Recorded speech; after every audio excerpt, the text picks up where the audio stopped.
Yo, welcome to Jeepa Manhwa Recap. Sit back, grab snacks, and let's watch insane plots, crazy power-ups, and zero boring moments. Let's go. My name is Li Wei. I woke up with a terrible headache and my wrists tied tightly with rope. As I looked around, I saw a one-eyed man and a group of thin, desperate people in a dark cave. They called me Young Master. Suddenly, memories flooded back. I used to be a poverty relief officer on Earth, but my car went off a cliff, and now I am Li Wei Mode, the leader of a strange cult in a world called Eldrin. The situation was dire. Soldiers from a church were attacking the cave, and my own followers wanted to sacrifice me to wake up their blood god. The one-eyed man held a knife to my chest, but I stayed calm. I convinced him that a forced sacrifice wouldn't work and that he needed to untie me so I could connect with the god myself. Once my hands were free, I touched a shriveled, stone-like heart on the altar. I didn't pray to a strange god. Instead, I focused all my thoughts on my home, my country, and my duty back on Earth. The stone began to beat and glowed with a blue light. Suddenly, I heard a sound I never expected, electronic static followed by a calm voice speaking Mandarin. It wasn't a god, it was a laboratory on Earth. They had picked up my signal through a quantum experiment. Hearing a voice from my homeland made me cry with relief. I shouted out my identity, begging for help. My followers couldn't understand the language and thought I was having a holy conversation with the blood god. The laboratory identified me and told me to stay calm while they tried to lock onto my coordinates. Just then, the cave entrance blew open. A powerful knight in silver armor entered, ready to kill us all. As he raised his giant sword to strike, the voice from Earth told me the signal was stabilizing. I stood my ground, waiting for my country to save me. The voice in my head told me that teleportation was impossible. The connection between worlds was too weak to send a person, but it could carry small objects under 2 kilograms. At first, I was frustrated. How could 2 kilograms of anything save me from a knight with a magical flaming sword? As the knight, Kale, moved in to kill me, the air twisted and a small black bag dropped into my arms. I opened it and felt a rush of heat in my blood. It was a pistol, extra bullets, and stun grenades. It was the weight of truth from my homeland. I told the knight that I wasn't alone, that a nation of one. 4 billion people stood behind me. He laughed, thinking I was crazy, and swung his sword. I didn't use magic. I used science. I pulled the pin on a stun grenade and threw it at his feet. The explosion was like a sun rising in the cave. The blinding light and deafening roar crushed the knight's senses. He fell to the ground, screaming and clutching his ears. My followers were terrified, thinking I had summoned divine thunder. I stood up and pulled out my pistol. My hands shook. Back on Earth, I was a peaceful man who helped villagers and avoided violence. I had never even killed a chicken, and now I was about to execute a human being. I hesitated, my finger frozen on the trigger. But the voice from home spoke to me again, reminding me that in this world, there are no laws, only life and death. Kale tried to stand, blindly swinging his sword to finish me off. I realized that if I didn't kill him, he would kill me and everyone I was trying to protect. I let go of my old self and pulled the trigger. One shot to the forehead ended the battle. The powerful knight was dead, defeated by the power of industry. I looked at my smoking gun and the body on the floor. I felt sick, but I forced myself to stay strong. I showed the weapon to the remaining soldiers and followers, and they scattered in fear. I finally learned the hard truth of this new world. Respect isn't given. It is earned through strength. After the battle, the air was freezing and smelled of blood. I watched the one-eyed man cut the head off the fallen knight with a fanatical grin. It made me feel sick. Back on Earth, I was a peaceful government worker, but I couldn't show weakness. In this world, weakness is a death sentence. My followers now looked at me like I was a god because of my thunder weapon, even though it was just a regular pistol. The one-eyed man was excited. He wanted to use the knight's armor and my gun to attack the local church immediately. I had to stop him. I pointed my gun at his head to make him listen. We only had a few bullets left and no real plan. I explained that we weren't running away. We were making a strategic retreat. I told them we would go to the Black Forest to grow strong, farm, and train until we were ready to win. We marched through the deep snow and total darkness. I carried the Sacred Heart from the altar which I realized was a communication tool powered by the faith of my followers. I used it to talk to Professor Bai back on Earth. He told me that the Chinese government had formed a task force to support me. I am not alone anymore. The situation was desperate. We were starving and freezing at -20 degrees. A young girl in our group was about to die from the cold.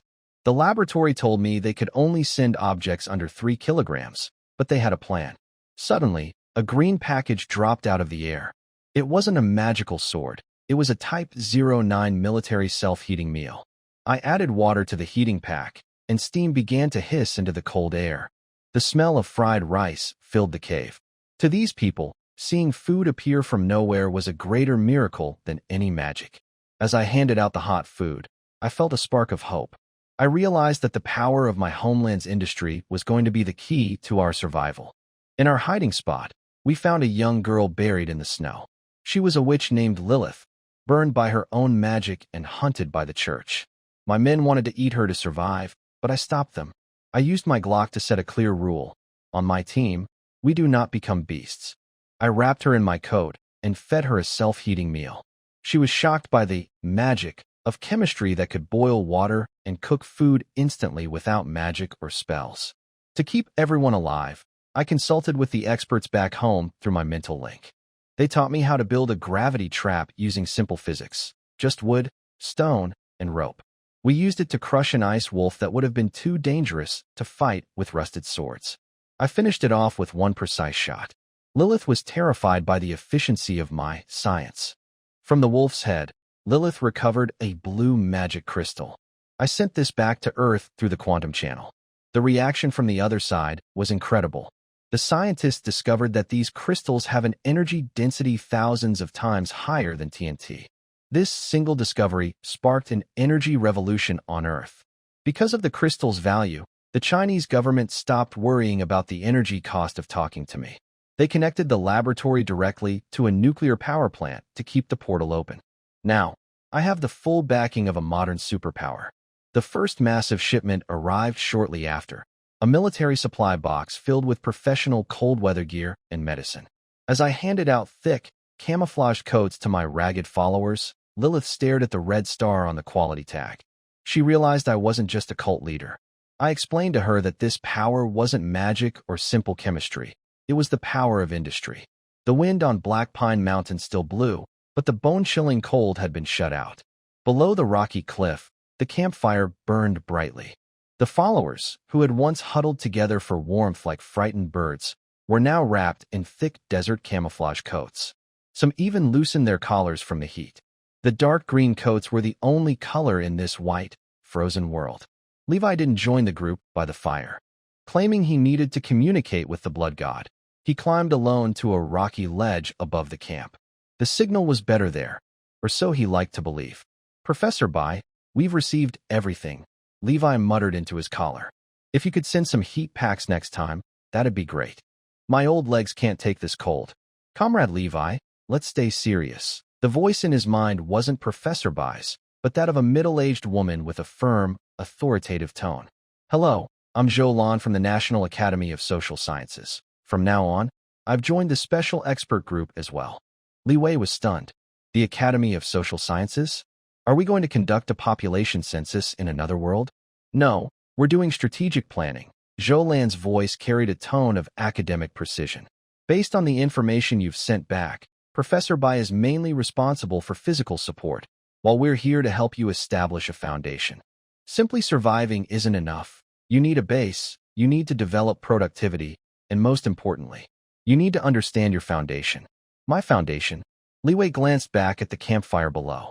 A dozen people were happily playing with the newly issued shovels, and the one-eyed man was even trying to trim his nails with the edge of his. This bunch of misfits? Yes, them. Zhou Lan seemed to read his thoughts. Comrade Li Wei, you used to work in poverty alleviation, so you should know that you can't unite scattered people just by giving them money or supplies. You need organization and a plan. But before making a plan, you must first do research. Li Wei gave a bitter smile. Professor Zhou, I'm a cult leader now, not a village official. My followers are either killers or lunatics. That's just the surface, Zhou Lan interrupted. Why do they kill? Why are they mad? From a historical materialist point of view, the social conflicts here must be extremely sharp. You need to find out what's truly wrong with this world. Go conduct a social survey. Only when you understand the real problems can your blood faith evolve from a band of outlaws into a true force. The communication ended. Li Wei rubbed his face and exhaled a cloud of white breath. All right then, step 1 of interworld poverty relief. Home visits. He straightened his coat and took out a sealed hard box from his system space, a spiritual supply that came with the coat. When he returned to the campfire, the noisy chatter instantly stopped. The one-eyed man, Ander, quickly stood up and nervously wiped his hands on his coat. Master, have you finished? Oh, finished your prayer? The followers looked at Li Wei with awe. In their eyes, their young master had just been standing alone on the hill, surely bargaining with their generous blood god. Sit. Li Wei waved his hand and sat down on a rock. Relax, no need for any fancy rituals tonight. He tore open the red cardboard box, took out a thin white cylinder, and put it between his lips. It was a cigarette, a Zhonghua. Fire, Levi mumbled. Lilith had been hiding in the corner, quietly watching the man. Seeing this, she instinctively wanted to conjure a small flame, but the one-eyed man moved faster, picking up a burning branch and handing it over. Sizzle. The unique smell of burning tobacco spread through the cold night. Levi took a deep breath, letting the smoke swirl in his lungs before slowly exhaling a thin stream of blue mist. Comfort. This was the taste of modern civilization. Want to try? Levi tossed the pack to the one-eyed man. One each. This is good stuff, better than magic. The one-eyed man fumbled to catch it. Copying Levi's movements, he clumsily pulled one out and sniffed it. Smells nice. What kind of herb is this? Does it make you braver? It gives you courage, Levi said with a smile. The followers carefully shared the gift from the divine realm. Even Lilith couldn't resist her curiosity. She reached out with 2 pale fingers and took one. Soon, the cave was filled with the sound of coughing. Cough, cough. This stuff is strong. The one-eyed man coughed until tears came to his eye, but he refused to throw it away. Smacking his lips, he said, still. It smells good, and I feel calmer. Lilith's face turned red from the smoke. She looked at the small, neatly made object between her fingers, amazed by its precision. Even the tobacco was cut so evenly. Was this what industry meant? As the smoke drifted around them, the atmosphere grew strangely relaxed. Levi flicked off some ash and looked at the one-eyed man. Ander, tell me, what did you do before? How did you end up believing in the blood god? It was a simple question, but in the cult of the blood god, no one ever asked such things. Everyone there had already given up on their past. The one-eyed man froze, his hand trembling slightly. After a moment of silence, the fierceness in his single eye softened. I was a blacksmith, he said quietly, staring at the fire. Back in Blackstone Town. I was decent at it, could shoe horses and fix farm tools. A craftsman, then. Life should have been all right, Levi said, gently leading him on. All right, not a chance. The thin man beside him, called Lice, spat on the ground. You don't know, young master. Blackstone Town belongs to the Tulip Count. You pay a fire tax to forge, a smoke tax to run the furnace, and even a water tax just to drink from the river. The one-eyed man took a deep drag from his cigarette. The burning tip touched his lips, but he didn't flinch. That year, I had just married. His voice turned rough, like gravel grinding together. Her name was Martha. She was a good woman. On our wedding day, the Count's butler came. Lilith paused, the cigarette halfway to her lips. The rite of the first night? Levi asked calmly, though his eyes grew cold. The one-eyed man gave a bitter laugh, uglier than crying. Yeah, that cursed rule. I tried to pay them off, gave the butler all the money I'd saved for 3 years. He took it, but still took her away. Said the Count had a new hobby. He liked hearing country women sing. The campfire crackled. I begged him on my knees, the man said, pointing to his blind eye. The butler got annoyed and whipped me, blinding me. I thought I could accept it, but Martha never came back. Later I heard she didn't survive that night. He fell silent, crushing the cigarette in his palm as if it were someone's throat. When he looked up, his remaining eye was bloodshot. That night, I took my blacksmith's hammer and went to the butler's house. I made sure he'd never hurt anyone again, then set the place on fire. After that, I was wanted and had to hide among the dead. Levi said nothing, just handed him another cigarette. What about you, Lazy? Levi turned to the thinnest of the group. Lazy shrank into his coat like a frightened monkey. Me? I was just a farmer. That year, there was a drought. The crops all died. I went to the church to ask for holy water to save the fields.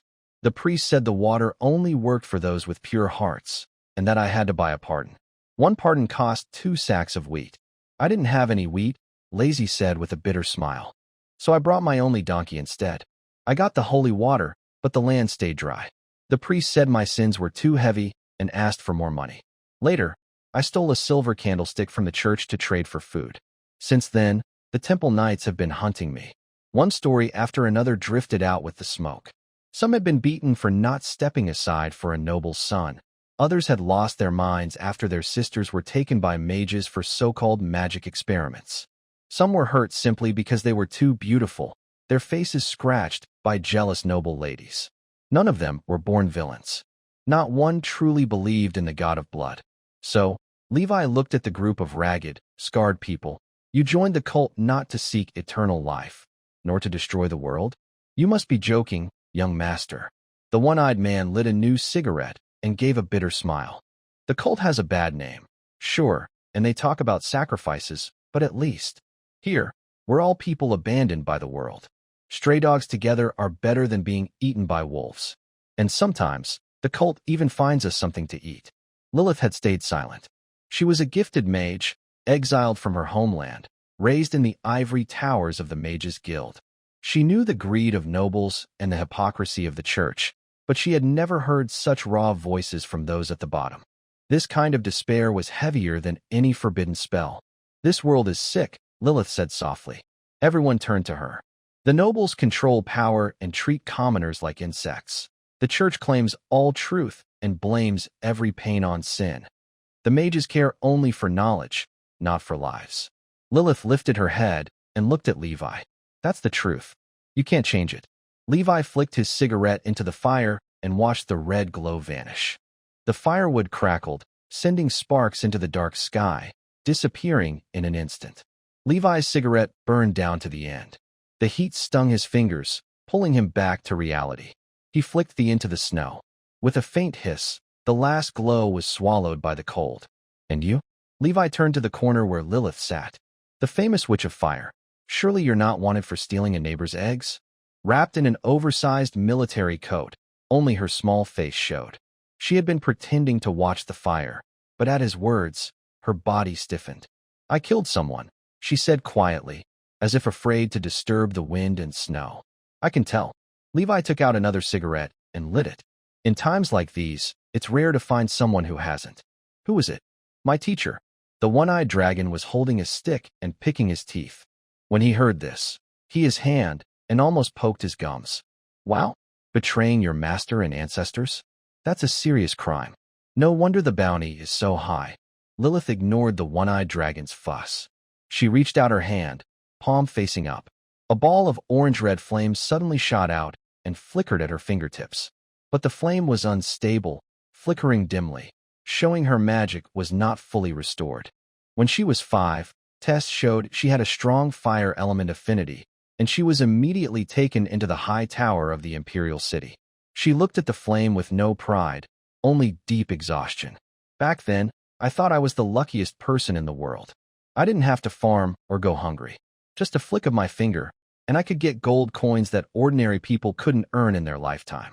That was a good place, Li Wei said, exhaling a smoke ring. The ivory tower. Besides being out of touch with real life, everything else was fine.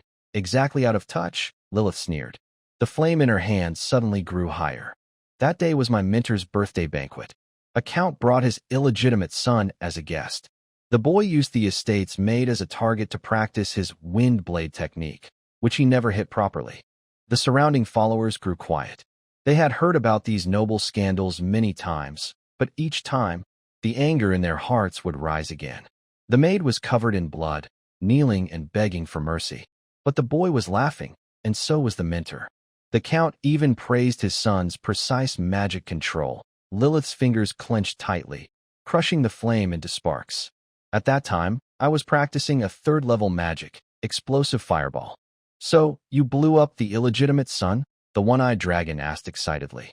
No, Lilith shook her head, a hint of satisfaction in her eyes. I blew up the entire long table full of fine wine and delicacies, along with the count, into the sky. There was dead silence in the rocky crevice.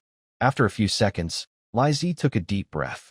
Wow, that was the count. Yes, a noble, Lilith said mockingly, curling her lips. Later, I found out that the maid died without anyone caring, but I burned a layer of the count's skin. I became a wanted witch across the whole continent. The Mage Association said I was violent and uncontrollable, and stripped me of my mage license. She looked up directly at Li Wei.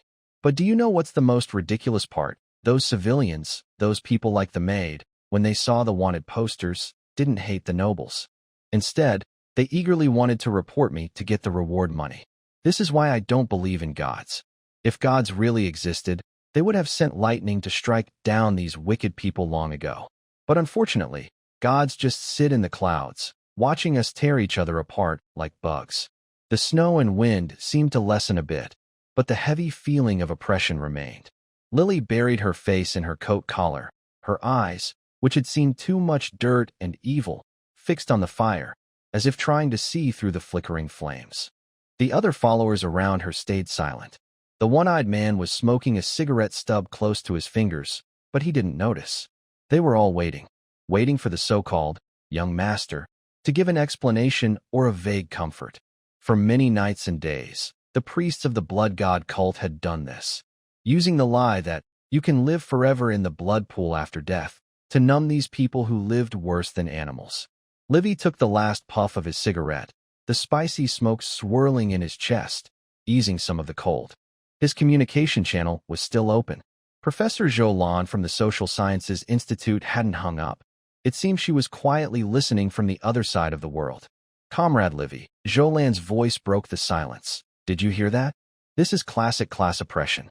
It's not just physical, it destroys their spirit. They don't hate the ones causing suffering, but instead hate other victims. This is the deepest form of slavery. I know, Livy replied silently, his tone heavy. They just can't find the way. It's too dark here. Then give them a torch, Jolan said. The expert team just discussed this. Since the original blood god cult is a mess, there's no need to keep struggling in this mud. You need to rebuild faith, but not with theology to defeat theology. Use universal values, simple language they can understand. Livy stood up. His movements were slow, but the faint sound immediately drew everyone's attention. The hem of his military coat brushed the snow, making a rustling noise. He walked to the front of the fire, turned his back to the darkness, facing the dozen or so faces filled with confusion and fear. Lift your heads, he said. The voice was quiet and not amplified, but in this very silent environment, every word felt like a nail hammered into stone. The followers instinctively looked up. Just now, Lilith said that gods only watch from the clouds. Li Wei pointed to the dark night sky above, where not a single star could be seen. She was wrong. Lilith raised an eyebrow, a mocking smile on her lips. Oh, are you saying that the blood god actually loves us? No, Li Wei shook his head, glancing at the one-eyed dragon with its missing eye and at the back of the hand covered in sores and scabs. God doesn't watch shows. Gods are like lords, nobles, and great mages. They also need to eat. The one-eyed dragon was stunned. God eats what? People, Li Wei said simply, as if he was talking about eating noodles. A gasp ran through the crowd. In their minds, gods were mighty and sacred. Even evil gods were high and unreachable. Saying that gods eat people was the greatest insult. Don't look at me like that. Li Wei bent down, picked up a dry branch, and played with it. Lords collect taxes. They eat your grain. Nobles exercise the right of first night. They eat your dignity. Churches sell indulgences. They eat your blood and sweat. As for that blood god, he sneered and broke the branch in half. He wants you to sacrifice your flesh and blood to send you to die. Isn't that just eating people? Since they're all eating people, what's the difference between worshipping a god and worshipping a wild dog that wants to bite you? A deathly silence followed. If these words had been spoken in a grand cathedral, the speaker would have been tied to a stake and burned 100 times. But here, in this forgotten black pine forest's rocky crevice, these words struck like thunder, shattering the hard shell of accepting fate in their minds. Lilith wrapped her coat tighter, her eyes flickering with uncertainty. She didn't expect this man to openly tear off that mask of shame. Since the gods can't save you, Li Wei turned to the east. There, at the edge of the black forest, the horizon was still a deep ink color, but within that darkness, something seemed to be brewing. From today, smash that blood-eating god statue. Li Wei's voice rose slightly, carrying an undeniable force. We don't believe in gods. We believe in this. He pointed to the darkest part of the sky. Believe in the dark sky? The one-eyed dragon scratched his head. Believe in dawn, Li Wei corrected. Believe in that red dawn that will tear apart the darkness and bring out the sun. The things we receive now are support from that red dawn. Before everyone could understand what this so-called dawn really was, Li Wei turned around. He pulled out 3 branches of different thicknesses from a pile of firewood on the ground, holding them in his hands. The firelight reflected on his face. His pale face, usually belonging to a spoiled young man, now looked unusually firm. Li Wei raised the first branch. I know you're afraid of starving, freezing, or being beheaded by the Night Lord. Since you follow me, I give you 3 promises. He threw the first branch into the fire. The dry wood caught fire quickly, making crackling sounds, sparks flying. First, Li Wei raised one finger. As long as our team exists, I will make sure no one who follows me ever goes hungry. Even if there's only one bite of food left, it will be shared among us, not given to those wooden statues. The one-eyed dragon swallowed hard. He remembered the hot fried rice. It was real food that went into his stomach, more effective than a priest reciting 1,000 spells. Second, Li Wei threw in the second branch. The flames soared, and the heat hit his face. Let everyone who believes in us have a roof to shelter from the wind and rain, and warm clothes to wear. Like this coat. This isn't a gift from the gods. It's what we deserve. Li Zi looked down at his thick camouflage coat, his eyes red. Living for 30 years, this was the first time he truly felt what warm meant. Third, Li Wei held the last branch, the thickest one with sharp thorns. He didn't throw it directly. Instead, he held both ends of the branch, placing it on his knees. A crisp sound. Snap. The branch was broken in half. Let all those who kneel like dogs be able to stand up straight and face the world. Li Wei slammed the 2 broken pieces into the fire. Boom. Perhaps it hit the grease at the center of the campfire, causing the flames to shoot up more than a meter high. The orange-red firelight instantly lit up the entire crevice, dispelling the last shadow in the corner. The fire reflected on every face. Those originally numb, timid, and humble faces were now coated with a flickering golden-red glow. Their pupils mirrored the blazing fire, as if something was ignited within them at this moment. There was no need for complicated rituals or obscure spells. In this world of cold wind and hunger, these 3 promises, eat well, stay warm, and live like a normal person, are the deadliest poison and the strongest tonic. One-eyed dragon Andre stared blankly at Li Wei. He was a rough man and didn't understand big principles. But he understood don't go hungry and stand tall. In his life, no one had ever told him such words except his late wife. Suddenly, he felt his knees weaken. It was an instinctive reaction from when he saw a nobleman before. He subconsciously wanted to kneel and bow, thanking this new Lord of Dawn. But just as he bent his knees, a hand caught his arm. Li Wei held him with surprising strength. I said, the third rule. Li Wei looked into his eyes. Stand up. Andre trembled and slowly straightened his legs. Yes, young master, he said hoarsely, but with a fierce determination he had never shown before. My life is yours now. Wherever you point, I'll cut. Me too. Li Zi also refused to kneel. He hugged his engineer's shovel and puffed out his chest proudly. Anyone who tries to stop me from eating, I'll dig up their ancestors' graves. The other followers echoed in agreement. The previously dull atmosphere was replaced by a nearly fanatical vitality. This vitality was rough and wild, but full of strength. Only Lilith still sat in the corner. She didn't move or join in the cheer. She simply looked at Li Wei deeply, her eyes less filled with contempt than before, but with a complex mix of fear and awe. As someone who had once studied the truths of magic, she understood better than these illiterates the weight of Li Wei's words. These 3 vows were not just teachings, they were declarations of war.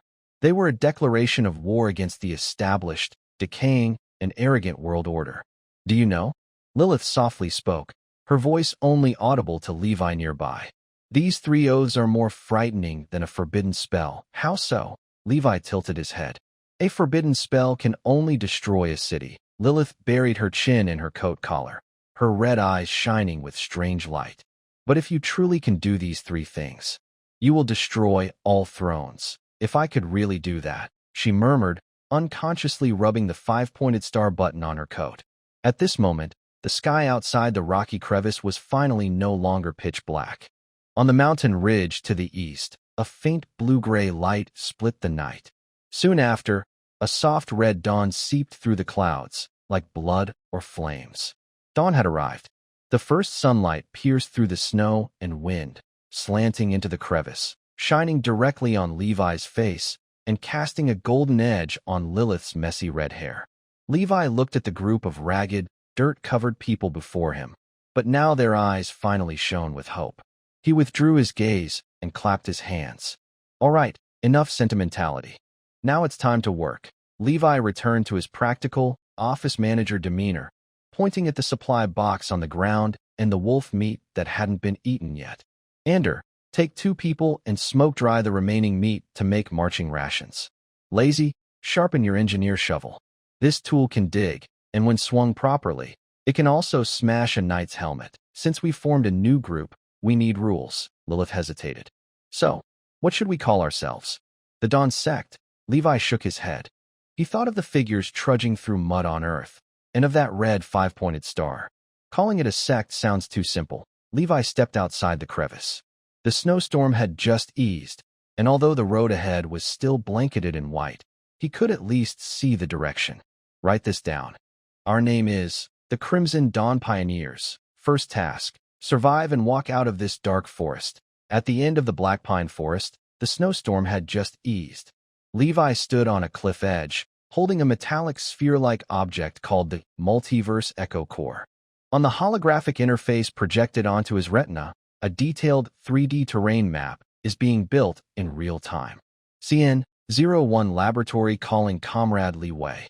Based on the intelligence you transmitted, there is a gourd mouth, terrain 3 kilometers to the southeast of your current position. Professor Bai's calm voice comes through the headset, accompanied by the crisp sound of keyboard typing. This area is surrounded by mountains on 3 sides, with stable rock formations. The main peak is 1,200 meters high, facing the wind and sun. The entrance is narrow, only wide enough for 2 horses to pass side by side. Inside, there are about 300 acres of flat land, and underground water flow has been detected. Li Wei's eyes brighten. This is a natural fortress for war, isn't it? Are there any other advantages? Li Wei mentally asks. Yes. The mountain valley's cliffs are mainly limestone, which is a key raw material for making cement and steel. Comrade Li Wei, that is the Jinggangshan you are looking for. A slight smile appears on Li Wei's face as he puts away his core device, then turns to look at the group behind him, members of the Red Dawn, exhausted but full of hope. Comrades, keep going. Li Wei points southeast, his breath condensing in the cold wind. Our home is just ahead. 2 hours later, as everyone crosses a narrow, thorny canyon, the view suddenly opens up. A large circular mountain wall blocks the cold wind from outside. The valley floor has less snow, and an unfrozen dark river seeps from in the rocks, gathering into a pond. This place is really warm. Li Zi takes a deep breath. Although still outdoors, it's at least 5 or 6 degrees warmer than outside that terrible place. Li Wei jumps onto a large stone, claps his hands, drawing all 18 people's attention. From today on, this place is no longer called Gourd Valley, nor the land of the abandoned gods. Li Wei's voice echoes through the valley.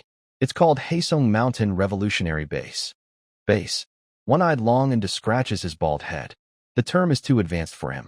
It's home, Li Wei says simply. We will build houses here, farm, and train soldiers. From now on, anyone who dares to steal our food, we will use this rugged terrain to make sure they never come back. Lily, wrapped in a military coat, snickers coldly. Nice talk. This place is just rocks and weeds, with not even a cave to shelter from the wind and snow. Once we finish building the houses, we'll be frozen stiff. Who said we have to dig like mice? Li Wei pulled out a stack of blueprints just sent over. They were created by some civil engineers on Earth, late at night, called Simple Guide to Cement Making and Usage. Li Wei looked at Andy. Andy, you're a blacksmith and know how to control fire. I have a task for you. Take a few people and build 2 simple kills by the river using these blueprints. Andy took the blueprints, stared at the lines and arrows, and blinked twice. Young master. No, Captain, what is this? I can't read. Li Wei rubbed his temples. There's a lot of work to teach everyone. Lilith. Li Wei turned to the talented mage in the corner. Lilith nervously shrank back. What? My magic isn't fully restored yet. I can't cast big fireballs. You don't need to cast fire. You can read and understand shapes. Li Wei handed her the blueprints, along with a ballpoint pen and a small notebook. From now on, you are the document and technical advisor for the base. You will explain the blueprints to Andy and keep track of all our supplies. Huh? Lilith pointed at herself in disbelief. I'm a noble, 3rd-level mage, favored by fire elements. You want me to teach a bunch of peasants how to make bricks? What else could he do? Li Wei took a piece of fruit candy from his pocket, unwrapped it, and put it in his mouth to boost his blood sugar. If you can magically conjure a villa, I'll give you a big bow. If not, you work like everyone else. We don't keep idlers here. Lilith stared at Li Wei's puffed cheeks, swallowed, and finally gave in to the faint sweet aroma. I'll teach them just this once. Over the next 3 days, the once silent valley became lively and busy. In this world of only cold weapons and low-level magic, Li Wei brought not just supplies, but also a shock called scientific management. 18 people were divided into quarrying, logging, transportation, and logistics teams. No whips, no scolding from overseers. Only Li Wei leading by example, carrying the heaviest stones, and providing hearty, compressed dry rations and meat soup. For that hot soup, these formerly aimless peasants showed incredible initiative. By the evening of the 3rd day, 2 simple vertical kills stood on the riverbank. Light the fire. As Li Wei gave the command, the kiln filled with limestone and firewood was ignited. Thick smoke rose into the air. Andy, with soot on his face, excitedly pulled the bellows to make the fire burn hotter. Lilith sat on a clean stone, turning a ballpoint pen in her hand. Watching this primitive scene, she couldn't help but think silently. Is this what they call revolution? It looks more like playing with mud. However, 24 hours later, the first batch of quicklime came out of the kiln. Li Wei directed water to pour over it, creating a hissing sound and white mist that turned into lime powder. Then, mixing it with river sand and clay to make a slurry, Lilith's expression changed. Is this alchemy? She thought, leaning closer to examine the gray mud. No, this is chemistry. Li Wei rolled up his sleeves and used a shovel to pour the mud into molds made of wood. These molds were based on the foundation of the community's first public toilet. Waiting was a long process. A night passed, and the valley was covered with morning frost. Andy yawned and came over, holding a large iron hammer. Captain, what use is this dried mud? It's better if I find some stones to break. Li Wei didn't reply. He simply pointed to the gray wall after removing the wooden mold. Try smashing it. Andy hesitated. What if it breaks? If I tell you to smash, then smash. Use all your strength. Andy was straightforward. Since the captain asked, he didn't hold back. He spat into his palm, swung his arm, and with a loud whooshing sound, the 20-pound cast-iron hammer struck the seemingly ordinary gray wall. Bang! A clear metallic ringing echoed through the valley. It didn't shatter like dirt or clay as he expected. The hammer bounced high, making An's hand numb. He staggered back 2 steps, nearly falling to the ground. Looking again at the wall, aside from a faint white mark on the surface, it remained unmoved, hard as iron. Li blurted out in surprise, instinctively touching the cold, hard surface. Lilith also stood up in shock, her red eyes fixed on the wall. No magic, no runes, just mixing common stone powder and mud. And it could become this hard? This completely overturned her understanding. This is called concrete. Li Wei brushed the dust off his hands and looked at everyone's blank expressions. He nodded with satisfaction. With this, before winter, I want everyone to live in sturdy stone houses that don't let in the cold. Also, I will build a 5-meter-high wall at the valley entrance, one even a dragon can't break through. A miracle. This is a miracle. An old farmhand knelt down excitedly, about to bow to the wall. Stand up, Li Wei pulled him up firmly, speaking sternly. This isn't a gift from the gods. It's what Andy made. You carried the stones back. Lilith calculated the ratios and made this. It's our own skill. Andy looked at his hands, swollen and covered in black ash, then at the unbreakable wall. A strange jolt of energy shot up his spine to his head. Did I really make this wall? For the first time, a feeling called sense of achievement grew in these humble lives. It made people stand tall more than any prayer ever could. At this moment, the divine artifact also grew warmer, and the faith threads became stronger. It used to take a day to gather one thread of faith, but now the speed had increased sharply. In one day, they could gather about 10 threads. We are on the right path. Here, faith isn't about vague worship. It's about believing in the way and feeling part of the group. Stop daydreaming. Li Wei turned around, his eyes shining. Is this enough? Andy, build 3 more kills. Lizzie, take people to cut more wood for molds. Lilith, stop drawing and come help me calculate the wall's load-bearing structure. Everyone move. Before winter arrives, we must turn Black Pine Mountain into the hardest bone on Elbland continent. Yes, leader. This time, everyone's shouts shook the snow off the ground. Their eyes burned not with fear, but with a passionate fire called building. Only Lilith, muttering curses, packed up her notebook and couldn't help but glance back at the wall. Science. Maybe, she whispered softly, gently touching the unfamiliar word. Meanwhile, far away on Earth, on the big screen of the CN-01 laboratory, a line of red words was blinking. Phase 1 goal. Establishment achieved. Loading data library. Primitive steelmaking, black powder preparation, basic antibiotic extraction. The red ghost has finally laid the first brick on this ancient magical continent. The construction boom at the Black Pine Mountain base is like a forged fire rising in the valley, burning day and night. In just 1 week, the first concrete foundations for the barracks are complete, and a dozen neatly planned stone houses are beginning to take shape. At the valley entrance, a simple but sturdy outpost has been built. Everyone's face shows a mix of tiredness and excitement.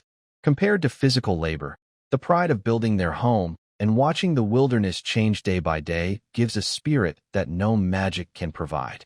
The speed of gathering faith threads has increased from 10 to nearly 30 per day. Li Wei knows he is on the right path. That noon, he was discussing the second batch of cement kiln designs with Andy when the core of multiverse echoes in his mind suddenly felt hot. It was Professor Bai. Comrade Li Wei, urgent message. Professor Bai's voice was unusually excited. The magic crystal you transmitted has been analyzed in detail. The preliminary conclusion: it's a clean, ultra-high-density energy source at room temperature. It changes everything. Li Wei's heart moved. What do you mean? The General Equipment Department and some senior academicians from the Academy of Sciences are so excited they haven't slept for 3 days. Using its energy model, we completed a small-scale phased array directed energy transfer experiment. Professor Bai spoke quickly. Every day this week, supplies like food, warm clothing, and medicine have been arriving. We've now successfully settled here. I need weapons to defend myself, Li Wei said directly. For this transmission, I will use all the faith threads I've collected to increase the weight of this transfer. We think the same. Professor Bai's voice steadied. The enemy's blade is at our necks. We can't always rely on reasoning to persuade them. The aid supplies will arrive in 5 minutes, but the equipment needs to cool down. Remember, only light weapons can be transmitted now. Heavy weapons require too much space stability, and the equipment isn't ready yet. But don't worry, it's being upgraded. Later, I can send you better equipment. 5 minutes later, Li Wei dismissed the nearby members and came alone to an open space deep in the valley. The air started to twist, and a huge glowing portal appeared out of nowhere.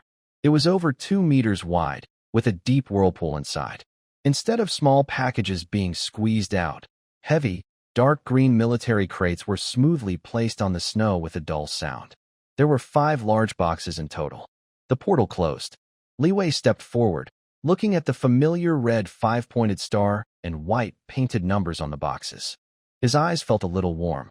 He picked up a well-sharpened engineer's shovel, using it as a crowbar, and aimed at the latch of one box, applying force to pry it open. Creak! The wooden box lid was lifted. A strong smell of oil and steel filled the air. Inside, there were no shiny magic weapons or fancy enchanted gear. Only rows of long objects wrapped tightly in thick oil paper, lying quietly and shining coldly like metal. Li Wei reached out and tore open a layer of oil paper. A barrel of a gun with a faint blue glow appeared, connected to a smooth wooden stock. On the side of the gun, a foldable triangular bayonet was securely stored. It was a Type 56 semi-automatic rifle.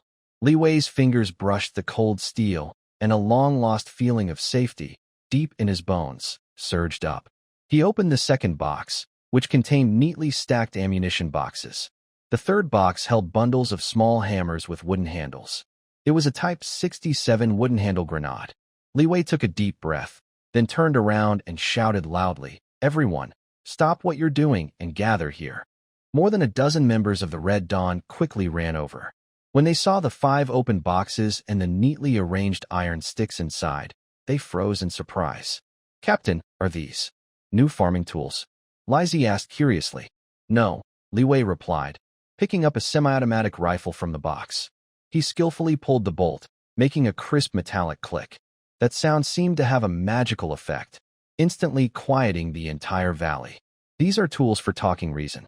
Li Wei looked at everyone and said clearly, "When the nobles and the church refuse to listen to us, we use this to help them calm down and listen carefully." Lilith stood behind the crowd, her red eyes fixed on what Li Wei held. She could feel that the object had no magic energy. It was just ordinary iron and wood. But for some reason, the clear metallic sound made her feel a little nervous. "Ender, come out."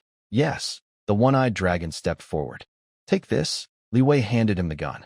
Ender took the heavy iron object, looking confused. He was used to swinging a hammer and instinctively wanted to carry the gun on his shoulder like a fire poker. Smack! Li Wei slapped his back. "Fool. This is a tool for eating, not for poking your." "Hold it like this." Li Wei came over and corrected his posture, guiding him by hand. "Support the guard with your left hand, hold here with your right, and press the stock against your shoulder. Make it firm. Otherwise, when you shoot, you might break your collarbone." The next hour became the first military safety lesson at the Black Pine Mountain base. These peasants, who couldn't even write their own names, had never seen such a precise tool before. "This is called a safety. Switch it to this side to fire. If not, it won't shoot. Switch it back to fire. Remember, if you forget, you're not allowed to eat tonight." The muzzle. The muzzle must never point at your own people. "Anyone who does will have their leg broken by me." That is the trigger, not something to pick at casually. "Keep your finger outside." Li Wei's shouts echoed through the valley. He acted like a strict instructor, using the roughest methods to teach these people the most basic safety rules learned in the army. Lilith frowned as she watched nearby. "Such a bunch of wild people," she muttered softly. Li Wei seemed to have eyes in the back of his head. "Lilith, come here." "What?" Lilith stepped back cautiously. Li Wei pulled out his most trusted 92-style pistol from his waist and threw it over. "You're smarter than them. Learn this." Lilith hurriedly caught it. The pistol was much smaller than a rifle, and the cold metal made her feel uncomfortable. "With this thing, can I be better than my fireball magic?" she asked, pouting, not quite believing. "Try it and see." Li Wei clapped his hands. "Everyone, aim at that big rock over there. Listen to my command." A dozen people awkwardly raised their guns and aimed at a granite block 100 meters away, about the height of a person. "Ender, you go first. Remember what I taught you. 3 points in a line, the gap, the sight, the target." Take a deep breath. Ender stared at his good eye, trying hard to align the 3 points in his view. He felt like he was hitting metal, but instead of a hammer, it was this iron pipe. "Fire." Ender's index finger suddenly pressed the trigger. Bang! A loud explosion echoed through the valley. Ender felt as if a wild bull had hit his shoulder hard, and he involuntarily stepped back. Before he could react, he saw a burst of stone chips explode on the hard granite 100 meters away. A crater about the size of a fist appeared on the rock surface. The valley was silent as death.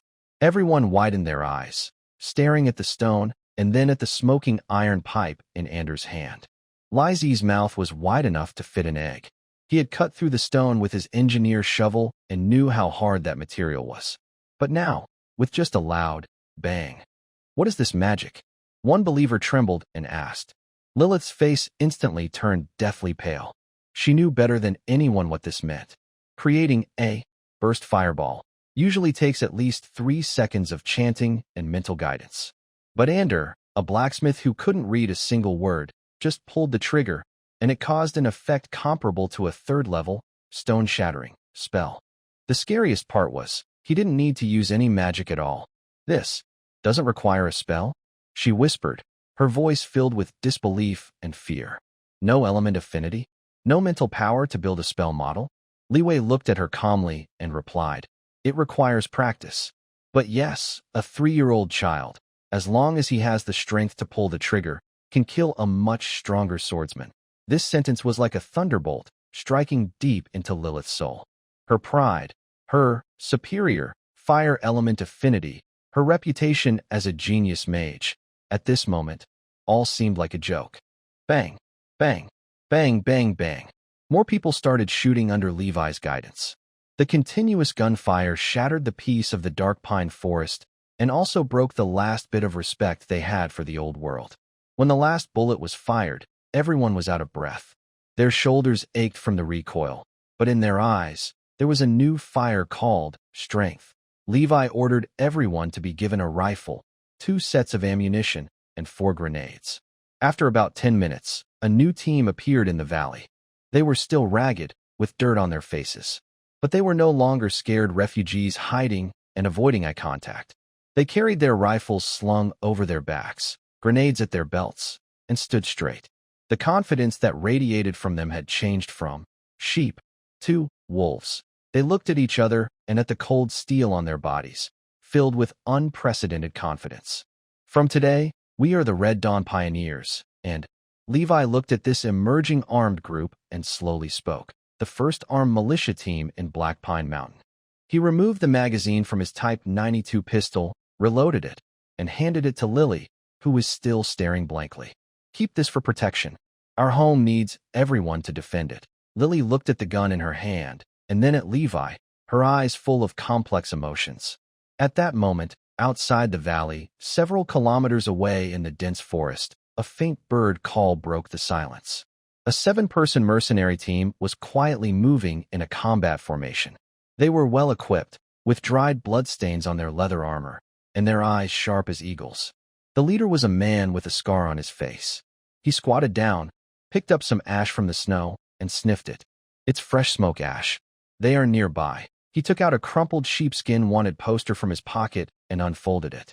It showed a rough charcoal drawing of a red-haired girl, vaguely resembling Lily. The scarred man licked his cracked lips, a greedy look in his eyes. The Fire Witch. Such a big bounty. We can't let her escape, he signaled, and the 6 behind him immediately spread out, like silent hunting dogs, quietly moving toward the sound of the sporadic gunfire. The scar-faced mercenary leader made a sharp gesture, like a secret command. His 6, Black Snake, mercenaries immediately spread out, keeping a distance that allowed them to support each other and cover a wide area. They moved quietly like a pack of wolves, heading toward the valley where gunfire had sounded. They were professionals who hunted for a living, catching criminals, fighting monsters, and even doing some shady jobs for nobles. To them, this snowy forest was their hunting ground. Following the tracks, they quickly reached the edge of the valley. At the same time, inside the Black Pine Mountain base, a young follower stationed at the watchpost by Li Wei was trembling as he held a brass-colored binoculars. This was a new gadget sent from Earth, called the Model 88 5X Reconnaissance Binoculars, and it came with weapons. At first, he was just curious, happy to see distant trees clearly. But now, when he saw 7 sneaky figures appear in his view, he nearly dropped the binoculars in fear. The figures wore matching black leather armor, moved swiftly, and carried swords and daggers at their waists, obviously not friendly.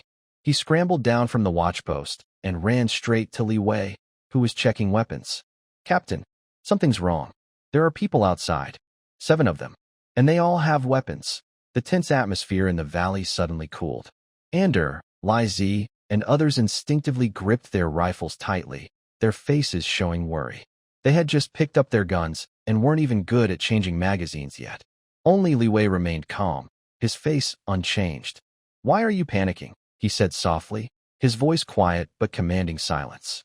"7 people want to invade our home. Do they think we're easy to scare?" His calmness reassured everyone. "Ander, take 5 men and go to the left hillside. Find good cover behind the rocks. Lizi, take the rest and go to the right hillside. Lilith, come with me." Li Wei's orders were clear and firm. "Listen carefully," he said, raising his voice slightly to the group, who still seemed inexperienced. "Without my signal, no one fires. If anyone exposes us early, I'll kick him off the hill. This isn't hunting. It's war. To include them all, we must surround and trap them." Everyone received the order and quickly climbed to the pre-selected shooting positions on both sides of the valley, forming a simple, L-shaped crossfire net. The scar-faced mercenary leader and his men carefully entered the gourd-shaped valley. What they saw made them pause in surprise. Inside the valley, a dozen rough stone houses were crookedly built. Some old men and women in tattered clothes were gathered around a fire, warming themselves. When they saw the approaching group, they screamed like frightened rabbits and hurriedly ran deeper into the valley. "Huh, I thought it was some dangerous place, but it's just a bunch of beggars," one mercenary sneered. "That witch must be hurt, or she wouldn't hide among these common folk," another agreed, disdainfully glancing at the stone houses. The scar-faced leader relaxed his guard somewhat. Everything here looked primitive, backward, and vulnerable. He waved his hand to signal his men to follow, planning to catch the big money bag, possibly hiding inside one of the houses. The mercenaries swaggered forward as if they were strolling through their own backyard. They advanced step by step, unaware that behind the rocks on both sides of the pairs of eyes were watching them tightly. Dozens of dark gun barrels slowly shifted as they moved. When the last mercenary fully stepped into the ambush zone, Li Wei, hiding behind a rock deep in the valley, flashed a cold glint in his eyes. He raised his Type 56 semi-automatic rifle, pressing the cold stock against his shoulder, and gently pulled the bolt. Click! The crisp sound of metal echoed in the silent valley, like the whisper of death. The scar-faced leader suddenly froze. His instincts, sharpened through countless life-and-death situations, told him something was very wrong. Not good. He stopped abruptly, sniffing the air intensely. There's a smell of sulfur and rust. That scent was unlike magic or alchemy potions. It was a sharp, metallic, fiery smell he had never encountered before.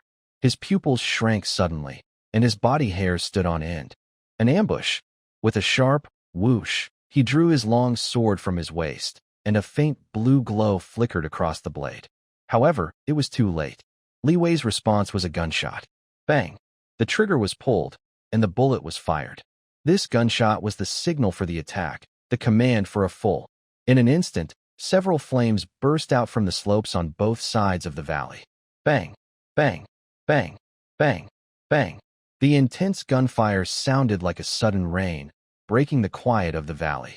Captain Scarface, who was drawing his sword to warn others, felt as if thunder was roaring in his ears, and everything in front of him seemed unreal. The 3 mercenaries at the front, still showing mocking smiles, hadn't fully reacted. In the next second, their bodies were struck as if by an invisible giant hammer. Puff! Puff! Puff!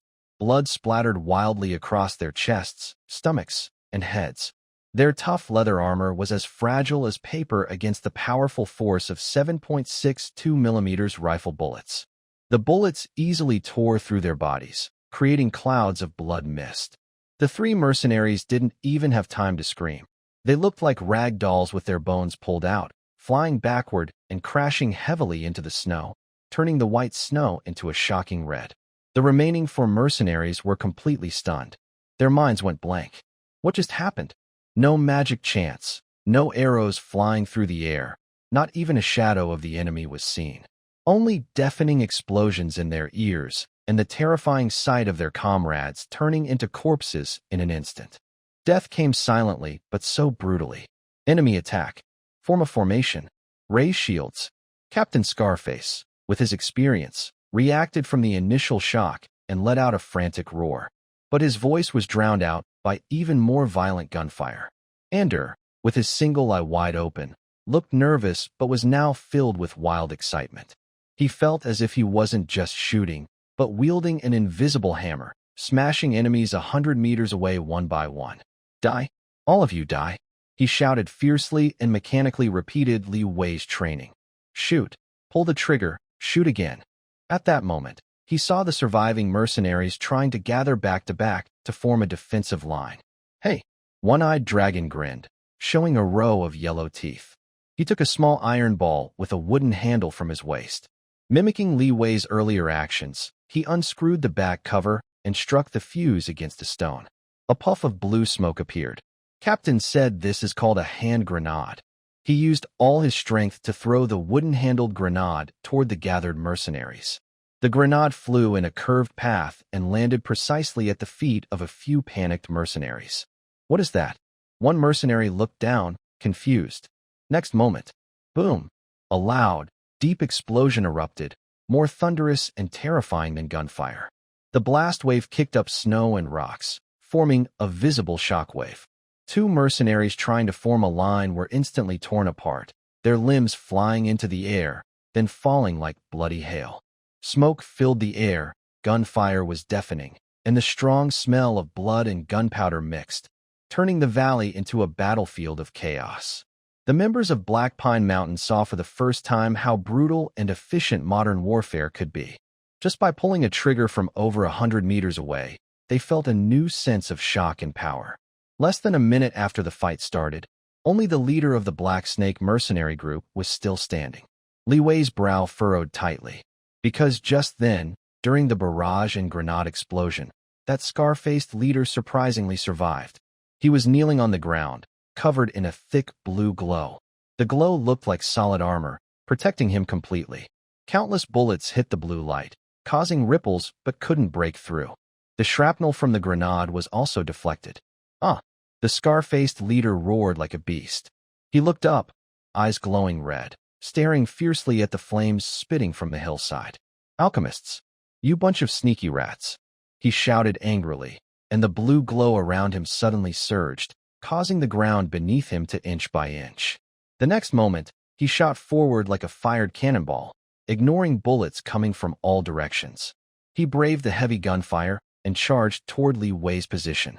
His speed was astonishing, leaving a blur in the snow. Li Wei's pupils shrank. Not good. He's going for a face attack. Without hesitation, he pulled the trigger again, aiming precisely at his opponent's face. But all those bullets were deflected by the tough blue aura armor, leaving only ripples on its surface. In an instant, Captain Scarface reached the rock where Li Wei was hiding. He leapt high, his sword shining brightly with the power of his aura. Die! He swung his sword down. Boom! The half-meter-high granite block Li Wei used as cover was split in two like tofu. Debris flew everywhere. Captain Scarface landed and sneered as he looked at Li Wei, who was now exposed, and behind him, Lily, with a terrified face. I've caught you, sneaky bugs. The feeling of pressure was overwhelming, like a mountain collapsing or a tsunami. Captain Scarface's murderous aura and the thick blue aura energy made the air feel sticky. Protect the leader. On the hillside, two believers who had just changed their magazines saw Li Wei in danger. Filled with courage, they roared and rushed out from behind their cover, trying to block him with their bodies. Dare you die? Captain Scarface didn't even look at them. He swung his sword sideways with a flick. A crescent-shaped blue sword energy shot out, flying swiftly over the snow. The two believers' steps suddenly stopped, their faces frozen in shock. In the next second, their upper bodies and lower bodies slowly separated, with smooth, mirror-like cuts at the waist. Blood and internal organs spilled out, staining the snow behind them. One strike, two people cut in half. This bloody and brutal scene made everyone who had been enjoying the firepower suppression feel like they had fallen into an icy pit. This is the power of the extraordinary. In the face of absolute strength, human wave tactics seem so weak and powerless. Your turn. Captain Scarface sneered and stepped closer to Li Wei. Li Wei's face was dark and serious. He did not step back, but quickly drew his Type 92 pistol and fired repeatedly at the scar-faced man's head. Bang! Bang! Bang! The 9mm bullets accurately hit his face and eyes. However, all the bullets were stopped by an invisible armor of fighting energy just an inch from his skin. The bullets deformed and fell to the ground, leaving only tiny white marks on the blue glow. A deep feeling of helplessness filled Li Wei's heart. This was not just physical defense. It was a distortion of the rules. His proud firearm was useless against this true, supernatural barrier. That's useless. Lilith, behind him, let out a sharp scream, full of fear and despair. That's fighting energy armor. Only 4th-level Earth Knights can master this skill. Without magic enchantments, physical attacks can't break it. He's a 4th-level knight. Run. We can't win. 4th level. Li Wei's heart sank. According to this world's system, a 4th-level knight was already a core force, capable of being a guard captain in a small city-state. I'll fight him. On the hill, the one-eyed dragon, Andre, saw his comrade die painfully, and his eyes turned red instantly. He threw away his rifle, grabbed an engineering shovel, and roared as he charged into close combat. Come back. Don't die. Li Wei shouted sternly without turning his head. Keep your distance. Everyone, go back inside and prepare for alley fighting. He suddenly pulled a stun grenade from his waist, removed the safety pin, and threw it at the scar-faced captain's feet. A blinding white light and sharp buzzing erupted instantly. Even with fighting energy protection, the scar-faced captain was temporarily blinded and deafened. He instinctively closed his eyes, and his movements slowed slightly. Seizing this chance, Li Wei grabbed Lilith's wrist, who was still dazed, and turned around to rush into the stonehouse alley. Retreat. Quickly retreat. With the cover of gunfire, Andre and others also withdrew from the hill and entered the complex buildings.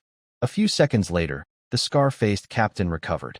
He shook his still-dazed head and looked at the empty snowfield and the 2 bodies cut in half at the waist. His face grew more fierce. Want to play hide and seek with me? He sneered and slowly walked toward the simple building made of stones and cement. His steps were slow, but each step felt like pressing down on everyone's hearts. That overwhelming sense of pressure was like dark clouds covering the entire base. The joy of victory from the recent gunfire and explosions was gone, replaced by despair in the face of a stronger force. Their proud, tool for reasoning, seemed to turn into a silly fire-starting stick at this moment. Li Wei hid behind a wall, gasping heavily. He stared tightly at the approaching blue figure, his mind racing. Just now, he noticed that after Captain Scarface launched a fast attack and sword energy, the glow of his fighting spirit dimmed for a moment. Although it quickly recovered, it was definitely dimmer. This meant that maintaining fighting spirit required energy consumption. It was not unlimited. Report target status. Repeat, report target status. Professor Bai's urgent voice sounded in Li Wei's mind, carrying a serious tone. The target is a 4th-level knight with a fighting spirit armor. Regular energy weapons cannot break through.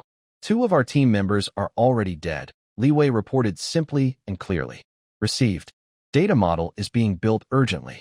Analysis results are ready. Professor Bai's voice was as calm as a machine. Based on energy fluctuation analysis, the target's high-energy reaction layer, which is fighting spirit, has very high resistance to pure kinetic attacks. But it is very sensitive to rapid temperature changes. Laboratory suggestion: use thermite grenades. No, you don't have that option now. Backup plan: Molotov cocktails.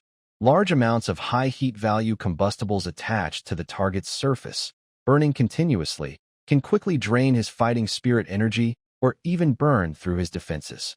Molotov cocktails. Li Wei's eyes lit up instantly. He suddenly turned around and looked at Lilith, who was also hiding behind a corner. The girl's face was pale, and her hand holding the staff was trembling slightly. Lilith, Livy quietly asked, how high can your fireball spell reach in temperature? I'm only a 3rd-level mage. Lilith bit her lip, sounding unsure. My explosive fireball has a very high core temperature, so it can definitely burn him. But I can't hit him. He's too fast. I'll create an opening for you, Livy said firmly. Just follow my commands. Use your strongest fireball and aim it at the target I specify. But, no buts, Livy interrupted. This is our only chance. Seeing Livy's fiery eyes, Lilith nodded unknowingly. Andrew. Lazy, Livy shouted towards the other corner of the wall. Remember those barrels of strong oil in the warehouse? For fuel. Yes, Commander. Bring them all to the roof. Follow my orders and pour them down. A crazy plan formed in Livy's mind. Everyone else, cover fire and push him into alley number 3. Yes. Livy took a deep breath and suddenly darted out from the corner, firing a volley at the scar-faced captain who had just entered the alley.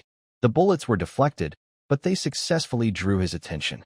"Little bug, you can't escape," the scar-faced captain sneered and chased after Livy. Livy turned and ran, choosing narrow, rugged alleys to dodge through. On the rooftops, the followers risked being hit by sword energy as they kept shooting, gradually forcing the scar-faced captain into the pre-planned alley No. 3. This alley was a narrow path between two stone houses, only wide enough for two people side by side. When the scar-faced captain stepped into the middle of the alley, Livy suddenly stopped and turned to face him. "Now? Pour it," Livy shouted angrily. On both sides, Andrew and Lazy lifted a large oil barrel together and poured it down rapidly. Clatter, thick, pungent fire oil poured like a waterfall, instantly drenching the scar-faced captain and turning him into a soaked chicken.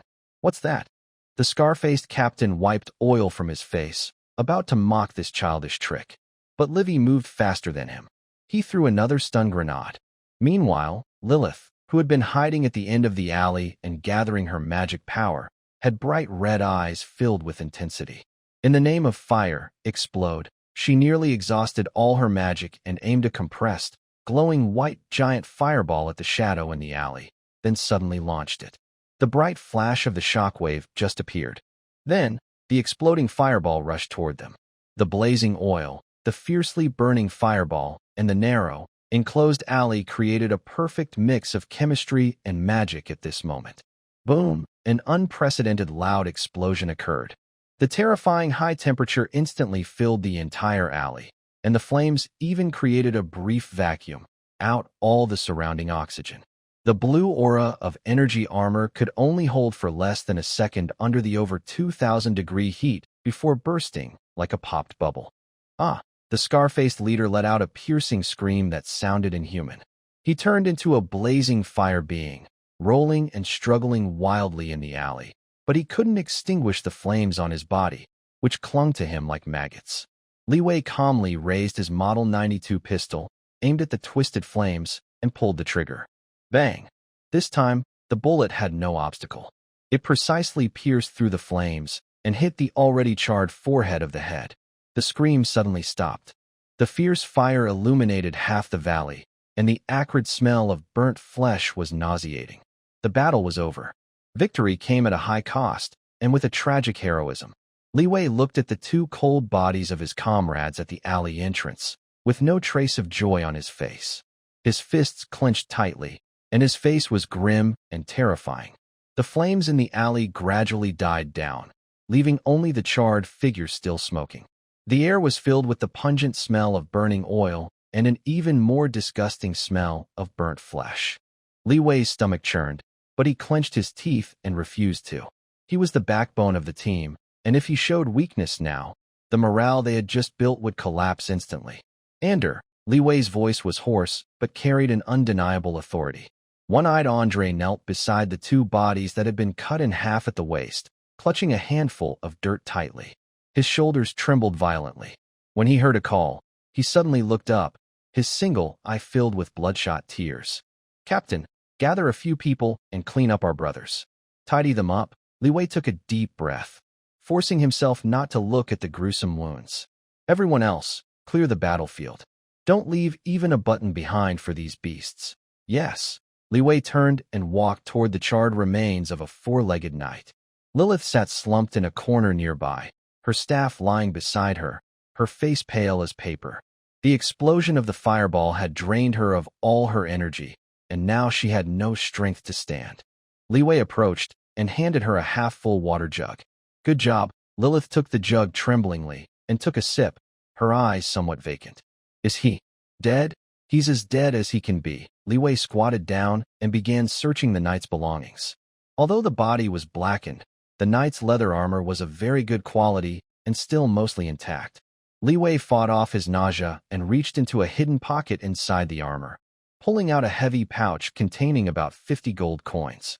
Besides that, there was a sheepskin map and a sealed letter with a wax stamp. "What is this?" Li Wei picked up the letter, which bore a blooming rose pattern in the wax seal.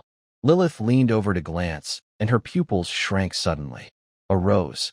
It's the Rose Knights. Her voice sharpened instantly. One of the church's 3 main knight orders, known for their fanatic heresy trials. Li Wei frowned and tore open the envelope. The writing inside was in a fancy, common script he couldn't understand, so he handed it to Lilith. Read it. Lilith, struggling in the faint light, stammered as she read aloud. From the captain of the Black Snake Mercenaries. Church wanted poster number 73, code-named Ashes, Lilith. Last seen near the edge of the dark forest. She is extremely dangerous and wields forbidden fire magic. If you find her, capture her alive. Skinning and torturing are permitted, but the soul must be preserved for judgment. Also, it is reported that she is accompanied by a demon from the abyss, Li Wei, a remnant of the blood cult. Kill on sight. Upon success, a reward of 500 gold coins and an honorary knight title from the church will be granted. Captain Catherine of the Rose Knights Vanguard. After reading the last word, Lilith's fingers felt cold. 500 gold coins. They are really willing to pay that much just to catch me. She chuckled bitterly, but her eyes showed despair. The Rose Knights Vanguard is nearby. We can't run away. Catherine is a level 5 Sky Knight. He can hover in the air for a short time, and your guns won't work against him. Livy silently took the letter, folded it, and put it in his pocket. Demons? Huh.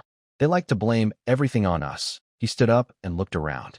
The followers had already looted the bodies of the other 6 mercenaries, even taking their boots and belts. This is the instinct of the very poor. When survival is at stake, the dead have no dignity. But for his own people, Livy wouldn't allow that. On a sunny in the valley, 2 freshly dug graves looked especially glaring. 18 members of the Crimson Dawn stood by the graves, the atmosphere heavy and suffocating. Although they had won, the heavy loss made everyone feel down. Before this, they were just refugees fleeing from danger, used to being slaughtered, but never used to sacrificing themselves in resistance. How did you handle dead people before? Livy asked and lowered his head. Dig a hole and bury them. Sometimes there's no time. Just leave them by the road for wild dogs. From today, that rule changes. Livy walked to the graves, took off his military coat, and gently covered one of the bodies. They didn't die because of bad luck, nor because they were weaker. Livy's voice echoed in the valley. They died to protect all of us, to protect this newly built home, so we wouldn't be slaughtered like wild dogs anymore. He bent down, picked up a handful of dirt, and slowly sprinkled it onto the simple wooden box, actually just a few planks assembled as a coffin. This kind of death is called sacrifice. These people are called martyrs. Martyrs? And repeated the unfamiliar word softly. Yes, martyrs. Livy turned around, his gaze sweeping over every face.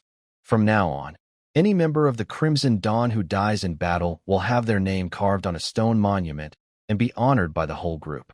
Their families will be supported by the government for life, with double rations. A stir arose among the crowd.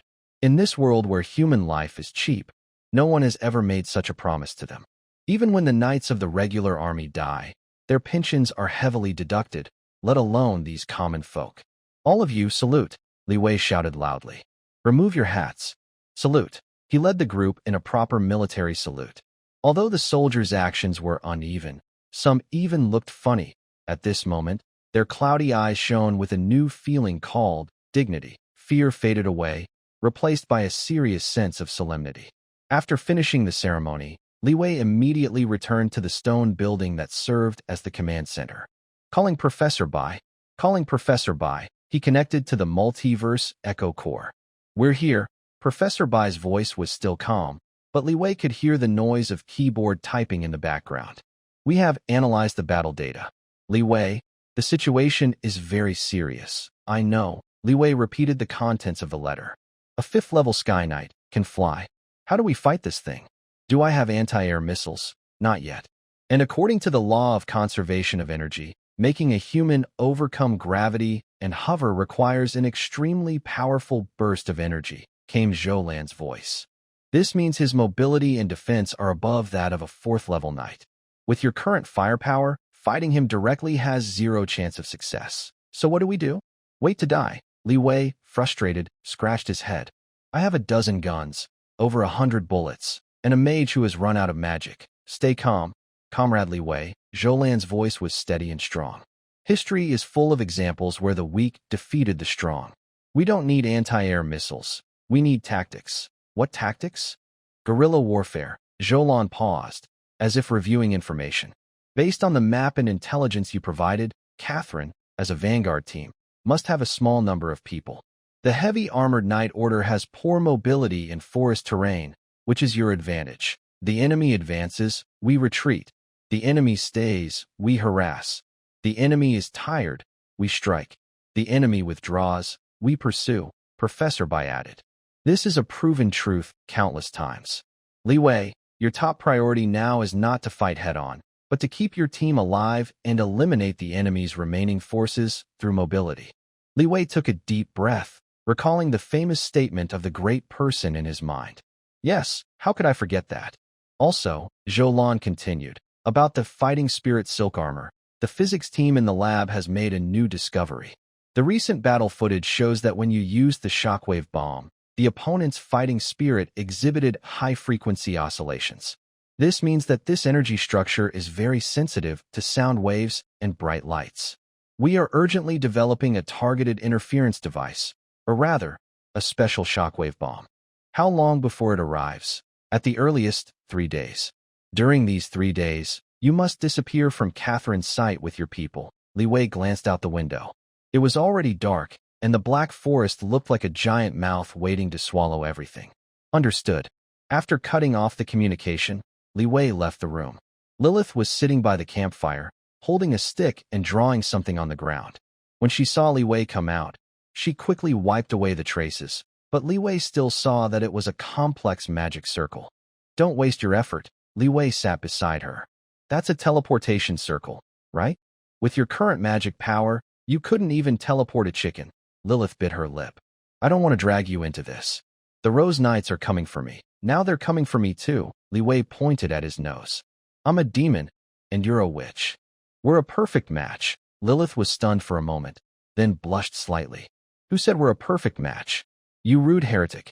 Enough? Pack your things. Li Wei stood up, brushing dirt off his pants.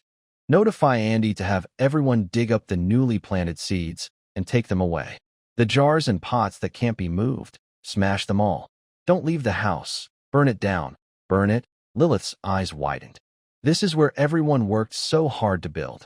This is called clearing the land. Li Wei's eyes were cold as a blade. Since they want to play cat and mouse, I'll play along. I want to make sure these tin cans in the black forest can't even get a warm piece of to eat. The night wind howled, swirling the snowflakes on the ground. The night wind was like a knife, howling through Black Pine Mountain. Inside the command center, the simple oil lamp made of pine resin and cloth flickered dimly.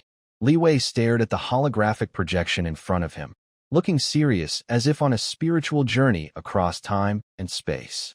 Comrade Li Wei, due to the large difference in strength between us and the enemy, and the complex terrain, the staff has prepared this draft of the guerrilla tactics in mountain areas of the other world, trial version, overnight. Professor Bai's voice sounded a little tired, but mostly excited. Also, since you lack heavy firepower, the physics team has designed a few simple trap plans using materials you already have. With a soft ding, a thick stack of A4 papers appeared on the table. Li Wei picked up the top sheet, which had 16 large characters written on it. Retreat when the enemy advances, disturb when they stay, strike when they are tired, pursue when they retreat. Seeing these familiar words, Li Wei felt a lump in his throat and almost saluted his homeland. This wasn't just a tactical plan, it was clearly a dragon-slaying technique. What is this? An advanced magic book? Lily asked, leaning over with curiosity in her ruby-like eyes. She couldn't read the characters, but she could feel Li Wei's intense emotional fluctuations. Much more powerful than a magic book, Li Wei carefully stored the paper, a cold smile on his lips. This is the principle to teach those tin cans how to behave. Half an hour later, on the north of Black Pine Mountain, the snow was crunching underfoot as 18 militiamen formed a circle. Andy held a torch, its flickering light dancing on his single eye, making him look especially fierce. Watch carefully, I'll teach this only once. Li Wei squatted on the ground, holding a Type 67 wooden-handled grenade. He unscrewed the back cover, pulled out the firing ring, and then took a thin, transparent fishing line from his pocket. This kind of line is strong and discreet, Li Wei explained as he worked. Tie the fishing line to the firing ring and the other end to a tree root or a stone nearby. Keep the line taut, at ankle height, and cover it lightly with snow.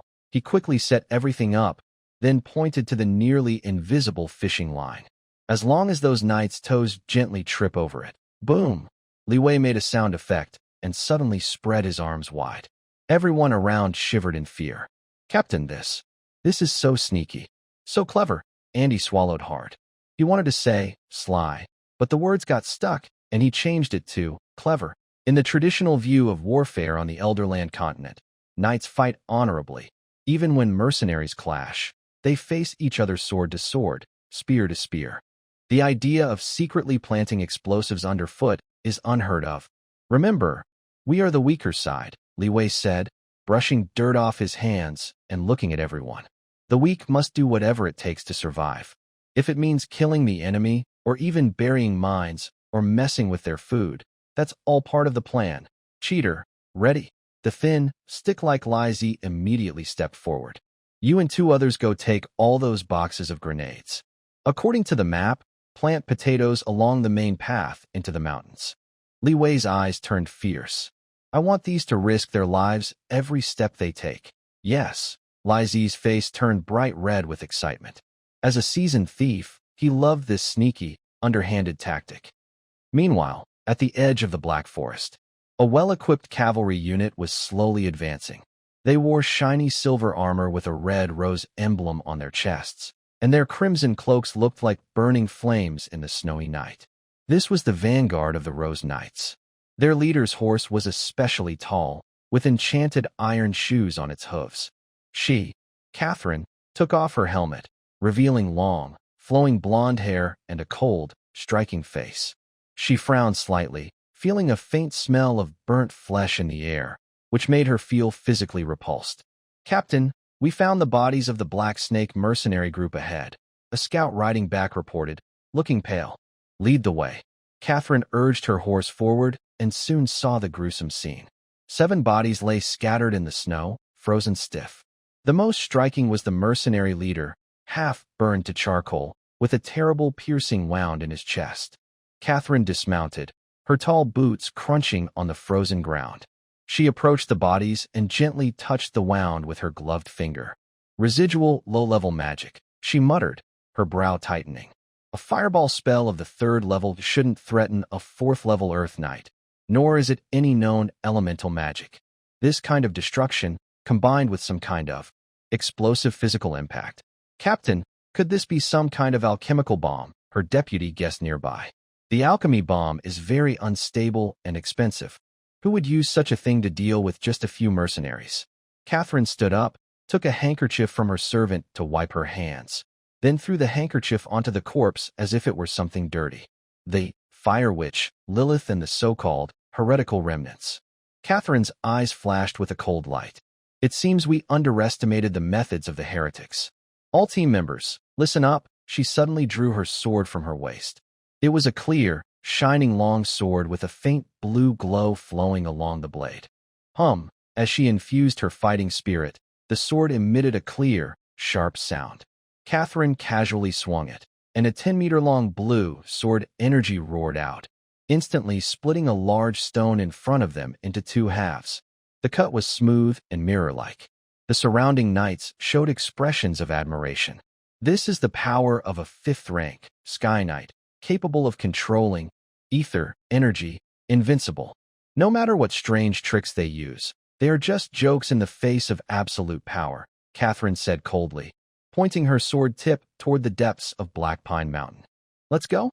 Before dawn, I want their heads hanging on our saddles. For the glory of our Lord, the knights shouted in unison, their voices shaking the snow off the treetops. Base at Black Pine Mountain. The evacuation is underway. There are no screams, no chaos, only suppressed silence and hurried footsteps. During the days of scientific management by Li Wei, this group has begun to instinctively obey commands. Jars and pots were smashed, and the tables and benches that couldn't be taken away were piled in the center of the square. "Captain, do we really have to burn them?"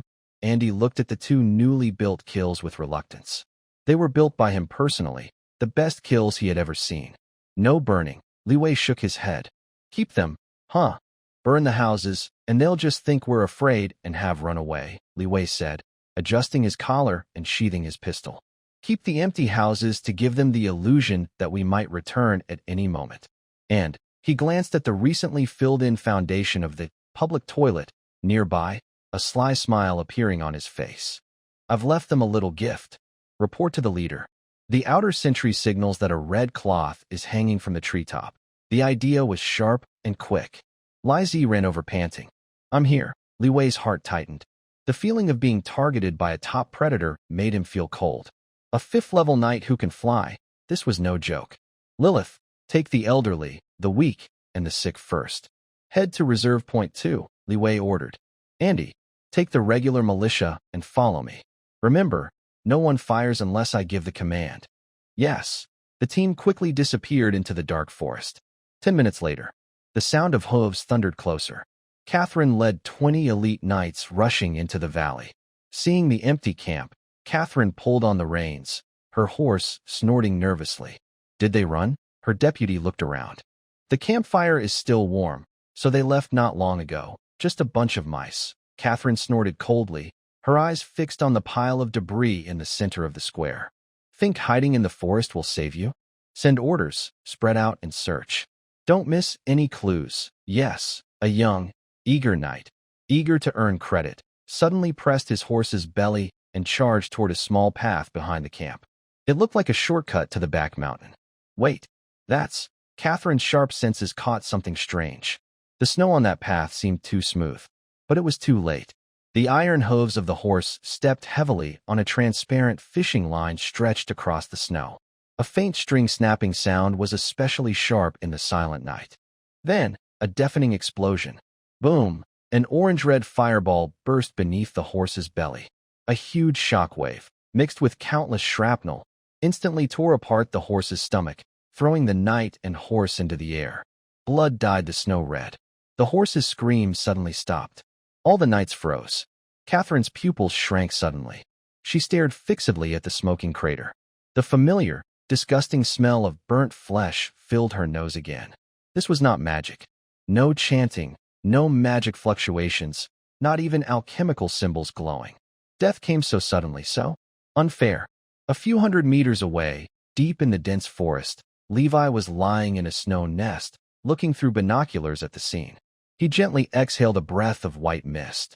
"Welcome to the jungle, noble knights." He lowered his voice and said to Andy beside him, "Tell the brothers, the show is just beginning.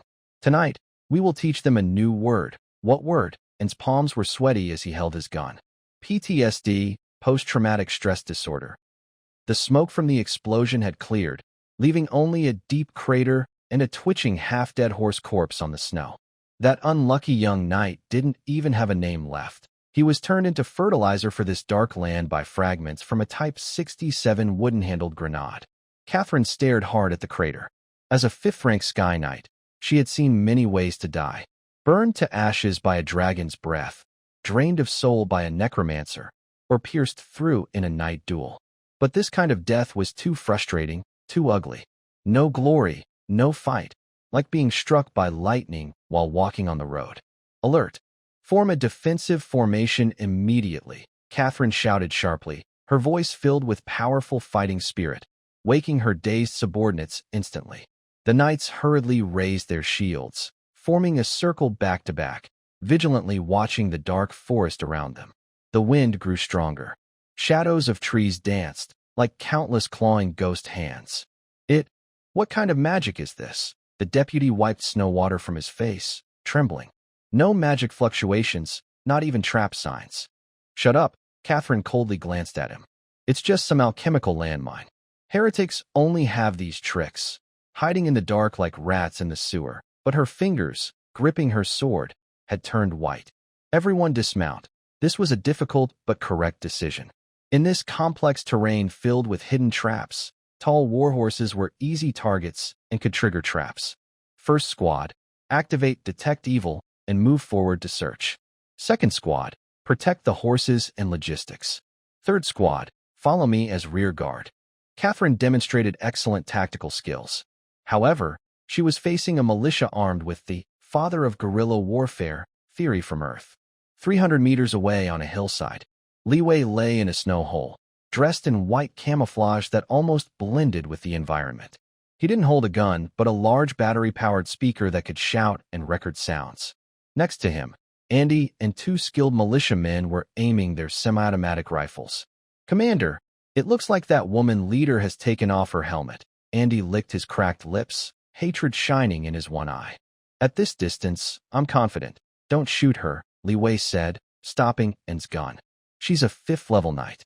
At this range, bullets can't pierce her energy cloth, and shooting might reveal our position. Focus on those holding torches. Those holding torches. Yes, shoot whoever lights them," Li Wei said with a cruel smile. "This is called light-snuffing tactic. I want to blind them." "Understood." Andy took a deep breath, aiming at a knight's servant walking at the front. The servant held a magic torch, illuminating the path ahead. Bang! A sharp gunshot echoed through the quiet valley. The torch dropped, and the servant screamed as he clutched his pierced arm and fell. Almost simultaneously, 2 more gunshots rang out. Enemy attack. 3 o'clock. The knights quickly raised their shields to block, but all they saw were sparks bouncing off their shields. "Extinguish the fire." "Quickly put out the fire." Catherine reacted fast, swinging her sword, and a blue sword energy instantly cut down the fallen torch. But that was just the beginning. In the moment the knights were plunged into darkness, the large speaker crackled to life. There was no call for surrender, no angry roar. Sizzle, after a harsh electric sound, a strange, stirring, yet unsettling melody echoed through the vast, deep valley. It was the prelude to the March of the Volunteers. In this world, where symphonies were unheard of, the stirring trumpet sounded like a divine punishment. "Arise, you who refuse to be slaves. Let our flesh and blood." Li Wei turned the volume to the maximum. The deep male chorus, combined with the howling wind of the Black Forest, created an extremely terrifying sense of oppression. What kind of spell is this? The deputy officer was so frightened, he almost dropped his sword. Is this a large summoning spell? Are they summoning an abyssal demon king? Stay calm. Don't panic. Catherine gritted her teeth. Her voice was so loud it hurt her eardrums, and her energy flow slowed down. There was a strange power in this melody, a force she had never felt before, as if it could shake the world apart. Bang! Taking advantage of the distraction caused by the music, another gunshot rang out. A knight trying to relight his torch screamed as he was hit in the thigh. Blood quickly stained his armor. "Over there!" a knight shouted angrily, holding a spear that glowed white, and threw it fiercely toward the direction of the gunfire. The spear flew through the snow with a rushing sound, but only caught a piece of cloth. "Take a shot, then move to another spot." Li Wei had already led his team to hide 50 meters away. "Ender, good job. Keep going. Don't let them stop to think." An entire hour passed. This elite Rose Knight squad seemed like fools being teased by invisible ghosts. Just as they tried to rest under a tree, a rock with a grenade ring would fall from above. When they tried to follow footprints, they stepped into a trap filled with bamboo spikes and manure.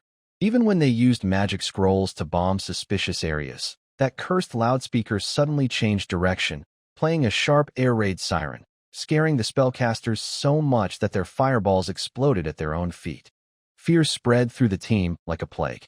If the enemy was a powerful demon or a horde of orcs, these knights wouldn't even frown. But what was this?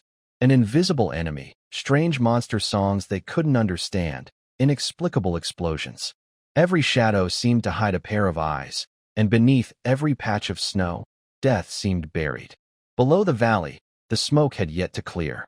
Faced with this unknown fear, Catherine finally showed her strength as a 5th-level warrior. She suddenly stabbed her sword into the snow and shouted, "Holy light, protect us!" Buzz! A pale white shield of light instantly spread out from her, forming a giant inverted bowl that covered the remaining 19 knights. Almost at the same time, Ander and 2 militia members fired their Type 56 semi-automatic rifles. Bang! Bang! Bang! A 7.62 mm bullet with great energy hit the light screen. There was no blood or flesh flying, only ripples like water waves. The bullet melted instantly upon contact with the holy light, turning into scrap metal that fell onto the snow with a clatter. "This is a 5th level," Andy gasped, his fingers turning white as he gripped his gun. "Captain, we can't break through. This shell is too hard." Li Wei looked through the telescope calmly, watching this scene without any change in his expression, as if he had expected the outcome. "Just as I thought. If a few semi-automatic guns could easily fight a 5th-level expert, the magic civilization would have been gone long ago." Li Wei put away the telescope and quickly ordered, "Everyone retreat. Execute Plan B. Fall back. Retreat. Not fighting anymore." Li Zi was still fighting hard. "This is called strategic withdrawal." Li Wei slapped his forehead. "Remember the first part of the 16-word motto. When the enemy advances, we retreat. Don't be greedy for guns, just run." Just as Li Wei and the others turned to run into the forest, Catherine moved below.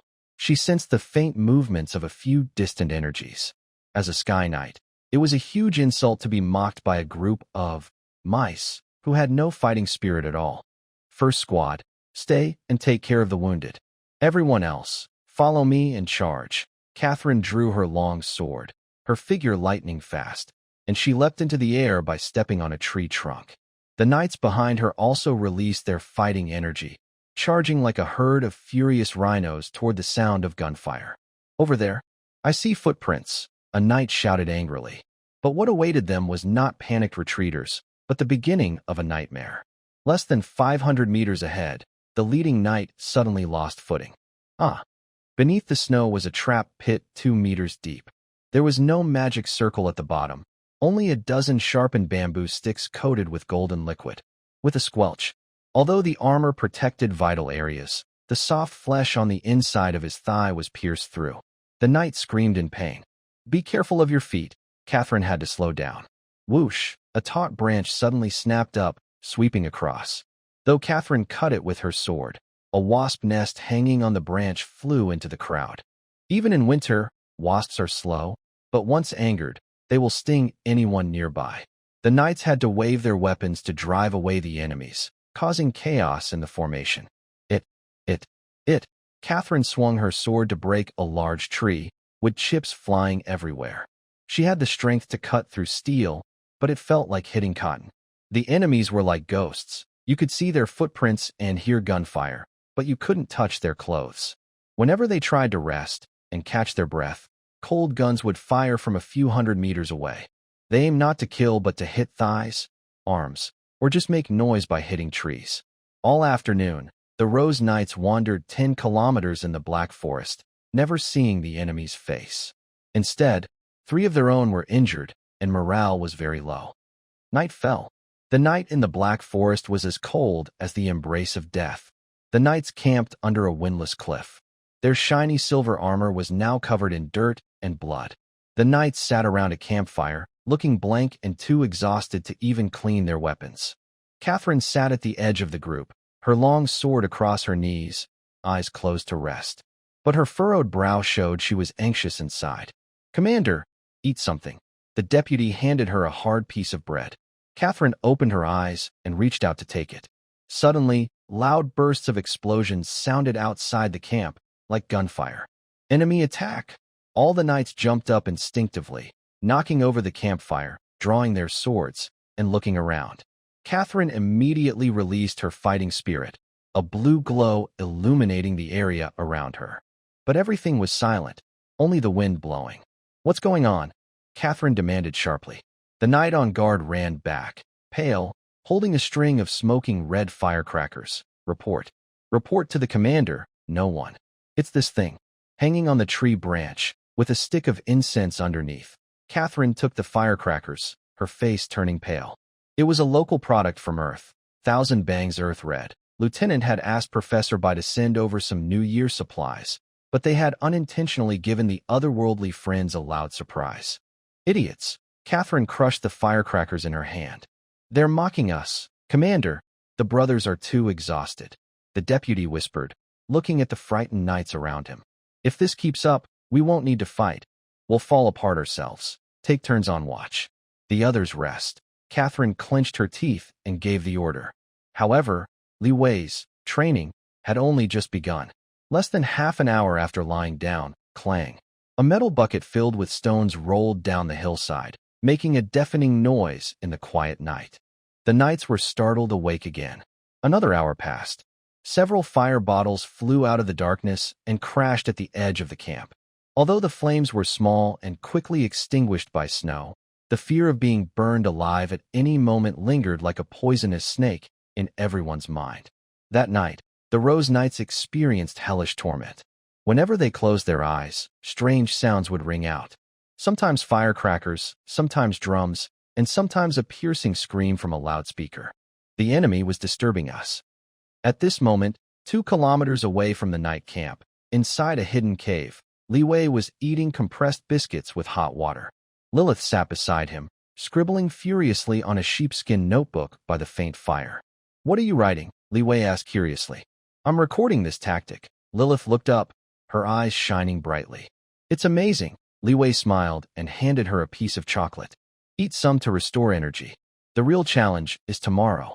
"Will they break down?" Andy, nearby, was cleaning his gun barrel, his single eye full of excitement. "Physically, no, they are professionals. But mentally," Li Wei pointed to his head, "their honor is turning into a burden. Nobles are not united. Once they face setbacks, internal conflicts will erupt, just as Li Wei predicted." The next morning, as the first sunlight pierced through the treetops, a quarrel broke out in the night camp. "I'm quitting." A young noble knight threw his helmet to the ground. "I'm here to eliminate heretics and earn merit, not to play hide-and-seek with rats in this ghostly place. I want to go back." "Shut up, Ron." Catherine looked at him coldly. "That's desertion. I could execute you on the spot." "Execute me? My father is Count Tulip." Ron pointed at Catherine's nose. "You Rose Knights want to make a name for yourselves, but don't drag us to our deaths. Look at my horse, look at my leg. We haven't even seen the enemy's shadow, and half of us are already injured." The surrounding knights, though silent, clearly showed their agreement with their eyes. They were a coalition of small nobles, rushing forward with the wind in their favor, but starting to plan and calculate when the wind turned against them. Catherine's hand, gripping her sword, trembled. She wanted to fight, but she knew that killing now would only cause the team to fall apart completely. Tracks found. At that moment, the scout responsible for reconnaissance broke the silence. To the southeast, there are clear drag marks and bloodstains on the snow. It seems someone was injured and is fleeing toward Gourd Mouth. Gourd Mouth? Catherine's eyes sharpened. She took out a map. Gourd Mouth was a dead end, surrounded on 3 sides by mountains, with only one exit. They can't hold out. Catherine took a deep breath, forcing down her frustration. That's a last stand. If we block the exit, they won't be able to escape. Could it be a trap? The deputy hesitated. A trap? Catherine sneered, sweeping her gaze over the demoralized knights. In the face of absolute terrain advantage, any clever tricks are useless. This is the last chance. Ron hesitated for a moment, then finally picked up his helmet. "One last time. If we don't catch them this time, I'll take my people and leave. Let's go?" Catherine mounted her horse. She looked toward Gourd Mouth, her eyes filled with almost tangible killing intent. What she didn't know was that, several kilometers away, on the top of Gourd Mouth Mountain, Li Wei was crouched behind a freshly poured concrete bunker, holding a walkie-talkie. This was the good stuff Professor Bai had just transmitted earlier that morning. "Tunnel 1, Tunnel 2. This is Tunnel 2. The fish has bitten the hook and is now caught in the net." A suppressed laugh came from the other end of the walkie-talkie. "Tunnel 2. Received. The big package is ready. We can detonate at any time." Li Wei put down the walkie-talkie, watching the startled birds take flight in the distant forest, a cold smile curling at his lips. "Miss Catherine, welcome to my territory." He turned his head and looked behind him. 18 fully armed militia members were lying on the mountain ridges on both sides. Their dark gun barrels pointed at the narrow valley entrance below. At the most prominent spot at the valley's bottom, a bright red flag fluttered, embroidered with a golden sickle and hammer. The wind rose, causing the flag to ripple loudly. That was the battle flag of the Red Dawn Pioneering Group. This is the first light about to rise on this strange world. Gourd Mouth, filled with the sound of wind and alarm. This valley, shaped like a gourd, has a narrow entrance but a wide interior, flanked by steep stone walls. For armies using only cold weapons, this is a deadly trap, but for ambushers with firearms, it is a natural slaughterhouse. Catherine stopped her warhorse at the valley's entrance. As the leader of the Rose Knights, a seasoned warrior, her 5th-level Sky Knight intuition sensed danger in the air. It wasn't magic fluctuations, but a colder, more pure killing intent. "Leader, shall we go in?" Deputy Ron asked nervously, his horse pawing at the frozen ground. "They're inside," Catherine said, looking at the messy footprints on the snow, deliberate mistakes, clumsy enough to be a joke. But she had no choice. The knights behind her were close to breaking. If they didn't fight here, the team would disband before leaving the Black Forest. Form a circle, raise shields. Mages, prepare shield scrolls. Catherine drew her sword, pointing it into the valley. For the glory of the roses, crush them. Kill. 18 knights unleashed their final courage, their fighting aura shining like a heavy tank charging into gored mouth. The moment they entered range. "Fire," Li Wei ordered. Behind concrete cover on the mountain ridges, 18 Type 56 semi-automatic rifles spat fire simultaneously. Bang, bang, bang, bang. The dense gunfire echoed through the valley, bullets raining down on the knights. But the expected scene of blood and flesh flying did not happen. Catherine led the charge, her fighting aura shining brightly, like solid blue crystals. The 7.62mm rifle rounds hit her aura armor, causing ripples but bouncing off, turning into twisted copper fragments falling to the ground. "Is that all?" Catherine sneered, her vigilance turning into contempt. She had thought the enemy possessed some world-destroying spell, but it was just these harmless hidden weapons. "Such attacks can't even break my fighting aura defense." Catherine swung her sword, releasing a blue sword energy several meters long, roaring as it slashed toward the mountain ridge on her left. Boom! The recently poured concrete bunker was sliced by a sword energy, and debris flew everywhere. The behind-the-scenes person, scared, quickly retracted his head, a cut on his face bleeding from a scratch. "Captain, can't break through," Andy shouted loudly, his single eye full of worry. "This woman's shell is too hard." Bullets seemed to hit steel plates. Li Wei crouched behind the bunker, his brow furrowed. Although he had expected this, the defense of a 5-star warrior still surprised him. Regular lead bullets' energy was dispersed by the fighting spirit armor, making them ineffective. Li Wei looked at the knight squad pushing forward under a rain of bullets, less than 200 meters from the defense line. If they got close, these 18 peasants who just learned to shoot would be slaughtered like vegetables by the 5-star knights. "Hey, old bye, can you hear me?" Li Wei pressed his earpiece, his voice cold and frightening. "Signal stable, Director Li. Your heart rate is rising," Professor Bai replied calmly. "Looks like you're facing a tough opponent, 5-star knight. Regular 56-style bullets can't pierce the fighting spirit armor. Request tactical advice." Li Wei watched the blue light approaching below. "If I don't get a plan soon, I might be done for. Don't worry. We've finished developing special bullets and modifications for fighting spirit warriors these days. I'll send them to you now." Behind the bunker, in a snow nest, a dark green, long rectangular military box lay quietly, marked with white spray paint words that made his blood boil. PF. 89 model 80mm infantry anti-tank rocket next to it. There were 2 heavy metal boxes, special 7.62mm shock grenades, modified, ignoring some of the fighting spirit armor's defenses. "Andy, change the magazine. Use the black-headed one." Li Wei quickly opened the metal box, grabbed a magazine, and threw it to Andy. "Everyone, switch to these. Aim at that leading woman, and shoot her hard." "Yes." At the same time, Li Wei hoisted the green launch tube. Heavy in his hands, cold to the touch. This was the scepter of industrial civilization, the voice of truth. Below the valley, Catherine had already reached within 100 meters. She could clearly see the panicked faces of the ambushers.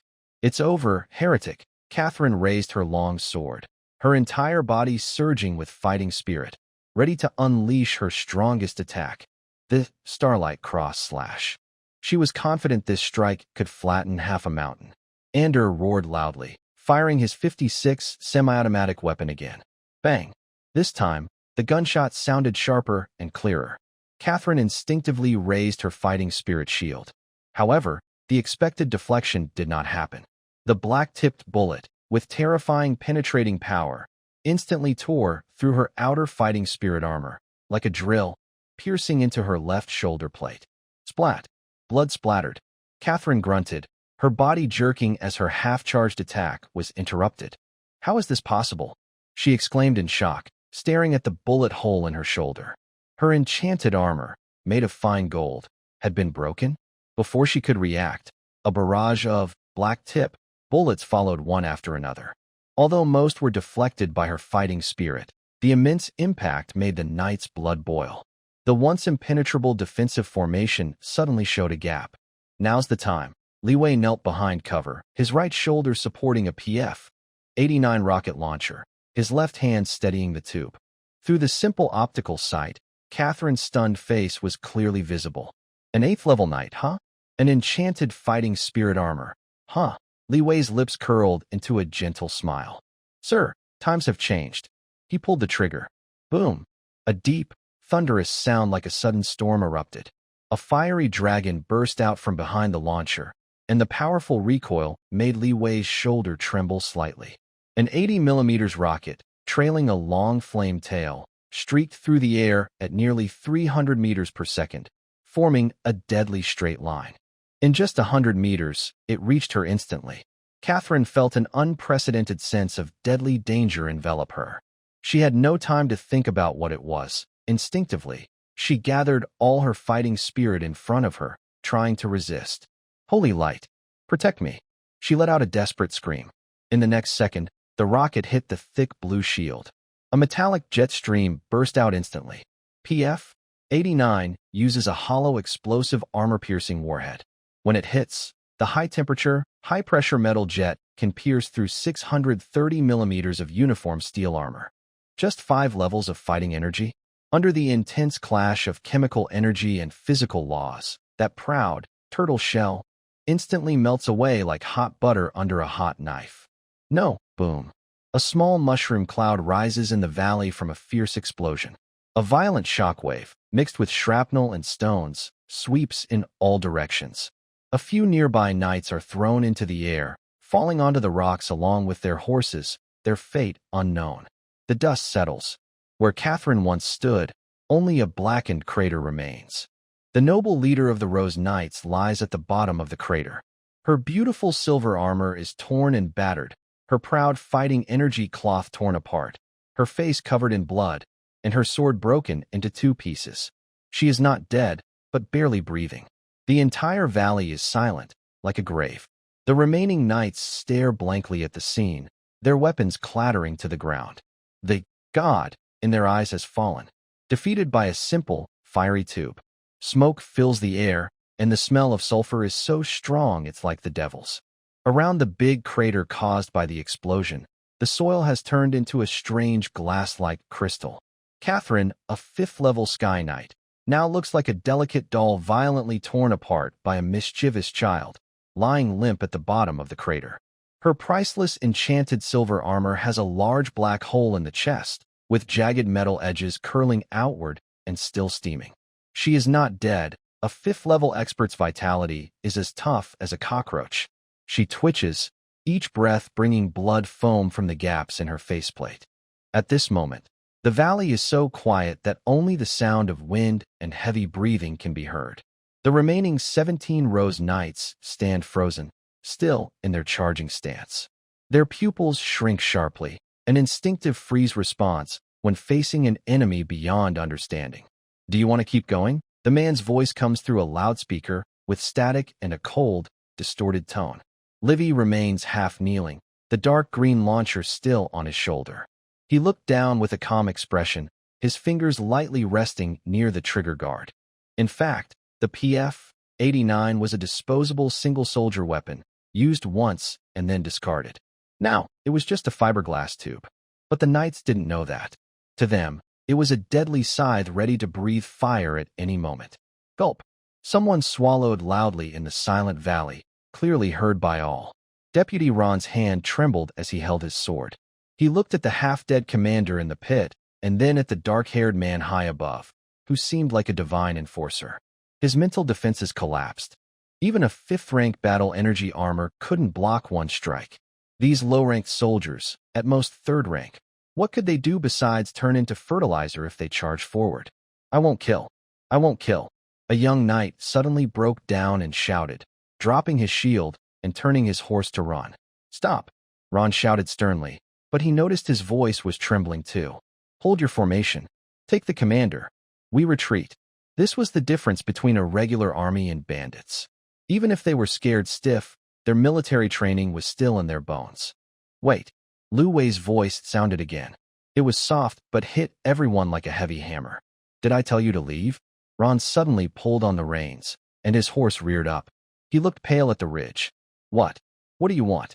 The Rose Knights will never be humiliated. If you want to wipe us out, we'll fight to the death and take you down with us. Lu Wei curled his lips. These nobles, even at the brink of death, still talked about fancy appearances. Don't be nervous. Lu Wei patted the empty cartridge on his shoulder, speaking casually like bargaining at a market. Heaven is kind to all living things. We, the Crimson Dawn, are not murderers who kill innocents. As long as you cooperate, everyone can leave with dignity. Crimson Dawn? Ron remembered this strange name. Leave your horses. Take off your armor and weapons. Lu Wei's tone suddenly turned cold, filled with undeniable authority. Take your half-conscious commander and get out. I'll count to 3. This is impossible. Ron instinctively objected. Knights without their horses and armor felt like they had no pants on. An enormous shame. 1. Li Wei-jin didn't waste words with him. Next to him, Eli immediately pulled back the bolt of his gun with a click that sounded clear and sharp. This sound had already marked the death knell in the recent battle. 2. 18 dart gun barrels lowered by an inch in unison. Ron glanced at Catherine, who was lying in the pit, unconscious and uncertain of life or death. If they didn't get her back quickly for advanced divine magic treatment, this family genius would be truly finished. And that cursed green tube was still pointed directly at his forehead. The cold in the man's eyes told him he was serious about firing. Disarm. Ron gritted his teeth and forced out these words. Each syllable sounded like he was biting glass shards. Vice Captain, follow orders. We need to bring the captain back alive, Ron roared. A harsh clang of metal rang out. The noble knights shamefully dismounted from their horses, unbuckled their armor, and threw their family crest-engraved plate armor, long swords, and shields onto the snow. In the end, they only wore thin linen shirts and leather pants. Using simple stretchers, they carefully carried the muddy-looking Catherine, limping toward the valley entrance. In the snow and wind, these once unstoppable conquerors now looked like a pack of stray dogs, their figures bleak and forlorn. Remember this face and this flag. Liwi stood up and pointed to the bright red flag behind him. Next time, remember to bring a coffin. Ron didn't look back. He only staggered slightly, then quickened his pace, until he was sure the enemy's figure had completely disappeared into the snowstorm. Liwi exhaled a long breath, feeling the cold sweat soaking his clothes. This was a pure gamble, a hand played without cards. If these people had really charged in en masse, with only a few hundred bullets left, they might not have made it out intact. After all, the Fifth Order Knights had fallen, but their bodyguard's quality was still high. Captain, did we win? And Eli, lying behind cover, stared with wide, unblinking eyes, still unable to believe what he saw. That was the Rose Knight Regiment, the most elite force of the Tulip Command. In the past, when they saw such aristocrats, they would kneel in mud pits from 3 miles away. Now, these aristocrats had been stripped down to just their underwear and ran away in disgrace. We won. Li Wei threw the empty rocket launcher back into the box and said calmly, and we won completely. Someone must have led the cheer, maybe that nervous new soldier who had been trembling before. Suddenly, a loud cheer erupted along the ridge. We won. The Night Lord ran away. We defeated the Night Group. The militia jumped out from behind their cover. Some threw their hats into the air, others knelt and cried loudly, and some held their guns while laughing wildly like fools. Their emotions were not just relief after surviving, but also a rebuilding after their faith shattered. It turned out that nobles were made of flesh and blood. It also turned out that fighting spirit was not invincible. And as long as they followed Commander Li Wei, even common folk could tear a hole in the sky. Liliris stood in the corner, watching the wild celebration of the peasants, then looked at Li Wei, who was calmly checking his ammunition. She felt her worldview was changing. There was no magic fluctuation, no chanting spells, just relying on physics and chemistry to defeat high-level extraordinary beings. Is this the power of industry? She whispered to herself, her previous absolute belief in magic cracking open, replaced by a passionate desire for truth. Stop yelling. Everyone shut up. Ander was the first to react, his single eye flashing with fierce light. Go clean up the battlefield. That's a warhorse. All top-quality warhorses, his shout reminded everyone. The militia, like wolves seeing a beauty, howled and rushed down the hill. Be gentle. That's my horse. This armor is so heavy. Probably made of pure steel, right? How many hoes did it take to make this? This sword is inlaid with gems. We're rich. Li Wei also slowly descended the hill, but his focus was different. He reached the abandoned armor pile and picked up a breastplate. It was heavy in his hand, with a crisp sound when tapped. It was high-quality, refined steel, mixed with a small amount of silver, making it excellent industrial material. Old Bai, can you hear me? Li Wei spoke into his headset. I hear you clearly, Director Li. Professor Bai replied with a hint of a smile. Congratulations. This was a textbook ambush. The Central Command just sent a congratulatory message, praising your team for showing the spirit of resisting America and aiding Korea. Cut the nonsense. Li Wei kicked a broken sword on the ground. I'll have Laliris compile the loot list later. I now have a new idea. About what? About development. Li Wei looked at the militia members struggling to climb onto their horses, his eyes deep. With these horses, we will have mobility. With this steel, I can upgrade the base's production line. Black Pine Mountain is too small to hold our dreams. Li Wei raised his head and looked at the vast snowfield beyond the gourd-shaped opening. Since they delivered the express right to our door, we must make good use of it. Li Wei paused. I want to arm these warhorses and form a cavalry reconnaissance unit. Also, don't waste those night bodies. Let Lily research their body structures. I want to understand how combat energy works. There was silence on the other end of the headset for 2 seconds.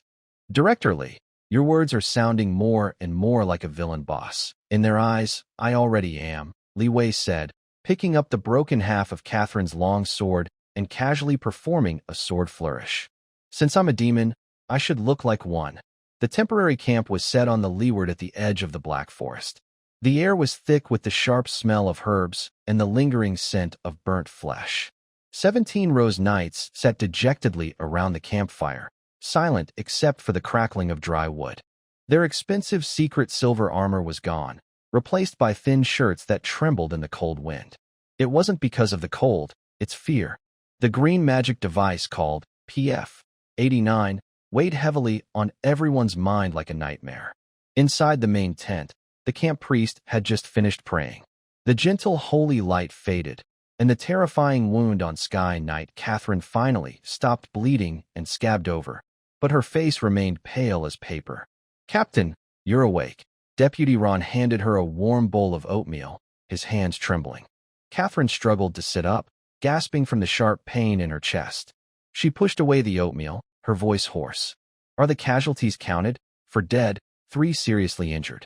All weapons lost, Ron said shamefully, lowering his head. We lost 30 warhorses. Catherine closed her eyes, her mind replaying the image of the dark-haired man carrying the green tube. No magic fluctuations, no elemental chance, just pure, destructive physical force. That wasn't alchemy. Catherine suddenly opened her eyes and spoke firmly. That is an ancient forbidden magic device.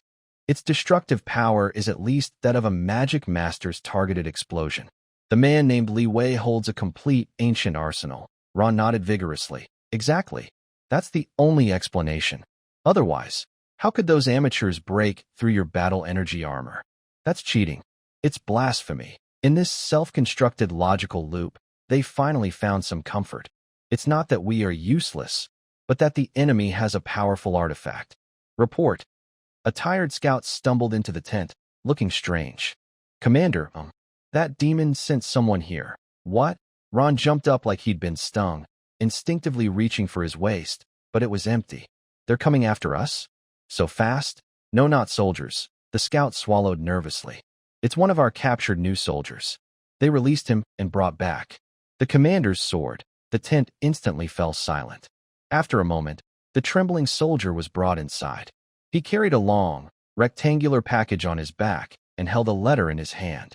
"Commander," the soldier knelt with a thud, crying loudly. "They didn't kill me, and they even gave me a hot meal. They told me to bring this to you." Catherine stared intensely at the package. It was her sword, the Ether Sword, a treasured family heirloom passed down for generations. "Be careful, it might be a trap." Ron stepped in front of Catherine. "Maybe it's cursed with poison." Catherine pushed Ron aside and took a deep breath. "If it's a curse, he could have killed me in the valley. Give it to me." The package was carefully unwrapped. When the silver-white sword appeared in the firelight, everyone was stunned. There were no cracks or rust, as expected. The blade was shiny like a mirror, even brighter than when Catherine maintained it herself. A thin layer of oil covered the blade, emitting a strange, slightly irritating yet reassuring chemical smell that she had never smelled before. Catherine's trembling finger reached out to gently touch the spine of the sword. The smooth feeling. Even the old dirt on the hilt was cleaned thoroughly. The blade's cold light was sharp, clearly polished with high precision. "Well," Ron was stunned. "They helped you sharpen your sword." This was so absurd. Enemies fighting fiercely on the battlefield, seizing spoils, and then carefully caring for and returning them? What kind of approach is this? And this letter too. The new soldier tremblingly handed over a neatly folded piece of paper. It wasn't parchment, but a kind of white, delicate, thin paper as light as a cicada's wing. Just the craftsmanship of this paper would make the paper workshops in the capital feel ashamed. Catherine unfolded the letter. The handwriting was strong and forceful, written in the common language, but the pen strokes carried a strange sharpness. "Dear Commander Catherine, if I may call you that, even though you are a defeated general, here is your family's fire stick returned. To clean the rust and stubbornness on this sword, my technician wasted half a bottle of WD-40 rust-proof oil. I suggest next time you go into battle, think about your tactics with your brain, not your face trying to catch rockets. I know what you're thinking. You're wondering what kind of magic the green tube is and which abyssal demon I came from. Unfortunately, your perspective is too narrow. In this world, what decides victory or defeat is never divine bestowed fighting spirit or noble bloodline, but advanced productivity and the right methodology." Lu Wei, Red Dawn Pioneering Group. Catherine's hand trembled. Was she angry? Of course. The words, "fire stick," and "stupid," were like insults scraping her dignity on the ground. But more than that, she felt a deep, trembling fear from her soul. What is WD-40? What is productivity? What is methodology? She fought the urge to tear the letter apart, her gaze lowered to the so-called study material. The deepest root of the great power of war lies among the people. The soldiers and civilians are the foundation of victory. War is a continuation of politics. In just a few hundred words, she recognized every word, but combined, they felt like a heavy hammer smashing her 20 years of nightly education into pieces. There are no gods, no glory, no personal heroism. Only cold, precise, machine-like logic of war. In front of this text, her proud charge as a knight seemed like a child's play in a sandbox. "Captain," Ron looked at her carefully. "What did the letter say? Was he insulting you?" Catherine was silent for a long time. She slowly folded the letter and carefully put it into her inner pocket. She held the Ether Sword that smelled of industrial lubricant and suddenly felt it was heavier than ever. "Ron," Catherine's voice was frighteningly low. "Yes, send orders for everyone to retreat 30 miles and rest at Whitestone Town." Ron was surprised. "Aren't we going to take revenge?" "The family reinforcements are already on the way." "Revenge?" Catherine looked up. The proud fire in her eyes had gone out, replaced by deep confusion and seriousness. In his eyes, "We are not even qualified to be opponents." She looked toward Black Pine Mountain. The snowy mountain in the night looked like a lurking giant beast. That man did not kill prisoners, and even maintain the enemy's weapons. The only message this behavior sent was, "I don't kill you not because I am kind, but because I look down on you. Even if you hold the sharpest sword, in my eyes, you are just a baby waving a stick." This condescending contempt was more painful than killing her. Black Pine Mountain Base. Lu Wei sneezed and rubbed his nose. "Got a cold?" Professor Bai's voice came from the Bluetooth headset. No, probably that female knight was cursing me. Lu Wei sat on the recently seized carriage, watching Lilith drool over a pile of spoils. Director Lu, the psychological assessment team's plan has taken effect, Zhou interrupted. According to the micro-expression analysis model, returning weapons is an abnormal behavior that causes great cognitive dissonance. In that knight leader's subconscious, your image has upgraded from cultist to an indescribable high-dimensional being. That's a good move, Lu Wei smiled, picked up a confiscated cigar, and sniffed it. That sword was just polished with sandpaper and sprayed with some rust-proof oil. But to superstitious people, it becomes a miracle. This is the impact of information disparity, Professor Bai said calmly. But Lu Wei, don't get careless. The theory you mentioned in your recent letter is still too advanced for this world. Once it spreads, you will face not only the Knight's pursuit, but also a full-scale backlash against the old order. I understand, Levi said, putting away his smile and looking into the distance at the one-eyed dragon and leading the militia and singing, "Unity is strength." The formerly hunched, numb-eyed peasants now stood straight, their eyes shining with a spark called hope.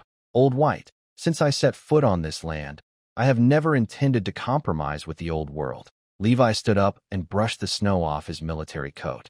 Whether it's fighting energy or magic, as long as it blocks the people's way to eat, they are the reactionaries we must overthrow. Night fell like ink, and fierce winds carried snowflakes howling through the treetops of the Black Forest. 3 kilometers from Black Pine Mountain, a nearly transparent shadow sped along the snow close to the ground. No footprints, no breathing sounds. Not even the air was disturbed. A 5th-rank Sky Knight, capable of resisting physical attacks and knowing how to use the wind as camouflage. Catherine endured the sharp pain from her broken ribs and sneaked forward, biting her lip. The defeat during the day gnawed at her dignity like a poisonous snake, and the disdainful look in Levi's eyes was more unbearable than a rocket. Followers of the evil god, I want to see what filth your nest hides. She didn't believe the man's lies. Returning weapons? That was humiliating. The demon, who sprayed fire from a green tube, must have a nest full of bones and innocent blood flowing inside. As soon as she got proof, even risking her life, she would apply for the holy judgment from the church to level this place. Ahead was the gourd mouth. Catherine held her breath, activated her fighting energy, and her body instantly blurred, executing a high-level combat technique, Shadow Step. However, what she didn't know was that, 500 meters away inside the mountain, in a newly poured integrated concrete underground fortress, 2 red dots flickered on a green fluorescent screen. Report to the leader. The target has entered Area A3, moving very fast, confirmed as a high-level extraordinary individual. The believer in charge of monitoring, Lai Zixing, licked his lips excitedly and clenched the walkie-talkie tightly. In front of him was a military thermal imaging monitor powered by a rechargeable battery, a small gift from Earth. Catherine sat on a nearby ammunition box, holding a cup of steaming goji berry tea, watching the sneaky human-shaped light on the screen. A playful smile appeared on her face. "Don't be nervous, it's an old friend," she said, blowing on her tea. "Send the order. Activate blind mode for everyone. Except for the core secret area, let her see everything else. Remember, if anyone dares to look at her too much, this week's braised pork is cancelled." Yes, Catherine moved like a ghost past the first guard post. 2 militia members, carrying strange tubes, rifles, leaned against a cover and chatted, less than 3 meters from her. "Hey, did you hear any movement?" one militia asked, scratching his ear. "Just the wind. What else could it be? By the way, what do you think the reheated meat the captain mentioned early in the morning tastes like? Don't you know? Captain Andy said it's something only immortals eat. Rich, but not greasy." Catherine's heart pounded loudly. She gripped her short dagger tightly, ready to strike at any moment. But the 2 men didn't notice her presence at all. They kept discussing the so-called reheated meat. Typical rabble, Catherine thought with a cold smile, her nerves slightly relaxing. It seemed the strange explosion during the day was just caused by some disposable gadget. These soldiers' alertness was shockingly low. She moved silently like a proud black cat, crossing the so-called strict defense line. The deeper she went, the tighter her brow furrowed. There was no smell of decay. According to the church's Heretic Identification Guide, places of cult gatherings usually carried the scent of sulfur, rotting flesh, and vice. But here, the air carried a faint, chalk-like dry smell, and a strong aroma that made her stomach twitch. It was the smell of fats and carbohydrates reacting beautifully at high temperature. She hid behind a large rock, peered out, and her pupils shrank suddenly. What she saw was not an altar filled with severed heads, nor slaves barely clothed. In the center of the valley, 2 rows of neat, startlingly white houses rose from the ground. The walls were seamless, as if carved from a single piece of rock. Earth magic? Impossible. Catherine pressed her fingers into the cracks in the rock. Even the chief court mage couldn't create so many houses in just 3 days. In the middle of the camp, a huge bonfire burned brightly. It wasn't used to burn people. Above it, a large iron pot bubbled with hot steam. A group of people dressed in bulky green coats lined up, holding wooden bowls. They showed no fear or numbness. Instead, they seemed to be smiling. Hey, Ermazi, don't push. Do you understand? Cue up. A one-eyed man with a large spoon tapped the edge of the pot. He was the same fierce man who threw the bomb earlier. Captain, can I have more soup? This soup with rice is amazing. Get lost. That's for the wounded. Catherine stared intently at the person called Ermazi. He was a well-known lazy man from a nearby village. In the past, he would crawl on the ground like a maggot whenever he saw knights. Now he sat up straight, still smiling playfully, but his eyes were those of a human, not an animal. This is illusion. It must be a demon's illusion. Catherine bit her tongue, trying to use pain to break the spell. But the scene before her remained unchanged. She quietly moved around the crowd to a corner. There was a freshly painted gray wall, and a small girl, only 6 or 7 years old, was standing on tiptoe, holding a piece of charcoal, clumsily drawing on the wall. The girl wore a small camouflage cotton jacket. Her face was clean and bright red like an apple. Catherine instinctively stepped closer. She thought that as long as she didn't make a sound, no one would notice a 5th-level knight. The girl was very focused. Each seemed carved into stone. It wasn't a common sacred language, but a simple block script, straightforward but with a strong, upright presence. What are you writing? Catherine suddenly realized she had spoken out of turn. She wanted to retreat, but the girl didn't scream or run away. Instead, she turned her head and looked at the dark air, or rather, at the place where Catherine was hiding with her clear, big eyes. This is labor, comma. The girl pointed at the writing on the wall, her voice crisp. Uncle Lee taught me. Catherine's whole body stiffened. Had she been discovered? No. Maybe the girl was just talking to herself. Then, what about the sentence behind? Catherine lowered her voice, trying to coax this brainwashed child to say the true name of the evil god. A little girl wiped the dust from her nose, proudly straightened her chest, and heavily wrote the next few words with a charcoal pencil. Uncle Lee says, hard work is the most honorable. Boom. These 5 words struck her like a thunderbolt, hitting Catherine's mind hard. It wasn't, long live the blood god, nor sacrifice to the abyss, but hard work is the most honorable. In this world, labor is a curse for the lower class, a chain for serfs. Nobles take pride in not working. Knights boast about their plundering victories. Why did you write that? Catherine's voice trembled a little. The little girl looked at her curiously, as if she was looking at a fool. Because Uncle Lee said, even gods have to farm or they'll starve. As long as we work, everyone can eat well, live in big houses, and not be afraid of wolves or those bad horse-riding bandits. Those bad horse-riding bandits. Catherine felt like she had been slapped hard in the face. That's a lie. It's all a lie, she muttered to herself. They just want to fatten you up so they can eat you. No, that's not true. The girl suddenly got angry, holding up half a white steamed bun. Look, this is what we got tonight. Hot. Soft. The Lord's dogs never eat this, but Uncle Lee gives us some. He's a good man. That half bun looked blindingly white in the firelight. Catherine looked at the bun, then at the girl's hopeful eyes. She wanted to argue, wanted to tell her the teachings she had learned, tell her about the world's true order. But her words were stuck in her throat, not a single one coming out. In this winter where even black bread is mixed with wood shavings, that half-white bun is the undeniable truth of the world. Suddenly, a harsh electric crackling sound echoed above the camp. Cough, cough. Test tone. That nightmare-inducing voice came from the loudspeaker hanging in the treetops. Catherine tensed instantly, her fighting spirit erupting, ready to fight her way out at any cost. That guest in black, Li Wei's lazy voice, with a teasing tone of control, said, "Don't scare the children. The dust in the corner of the wall isn't dry yet. Don't dirty your night cloak." Catherine suddenly looked up, staring at the top of the hill. There, a blinding beam of searchlight suddenly shone on her, exposing her so-called perfect stealth and stripping it all away. At the center of the light pillar, Li Wei, dressed in a military coat, held a walkie-talkie and looked down at her from above. "Since you're here, don't rush to leave." Li Wei pressed a red button. "Everyone stand up. Show our guest what we call a new look." Clatter.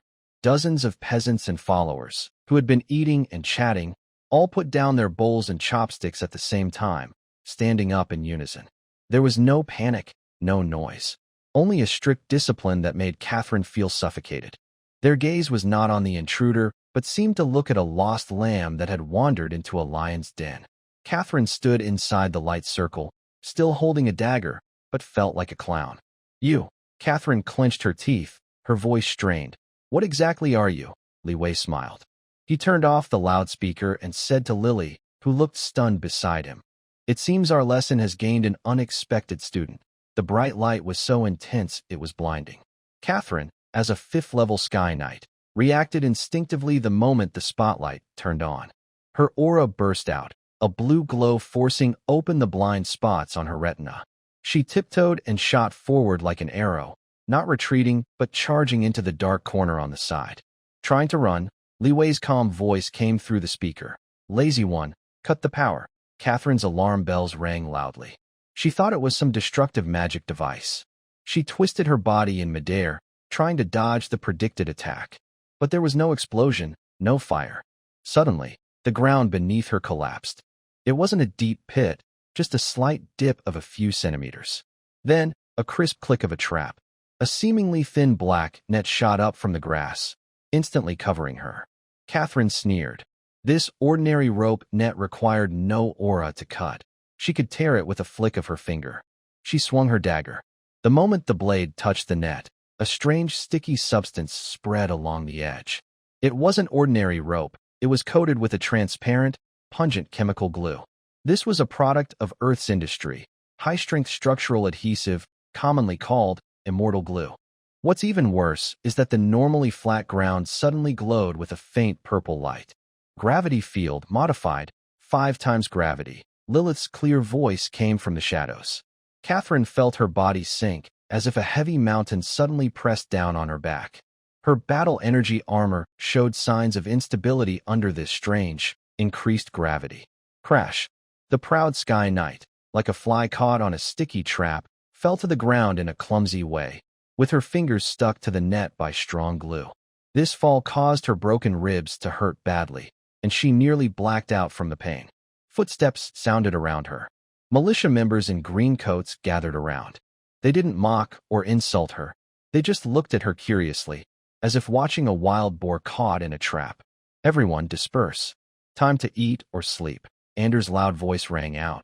"The captain said she's a guest. Don't scare her." The militia really did disperse. No one came to attack or tie her up, though she couldn't move now anyway. A few minutes later, 2 strong women came over and lifted her up with the net. There was no water prison or room full of torture devices. Catherine was carried into a damp room, still wet because the cement hadn't dried completely. The room was warm, even a bit stuffy. In the corner, there was a black iron stove burning red charcoal, with a metal pipe leading outside. There was a wooden table and 2 chairs. Livy sat behind the table, holding a porcelain cup with a red 5-pointed star on it, gently blowing on some red berries floating on the water's surface. "Untie him," Livy said, setting down the cup. Lilith hesitated. "Captain, she's a 5th rank. Untie her," Livy repeated calmly. "If this was her peak, I'd still be cautious. But now, she's no stronger than a stray dog." Catherine felt a wave of humiliation. Lilith recited a spell, and the sticky net finally loosened. Catherine staggered to her feet, her battle energy drained, her ribs hurting badly, and her left leg wounded from a gunshot. She held onto the chair, glaring at Livy with almost fiery anger. Kill me. Her voice was hoarse. No need to pretend to shame me. Sit down. Li Wei pointed to the chair opposite. Catherine didn't move. It's okay if you don't want to sit. That's your choice. Li Wei took a small paper bag from the drawer, poured its contents into an empty cup, and picked up the iron kettle on the stove, pouring in boiling water. A fresh, clean aroma instantly filled the small room. It wasn't the sour smell of cheap beer, nor the sweet, spicy scent of noble tea, but a scent with a fresh herbal smell that seemed to cleanse the soul. This is jasmine tea. Li Wei pushed the cup to the edge of the table. A specialty from Earth. You can't get it in this place. Catherine swallowed hard. She hadn't had water for a whole day and night.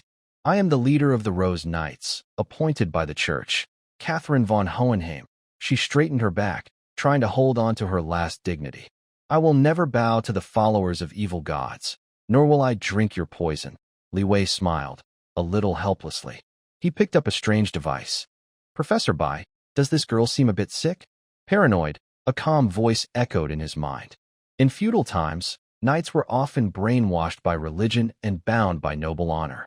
It's normal for their thinking to be rigid. Li Wei sighed, took a pack of Red Tower Mountain cigarettes from his pocket, and lit one. Miss Catherine, Li Wei exhaled a cloud of smoke. Do you think I am a demon? You use forbidden alchemy weapons and deceive ignorant peasants. Isn't that what a demon would do? Catherine retorted sharply. Deceive? Li Wei pointed outside the window. Did you see what that girl wrote? The bread in that pot? Are they also demons transformed? That is, Catherine hesitated, gritting her teeth. That is to win people's hearts. You feed the commoners so they serve you, and in the end, sacrifice them to evil gods. Li Wei's eyes turned cold. He stood up and walked in front of Catherine. The pressure, mixed with the smell of tobacco and gunpowder, made Catherine instinctively want to step back, but she found herself backed against the wall. Win people's hearts. Li Wei's voice was quiet but firm. If feeding people is called winning hearts, then what do you call starving people to death in your church? Is that divine mercy? Your so-called justice is watching honest people sell their children just to get a piece of moldy black bread? Or is it about building a church by draining a village's blood? Catherine's face turned pale. Do you think we need to sacrifice? Li Wei sneered, grabbing a handful of candies from the table. Those were the white rabbit milk candies sent over a few days ago, and stuffed them into Catherine's hand. Open your eyes and look. Is there an altar in these mountains? Catherine held the hard candies tightly, her palm aching from the pressure. There was indeed nothing. On this journey, she had only seen people working, eating, and a little girl writing. There was no sign of fear, only a strange vitality she didn't recognize. But it goes against God's will. God doesn't bother with your broken affairs. Li Wei interrupted her. Sit down and stretch out your legs. The sudden change of topic stunned Catherine. What? Your leg. Li Wei pointed to her outer thigh. The leather armor there had been torn by the explosion, revealing a deep wound that was bleeding, with the surrounding skin turning black. None of your business. Catherine guarded her wound cautiously. Li Wei ignored her and took a small red and white spray bottle from the shelf. It was one of the latest supplies sent over, Yunnan Baiyao spray. Hold her down, Li Wei said to Lily. Lily immediately cast a mage hand, an invisible force pressing Catherine into the chair. Let me go? What are you doing? You heretic. Catherine struggled in fear, thinking Li Wei was about to cast some evil curse on her. Sizzle. A cool mist sprayed onto the wound. The intense stinging made Catherine grunt, trembling all over, sweat soaking her back instantly. Is this corrosive poison mist? She closed her eyes in despair, waiting for the pain of flesh rotting. But after just a few seconds, the pain disappeared. Instead, she felt a cool, tingling sensation. The burning pain quickly subsided, and even the dizziness from blood loss was much less. Catherine opened her eyes in disbelief. The wound was still there, but the bleeding had stopped. A red medicinal film covered her skin, like a protective shield. How is this possible? Did they get hold of the church's special holy water? Don't move, and here's another bottle. Li Wei replaced the bottle with a white one and sprayed a few more times. This one helps healing. If you don't want to become stay still. After treating the wound, Li Wei threw the 2 bottles onto the table. That's enough, Lilith. Send her away. Catherine was completely stunned. Send her away? She looked at the bottles on the table and then at Li Wei. You're not going to kill me? Or imprison me? I'm short on supplies here. No time for freeloaders. Li Wei sat back in his chair, took a sip of tea. And right now, you're too weak. Killing you would be unfair. Keeping you means I have to feed you. He looked at Catherine with a calm, indifferent gaze, without any killing intent, just a sense of seeing through the world. Go back, rest your wounds, clear your mind, and come see me again. And if you still think I'm a monster then, feel free to draw your sword. Li Wei pointed at the door. The door isn't locked. I won't stop you. Catherine didn't remember how she left that room. Outside, the snow and wind still howled fiercely, but her thigh wound no longer felt cold. She clenched the two small bottles tightly, which were red and white, with strange characters and a small date. 2024. Captain, are you really letting her go? On the top of the dark fortress, Li Zi watched the figure walking away in the snow, feeling a bit distressed. That's a 5th-rank knight. That's what I call strategic investment. Li Wei stood at the observation point, watching the figure disappear into the edge of the dark forest.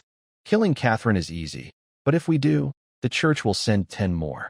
Our goal isn't to destroy their bodies, but to weaken their will. Li Wei remembered the guidelines for United Front work sent by Professor Bai. Let her go.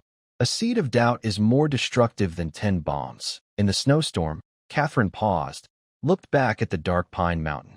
That valley looked like a sleeping giant in the night, but at its heart, there shone a warm, steady light never seen before on this continent. She touched the hardened medicine film on her wound, bit her lip, then turned and disappeared into the darkness. The direction of Whitestone City was as quiet as a graveyard. After Catherine returned, injured and with her worldview shattered, she did not immediately prepare for revenge. According to scouts, the Rose Knight Order was conducting a full internal cleanup, even refusing an invitation to a dinner hosted by Count Tulip. This gave the Black Pine Mountain base a chance to breathe, but Levi knew this was only a calm before the storm. Although the seeds of suspicion have been planted, to uproot this big tree, we need tough fighters, Levi said, crouching inside the newly built military workshop, which was really just a well-ventilated earthen cave, staring at a pile of blueprints with worry.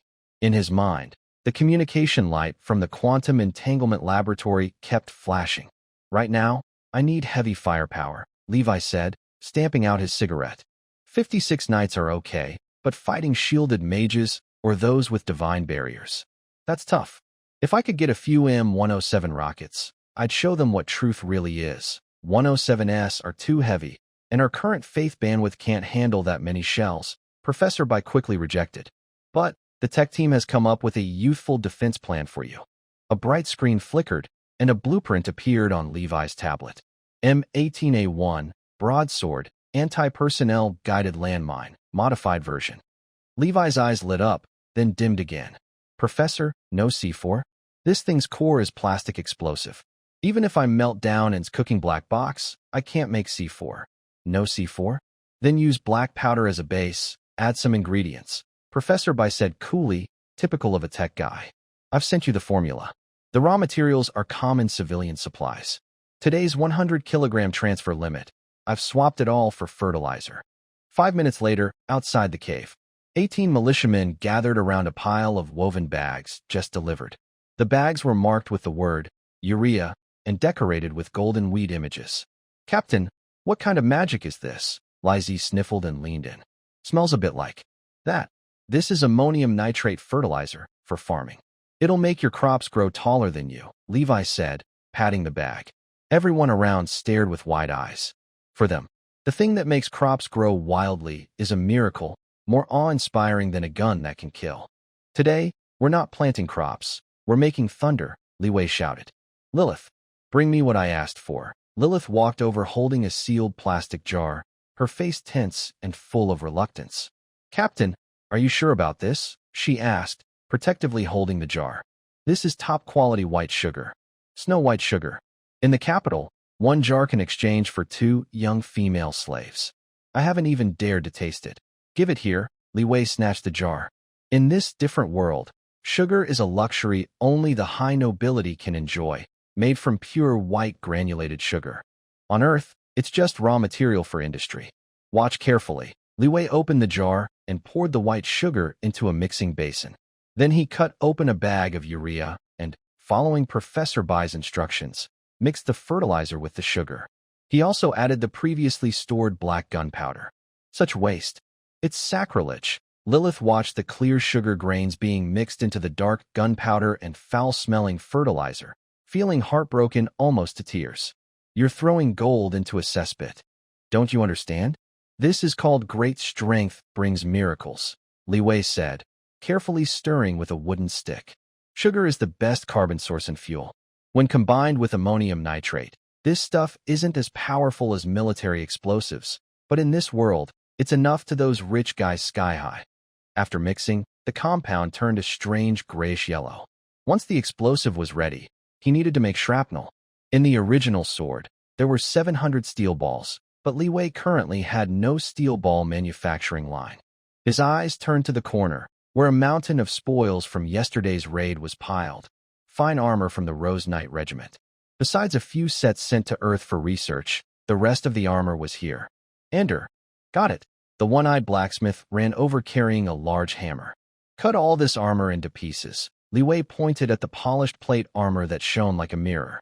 Smash or it up with explosives into tiny iron pieces about the size of a fingernail. The sharper the edges, the better, and it would be great if they had some barbs. Ender hesitated. Captain, this is high-quality sarin steel. One set of armor is enough to buy half a street back home. Can't we keep it for ourselves? We don't need to wear this as a turtle shell. Our defense is beyond the enemy's range. Hurry up. This is an order. All afternoon, the sound of sharp metal echoed through the Black Pine Mountain base. Once symbolizing knightly honor, family tradition, and invincibility, noble armor, under assembly lines, turned into piles of sharp, fierce scrap metal. The steel used to protect nobles was about to become deadly blades piercing their hearts. At dusk, the first batch of rough swords was completed. The outer shell was a curved box made of wooden planks and iron sheets, filled inside with a thick layer of armor fragments, and behind it was a compressed container of sugar fertilizer explosive. The detonation method was simple. Pull the fuse or connect a battery with wires for manual ignition. Li Wei examined this rough-looking box in his hand, feeling that something was missing.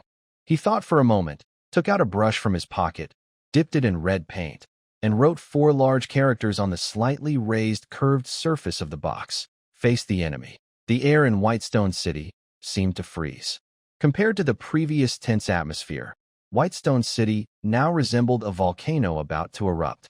The remnants of the Rose Knight Order, stationed at the city gate, had been ordered to withdraw from the core area, replaced by a group of clergy dressed in crimson robes, holding gemstone scepters.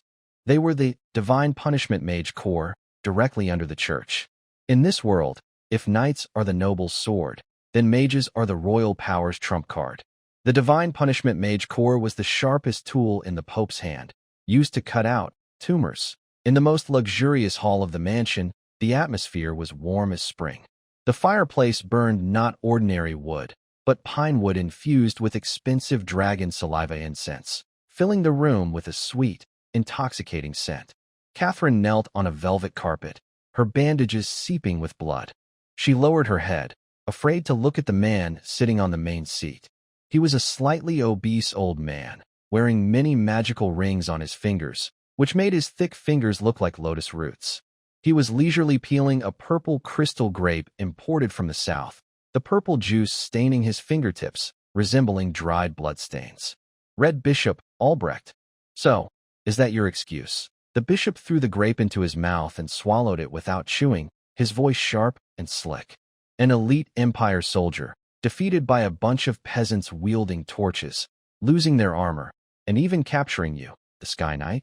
Your Excellency, those are the devil's weapons. Catherine suddenly looked up, her voice hoarse. Those explosives have no magic waves, but they are very powerful. And they? Enough. Albrecht waved impatiently, as if shooing away a fly.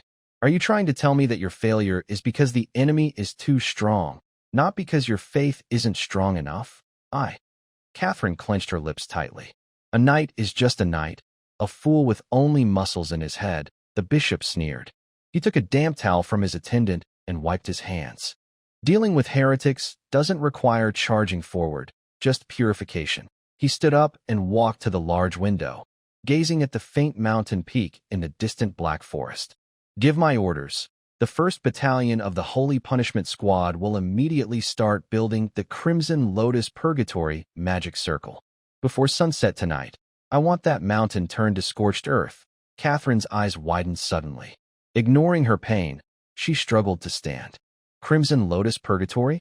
That's a 7th-level forbidden spell. It covers an area of 5 kilometers. There are 3 villages at the foot of Black Pine Mountain, home to over 1,000 civilians. So what? Albrecht didn't turn around, his tone as calm as discussing dinner. Those are innocent lives. They are citizens of the Empire. They are the lambs of the goddess. Catherine rushed behind the bishop, but was held tightly by 2 temple guards. We came to eliminate heretics, not to slaughter civilians. The bishop finally turned around, his narrow eyes shining with a chilling light. Catherine von Hohenheim, he said slowly, you stayed in this heretic camp for a day and a night. Is that what you've learned? Compassion, he stepped in front of Catherine, looking down at her from above. If the goal is to root out the tumor, cutting away some healthy flesh is a necessary sacrifice. Since those civilians live at the foot of heresy, their souls are already polluted. Fire is the best mercy for them. Mercy? Is that what you call mercy? Catherine felt all her blood rushing to her head. Her chest wound hurt badly, but what hurt even more was the sound of something breaking inside her heart. In that so-called devil's nest, she saw the man named Levi giving grain and white flour to the peasants, dressing slaves in cotton clothes, and even using precious alchemical medicine to heal her as an enemy. Here, in the camp of the church that stands for justice and light, the voice of God's representative was casually planning a massacre.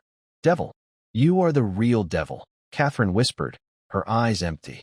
Take her away and lock her in the confession room, Albrecht said with disgust, waving his hand. Let this lost lamb wake up properly. After the fire is over, she can see what a true miracle looks like. Black Pine Mountain, outpost observation point. The cold wind blew snowflakes, hitting Levi's goggles.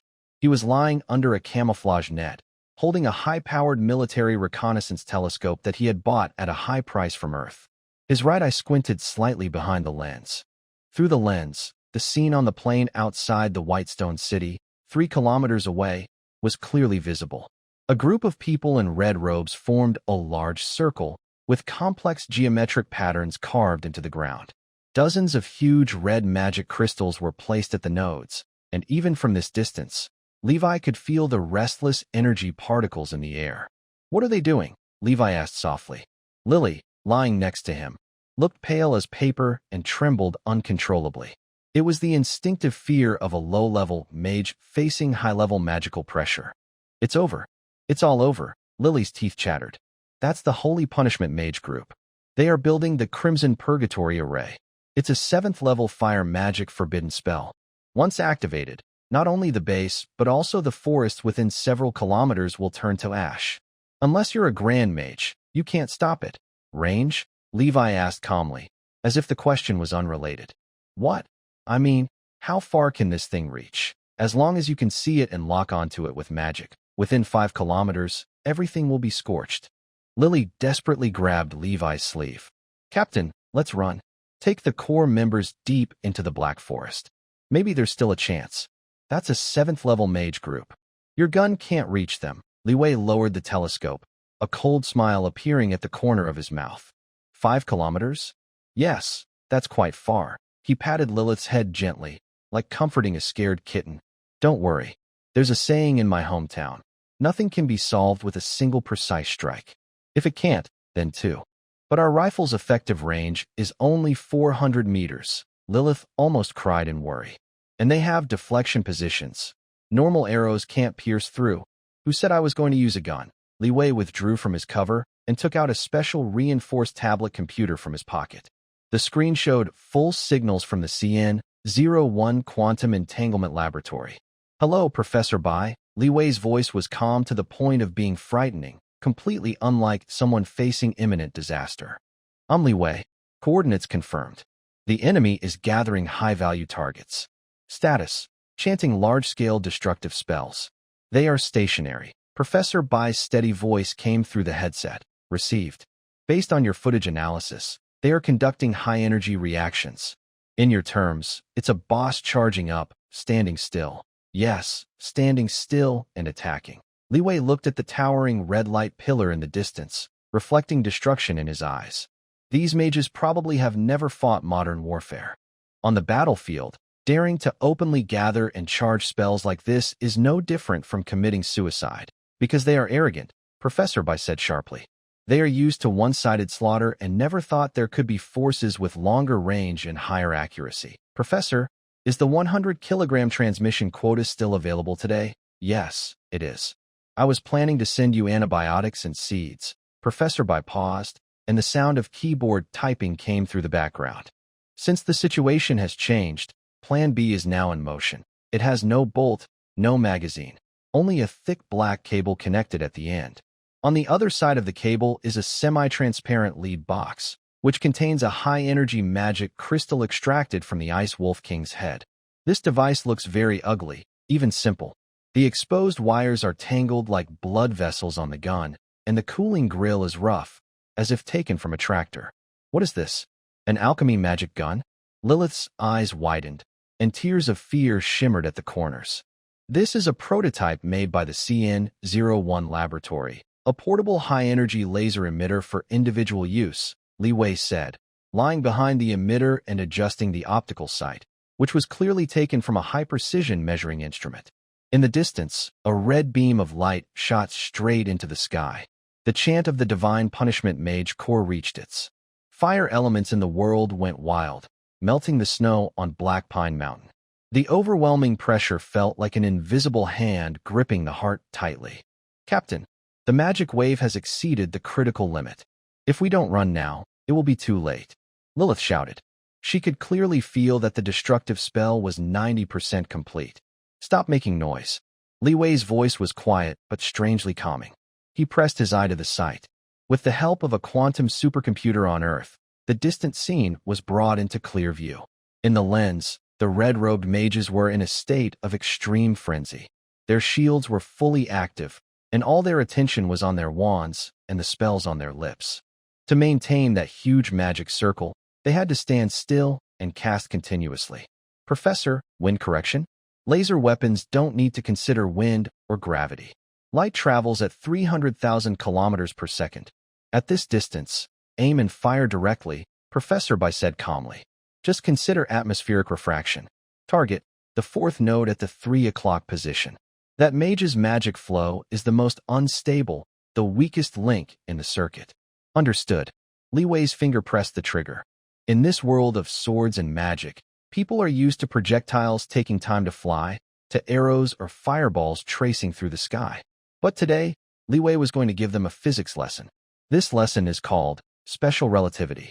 The crosshair of the scope was steady on the forehead of the red-robed mage who was loudly shouting a spell. The mage's face was flushed red, as if this was the highlight of his life. Let there be light, Livy whispered softly and pressed the button. There was no loud gunshot, no recoil shake, not even a flash from the barrel. Only a tiny hiss sounded as air was instantly ionized, like a drop of water falling into boiling oil. At the same moment, 3 kilometers away, the red-robed mage, who was chanting, "Great Flame Lord, please descend your," suddenly exploded like a watermelon smashed with a hammer. No flying or reaction time. A strike as if caused by fate. 1 second he was alive, the next he was a headless corpse. For a precise magic array running at high speed, a sudden node failure was disastrous. The normally steady flow of powerful magic suddenly broke like a train derailing on a track. Uncontrolled magic surged back, crashing wildly into every connection point and the mages there. No, Archbishop Albrecht, at the center of the array, could only scream in horror. Boom.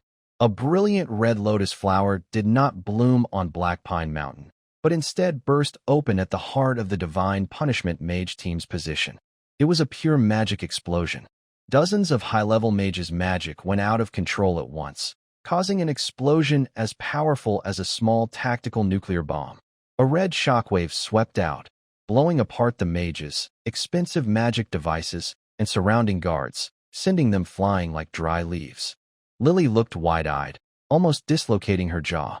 She stared blankly at the mushroom cloud rising in the distance, then looked at the ugly metal tube still steaming in Livy's hand. "This is called interrupting a spell," Livy said, pulling out a cigarette from his pocket. He lit it with the heated barrel, taking a deep breath. In this world, only the dead can't be interrupted. Outside Whitestone City, the plane was a mess. Although not all was lost, the Divine Punishment Mage team was completely destroyed. The so-called Red Lotus Purgatory magic circle backfired and killed half of the mages. Most of the remaining ones were badly injured and coughing up blood, their magic power exhausted. Archbishop Albrecht awkwardly crawled out of the dirt. His red robes were torn into ragged clothes, his face blackened from burns. The precious purple crystal necklace he wore was broken and scattered on the ground. It, the bishop shouted in a frantic voice. He couldn't understand what had happened. All he knew was that, as the representative of the gods, he had been mocked by a bunch of commoners. That silent, sudden attack, that unexpected death, filled him with fear he had never felt before. The only way to get rid of fear was to completely destroy its source. All knights, all soldiers, charge! Albrecht waved his half-broken staff, pointing at the distant Black Pine Mountain, his eyes red like a demon's. No magic needed. No formation needed. They are only a few dozen people. Use a crowd tactic to drown them. Whoever can cut off that heretic's head, I will reward with 10,000 gold coins. Make him a hereditary baron. With great rewards, brave men will come. Moreover, behind him, there were not only remaining temple knights, but also over 2,000 private soldiers assembled from the major noble families of Whitestone City. Although the mage corps was defeated, in a time of cold weapons, 2,000 against a few dozen was an easy victory, an unstoppable crushing. Kill! The shouts of battle shook the sky. The dark, rushing crowd surged like a tide, crossing the burning mages' formation and madly rushing toward the gourd-shaped entrance of Black Pine Mountain. Seeing this overwhelming charge, Lilith's heart, which had just relaxed, tightened again. "Captain, they're crazy. With so many charging, even if we fire all our guns red, we can't stop them." But Li Wei smiled. He spat out his cigarette, crushed it with his toe, then spoke into the walkie-talkie. "Andrew, pull the militia back to the second line of defense. Remember to withdraw me too. This rifle is too heavy." "Then, who's guarding up front?" Andrew's voice came through the radio, full of doubt. Li Wei picked up his binoculars, watching the frenzied crowd rushing into the narrow valley like zombies. They pushed and shoved, fighting for the Baron title and that 10,000 gold coins, even shoving each other, afraid of falling behind and missing a kill. They were stepping onto the freshly renovated, soft ground, one step at a time. There was a crooked wooden signpost standing upright, with some strange Chinese characters and a skull drawing on it. But in the eyes of the greedy noble guards, it probably looked like a symbol of surrender to heresy. No need for guards. Truth will protect this place. The ground was trembling. It was the sound of over 2,000 feet and hooves pounding the earth at once, like a group of excited bulls gasping for air, with only the future, marked by bounties, in their eyes. "Charge! That heretic has no magic left. 10,000 gold coins are mine. Capture that female villain alive. Greed is the best stimulant." The noble guards pushed and shoved each other, even tripping their comrades to get ahead. To them, the narrow passage at Gourdmouth was not a death trap, but a door to the treasure vault. Li Wei lay on a hillside 200 meters away, looking through a high-powered telescope with a blank expression. In the lens, twisted, frantic, greedy faces were clearly visible. Some had yellowed teeth, some were missing ears, and some armor was smeared with unknown food grease. These were real people.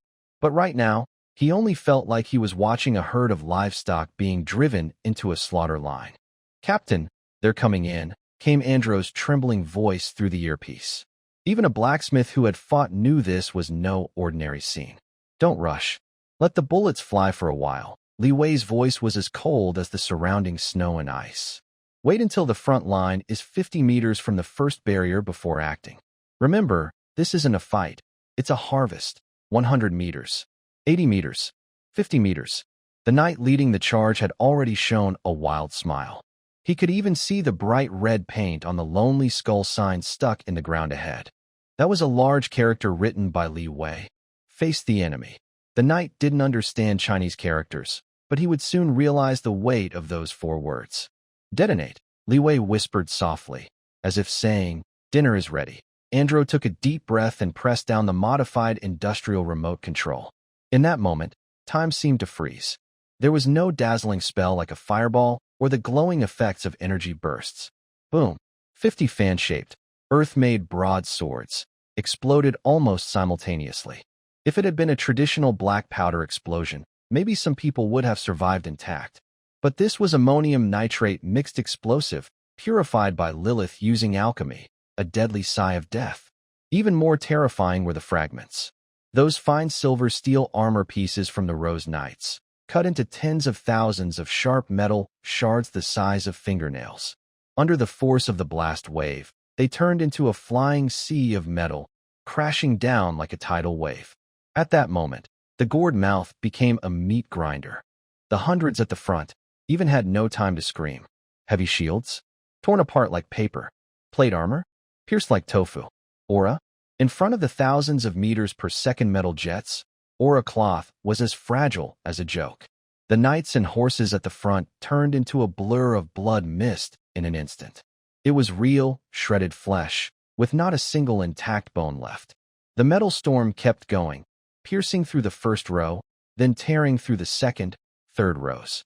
Until the energy was exhausted, the bloodied steel shards deeply embedded into the bodies of soldiers behind or stuck into the rocks on the sides. The entire gourd mouth fell into a deathly silence. A charge of 2,000 soldiers was cut in half by an invisible giant blade. The first 100 meters had no survivors. The ground was covered with a thick layer of red mud. Beyond 100 meters, those who had survived still charged forward, but their expressions had changed from frenzy to complete dullness. Their faces were covered with fragments of their comrades' guts, and the swords they held still trembled. Ugh! Someone led the way, and the survivors began to wildly. This was not war. Even facing a dragon's breath or a cursed spell's bombardment, there was at least a process, a shape of death. But here, there was nothing. Just a loud bang, and then people were gone. Devil. This is devil magic. Fear spread like a plague. The once proud mercenaries now only wanted to throw away their weapons, even bite the ground to dig a hole and bury themselves. No retreat. Anyone who turns back will die. A furious shout echoed from behind. Cardinal Albrecht, dressed in red, stood awkwardly on a high hill, guarded by a few remaining temple knights. His half-broken staff pointed forward, his face twisted like a madman. That's an illusion. That's the trick of the evil god. If we rush forward, we'll all be doomed. Charge. The cardinal didn't believe in evil magic. He couldn't believe that a few common soldiers could instantly kill hundreds of well-armed elite fighters. Suddenly, he pulled out a golden scroll that radiated a holy aura. Divine protection. Great barrier spell. A semi-transparent golden shield suddenly rose up, covering the remaining soldiers. This was a high-level divine spell scroll from the church, strong enough to withstand a 6th-level magic attack. With this shield, the soldiers' morale, which was about to break, slightly recovered. See that? The glory of the gods is protecting us, Albrecht shouted with a wild laugh. Keep charging. Kill them all. Livy wrinkled his nose and took the still-warm laser gun from Andy. Professor White, can we shoot one more shot? The magic crystal energy remaining is 12%. Low-power shot is recommended. It can pierce the shield node. Professor White replied calmly. Got it. Livy crouched down again, aiming his crosshair at the dancing red-robed cardinal. Fake priests. The worst thing is not believing in evil. Zzz. Another invisible death ray shot out. The divine protection shield that the cardinal relied on was no stronger than a sheet of paper against the laser. The shield shattered like glass, turning into countless golden sparks. Next, Andy stood up, swung his arm, and threw a Type 67 wooden-handled grenade. It traced a perfect parabola and landed precisely at the cardinal's feet. What the? Boom. Before Albrecht could finish his sentence, he was hit by the blast wave and was thrown 5 meters into the air. He crashed heavily onto the muddy ground, his red robe reduced to a charred rag. Dead. The mighty red-robed cardinal, the highest representative of the church in the northern region, was just blown up by a metal ball. This final straw completely broke the camel's back. "Run, Mom. I want to go home." The crowd of 2,000 instantly broke apart. All their pride in gold coins meant nothing now. They abandoned their armor and weapons, even stepping over their fallen comrades to escape. Behind Black Pine Mountain, at a hidden cave entrance, Catherine looked through a small hole, staring hard at the battlefield. Her nails dug into the rock wall, her fingertips turning white. She used to think that Li Wei had only beaten her by luck or through sneaky tricks. But now she understood. It wasn't tricks, it was a difference in strength. It was civilization crushing barbarism. Watching the man calmly giving orders amid a sea of corpses and blood, without even frowning, Catherine felt a cold shiver run from her tailbone to her forehead. He wasn't a magician. He was like the Grim Reaper's messenger. "It's over," Li Wei said, lowering his binoculars and brushing snow off his clothes. "Clean up the battlefield. Remember, only take the enemy's life, no cruelty. All the horses that are still alive should be brought back. They are important supplies." He paused, then looked back at Lily and the stunned militia. "How do you feel? Is it cruel?" No one dared to speak. Li Wei took out a flattened pack of Chinese cigarettes, lit one, took a deep breath, and exhaled a cloud of white smoke. "Remember this lesson. Dignity exists only on the edge of the sword, and truth only within reach." He pointed to the bloodied land below the mountain, his tone calm but chilling. "When we don't have swords, they treat us like animals, killing us at will, even ignoring our bodies. But now, when we hold the sword to their necks, they learn how to negotiate. This is the rule of this world, and it's the rule we must break." Ander was the first to recover. Looking at Li Wei's back, his respect had turned into passionate admiration. He suddenly raised his rifle and shouted, "Long live the Red Dawn. Long live." The 18 militia members' shouts echoed through the valley, louder than the wails of the 2,000 defeated soldiers. Li Wei didn't turn around. He connected the communication link with Earth. "Professor, the first phase of the defensive counterattack is complete. No casualties, over 800 enemies expected to be destroyed, and many supplies captured. Good job, Comrade Li Wei," Professor Bai said with a rare smile. "But the next trouble might be even bigger. You just killed a cardinal in red. That's like declaring war on the church directly." "I know." Li Wei looked at the setting sun on the horizon, its red color like blood on the ground. "But since the torch is already lit, don't be afraid of getting burned." The wind and snow in Black Pine Mountain still blew, but the usual deadly atmosphere was gone. Instead, there was a comforting smell of cooking, like canned beef mixed with gunpowder. Li Wei sat on the wreckage of the luxurious carriage that once belonged to the cardinal, holding a list of supplies he just finished counting. His hands trembled a little, not from the cold, but from excitement. "We're rich." He threw the cigarette into the snow with a soft. Ander was directing the militia to clean up the battlefield. It was more like moving than cleaning. Over 2,000 sets of equipment, even after most were destroyed in the explosion, still added up to a huge amount. "Captain, here's the staff you wanted." Li Zi hurried over, carrying a golden scepter embedded with a large red gemstone. It was a relic of Albrecht, broken at one end, but the flowing magic glow on it still made people afraid to look directly. Lilith stepped closer, her eyes shining. "This is Sunfire's Wrath. A high-level magic implement. That magic crystal could at least buy a castle." Li Wei took the scepter, weighed it, and frowned slightly. "The gold isn't pure, more like gold-plated. But this magic crystal is pretty big." Lilith. She thought talking about art and magic with this man was like playing the lute to a cow. "Professor Bai, can this be sent back?" Li Wei asked through his headset. "Yes, but it will consume a lot of faith points," Professor Bai replied calmly. "But since this might contain high-level fire law energy, it's worth a try. Also, bring back 2 sets of armor from those temple knights. The materials science team is very interested in alloys that can withstand semi-automatic rifle fire." Understood. For the next 3 hours, Black Pine Mountain became a huge logistics hub. The core of the echoes of all realms was operating at full power, with streaks of blue light flashing across the sky. Rare items from other worlds kept disappearing into the void.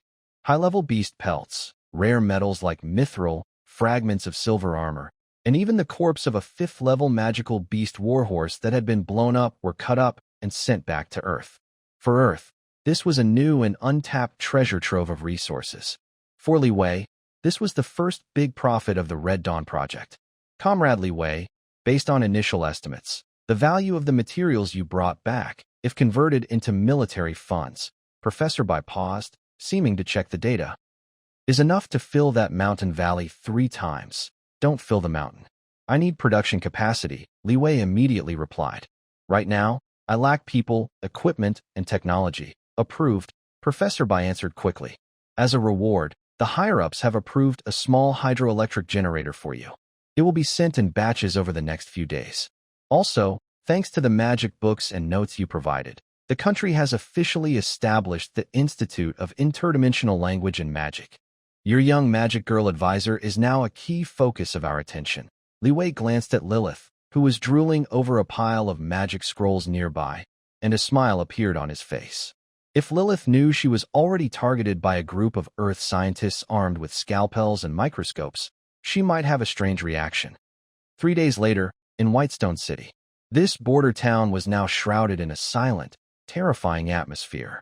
No one dared to speak loudly in the tavern. The patrols on the streets had doubled, but everyone's face was filled with fear.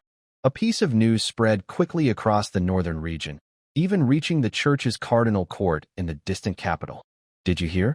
The Red Bishop was martyred. It was by that blood demon king Li Wei.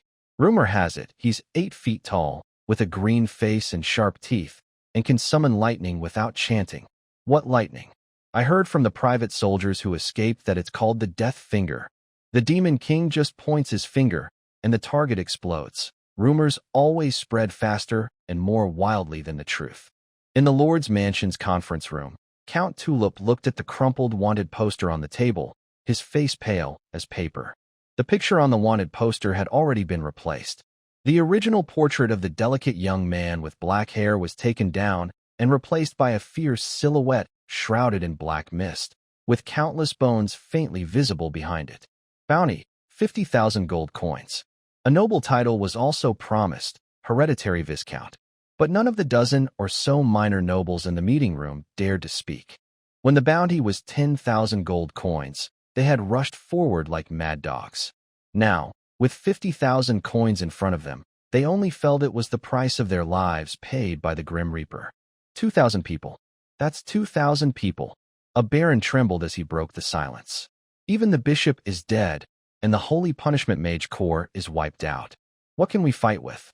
Are we just going to give up? Another young, fiery knight gritted his teeth. This is a slap to noble honor.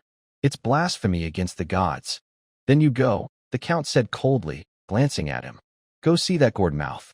Have those broken bodies been cleaned up? The young knight immediately shut his mouth, his face turning pale. And what about the Rose Knights? Catherine, that woman. Where is she? The count asked irritably, tapping the table. The captain refused to fight, the deputy said quietly, voice barely louder than a mosquito's buzz. Crazy. All of you are crazy. The count suddenly swept the wanted notice to the ground. The smoke had not fully dispersed. The frozen ground at the foot of Black Pine Mountain was soaked in dark red liquid, soft and squishy underfoot, like a sponge soaked with water. Ander, along with a dozen militia members, was bending over, searching through the pile of corpses. Most of the equipment had been turned into scrap metal in the previous storm of metal, but the gemstones embedded in weapons and the storage rings that hadn't been completely destroyed still represented a fortune. Lu Wei walked along the edge of the battlefield, stepping lightly. He wasn't interested in gold and jewels. He was looking for something more valuable, samples. Since they planned to develop industrial farming and biological research in this strange world, they first needed to understand the local species diversity. Don't move. That's Ghost Orchid. Anders suddenly shouted in fear, dropping his iron tongs with a clatter. Lu Wei stopped and looked in the direction Ander was pointing.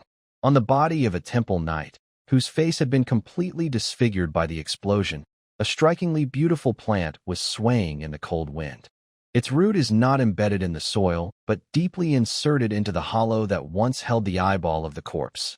The flower is only palm-sized, with a strange purple-black color.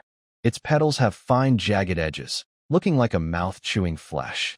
"Commander, step back quickly." Andre hurried over, crawling but not daring to get too close, just waving from 5 meters away.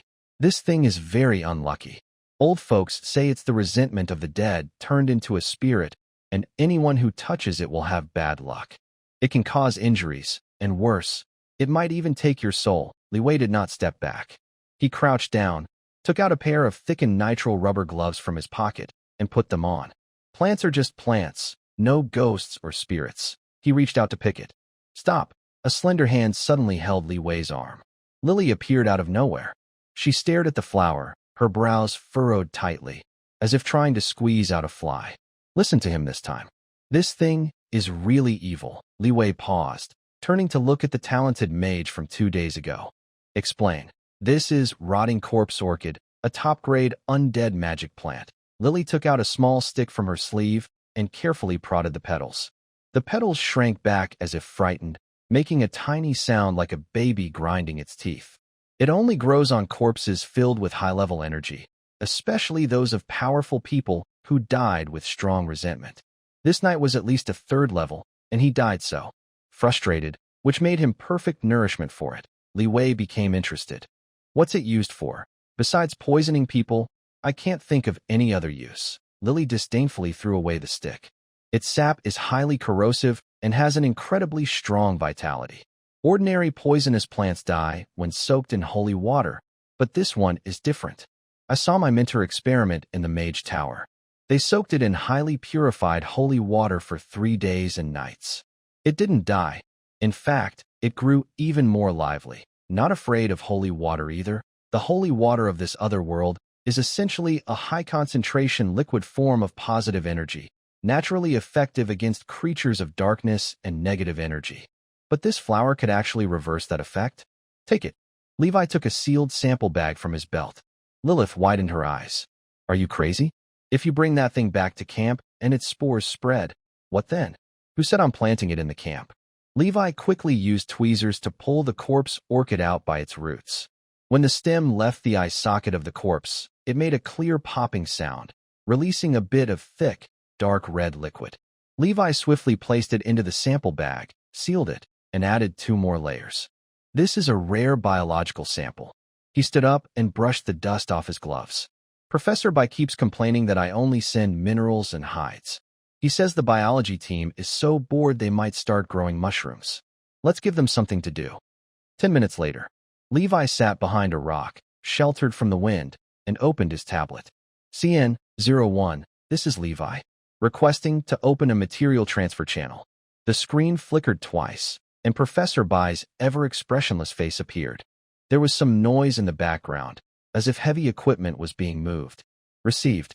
You still have 30 kilograms left for today. What are you sending? If it's another low-purity golden scepter, I suggest saving it up. Shipping costs more than the item." Professor Bai adjusted his glasses, holding a report in one hand. "I found something new. A parasitic plant that grows on corpses. The locals call it the corpse orchid. It's extremely resistant to corrosion and can absorb high-energy positive liquid, holy water, in reverse." Professor Bai paused, pen in midair. "And what's the use of that? To make a bioweapon? We're not short on toxins. Just a hunch." Levi lit a cigarette and took a slow drag, letting the sharp smoke swirl in his lungs. Lilith said even holy water can't destroy it. "Professor, you once told me, anything that defies common sense must hide a special mechanism behind it. I want the biology team to take a closer look and find out how this thing converts positive energy." Professor Bai was silent for 2 seconds. "All right. Anyway, the biology team has been studying the ice wolf genes you sent last time. It won't hurt to test it again." Preparing to transmit, a faint blue light appeared in the snow. The sealed bag containing the corpse orchid disappeared instantly. Earth, CN01 Quantum Entanglement Laboratory, Biology Research Center.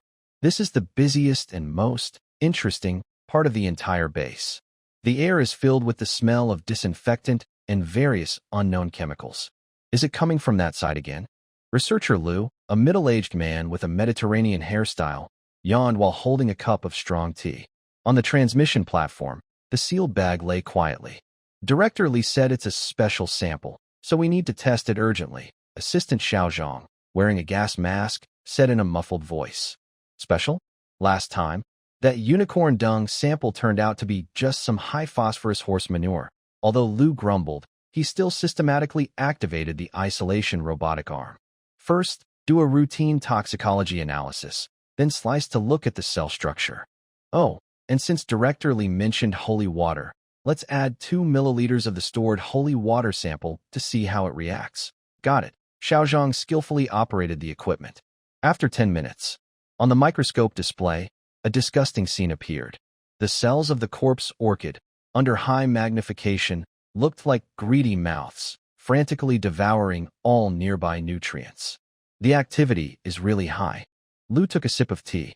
Add the holy water. Xiaozhang pressed the button. A drop of pale golden liquid fell into the petri dish.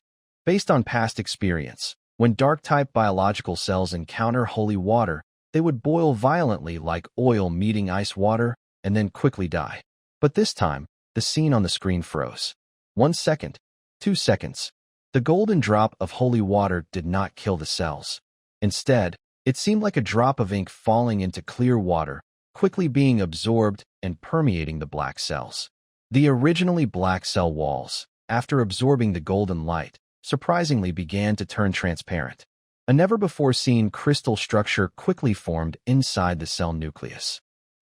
Researcher Lu put down his teacup. He leaned closer to the screen. What is this reaction? Neutralization? No, it's engulfing. He suddenly turned to look at Xiaozhang. Hurry, add a sample of cancer cells. Use the same resistant helicell variant from last time.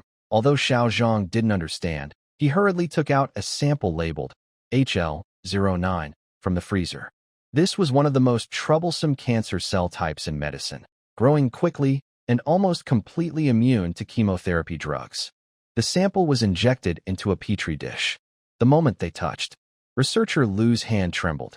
Hot tea spilled onto his lab coat, but he didn't notice. On the screen, a microscopic slaughter was happening. The transparent extract from the decayed tissue, catalyzed by holy water, looked like a pack of sharks smelling blood, rushing toward the Hela cells.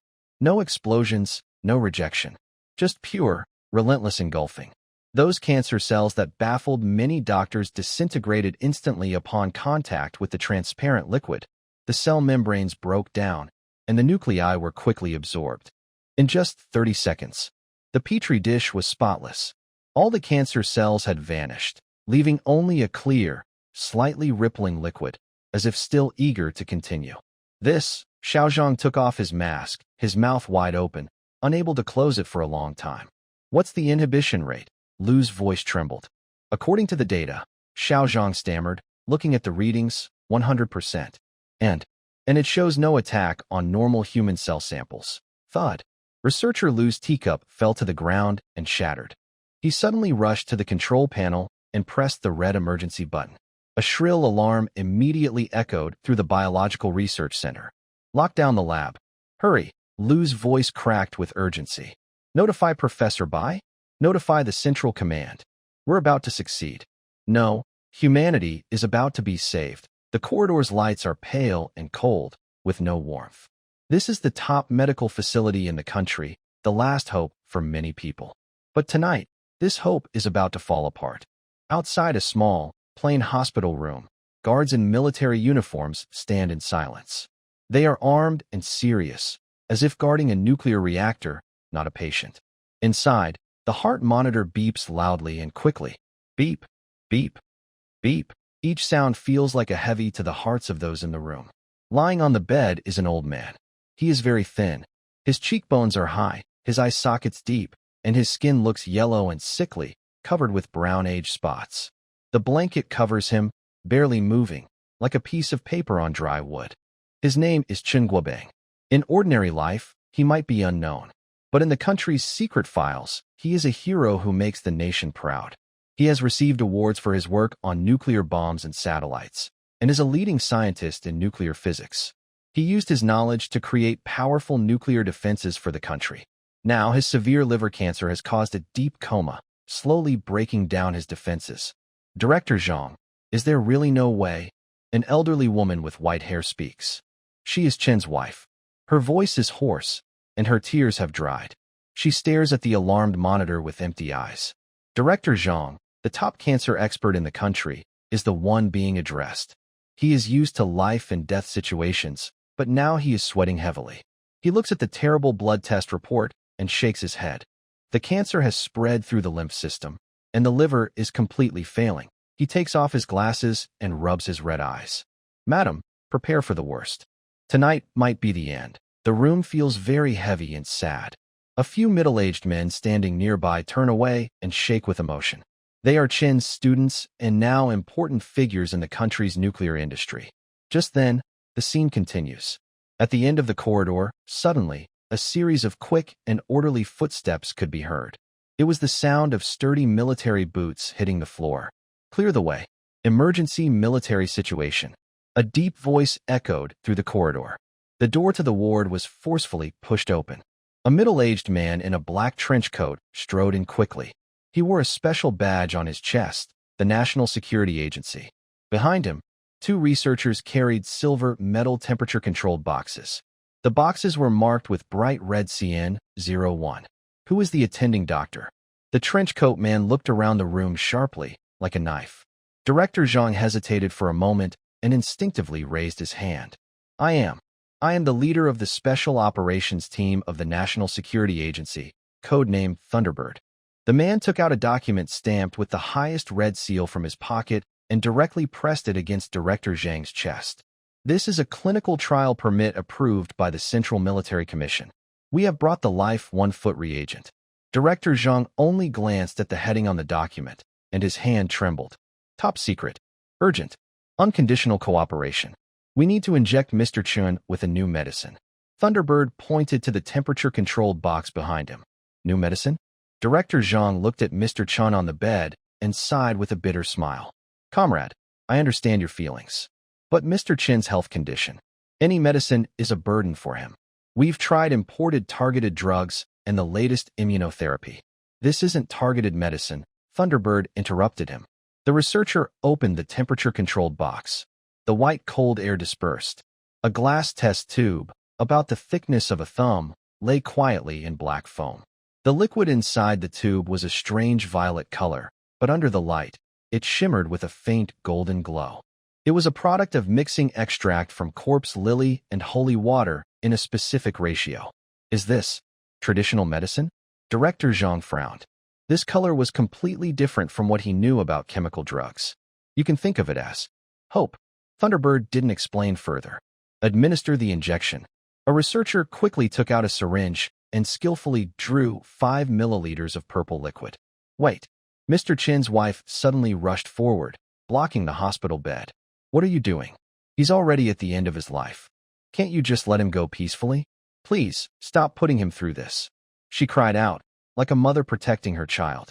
Thunderbird looked at the elderly woman, who had also devoted her life to the country, and spoke more gently. Let's give it one last try. The old woman's hands slowly dropped. Do it, she said, wiping her face. Director Zhang no longer stopped them. The needle pierced Mr. Chen's thin arm. The purple liquid slowly entered his veins. Everyone stared at the tube, watching the strange color flow into his body. 1 second, 2 seconds, 5 seconds. No reaction. Only the monitor continued its hopeless beep, beep, beep. I told you. Director Zhang sighed, about to speak. Suddenly, beep, beep, beep, beep. The monitor's rhythm sped up sharply. The lines on the screen began to fluctuate wildly. Heart rate 120. Blood pressure rising fast. A nurse cried out. Not good. It's an allergic shock. Prepare the adrenaline. Director Zhang shouted and rushed toward the emergency cart. Don't move. Another researcher, who had been watching the instruments, suddenly yelled. He pointed to a nearby real-time cell monitor. Look at that. Director Zhang turned instinctively. It was a precision device used to track cancer cell activity in the body. On the screen, the red bars representing the number of cancer cells were collapsing at a speed visible to the eye, like a sandcastle struck by a wave. 90%, 70%, 40%. How is this possible? Director Zhang's glasses slid down his nose as his mouth fell open. His medical knowledge told him, this couldn't be real. Cancer cells are also a type of human cell. To kill so many cancer cells in such a short time, The chemotherapy drugs would need to be at least 10 times the lethal dose. The patient should have died first. But after the initial intense fluctuations, the electrocardiogram did not turn into a flat line. Instead, it became steady, powerful. Thump, thump, thump. That was no longer the heartbeat of a dying person. The sound was steady, like a war drum. The previously pale face started to show a hint of redness. Old Mr. Chin's sunken eyelids moved slightly. The room was so quiet that even a pin dropping could be heard. Old Mr. Chin's wife covered her mouth, afraid to make any sound. Slowly, the eyes that had been closed for half a month opened a slit. His cloudy gaze lingered on the ceiling for a few seconds, then gradually focused. He turned his head and looked at everyone in the room, with a hint of confusion in his eyes. Finally, his gaze settled on his wife's face. Old Mr. Chin's lips moved a few times. His wife quickly pressed her ear closer. Hungry, a faint but very clear word came from his mouth. I want to eat. Braised pork. Wow. His wife could no longer hold back and sat down on the floor, crying loudly. Director Zhang looked as if his bones had been pulled out, leaning against the wall and gasping for breath. He watched the elderly man trying to sit up, with only a blank mind. A medical miracle? No, this is a miracle. In Zongnanhai, a meeting room with no signs. The air was thick with the smell of tobacco. At the large rosewood conference table, 7 or 8 elders who often appeared on the news broadcast sat. On the projection screen, real-time footage from Hospital 301 was playing. Academician Chen Guobang was holding a bowl of millet porridge, sweating profusely as he ate. On the other side of the screen was an analysis report prepared overnight by the Institute of Biological Research, Chinese Academy of Sciences. A few bold, large words caught the eye. Code name, Life 1. Complete inhibition of malignant tumor cells by extract from interdimensional decayed corpse land. Comrades, the elderly man sitting at the head of the table tapped his desk. His voice was quiet but carried a clear authority. Have you all read the reports? No one responded. Everyone's faces showed very complex emotions. Shock, joy, seriousness, and deep thought. This is a strategic resource. The vice premier in charge of health spoke first, his voice trembling slightly. If we can mass produce it, this is not just about curing cancer. It could completely change the global medical system and even increase the average human lifespan. Not only that, another older general in military uniform pointed to the appendix of the report. The biological team mentioned that this extract can also greatly enhance human cell activity and speed up wound healing. If used in the military, he didn't finish his sentence, but everyone in the room understood what it meant. It meant creating an unstoppable, resilient super army. Where did that Li Wei get this thing? The leader asked. From a pile of corpses. Professor Bai, who was in charge of intelligence, adjusted his glasses calmly. According to Li Wei's report, this plant grows on bodies filled with resentment. The stronger the person was in life, the better the effect. The room was silent for a few seconds. Trash turned into gold. The leader snuffed out his cigarette and stood up. He walked to the window, looking out at the dark night. It seems our estimate of that world was too cautious. He turned around, eyes blazing. Send out my orders. Everyone straightened up. First, the Life 1 project is classified as top secret at the national level, with access strictly limited to those present and core researchers. Anyone leaking information will face military justice. Yes. Second, notify the State Grid, the Material Reserves Bureau, and the Military Industry Group. The leader raised his voice. From today, all resources will prioritize the CN-01 laboratory. Li Wei needs guns over there? Give him guns. Need cannons? Give him cannons. Even if he wants the stars in the sky, we must find a way to bring them down. Tell Professor Bai not to worry about costs or energy consumption. The elderly man suddenly waved his hand, as if to carve a path in the air. We not only want him to survive, but also to live well and be strong. Because what he now holds is not just a plant, but a pair of wings for the rise of the Chinese nation. Whatever it takes. These 6 words echoed in the meeting room for a long time. In a different world, Black Pine Mountain. Li Wei was crouched in the snow, staring blankly at the pile of recently classified spoils. The cold wind howled, biting his face like a knife. But he felt uncertain inside. The corrupted corpse orchid sent back earlier, although Lily described it in a mysterious way, was still a poisonous plant grown from a pile of dead bodies. If the country thought it was useless or unlucky, this trade would be a loss. After all, the daily transmission limit was limited, and sending this would mean losing 20 pounds of flour. At that moment, the tablet in his arms suddenly vibrated. Li Wei quickly took it out and unlocked the screen. Professor Bai's face appeared on the display. Li Wei was stunned. He had never seen Professor Bai look like this before. The usually stern, robot-like old professor's face was trembling slightly. His eyes were bloodshot, but they shone brightly, startlingly. "Comrade Li Wei." Professor Bai's voice was deep, filled with restrained excitement. "You have made a great contribution." Li Wei blinked, discarding the cigarette in his hand. "Professor, that's a poisonous plant. Did I accidentally send back nuclear bomb plans instead? More important than a nuclear bomb." Professor Bai took a deep breath, seemingly calming his emotions. "The sample you sent back just saved academician Chen Guobang. He is a leading figure in our country's nuclear physics, and he was supposed to leave tonight." Li Wei's hand trembled. He certainly knew who Chen Guobang was. His name was written in textbooks, a hero who helped China stop nuclear blackmail. Saved him? Not only saved him, but also confirmed that this thing can kill cancer cells 100%. Professor Bai looked at Li Wei, speaking carefully. "The highest levels of the country just finished a meeting. Chief's words, support you at all costs. We will give as much as needed." Li Wei felt a surge of passion rise in his chest, making the cold wind around him seem warm. This is the confidence given by the country. He was fighting hard in another world, not just to survive himself, but to bring something back to the place that gave him life. Now he had achieved that. "Professor, since that's the case," Li Wei rubbed his hands and showed his typical, shrewd merchant smile. "Can I make some slightly bold requests now?" Professor Bai rarely smiled. "Go ahead. As long as it's something on Earth." Li Wei turned his head and looked at the soldiers behind him, dressed in tattered leather jackets, shivering in the cold wind. Then he looked at the distant valley, which had just been bombed flat and was now a scorched land. His eyes sharpened. "I want to build a city, a fortress in this world that no one can break into. Just those 2 rifles won't be enough." Professor Bai pushed up his glasses and looked down at the list in his hand. It was a transfer order from the National Supplies Bureau. "Don't worry." Professor Bai raised his head, his tone becoming very commanding. "Clear a piece of land. Make it bigger. The country's express delivery is coming soon." Li Wei ended the communication. He stood up and shouted at Andy nearby. "Andy, stop counting coins over there. Gather everyone. Clear out that grain-drying yard in the south for me." Andy ran over happily. "Captain, what are we clearing that place for? Are we going to make more pickled vegetables?" Li Wei grinned, showing his white teeth. "No, this time, it's for the big guys. Dozens of militia members are using brooms and shovels to clear the snow completely." "Commander, is this area big enough?"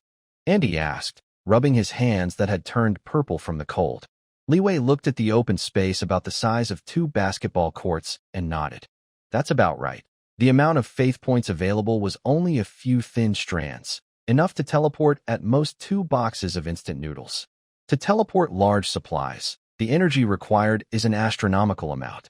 Li Wei frowned and connected to Earth. Professor Bai's slightly tired but lively face appeared again in Li Wei's mind. "Professor, I have a technical question." Li Wei got straight to the point. "I don't have much faith points right now. If I want to teleport large quantities of supplies, my channel might not hold." This was a very real problem.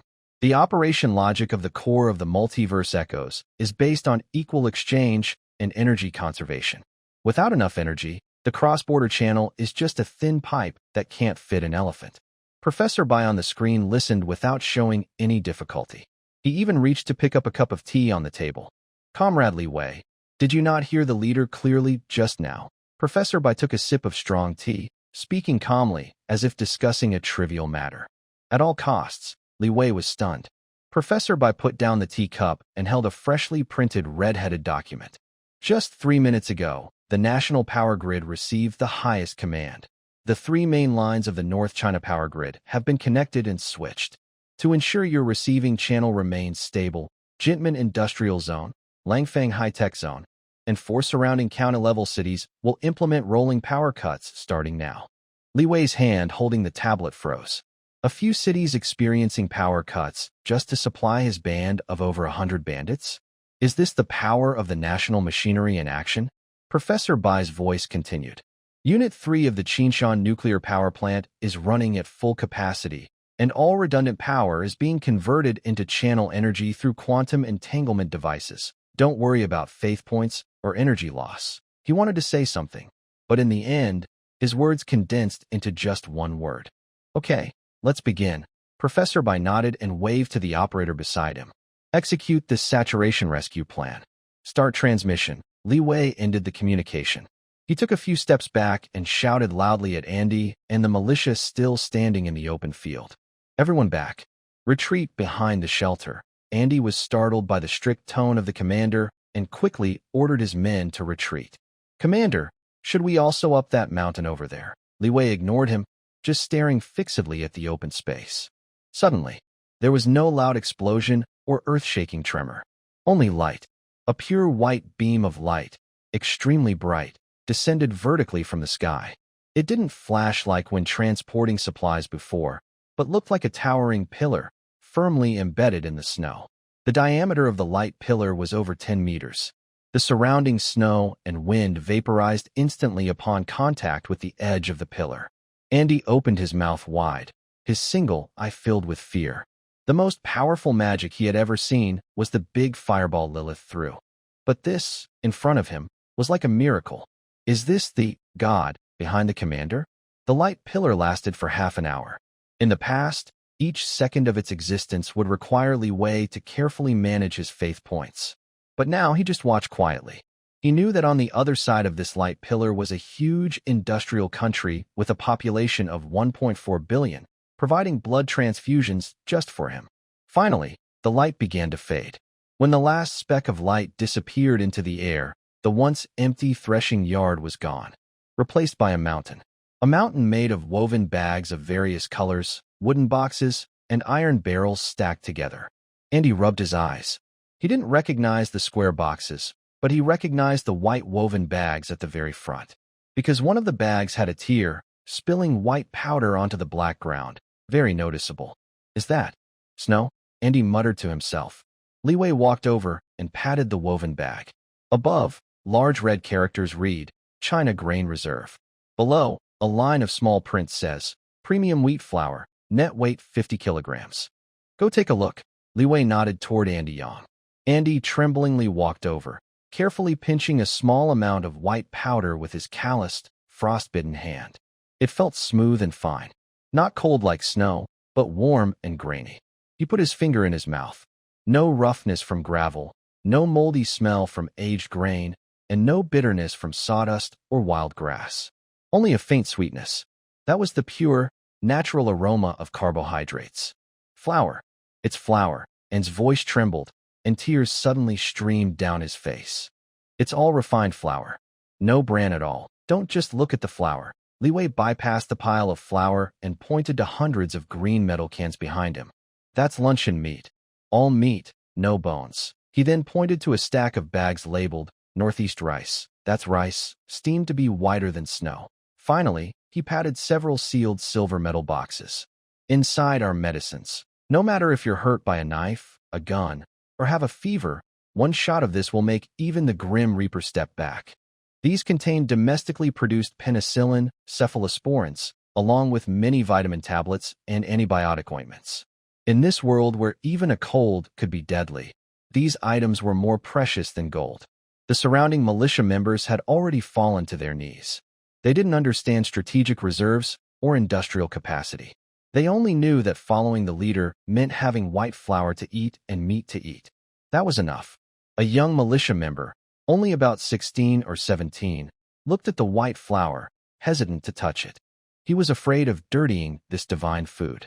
Commander, are these really for us to eat? The young soldier looked up, his face covered in soot, eyes filled with humble hope. Li Wei looked at him, feeling a strange ache in his heart. He bent down, took a pack of compressed biscuits from a nearby box, and handed it to the young soldier. It's not just for you to eat. Li Wei stood straight and looked over the more than 100 people present. His voice carried far in the cold wind. As long as you follow me, these kinds of days will happen every day from now on.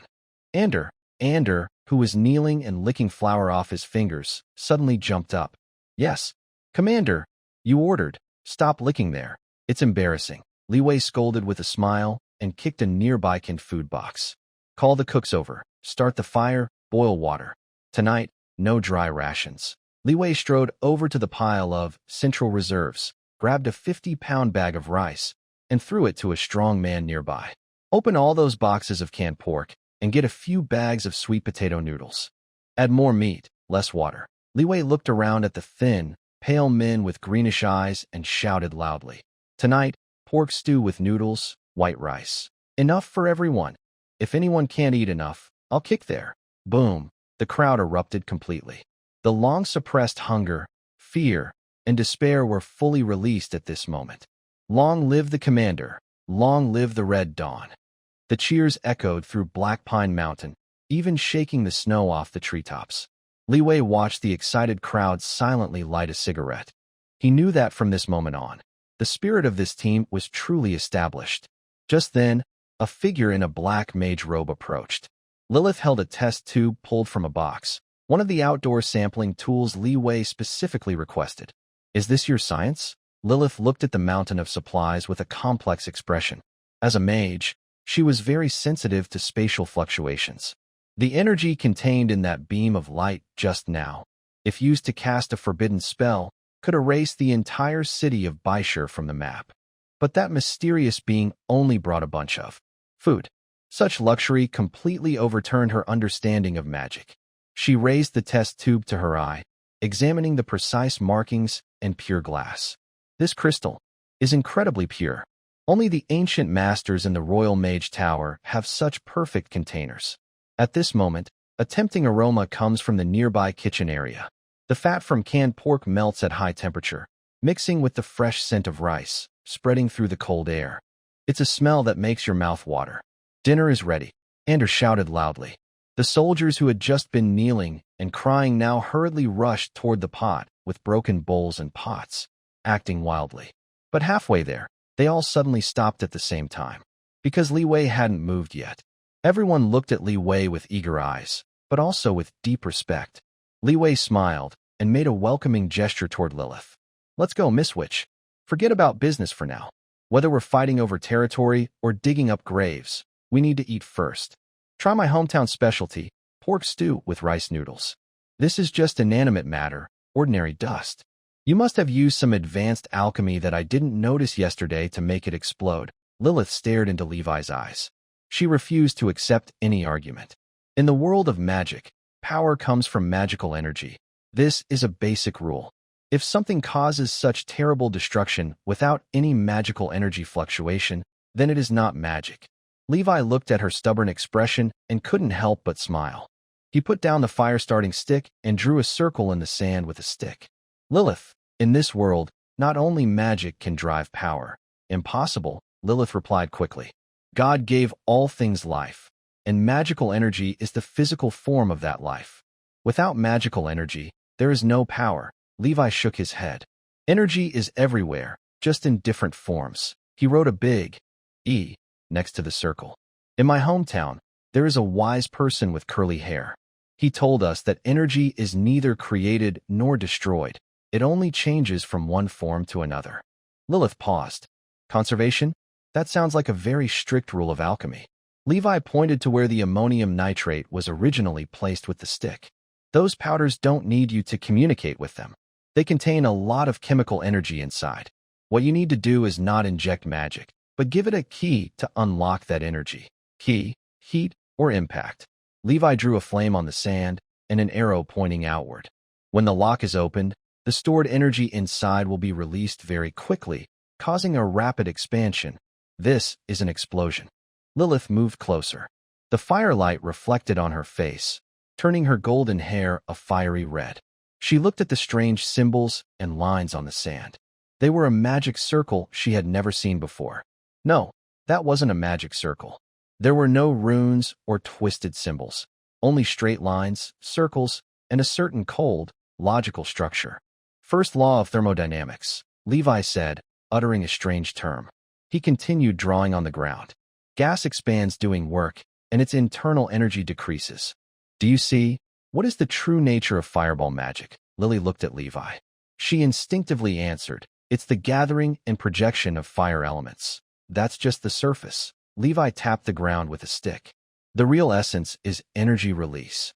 You mages convert magic power into heat energy, creating high-temperature plasma, which is the fireball. But your efficiency is too low." "Low?"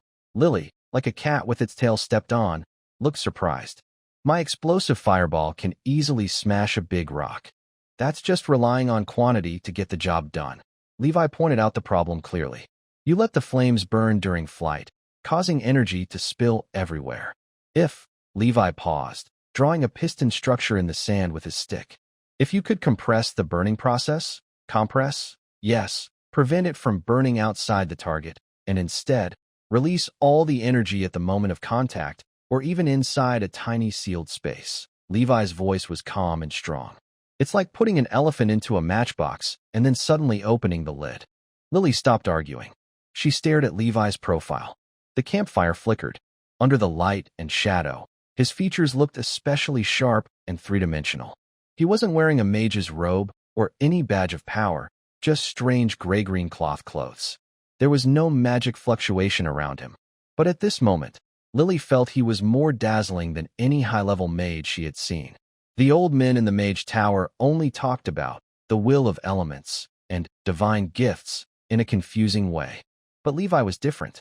He was analyzing the truth of the world. That rational, cold, yet incredibly captivating logic made Lily feel a strange thrill. It was a mental dominance, and also a deadly attraction.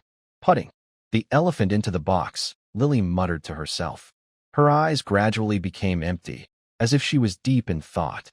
She raised her right hand. A ball of orange-red flames suddenly rose in her palm. It was a normal fireball spell. "Not just gathering," Lilith whispered softly.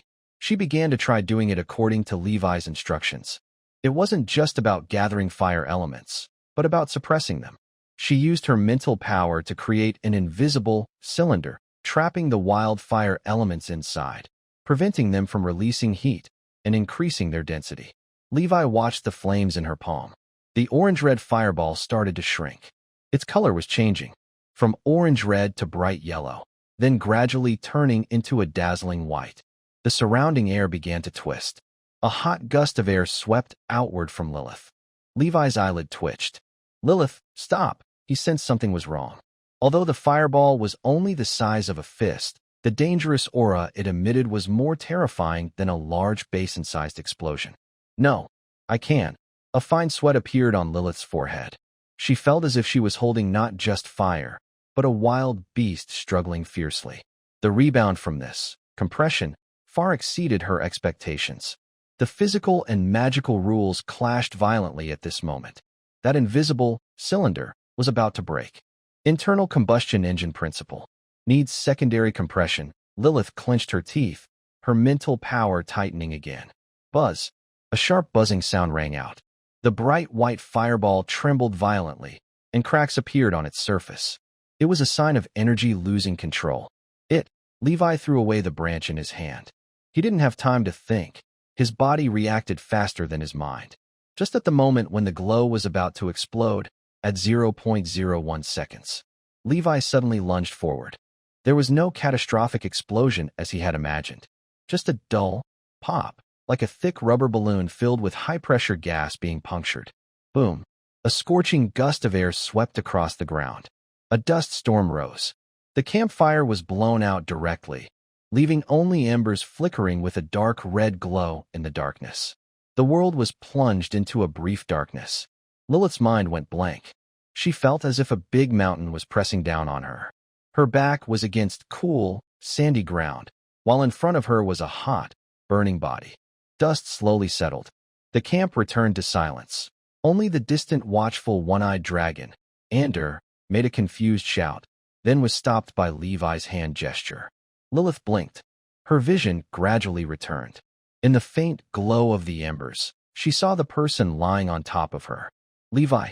His hands supported her head on both sides, protecting her completely, covering her beneath him. The uncontrollable flames had been mostly blocked by his body just moments before. Cough. Levi turned his head, spitting out a mixture of saliva and sand. His face was very close to Lilith's. close enough for her to see the new blue stubble growing on his chin, close enough for her to feel his breath on her neck and ear. Warm, with a faint smell of smoke and a strong masculine scent of hormones. Lilith's body stiffened. As a noble mage, she had never been so close to anyone of the opposite. Even at the Mage Tower's ball, noble children only touched her fingertips at most. And now, their positions were extremely intimate. Levi's chest rose and fell with each breath, and each movement slightly brushed against her soft chest. That feeling was like an electric shock, rushing straight to her brain through her nerves. Boom. Lilith felt as if her cheeks had been thrown into a burning fire, and her temperature soared in that moment. She even heard her heart pounding loudly. Thump, thump, thump, as if it was about to burst out of her chest. Too loud.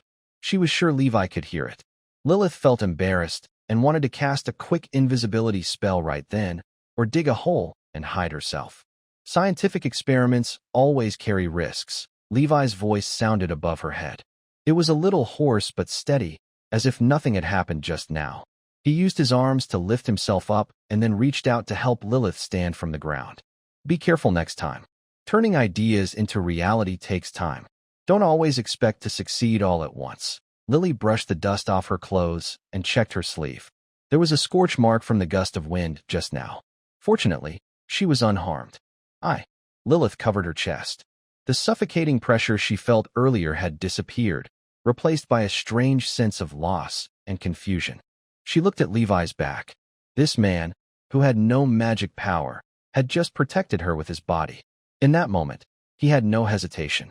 Lilith bit her lip, feeling the warmth still lingering in her palm. That was the warmth of his hand. A feeling beyond friendship, beyond mentorship, even beyond her desire for magic itself, was growing wildly in her heart like wild grass on this lonely night.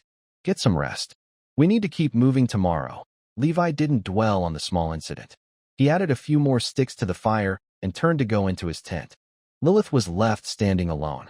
The wind blew, bringing a cool breeze, but it couldn't wipe away the blush on her face. She took a few deep breaths, trying to calm her racing heart. She didn't go back into the tent. Instead, she sat down again on the rock. This time, she didn't meditate.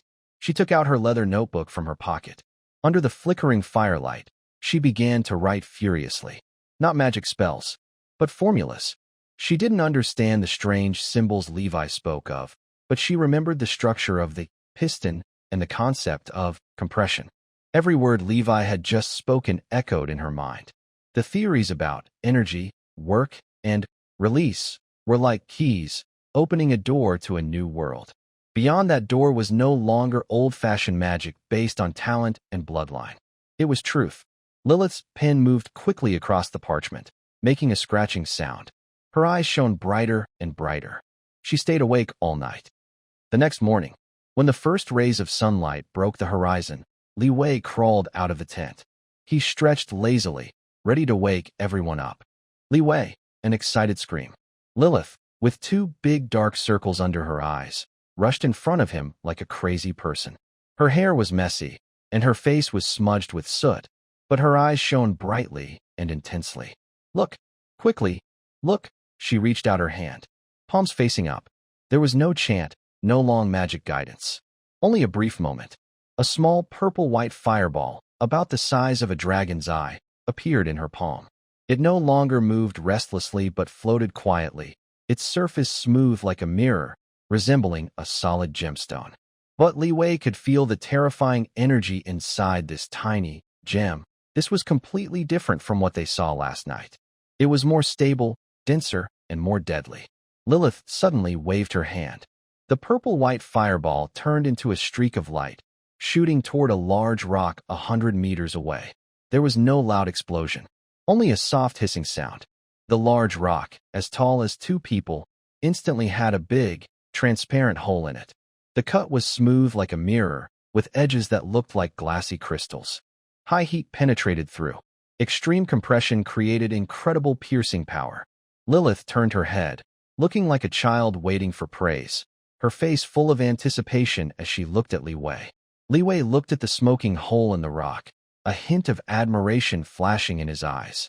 Although the principle was still somewhat off, This girl had actually used magic to simulate a focused energy charge effect. You are a genius, Lilith. Li Wei didn't hold back his praise, reaching out to gently ruffle her messy hair. A true genius. Lilith squinted her eyes, like a cat enjoying being petted, savoring the feeling of the touch on her head. She silently said in her heart, not just a genius, but also your most loyal student. She quietly reached into her pocket and touched her sheepskin notebook. At the bottom of the densely written derivation formulas on that page, she wrote in the neatest handwriting, God grants power, but he grants truth. Whitestone City, the Lord's residence. The morning sun shines through the stained glass windows, casting light on a long, red wooden dining table. In the center of the table, there is a bouquet of freshly picked tulips, with dew still on the petals. Count Andre von Tulip sits at the main seat. He has a white napkin around his neck and holds a silver knife and fork. On his plate is a perfectly cooked small steak. It is medium rare. He cuts into the meat with his knife, slicing through the fibers. Red blood mixed with oil seeps out. Gracefully, Count Andre spears a piece of meat with his fork, puts it in his mouth, and chews slowly. Juices burst in his mouth. He closes his eyes, showing a look of enjoyment. Today's meat is good. Is it from that black and white cow just brought from the south? After swallowing the beef, the Count picks up a crystal wine glass and takes a sip of deep red wine. Standing nearby, Butler Harvey bows slightly. Yes, sir. The chef specifically chose the tenderloin. Andre nods with satisfaction. He cuts another piece of meat. Why is it so noisy outside? The Count's eyebrows furrow. He hears distant shouting and commotion, which, despite the thick walls, still sounds sharp and disturbing. Butler Harvey's face changes. He hesitates for a moment before speaking. Sir, it's from the slums. Those poor people again. Andre looks displeased. Aren't they supposed to work in the mines or farms? Why are they making trouble here? Do they think taxes are too low? The butler lowers his head further. It's not about taxes, sir. It's a sickness. A sickness? Andre puts down his knife and fork.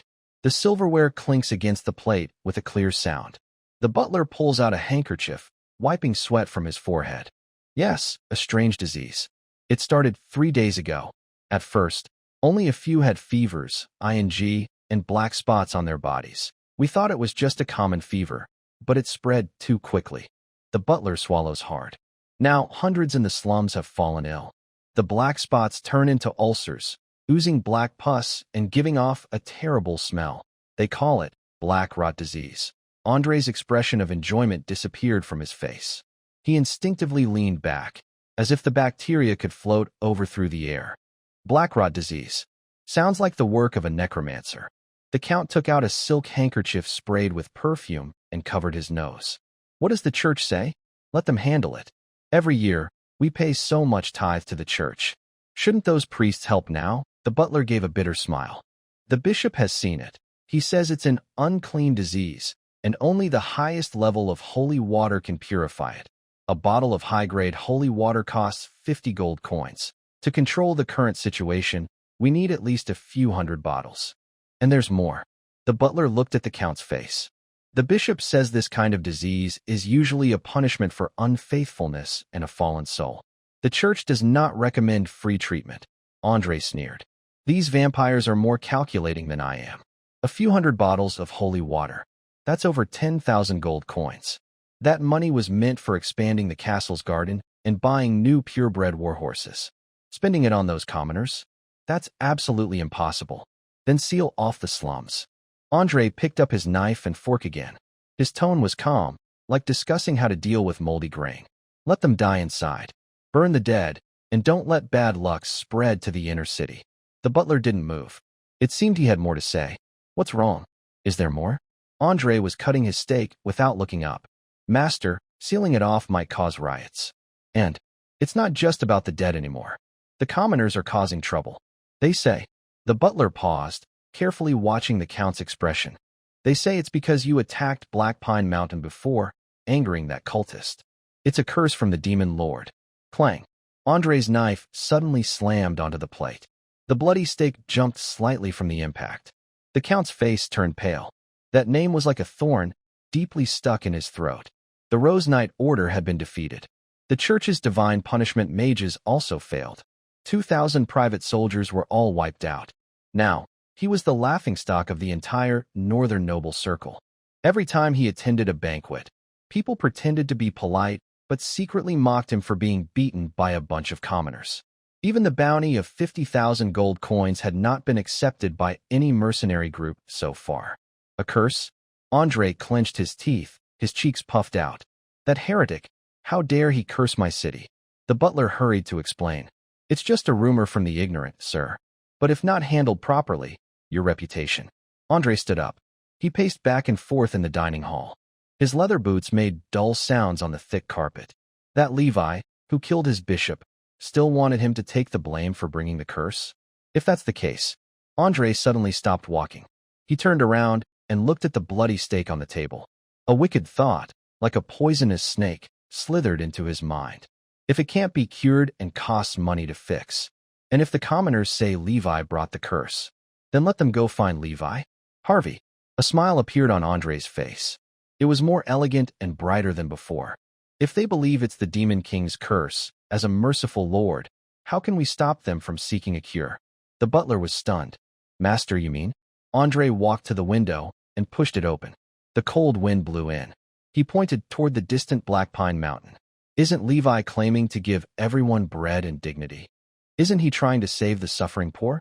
Then let him save enough. Andre turned back and stared at the butler. Send my orders. Arrest all infected people in the slums with black rot. No matter if they are old, children, or pregnant women. Anyone with black spots on their bodies. Don't let a single one go. The butler's back felt cold. Master, what should we do after catching them?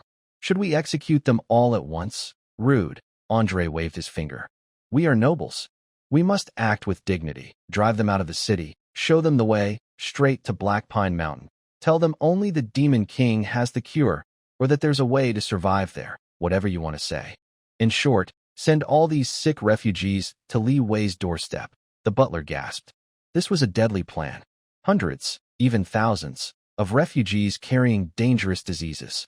If Li Wei refused to open the door, those people would die outside his gate. His so-called kindness and caring for civilians would become the biggest joke. His support base would collapse. If Li Wei opened the door, the butler shivered. This black rot disease, even tricky for the church, once it entered that crowded stronghold, within half a month, the entire Red Dawn would turn into a dead city. No soldiers needed. Master, this move is truly clever. The butler admired sincerely. It's more ruthless than any magic or sword. There's more. Andre sat back in his chair, picked up a glass of red wine. Through the red liquid, he looked at the sky outside the window. Prepare some dry rations for them on the way. I remember there are a few barrels of poison from that black wizard in the dungeon storage. What was it called? Corpse orchid juice? The butler nodded. Yes, that stuff is highly toxic. Just one drop can pollute a well. Good. Andre swirled his wine. Have someone ride fast horses and poison all the water sources along the way to Black Pine Mountain. Since we're giving gifts, we should do it thoroughly. Let those refugees drink the poisoned water, worsen their illness, and rot even faster. When they crawl in front of Li Wei, they'll be walking biological bombs. The butler felt a shiver. This plan was too ruthless. This is not only about wanting Li Wei to die, but also about making him watch everything he built fall apart in decay and despair. Also, go inform the church, Andre added. Tell the priests not to stay idle. Have them go out and shout, spread the word. Say this is a cleansing by light. Label those who are expelled as unclean, followers of the devil, and say we do this to protect the city's purity. Blame Li Wei for everything. The butler bowed deeply. As you wish, wise count. Half an hour later, in the poor district of Whitestone City, the screams were deafening. Armed guards rushed into the rundown shantytown like they were chasing animals. They kicked open wooden doors. Patients with high fevers were dragged from their beds. Mom, I won't go? Mom, a little girl cried, clutching the doorframe tightly. A dark spot the size of a coin was on her face. A guard roughly pried her fingers away and kicked her in the backside. Get out. This is the Lord's kindness, giving you a way to find your master. The girl's mother knelt on the ground, clutching the guard's leg and begging. Please, sir, she's so young. It's snowing outside. She'll freeze to death. Have mercy, please. The guard looked disgusted at her rotting wound. He raised his armored fist and struck her the head. She didn't make a sound and fainted.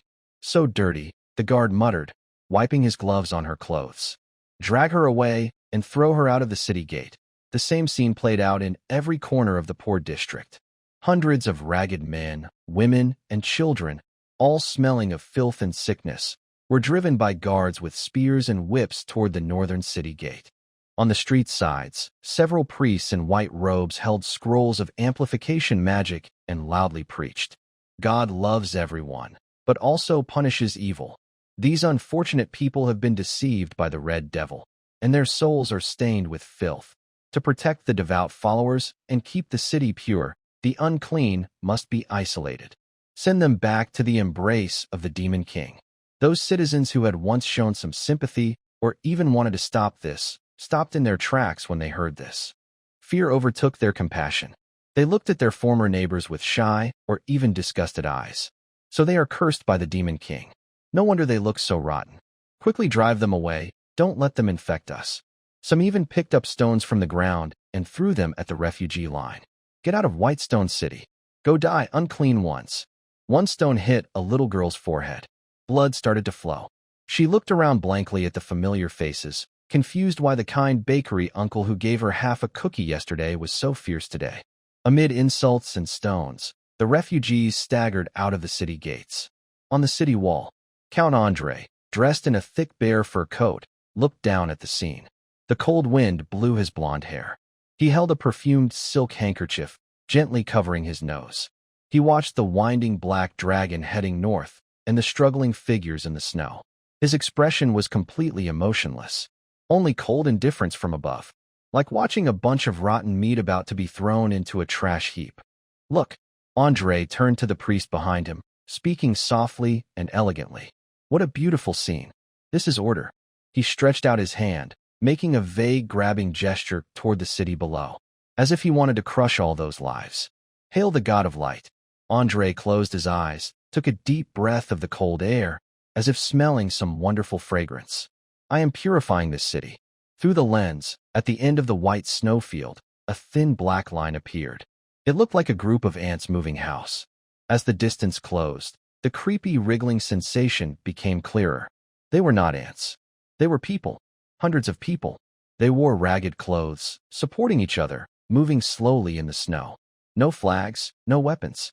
Only suppressed crying sounds drifting with the cold wind, like whispers of restless spirits. They are refugees. A guard shouted loudly and sounded the alarm. Ding, ding, ding. The urgent bell rang throughout the Galuku camp, startling the crows in the forest. Ander, who was training new soldiers, changed his expression. He grabbed a Type 56 semi-automatic rifle hanging nearby and strode toward the barricades. Everyone be alert. Clatter. Dozens of armed militia rushed out, hiding behind concrete barriers, guns pointed north. When Li Wei arrived, the front of the refugee wave was less than 300 meters from the camp. He raised his military binoculars, zoomed in. Li Wei's hand trembled suddenly. What a scene of! At the front was a woman holding a child. She was barefoot, her feet purple from the cold, covered with blood blisters, leaving dark red marks in the snow with each step. But that was not the worst part. On her face and neck, there were patches of black spots about the size of coins. Some spots had already rotted, oozing thick black liquid, looking shocking on her pale skin. The child in her arms was motionless, whether dead or alive, with the same black patches on the exposed arm. This was a refugee. The crowd behind was the same. Elderly people, children, middle-aged men. Everyone looked like they had just crawled out of an ink pool, emitting a deathly aura even from hundreds of meters away. Some people suddenly collapsed into the snow while walking. Their bodies twitched twice, and they spat out black, then stopped moving. People nearby numbingly bypassed the bodies and kept moving forward. Their eyes were empty. Only a simple survival instinct remained. That is a desire to live and a fear of death. Ugh, the nearby soldier couldn't help but gag. Captain, something's wrong. Anders' only remaining eye flashed with a fierce light. He had fought on the front lines for years, so he was no stranger to such scenes. This isn't just a normal escape. This is a plague. The word, plague, hit the militia like a heavy stone. The soldiers, who had been full of fighting spirit just moments ago, began to tremble as they held their guns. In this strange world with little medicine or supplies, the plague is more terrifying than monsters. Monsters can kill and be avoided, but the plague is invisible and untouchable. Once infected, it means certain death for the whole family. They're coming. A young militia member's voice was trembling with tears. Refugees saw the camp ahead. They saw the tall concrete walls and the chimneys smoking. That meant food. That meant warmth. Help us. Give us some food. A commotion broke out among the crowd. The once lifeless group suddenly sped up. It was like a dying light flickering back. They reached out their hands, and those blackened, rotting arms waved in the air like vengeful spirits. Don't come any closer. The young militia member was terrified. He instinctively placed his finger on the trigger. It was a natural reaction when humans face the threat of unknown death. Eliminate the source. As long as they were killed, the plague wouldn't spread. Fire. Don't let them get close, someone shouted. Even Ander raised his gun, aiming at the leading woman. Captain, we can't let them into the valley. Ander's voice was cold. There are brothers here, and homes just built. Letting them in means we're all doomed. Countess Tulip wants us to die. Kill them all. Burn the bodies. That's the only way. Indeed, it was the only way. In medieval quarantine manuals, physical isolation and cremation were the most effective methods. This was also the choice that maximized benefits. Just pull the trigger.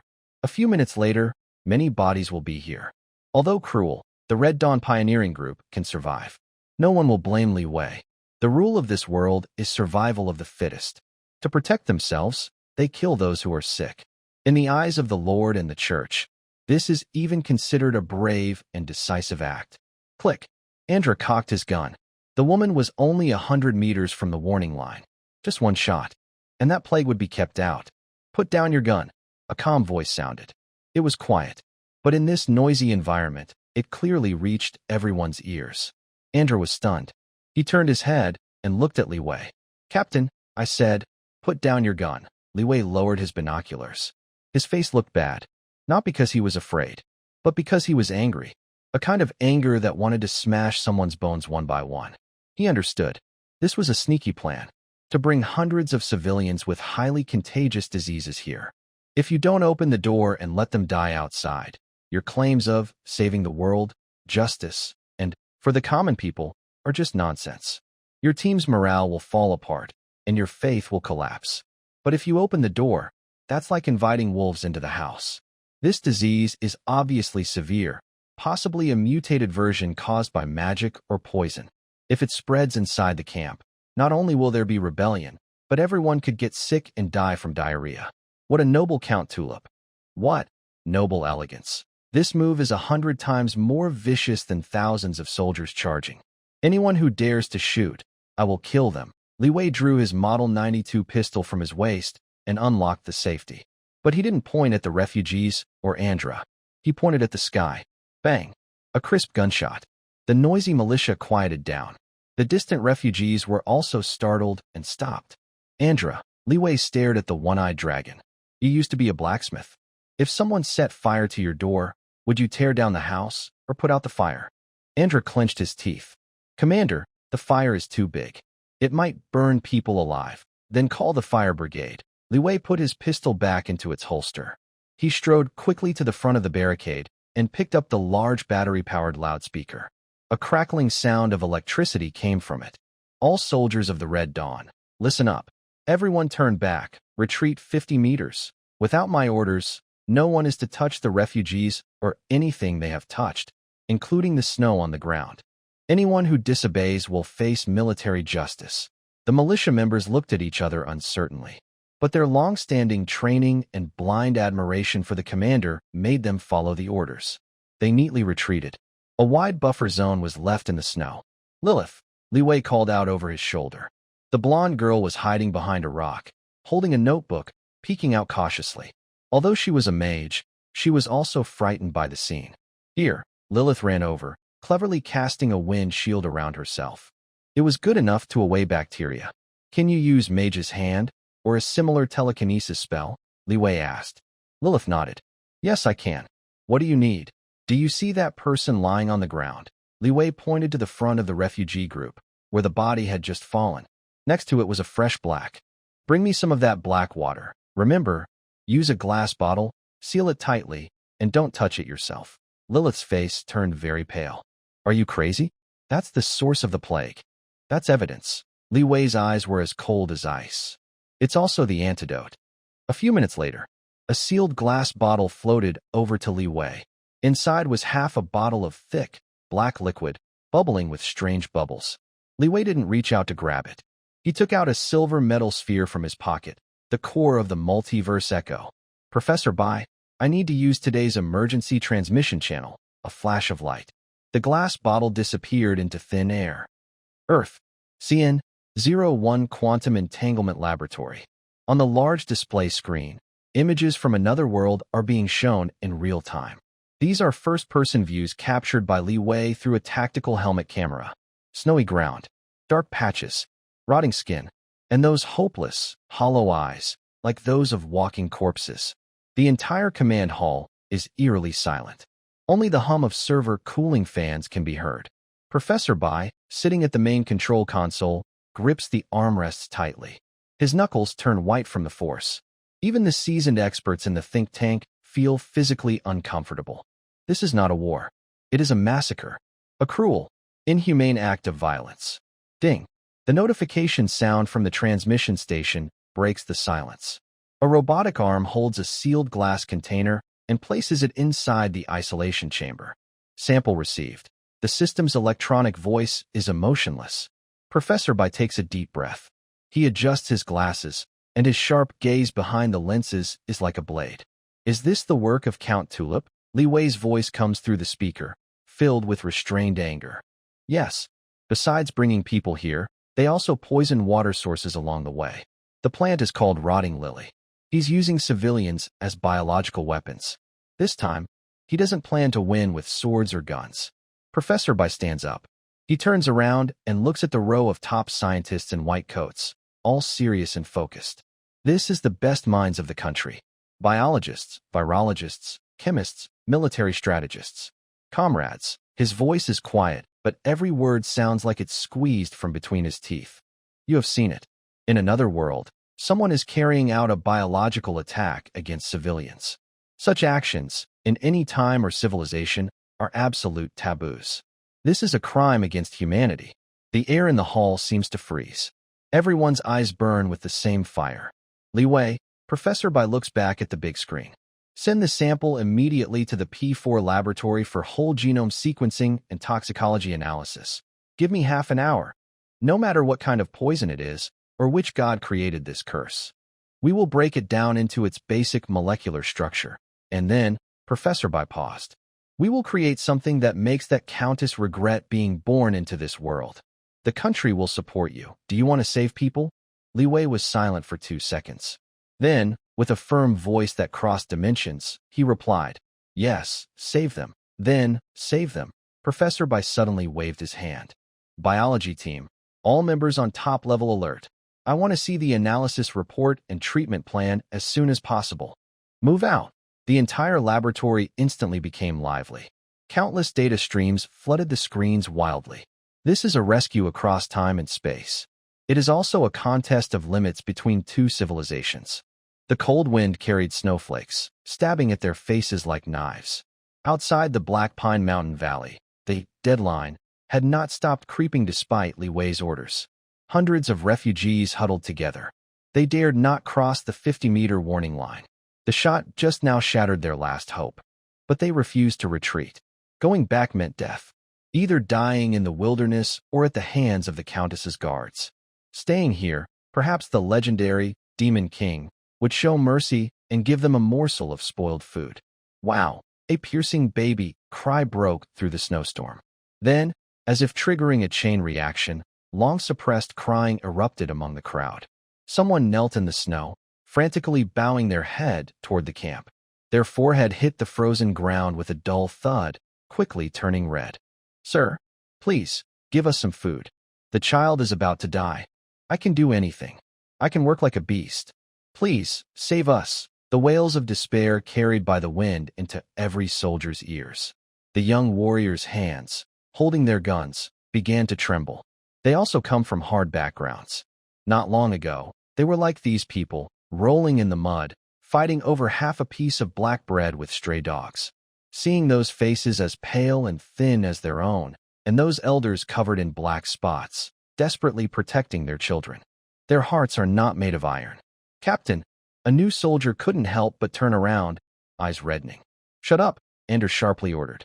The one-eyed man strode over to Li Wei, his bloodshot eye showing his exhaustion, his expression colder than the snowstorm outside. Captain, we can't keep these people. Li Wei said nothing, just held up his binoculars, remaining still. Anders grew anxious.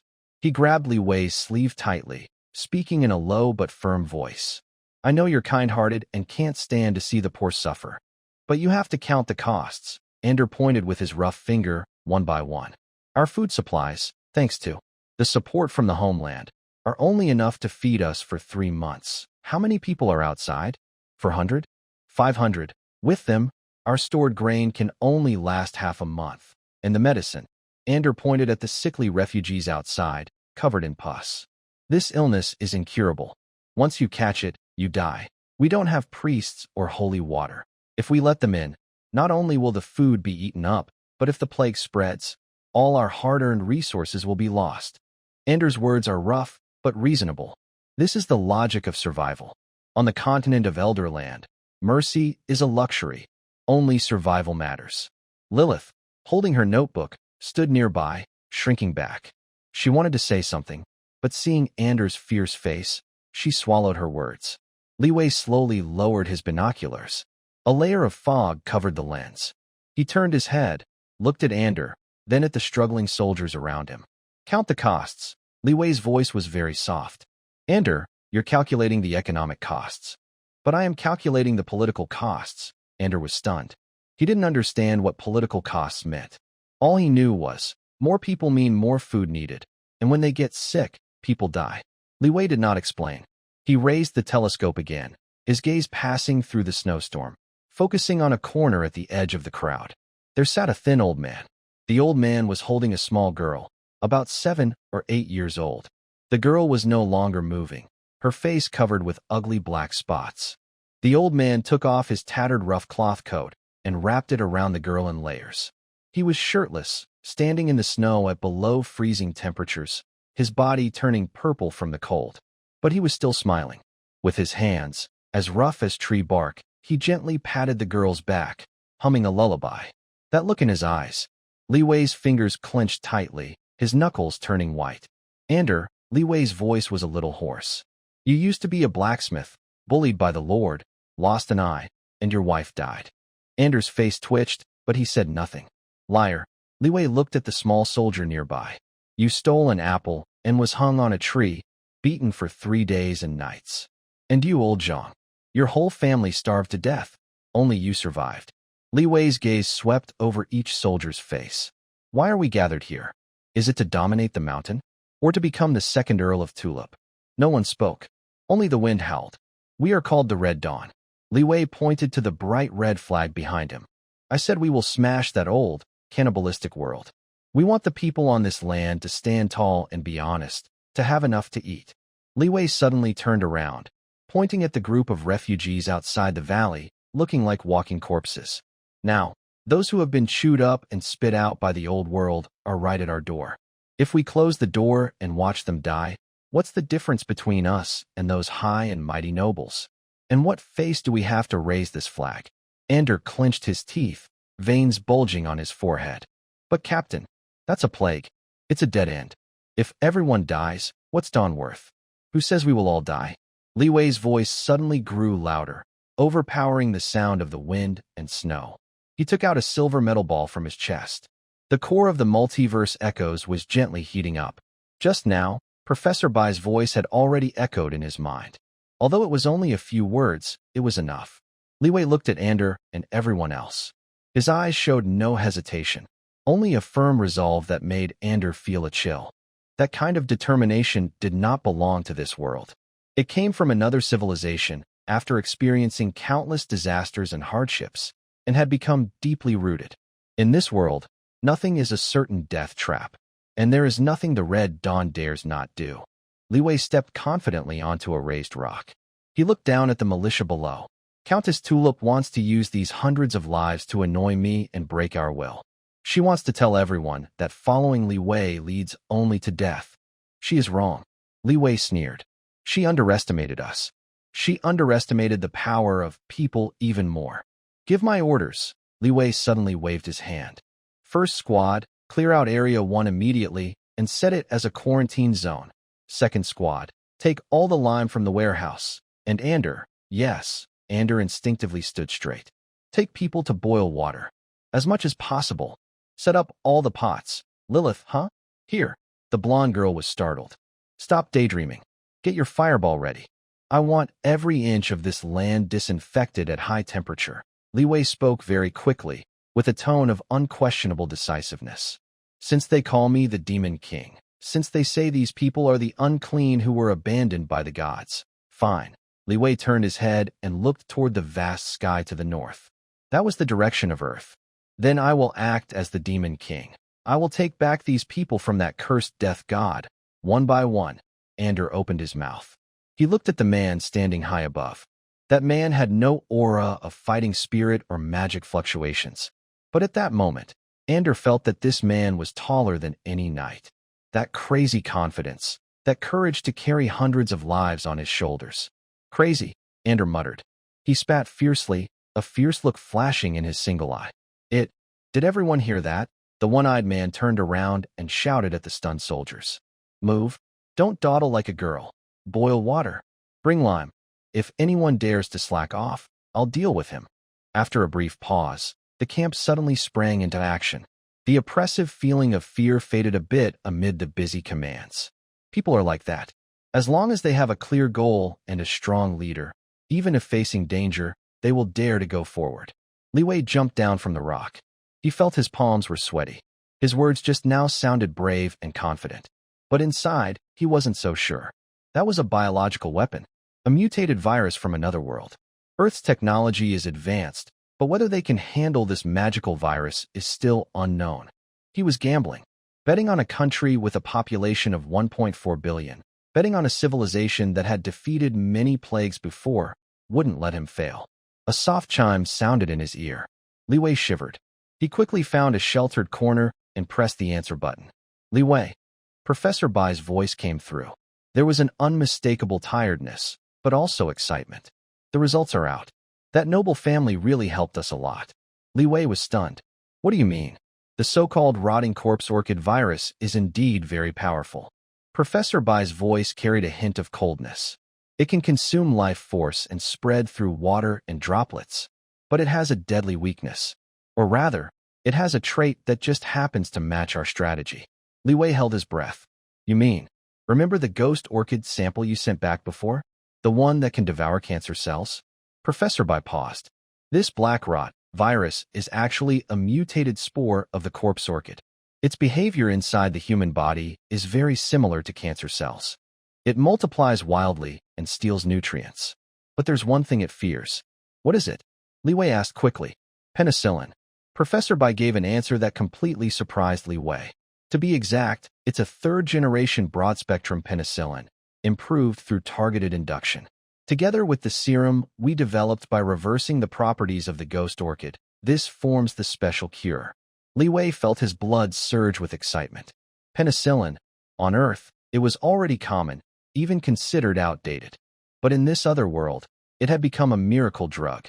Also, Professor Bai continued, after sequencing, we found that once the virus is destroyed, it leaves behind a special antibody layer in the body.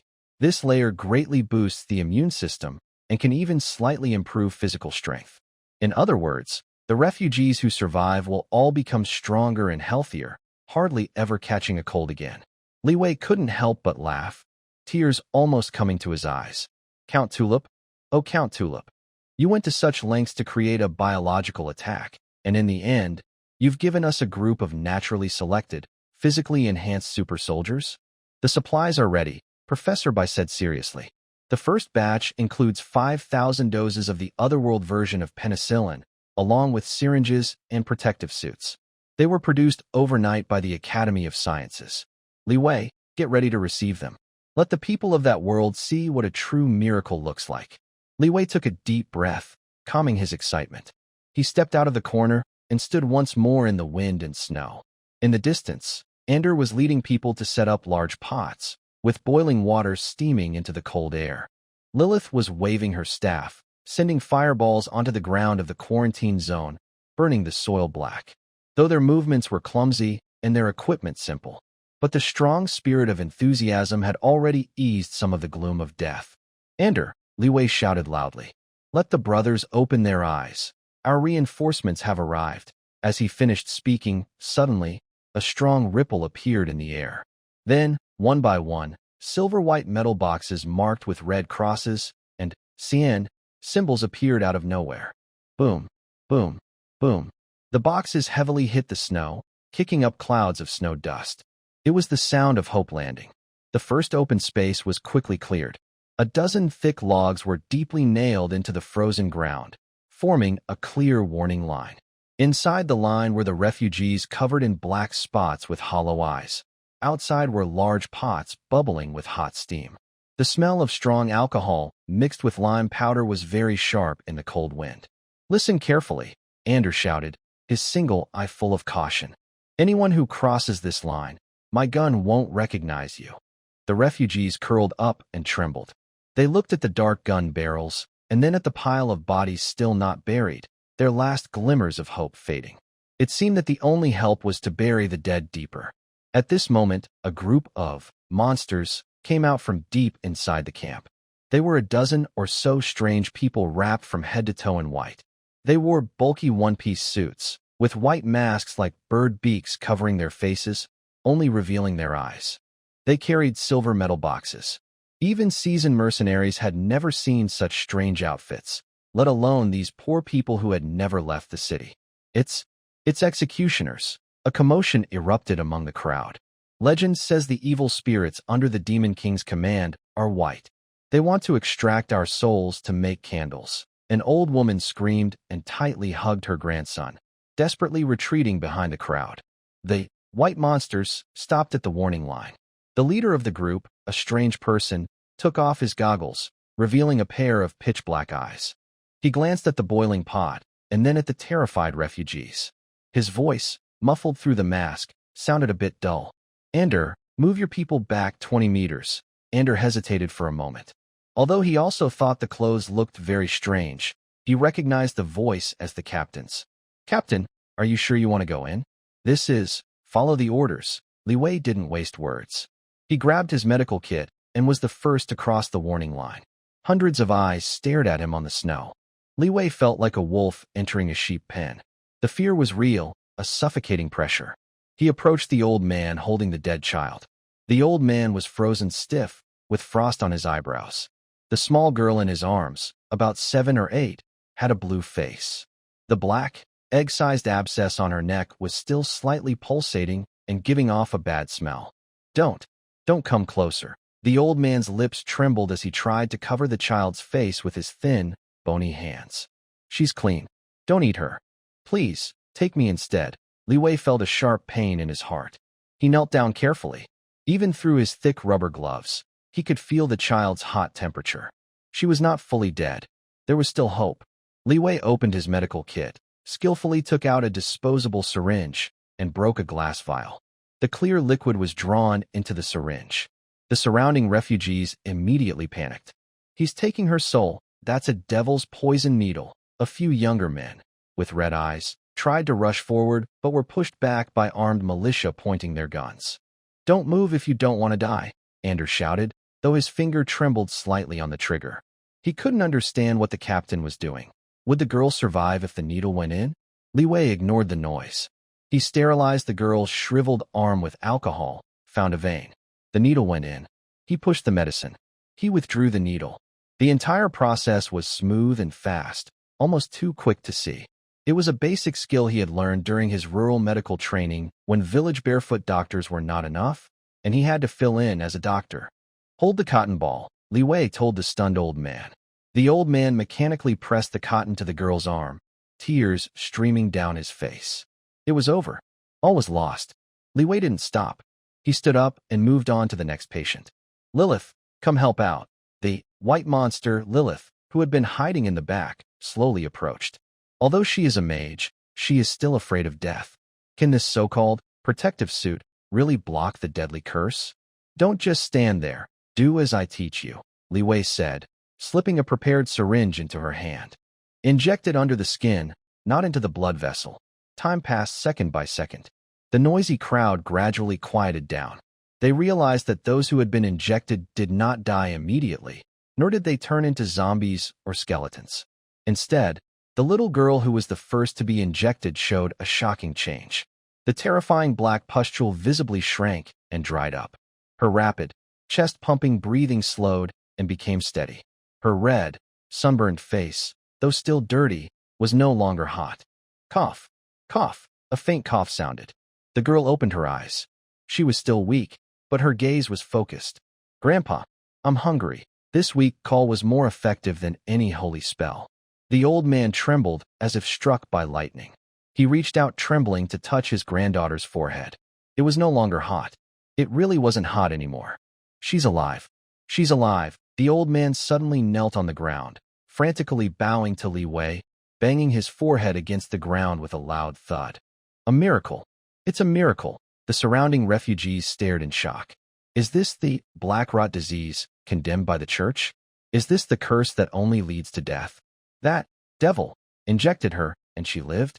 Li Wei finished treating the 10th critical patient, straightened up, and let out a long breath. His protective suit was soaked with sweat, sticky and uncomfortable. He looked at the refugees whose eyes had completely changed, and finally felt a huge weight lift from his heart. As long as science still works in this world, he had nothing to fear. Li Wei slowly removed his mask and hood. His signature black hair and his Asian face were now visible to everyone. No fangs, no green face, no burning magic eyes. He was just an ordinary young man. He also looked quite gentle, with a calm look in his eyes that made people feel at ease. I am Li Wei. His voice was soft, but clear in the silent open space. I'm the so-called demon king you talk about. The crowd stirred, but this time no one stepped back. Li Wei approached the small girl who had just woken up. He reached into his protective suit pocket and took out something wrapped in colorful cellophane. It was a white rabbit milk candy. This was one of the strategic supplies in the resource box. It was very effective for restoring energy and calming emotions. He peeled off the wrapper, revealing a white, cylindrical candy, and held it near the girl's mouth. Eat it. Li Wei smiled gently, like a caring older brother. It's sweet. The girl shyly looked at her grandfather, then at the tempting smell of the candy. It was the most fragrant smell she had ever smelled. She opened her dry, cracked mouth and took a bite of the candy. In the next second, her dull eyes suddenly lit up. The rich milk aroma and sweetness exploded in her mouth, instantly washing away all bitterness and fear. Sweet, the girl mumbled, showing a smile that was even uglier than crying. This smile completely broke down all barriers. The so-called devil had saved a person who was about to die. The so-called demon king had given a starving child a piece of candy. If this was a devil, then what were the high and mighty counts and bishops in the city? Li Wei stood up, clapped his hands. Ander, here. Ander responded loudly. The fierce look in his one eye was gone, replaced by a nearly fanatical admiration. Time to eat. Li Wei pointed to the large pots. Everyone will have hot porridge. Once you're here, even if the king wants to take someone, he has to ask me first. Yes. Ander waved his hand, and several soldiers immediately carried over large barrels filled with white porridge. It wasn't coarse bread mixed with sand and wood shavings, nor spoiled bean dregs. It was pure, thick, sticky rice porridge. For these refugees who have spent their whole lives digging in the dirt, the sight of these buckets of plain porridge was even more shocking than the life-saving injection just now. Line up. Line up, Lizzie shouted with a rough voice, handing out wooden bowls to everyone. The leader said, as long as you don't push, everyone gets a share. Full stomachs, the once silent quarantine area suddenly came alive. No one mentioned divine punishment anymore, nor did anyone think about the count. At this moment, in the snow-covered Black Pine Mountain Valley, the steaming bowl of plain porridge in their hands, the piece of milk candy they couldn't bring themselves to chew, and the black-haired figure standing in the snow. These became the only gods in the hearts of these hundreds of people. The morning in the quarantine area arrived especially early. The wind in Black Pine Mountain Valley was still fierce, but today it carried less of a rotten smell and more of a faint aroma of rice porridge. Old George got up from the stiff grass mat, instinctively touched his neck. There had been a large black abscess the size of a fist, like a deadly ghost lying on him, blood. Now, only a wrinkled layer of dead skin remained, which peeled off easily, revealing pink, tender flesh underneath. He stubbornly pinched his thigh again, and the sharp pain was gone. "I'm alive. Really alive," Old George muttered, tears involuntarily welling up in his eyes. He looked around. The tent, which was dead silent last night, was now moving. A few younger men were tentatively trying to stand and move their limbs, and the high fever that had almost killed them was long gone. The tent flap was lifted, and a cold wind blew in. It was the doctor, dressed in strange white clothes. Although she hadn't taken off her mask, her voice sounded like a young girl. "Lily." Everyone awake. Lily's voice was muffled behind her mask, holding a notebook. "Line up, check temperature, get breakfast." If this had happened 3 days ago, hearing the word, "line up," would have made these people panic and think they were about to be executed. But now, these 2 words were more reassuring than the blessings of the light god. Dozens of people immediately jumped up from the ground, and without needing to be told, they obediently formed a long line. Lily took a mercury thermometer and carefully placed it in each person's mouth or under their armpit. Although her movements were awkward and she even seemed a bit disgusted by the bad smell on these refugees, she was still much better than the priests in Baishur City, who only look at people through their noses. She was like an angel. 36.5 degrees, normal. Go get your porridge. 37 degrees, a slight fever. Drink hot water. Go get your porridge. Everyone declared, normal, felt like they had received a free pass to avoid death, and trembled with excitement. Old George walked to the porridge barrel. The person in charge of serving food was the one-eyed man, Andy. Usually fierce and fierce, today he surprisingly didn't curse. His spoon was steady as a rock, scooping thick porridge, and he even added some pickled vegetables for Old George. Thank you, Lord Demon," Old George stammered as he held his bowl, and his hand trembled, almost dropping the spoon. His single eye widened. "What did you call me? Who taught you to say that?" Old George shivered in fear, almost kneeling. "Isn't it Lord Demon? That's what the church says. Ridiculous. Call me sir, or captain. If anyone dares to say that word again, I'll make them scrub the toilets. Yes, yes, yes.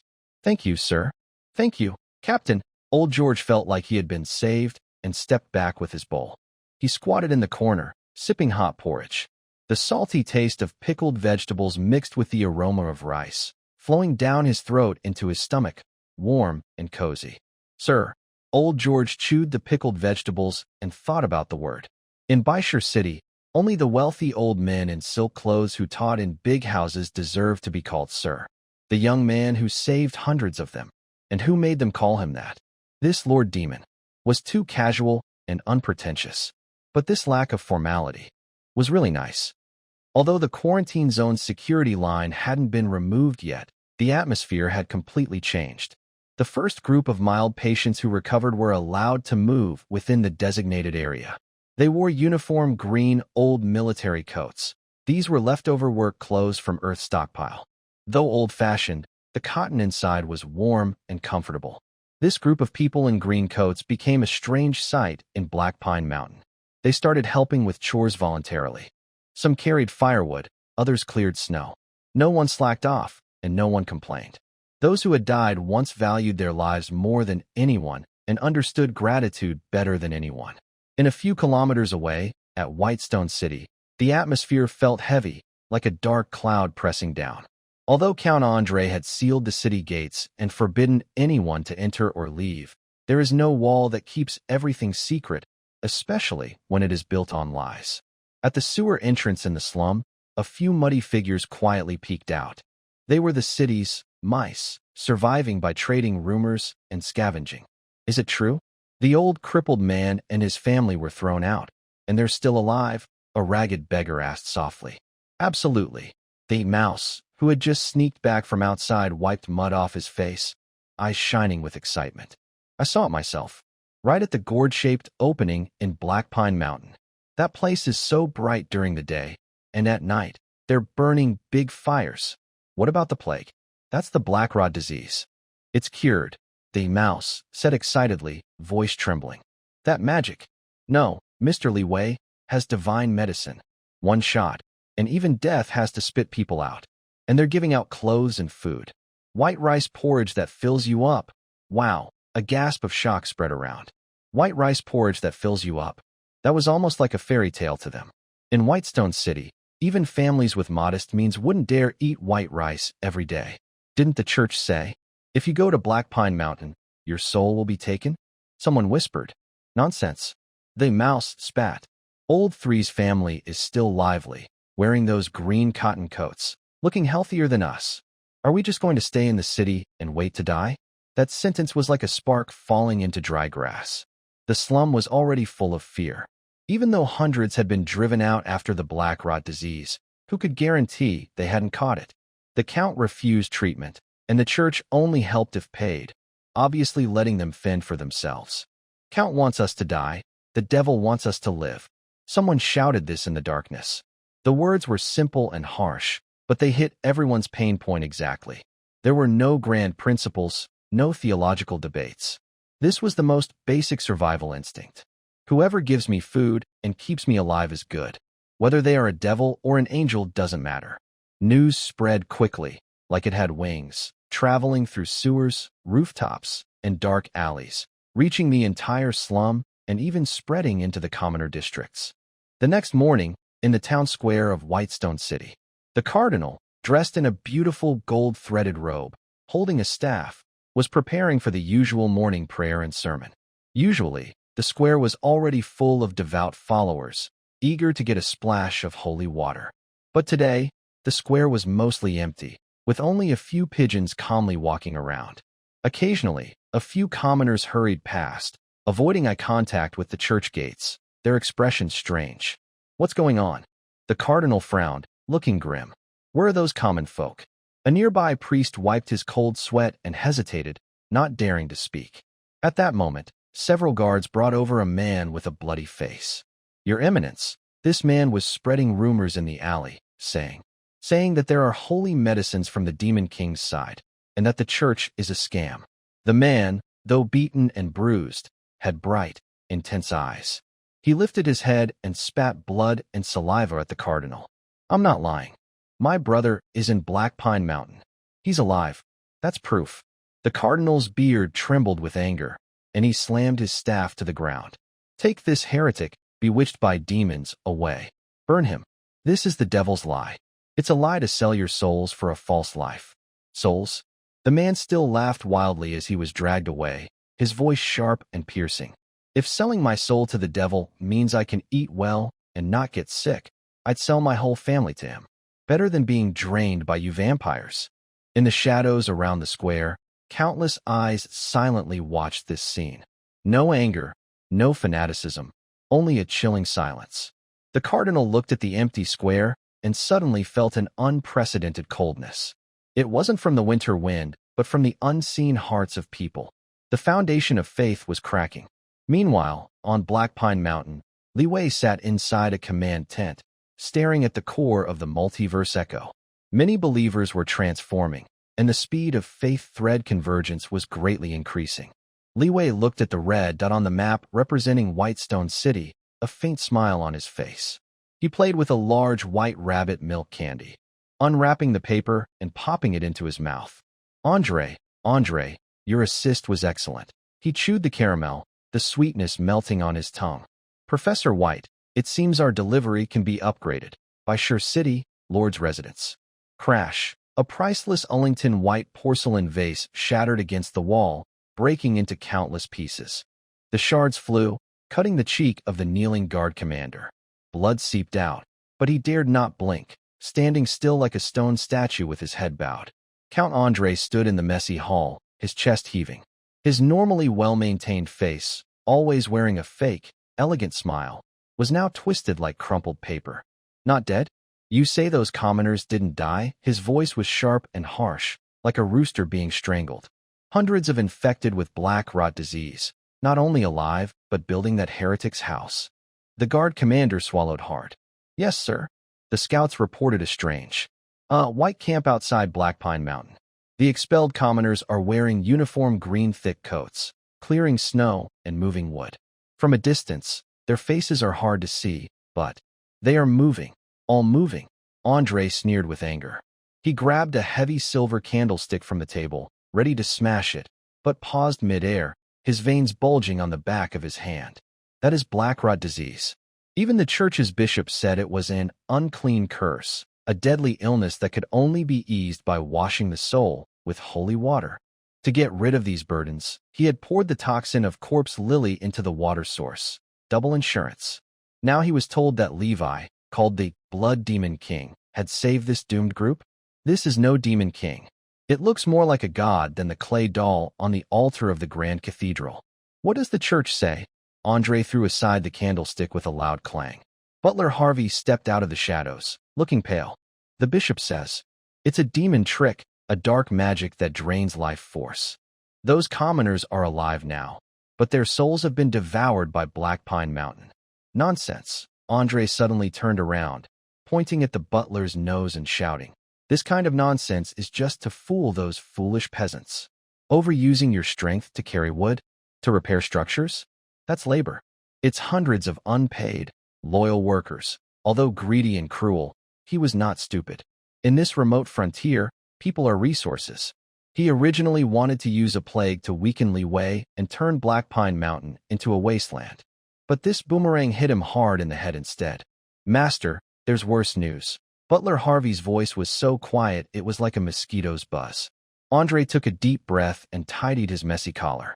Speak. The city is starting to spread rumors. Harvey dared not look up. The slums are saying that. You are a butcher who wants to kill them, and Mr. Li Wei is the one who offers them a way to survive. The hall fell into complete silence. At that moment, Andre felt fear. Not fear of Li Wei's strength, but fear of a power he had never seen before.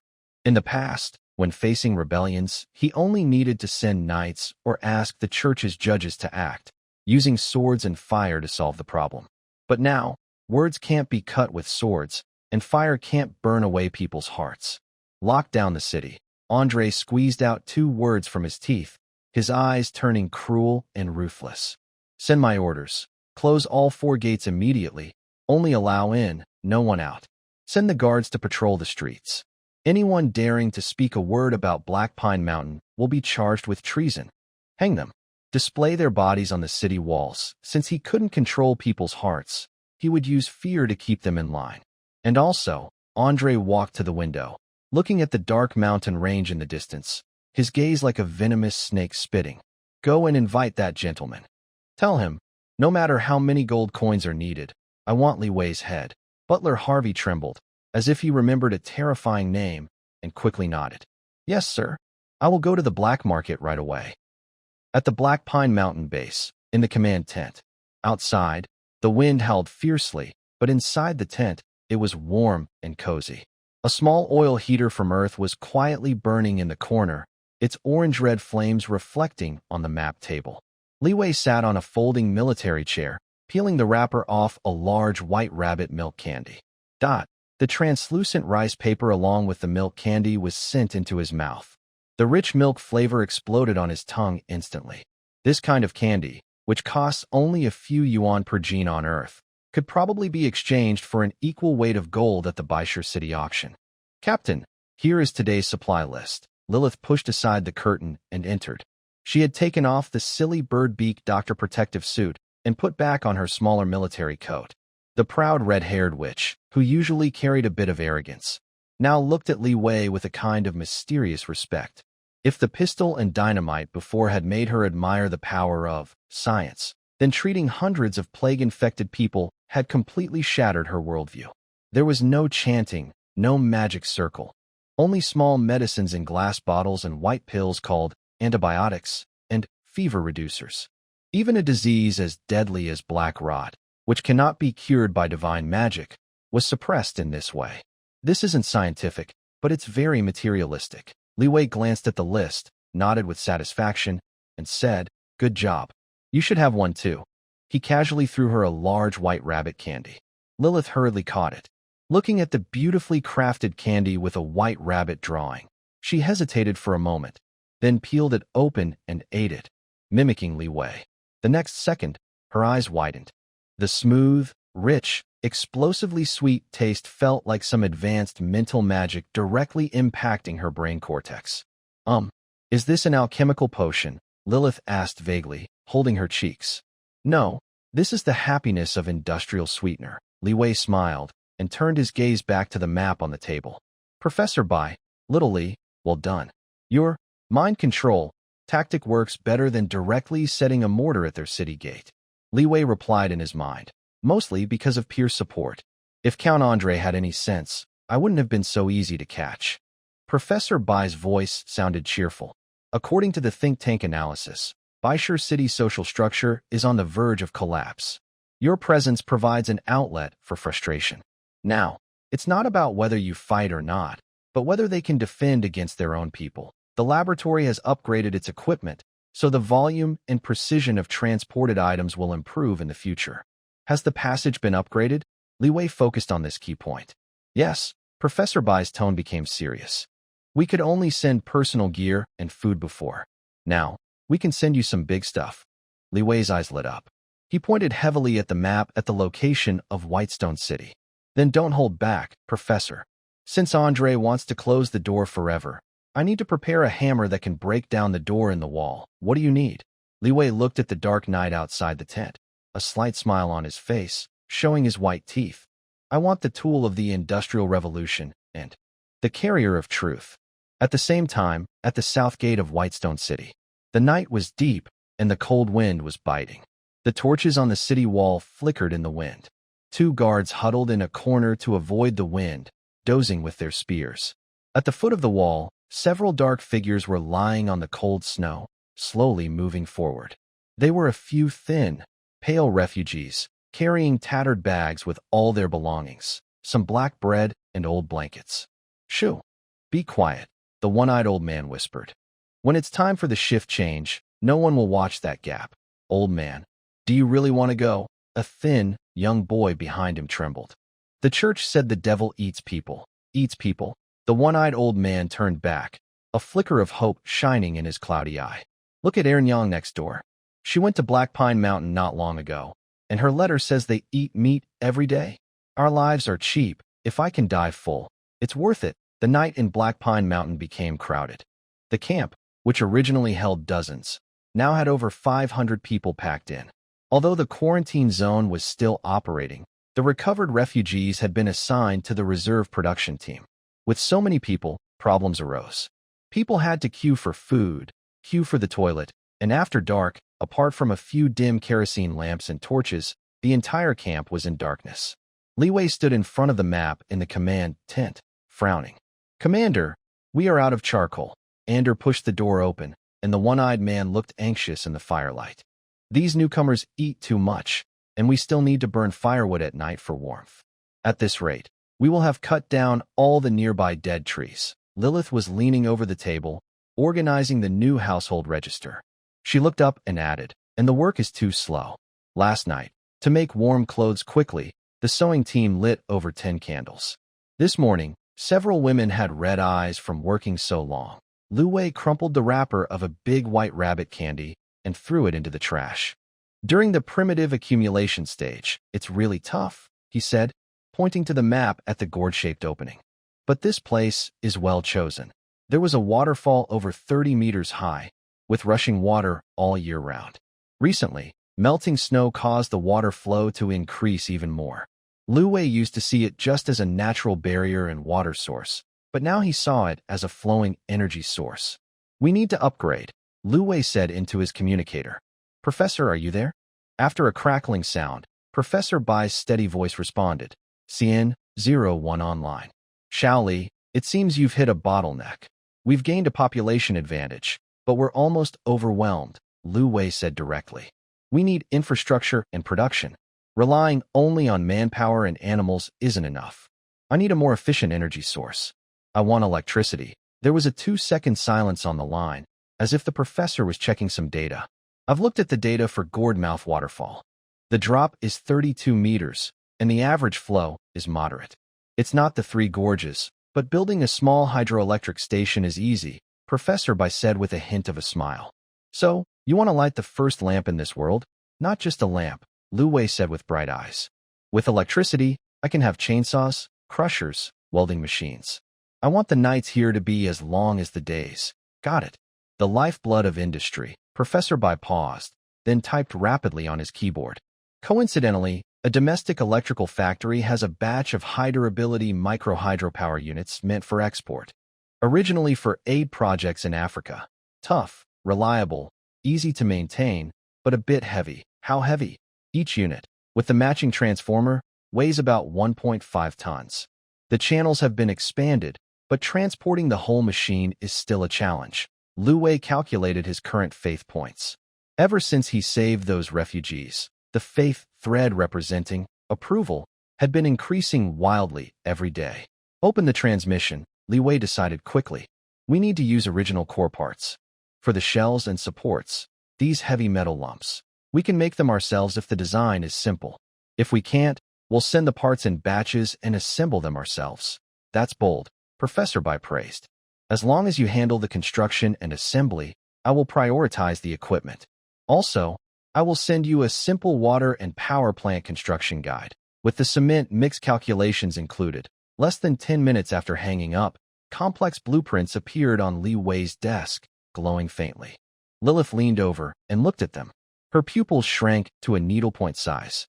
The drawings were filled with dense lines, gears, coils, and countless unfamiliar symbols and numbers. To her, these weren't just blueprints. They looked like mysterious magical models. Is this a diagram of a large magic device? Lilith pointed to the turbine cross-section, her hand trembling slightly. Such detailed design. Only the top alchemists in the capital could draw this. How much magic crystal would be needed to power it? No magic crystals, Li Wei said, circling something on the blueprint. Just water. When it flows down, it turns the blades, cuts through magnetic lines, and generates electricity. Cut through. Magnetic lines? Lilith felt like her common language might be useless here. She recognized the words separately, but together they were like a foreign language. Li Wei smiled, rolled up the blueprint, and handed it to her. Think of it as a metal magic circle. Lilith, your task is very important. You're the only one in the camp who understands geometric diagrams. For the next few days, take those masons and build the foundation for me. Lilith held the blueprint, feeling its weight. A metal magic circle. Could it be a miracle that works without magic? The next morning, Black Pine Mountain was in chaos. Start work. Don't just stand there. If you can't die, then work yourself to death, Andy shouted, swinging his hammer loudly. More than 500 refugees, except the elderly, sick, and disabled, were mobilized. Below the gourd-mouth waterfall, the quiet valley had become a busy construction site. Without excavators, they used iron picks. Without cranes, they built pulleys from logs. Without transport trucks, dozens of men shouted commands, carrying hundreds of pounds of stones on their shoulders. 1, 2. Hey! The rough, shouting voice drowned out the roar of the waterfall. The refugees, just pulled back from the brink of death, burst with incredible energy. They didn't understand what a power plant or industrialization was. All they knew was that Mr. Levi, who had given them a second life, said that if they fixed this big machine, they wouldn't be afraid of the dark at night or the cold in winter anymore. That was enough. Levi was not idle either. Connecting with Earth was like playing a very difficult Lego game. ZZZ, with a twist in space, wooden boxes labeled, precise instruments, handle with care, appeared out of nowhere in the warehouse. Rotors, stators, guide vanes, control cabinets. Levi carefully unwrapped each part, like a miser guarding his treasure. The shiny copper coils glowed with a charming industrial shine under the kerosene lamp. The turbine blades, made from fine steel, had edges sharp enough to cut through air.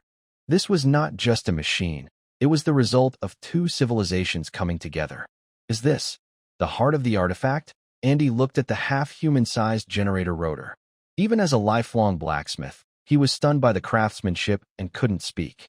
There were no hammer marks, no seams. Everything was perfectly formed. No, this is just the beginning, Levi said, patting the cold metal shell. When it spins, it can power 10,000 horses. 3 days later, the base was taking shape. Thanks to Lily's precise calculations, plus remote corrections from Earth's think tank, the concrete dam, though a bit ugly, was solid as a fortress. All the core parts were in place. Only one problem remained. The flow guide pipe is too thick, and it's an irregular shape. We can't transport it. Levi frowned at the drawing of the huge snail shell structure. Professor Bai suggested an alternative: weld it from steel plates. The drawings have been sent to you. It requires high-precision cutting and welding.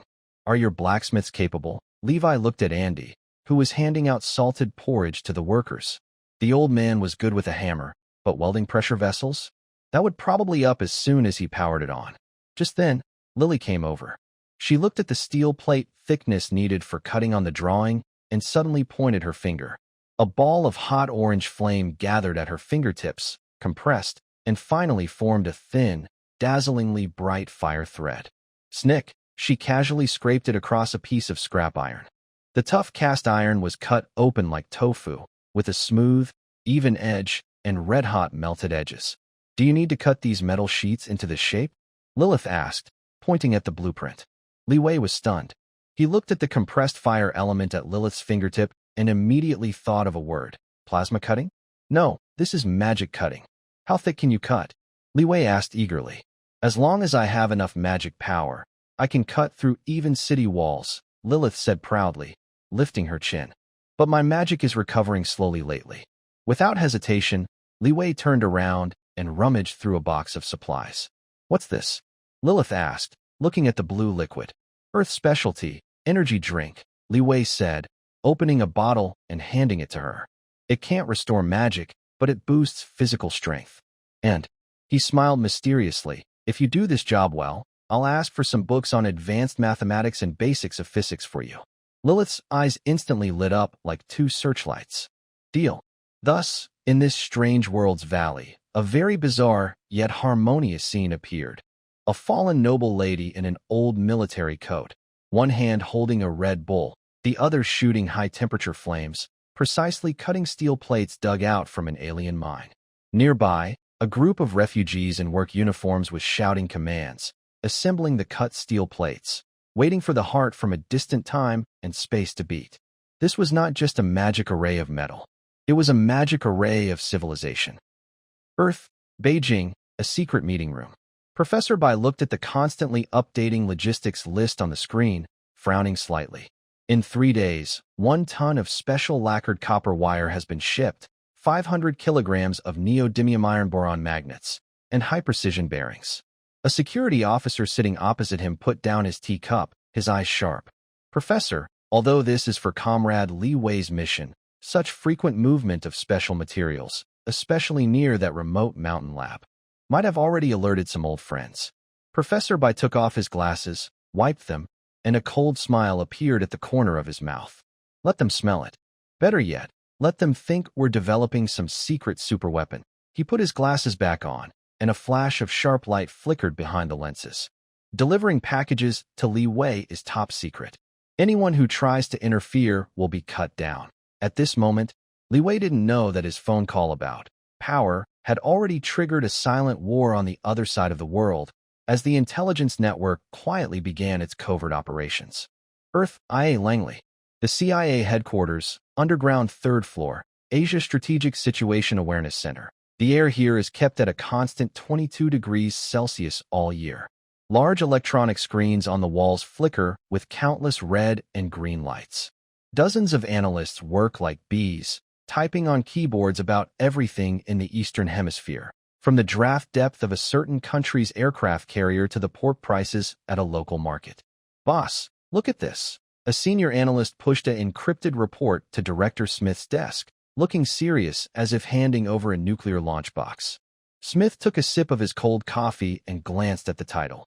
Analysis of recent unusual flows of special industrial materials in the CN region. That mysterious CN-01 laboratory again. Smith rubbed his forehead. The code name had been appearing quite often lately. Yes, in the past 72 hours, a mountainous area in southwestern China experienced 3 unexplained peaks in power load. Even more interesting are the logistics data. The analyst pointed to a red line on the data chart. They urgently purchased 3 custom high-durability microhydroelectric generators through 4 different shell companies, and exactly 1 ton of special enameled copper wire. Smith frowned. Hydroelectric generators? Copper wire? That sounds like aid work in Africa or building hydroelectric plants in the mountains. That's the problem. The analyst pulled up a satellite thermal image, pointing to a dark mountain area. After these materials entered the region, they completely disappeared. Our Lockeye satellite watched for 2 days straight, but saw no signs of large civil engineering projects. No dams, no factories, not even a decent road. The underground bunker needs a lot of concrete and steel, but the logistics list only includes a generator and copper wires. Even more strange is that, according to reports from our contacts at the motor factory, the design drawings for these generators have been altered. All non-essential heavy casings were removed, as if for easier transportation using a special method. Smith put down his coffee cup and his eyes sharpened. As an experienced intelligence officer who has dealt with his old rival for many years, his instincts told him this was not simple. In China, if they go to great lengths to secretly deliver such equipment into remote mountains, using military transport and top-level secrecy, then these devices are probably not just for power. Special copper wires, high-speed motors, huge power consumption, Smith muttered. Many ideas flashed through his mind. Electromagnetic railguns? A new type of particle accelerator? Or some large-scale electromagnetic shielding device? Boss, I have another piece of intel. The analyst hesitated. In the intercepted encrypted messages, we repeatedly saw one word: light. Light? Yes, to bring light to them. The tone is very intense, like a religious slogan. Smith suddenly stood up, the chair screeching loudly on the floor. Are they trying to create a god? Or are they powering some kind of mind control weapon? He paced back and forth, feeling anxious like ants crawling all over him. If it were a regular weapon, satellites would have already spotted it. Only underground secrets could hide from thermal imaging and synthetic aperture radar. Immediately, activate Grey Wolf. The analyst was surprised. Grey Wolf? That's our deepest hidden post in the southwest. It took 10 years to get to this point. Is it worth exposing it just for a few generators? Yes, it's worth it. Smith stared at the dark mountain area on the screen, his eyes cold. I don't believe the Chinese would send the National Security Agency to power to some monkeys in the mountains. There's definitely something there that could change the strategic balance. Let Grey Wolf go in, just to see what they're building. Even if it costs me my life, it's worth it. In southwestern China, on a mountain road, the night was dark as ink. An unremarkable postal truck was winding up the mountain road. The cargo car was carrying the dismantled core generator parts and exactly 1 ton of wound copper coils. In the driver's seat, a man dressed in a dark green uniform hummed along to the tune of a local opera broadcast. Next to him, a young man wearing glasses looked down at a tablet, the screen's glow reflecting on his expressionless face. 2 kilometers behind the truck, a local plate off-road vehicle turned off its lights and silently followed using night vision equipment. Inside, a middle-aged man codenamed Grey Wolf clenched the steering wheel. He was currently posing as a project manager for a geological exploration company. His ordinary face and background were his best disguise. Target has entered the blind spot. Prepare to make contact, Grey Wolf whispered into a tiny microphone on his collar. According to the plan, he would cause a small accident at a sharp turn ahead to stop the truck, then use his disguise to get close. In just a few seconds, his miniature scanner in his sleeve could detect the radiation signature of the cargo inside. If it was nuclear material or high-energy weapon parts, a Geiger counter would immediately alert. Grey Wolf took a deep breath, adrenaline rushing through him. After 10 years, he finally received the activation order. The mission sounded a bit unbelievable, just to check a few generators, but he trusted Lonley's judgment. There had to be something more. The turn ahead was approaching. Grey Wolf stepped on the gas hard. The off-road vehicle shot forward like an arrow, timing and angle perfect, ready to cut inside as the truck slowed down at the bend. Suddenly, something strange happened. Without warning, all electronic devices in the off-road vehicle went dark instantly. Night vision turned off, the engine stalled, and the steering wheel locked. The inertia carried the heavy vehicle forward, and it crashed heavily into the roadside guardrail. Bang! The airbags deployed, hitting Grey Wolf in the face and knocking him around. Before he could recover, a blinding white light suddenly appeared outside the window. It wasn't a street lamp, but 4 hovering police drones with searchlights illuminating the area as bright as daytime. This is the Special Operations Unit of the National Security Agency. A calm, almost cold voice came over the broadcast. There was no anger or warning, just like reading a weather report. People inside the vehicle, hands on your heads, come out slowly. Your exploration work is finished, Mr. Lee, or should I say. Codename Grey Wolf. Grey Wolf's heart sank instantly. There was no fierce gunfight, no Hollywood-style chase. The other side had known his location long before, knew who he was, and even predicted where he would act. This was a completely unequal, overwhelming attack. Desperately, he raised his hands and pushed open the car door. Not far on the highway, the postal truck didn't even slow down, humming a tune, leisurely turning a corner and disappearing into the dark night. What was inside? Nuclear warheads? Or alien spaceship debris? Grey Wolf kept thinking about the guesses from Lonley's analysts, even after being hooded and forced into a prison vehicle. He felt he had lost to a top-secret national mission. CN-01 Laboratory. Professor Bai held a thermos cup, watching the live footage of the arrest on the big screen. His face was calm, even with a hint of a smile. Grey Wolf has been caught. Zhao Gang, the head of the security team, put down his radio, speaking casually. This guy has been undercover for 10 years, a real veteran. But he was too eager. It's not him who was eager, it's Lonley's side, Professor Bai said, blowing on the floating goji berries. That's the power of information asymmetry. They think we're working on a planet-wide project, but we're just sending a few generators to our colleagues in another world. Zhao Gang glanced at the packing list beside him, which included precise motors, as well as boxes of insulating rubber gloves and tape. Professor, this is a big misunderstanding, Zhao Gang said with a smile.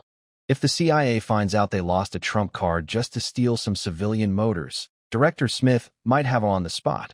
Let them investigate. Professor Bai turned around, looking at the large, glowing virtual image of the multiverse echo core in the center of the lab.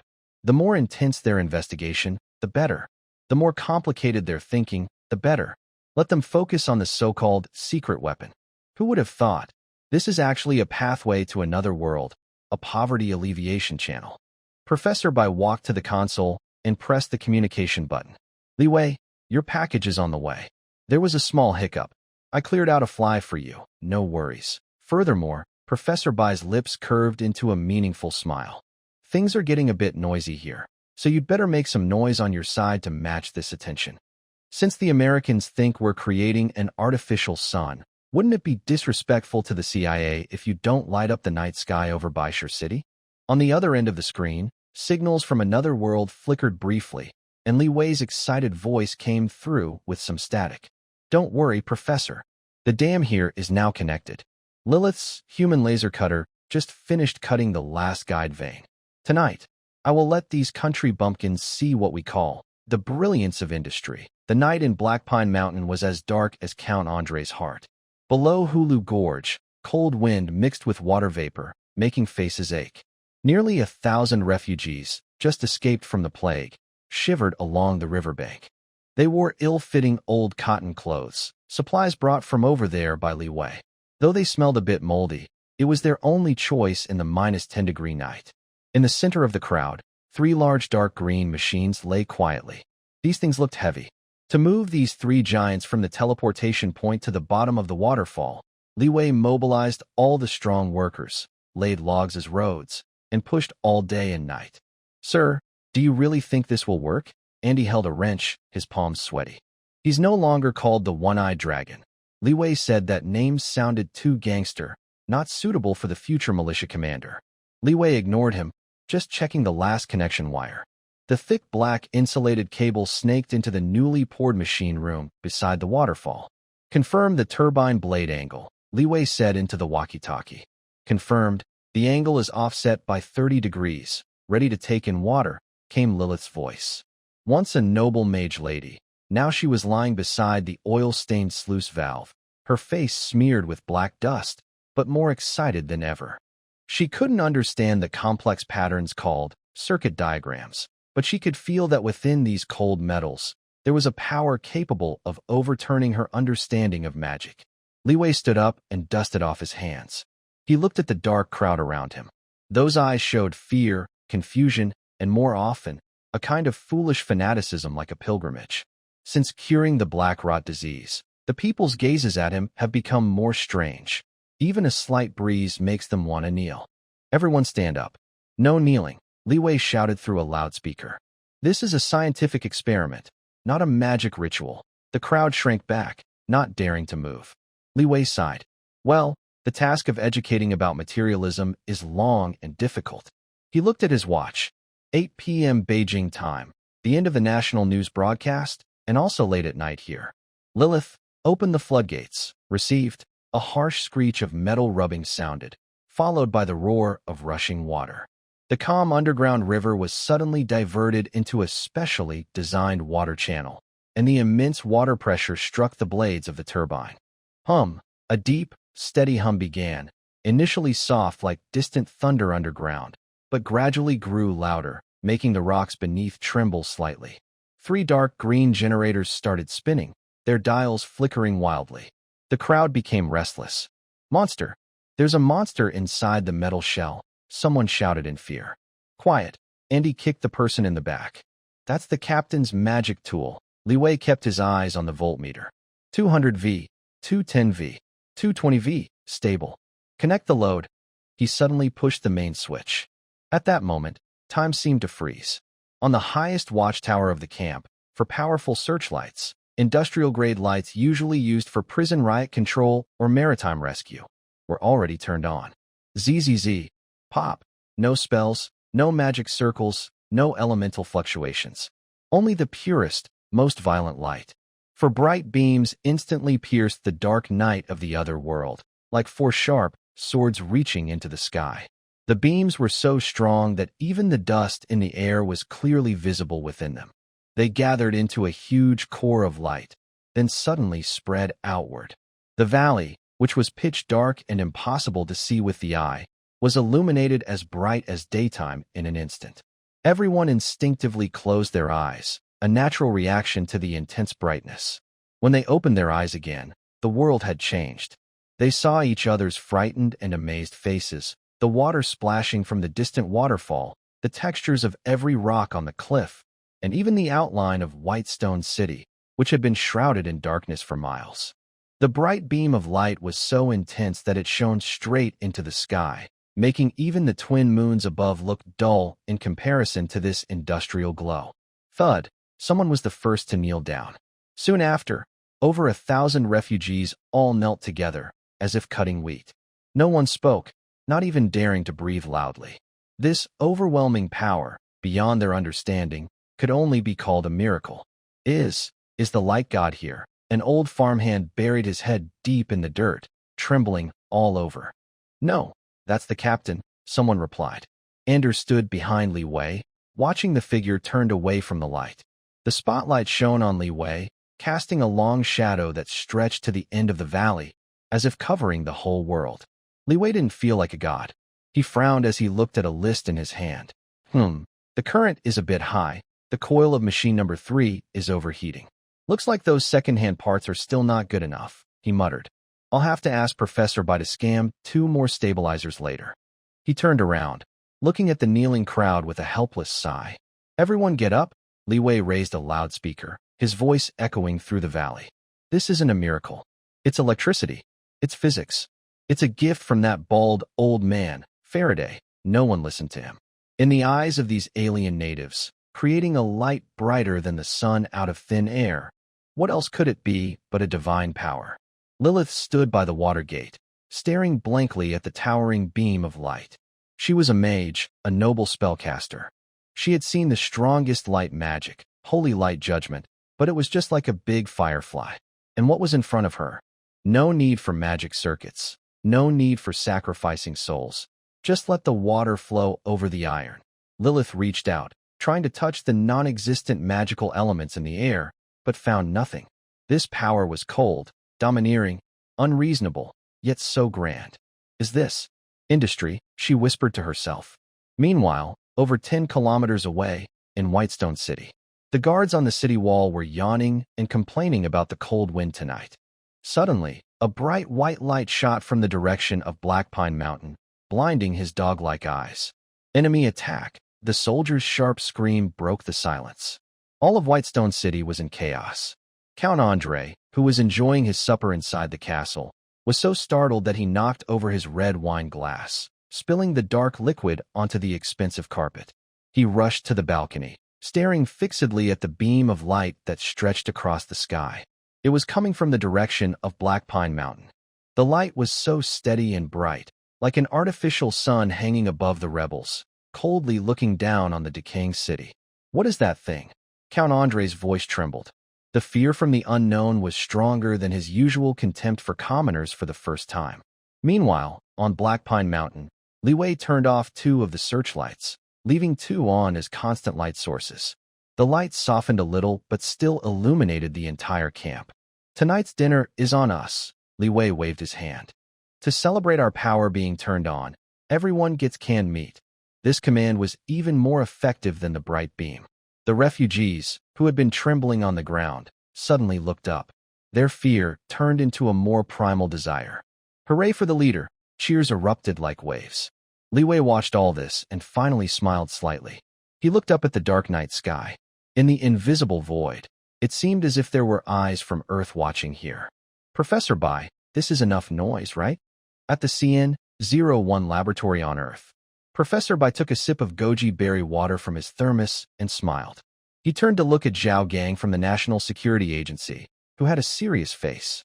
"Imagine if that spy called Grey Wolf knew that the secret weapon he's risking his life to find is actually just a light for a group of otherworldly refugees. Would he be so angry he hits the wall in the office?" Zhao Gang looked at the beam of light piercing through 2 worlds, his expression complicated. "I don't care what the spy thinks," Zhao Gang said slowly. "All I know is that from today, the history of that world will be rewritten." The light from Black Pine Mountain not only lit up the night sky, but also illuminated the souls that dared not even look up at the light in their dreams. This is Faraday's light. It is also the light of the Red Dawn. The night in Black Pine Mountain has never been so noisy or bright. For searchlights stand like 4 steady anchors, firmly fixed at the corners of the camp. Under their strong glow, insects fly like golden dust. The campfire looks a bit dull in this light, but no one is willing to turn it off. After all, for those who have just been pulled back from the brink of death, the fire represents a different kind of warmth. The air is filled with the smell of oil from heated canned luncheon meat, mixed with the scent of sweat, cheap tobacco, and a new, hopeful aroma. Li Wei sits on a smooth, polished large blue stone, holding an enamel cup filled with dark, strong pu'er tea. Professor Bai specially sent it to him, saying it would help him stay alert as the village party secretary. "Sir, is this what those so-called eternal light folks talk about?" Ander leans over, biting half a cigarette, holding a big piece of braised pork canned meat, stuffing it into his mouth with a fierce look, as if trying to make up for decades of hunger. "Those so-called prophets are just fooling around. This is called electric power," Li Wei says, blowing on the tea floating on the surface. "As long as water keeps flowing, this light won't go out." Ander chuckles foolishly, looking up at the beam of light piercing the sky, his single eye squinting. That's really exciting. He seems to remember something sad, takes a deep drag on his cigarette, and throws it to the ground to stomp it out. "Captain, if I had met you earlier, that would have been great. It's not too late now." Li Wei pats his shoulder. "Keep order.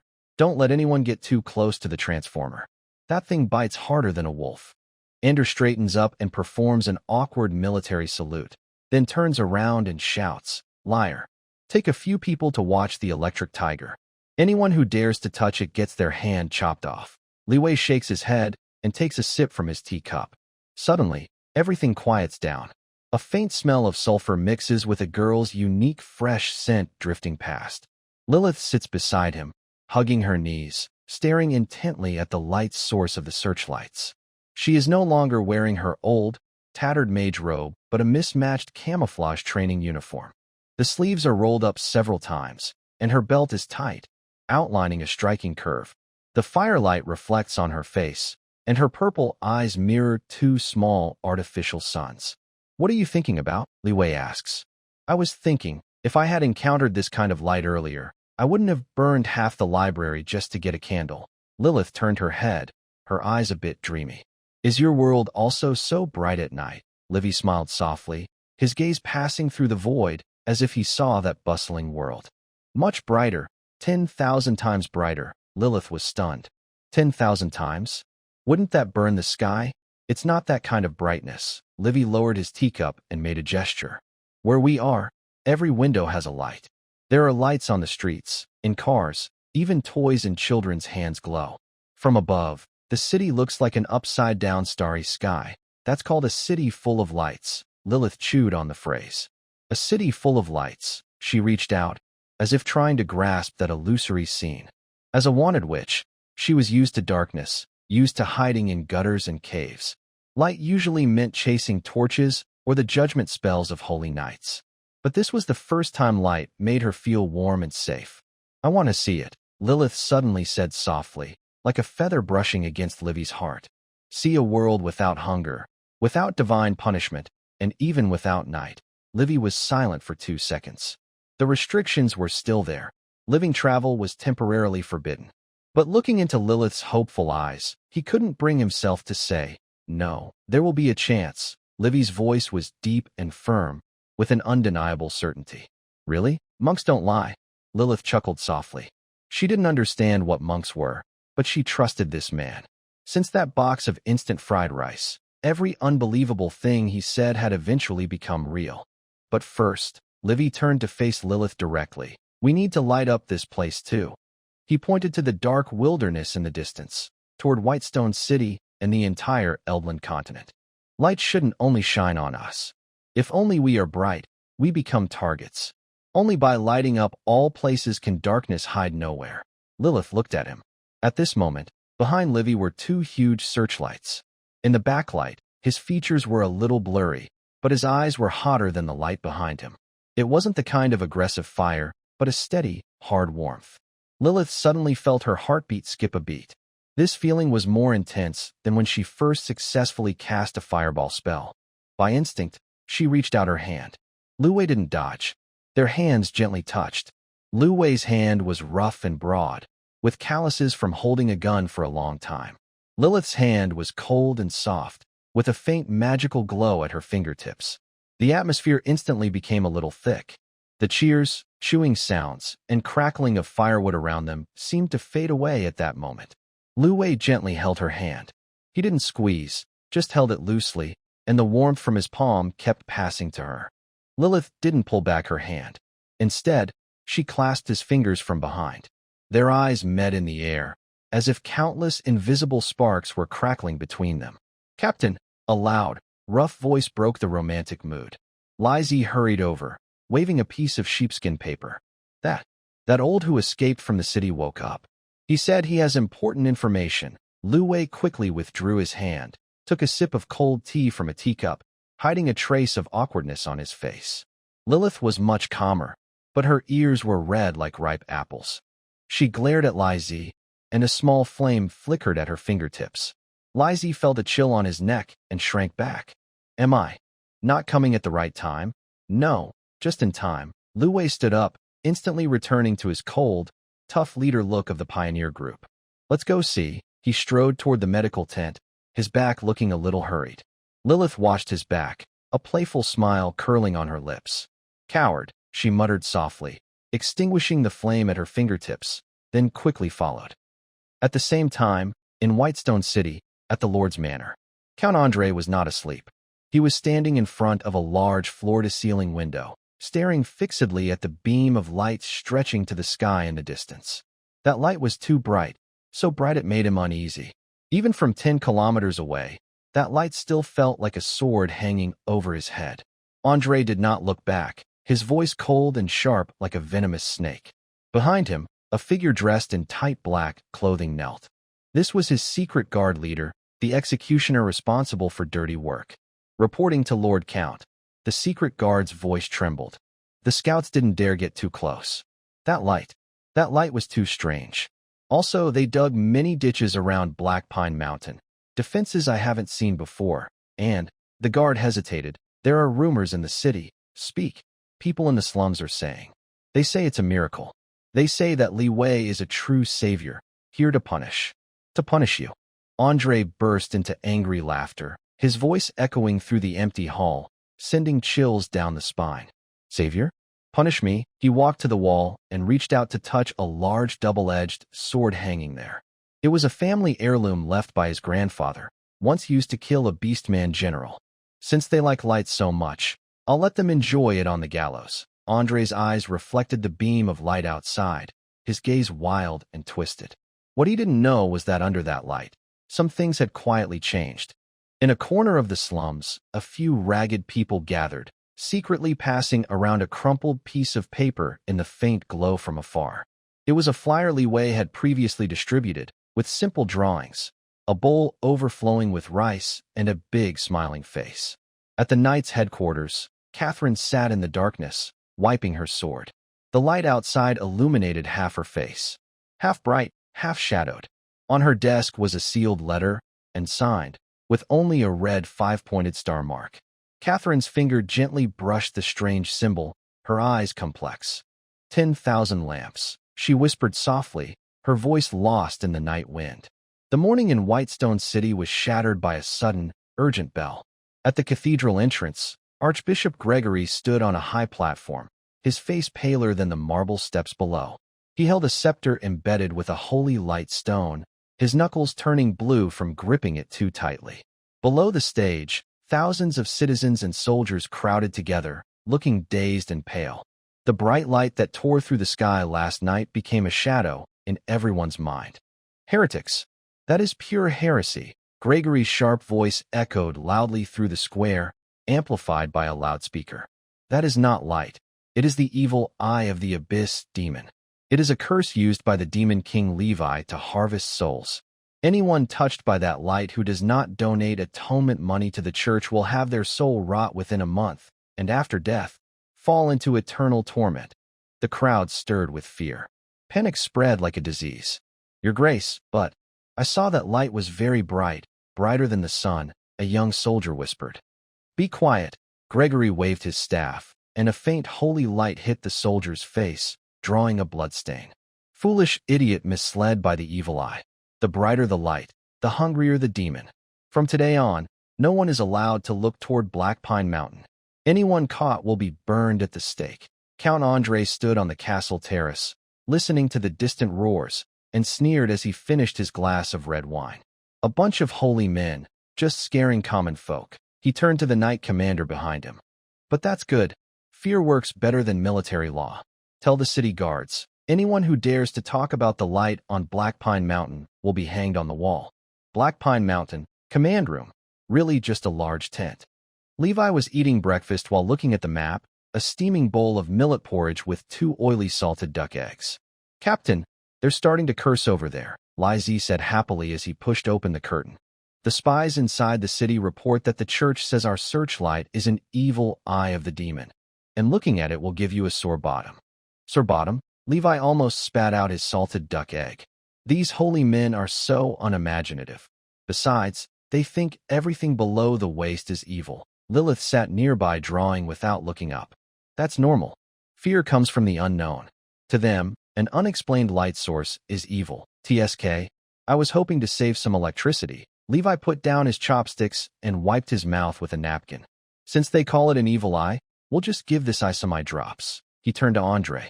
How much load is the transformer carrying now? Less than 60%, Captain. We turned off 2 units last night, so there's plenty of spare capacity. Very good. Li Wei stood up, walked to the map, and pointed heavily at the location of Baishur City. Send the order. Turn on all 4 searchlights tonight. Don't aim them at the sky. That's a waste. Lower the angles and aim directly at the city walls of Baishur City. Ander hesitated. To dazzle them? Yes, to dazzle them. Li Wei grinned, showing his white teeth, like a fox that had stolen a chicken. I not only want to dazzle them, but also make them hear what true demonic whispers sound like. Night fell. The defenders of Baishur City were on high alert.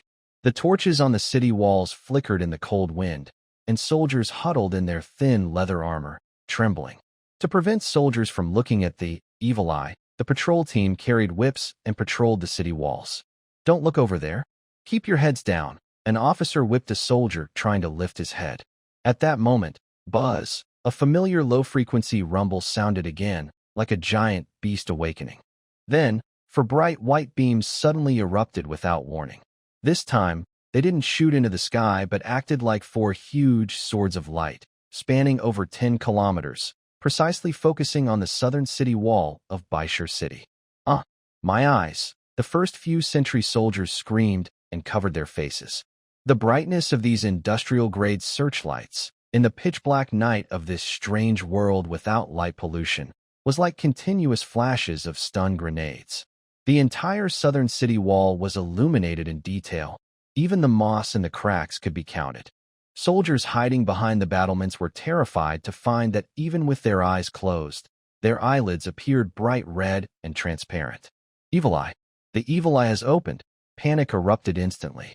The patrol team tried to maintain order, but the light was too strong and overpowering, making even them tear up from the glare. However, the real attack had just begun. Hey! Test tone. 1, 2, 3. A huge voice suddenly boomed through the night, drowning out the wind and even the sound of waterfalls. The defenders on the wall froze. The voice was so loud it seemed as if the Demon King was whispering right into their ears. This was a set of long-range broadcast speakers approved specially by Professor Bai, commonly called the Mega Horn Array. With the echo from the terrain of Haesong Mountain, the effect was comparable to a concert in a stadium. Dear folks of Baishur City, have you had your dinner? The voice was clear and gentle, not the fierce roar of a demon as imagined, but more like a friendly neighbor chatting. The city wall was silent.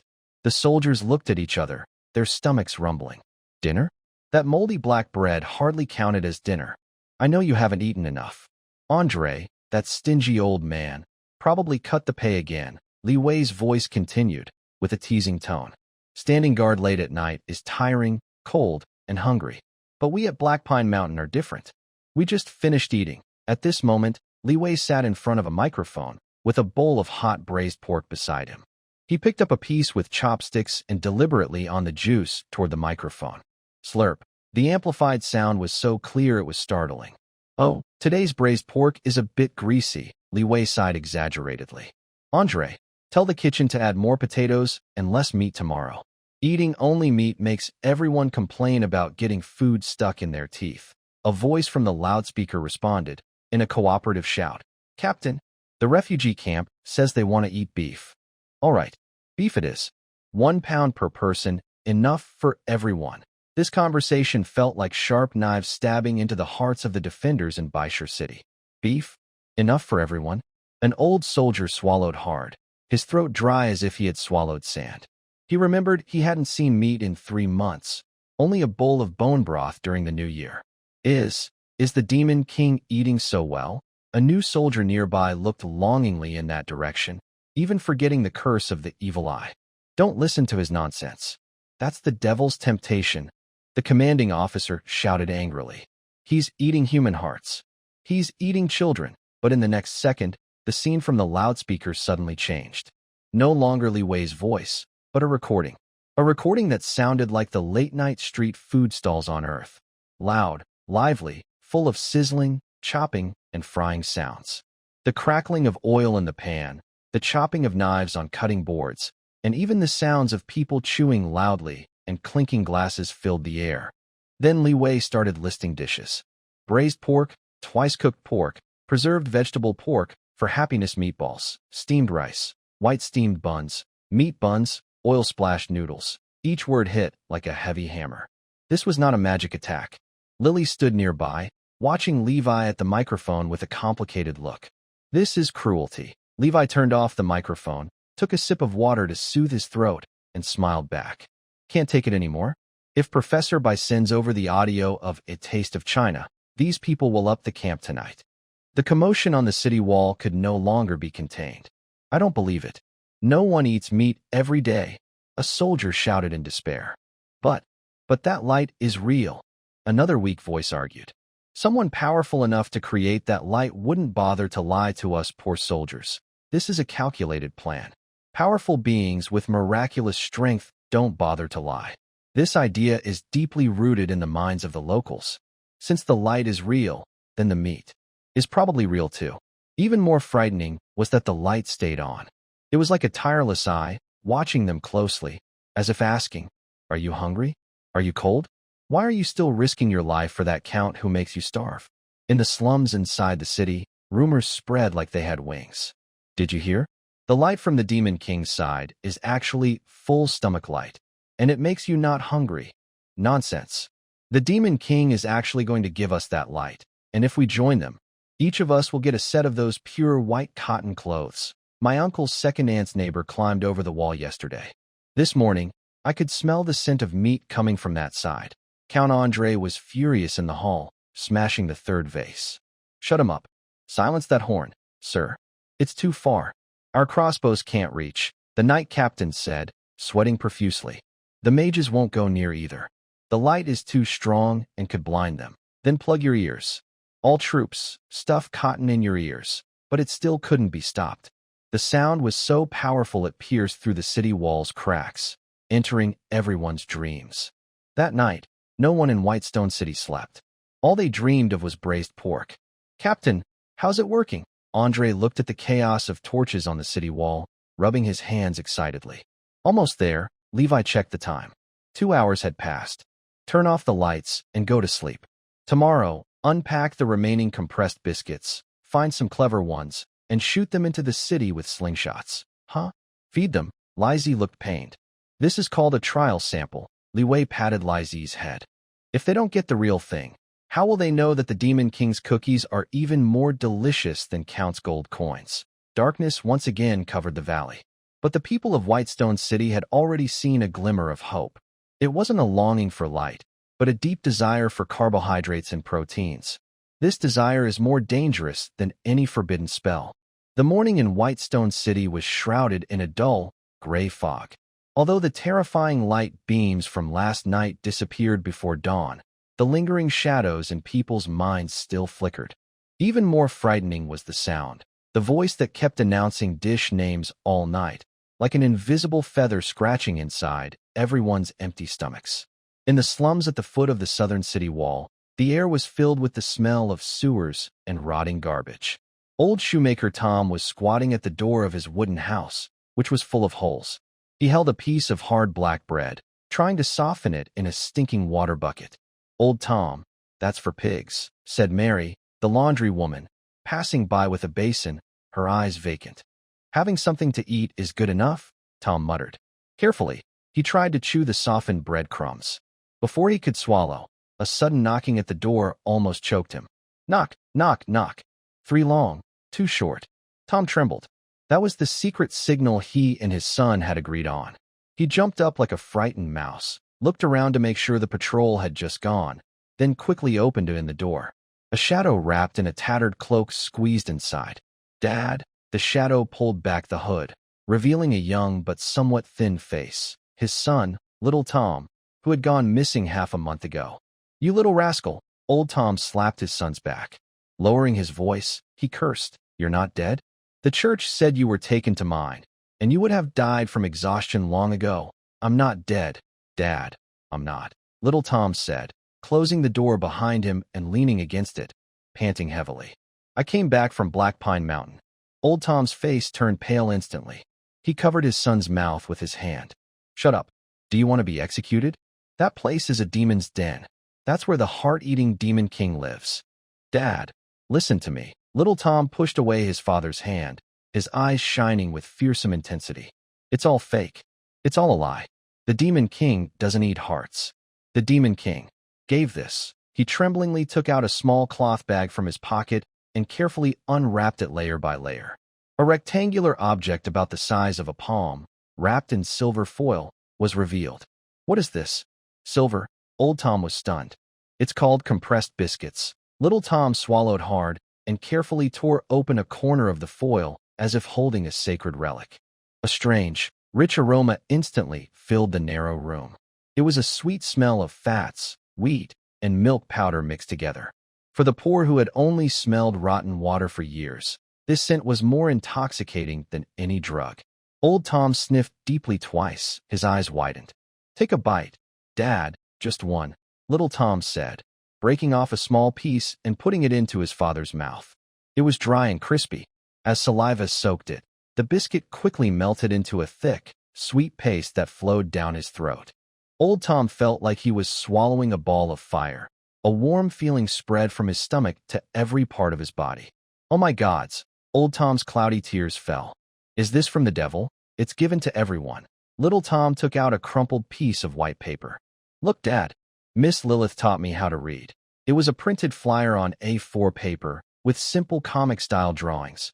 On one side, a count wielding a whip and a gaunt farmer. On the other, Livy holding a bowl of rice and a cheerful worker. Below was a large line of text, easy to understand even for those who couldn't read the words, just by looking at the pictures.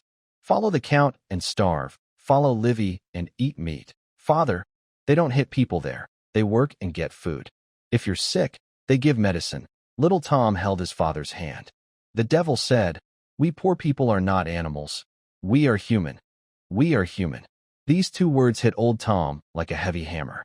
Is there more of this? A faint voice suddenly came from outside the window. The father and son were startled. When they looked back, they saw that the gap in the broken wooden wall was filled with eyes. It was Mary from next door and the crippled neighbor from the back street, all with hungry, glowing eyes. The smell of the biscuits couldn't be hidden anymore. Soon, the compressed biscuit was broken into dozens of pieces about the size of a fingernail. A group of ragged people crouched in a dark room, as if performing a sacred ritual, holding tiny scraps in their mouths, reluctant to swallow them. Really sweet. Is that milk? I've never drunk milk in my life. Does the Demon King really give them this? Little Tom stood in the middle, like a preacher, waving a flyer. What's this? Did you hear that sound last night? It's real. Over there, they eat meat every night. Big slices of fat meat, so thick. He made an exaggerated gesture. A sound of swallowing echoed among the crowd. But the church says it's a trap. They hesitated. Trap? Old Tom suddenly sneered. He licked the last crumbs off his fingers, his eyes turning fierce. Count doesn't set traps. He just treats us as food supplies. If we could eat that thing in, I'd go knock on death's door right now. This kind of viral spread was faster than a plague. In less than half a day, the news that the Demon King gives out bread that can stave off hunger for a day spread throughout the lower city. It traveled from the laundry woman's mouth to the night incense buckets and to street kids like stray dogs running wild. At the north gate of Whitestone City, the guardhouse, a few soldiers were listlessly cleaning rusty spears. Hey, did you hear? An old soldier whispered, nudging his companion with his elbow. Someone in the southern slums saw the real thing. What real thing? The Demon King's rations. I heard a small piece can make a cow run for 3 days. The old soldier spoke mysteriously. And that Demon King isn't even a monster. He's a young man with black hair, always smiling, even giving out cigarettes. That's nonsense. The young soldier's words were stubborn, but his stomach growled loudly. Then why does the Count say he's the heart-eater Demon King? Huh? If you could feed everyone in the city, the Count would call you the Demon King too. The old soldier scoffed, tossing his spear to the ground. Anyway, I don't want to fight anymore. For those moldy copper coins, risking my life to fight someone who can make the sun? I must be crazy. Just then, a knight in silver armor strode in confidently, followed by 2 fierce-looking enforcers.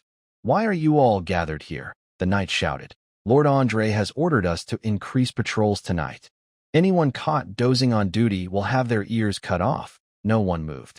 Usually, the soldiers would jump up to salute immediately, but now they hesitated and looked away. Did you not hear me? The knight drew his sword, pointing the tip at an old soldier. The old soldier slowly stood up and brushed dust off his pants. Sir, it's not that we don't want to patrol. These days, my brothers haven't eaten enough, and their legs are weak. They can't walk properly. Are you planning to rebel? The knight yelled angrily. Of course not, the old soldier said with a cheeky smile, but his eyes showed a tough, rebellious spirit. Maybe you should talk to the Count and ask him to pay last month's wages? Or maybe give out some divine bread instead? You. The knight was about to swing his sword, but he saw that more than 10 soldiers around him had also stood up. They held old, worn weapons, but their silent, fierce eyes looked like a pack of wolves. A cold feeling crept up the knight's back. He realized something had changed. The order maintained by fear was breaking down, replaced by a more primal, stronger desire. On the castle tower, Catherine watched quietly. She wore fitted leather armor, her long blonde hair tied in a ponytail, looking sharp and cold. As the eldest daughter of the Hohenheim family, she was supposed to support the count. But now, she was holding a half-crumpled flyer that seemed to have drifted from somewhere. It was taken from a peasant who tried to escape but was executed. Though bloodstained, the picture of a smiling, black-haired man was still clear. Deceiving the mind, not the heart, Catherine whispered, gently touching the words on the flyer. Downstairs, Count Andre's roar could be heard faintly. Kill, destroy all those spreading rumors, and hang those lazy soldiers who refuse to work. Catherine closed her eyes and took a deep breath. Besides the smell of blood, a faint, sweet scent seemed to drift in the air. It was the smell of industrial food additives, a sign of the old world collapsing. She looked toward the distant Black Pine Mountain, where the shining valley reflected the sunlight like metal. Her gaze grew firm. This time, you might have really chosen the wrong opponent. She folded the half of the flyer carefully and tucked it into her pocket. Then she turned and left the tower. This time, her steps did not head toward the meeting room, but toward the family's private library, where the most detailed magic circle defense diagrams of Whitestone City were kept. Late at night, at the Lord's residence in Whitestone City, in the family's private library. This is a forbidden area for the family. Even the butler is not allowed to enter. The heavy oak door is carved with warning runes, and the air smells of old paper and drying agents. Catherine carried a magic lantern, its light dim. She was not wearing the complicated court dress, but a neat black night outfit, with soft-soled boots. She moved silently between the bookshelves, like an elegant black cat. She didn't need to search. As the eldest daughter of the family, she grew up here. She knew the location of every book and scroll by heart. She walked straight to the bottom shelf of the third row. Her finger lightly pressed 3 times on what looked like an ordinary spine of a book titled The History of Eldland, with varying pressure. Click. A very faint mechanical sound was heard. The bookshelf slowly slid open 2 inches, revealing a hidden compartment behind. Inside the compartment, there was no treasure. Only 2 rolled-up parchment scrolls, sealed with red wax bearing the family crest, a soaring eagle. Catherine took a deep breath. The one on the left was a map of the city's ancient defenses, including all secret passages and blind spots for troop deployment. The one on the right was a diagram of the city's protective magic array nodes, its last shield. This was the Hohenheim family's 200-year legacy. Her hand hovered above the scrolls, her fingertips trembling slightly. Thoughts flashed through her mind. Andre's twisted face when he broke the vase in the hall, the old men fighting for food by the stinky water barrel outside the city wall, and finally, her gaze fixed on the blood-stained flyer, the confident and warm smile of the dark-haired man. This is not betrayal of the family. Catherine closed her eyes and told herself silently. It's salvation. If I don't do this, when that terrible weapon capable of creating the sun truly unleashes its power, the Hohenheim family will be left with nothing but ashes. She suddenly opened her eyes, her gaze becoming incredibly clear. She quickly grabbed 2 scrolls, stuffed them into a waterproof pouch at her waist, then took out 2 fake items she had prepared earlier and put them back in place, closing the hidden compartment again. Her movements were smooth and swift, with no hesitation. After finishing, she did not go through the main door, but pushed open a high window in the library. Outside was a cliff dozens of meters high, with a rushing moat below.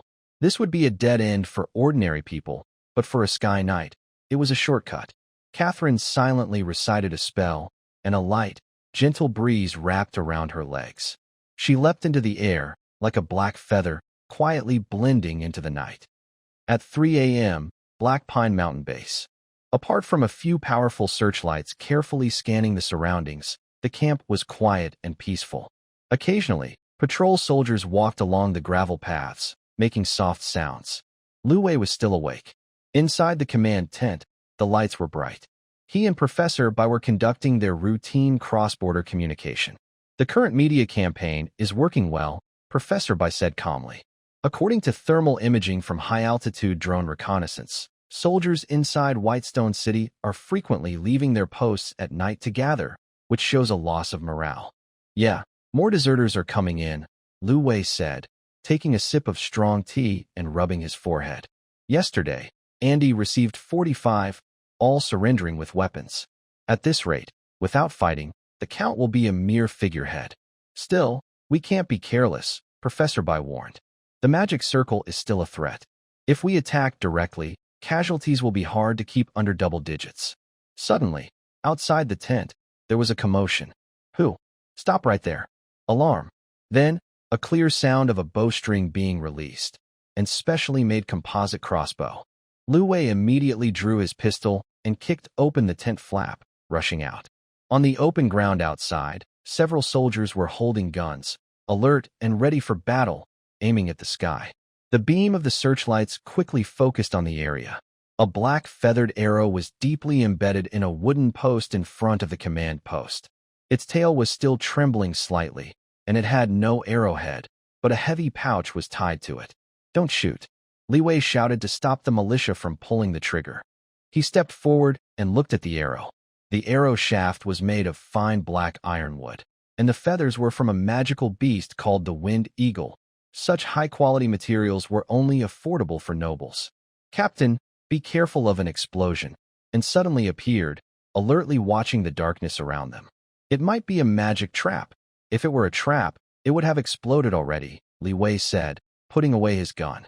He reached out and pulled the arrow from the ground, then took off the leather pouch. The pouch was cold to the touch and damp with dew. He opened it, and 2 rolled-up sheepskin scrolls slipped into his hand. Besides that, there was a letter. The paper smelled faintly of iris flowers, with elegant yet strong handwriting. Li Wei used the lantern light to unfold the letter. Dear Lord Li Wei, enclosed are the full defense map of Whitestone City and the magic node distribution chart. Please believe, this is not out of fear of power, nor to seek personal safety. I have seen the flyer and heard the so-called broadcast voice. If the world you speak of truly exists, and if your promise of everyone has enough food is not a lie, then I do not fight for the Demon King, nor for the Hohenheim family. I fight for the people struggling in the mud. This is a knight's vow and a late declaration of allegiance. Catherine von Hohenheim. Li Wei looked at the letter, a faint smile forming on his lips. Captain, what does this say? And asked, confused. It's the key, Li Wei said, folding the letter carefully and placing it into his coat pocket. He patted that spot. The key to open the gates of Whitestone City. He turned and entered the tent, spreading the 2 scrolls on the table. Although he couldn't understand the complex magic symbols, the marked troop points and hidden guard locations, those red dots, were as clear as military maps on Earth. Lilith, Li Wei called through the communicator. Don't sleep. Come to the command center immediately. Also, call Professor Zhoulan. We need to analyze this magic diagram right now. 5 minutes later, Lilith, wrapped in a military coat and still sleepy, rushed in. When she saw the maps on the table, her drowsiness vanished instantly. Oh my, is this the basic structure diagram of the Earth shield? Lily's fingers quickly sketched across the parchment, her eyes wide like bells. This is a top secret of the Hohenheim family. With this, I only need to make a few adjustments at 3 points, and that turtle shell, which is said to be invincible under a forbidden spell, will turn into worthless paper. Can you do it? Li Wei asked. Absolutely, Lily said excitedly, her eyes shining.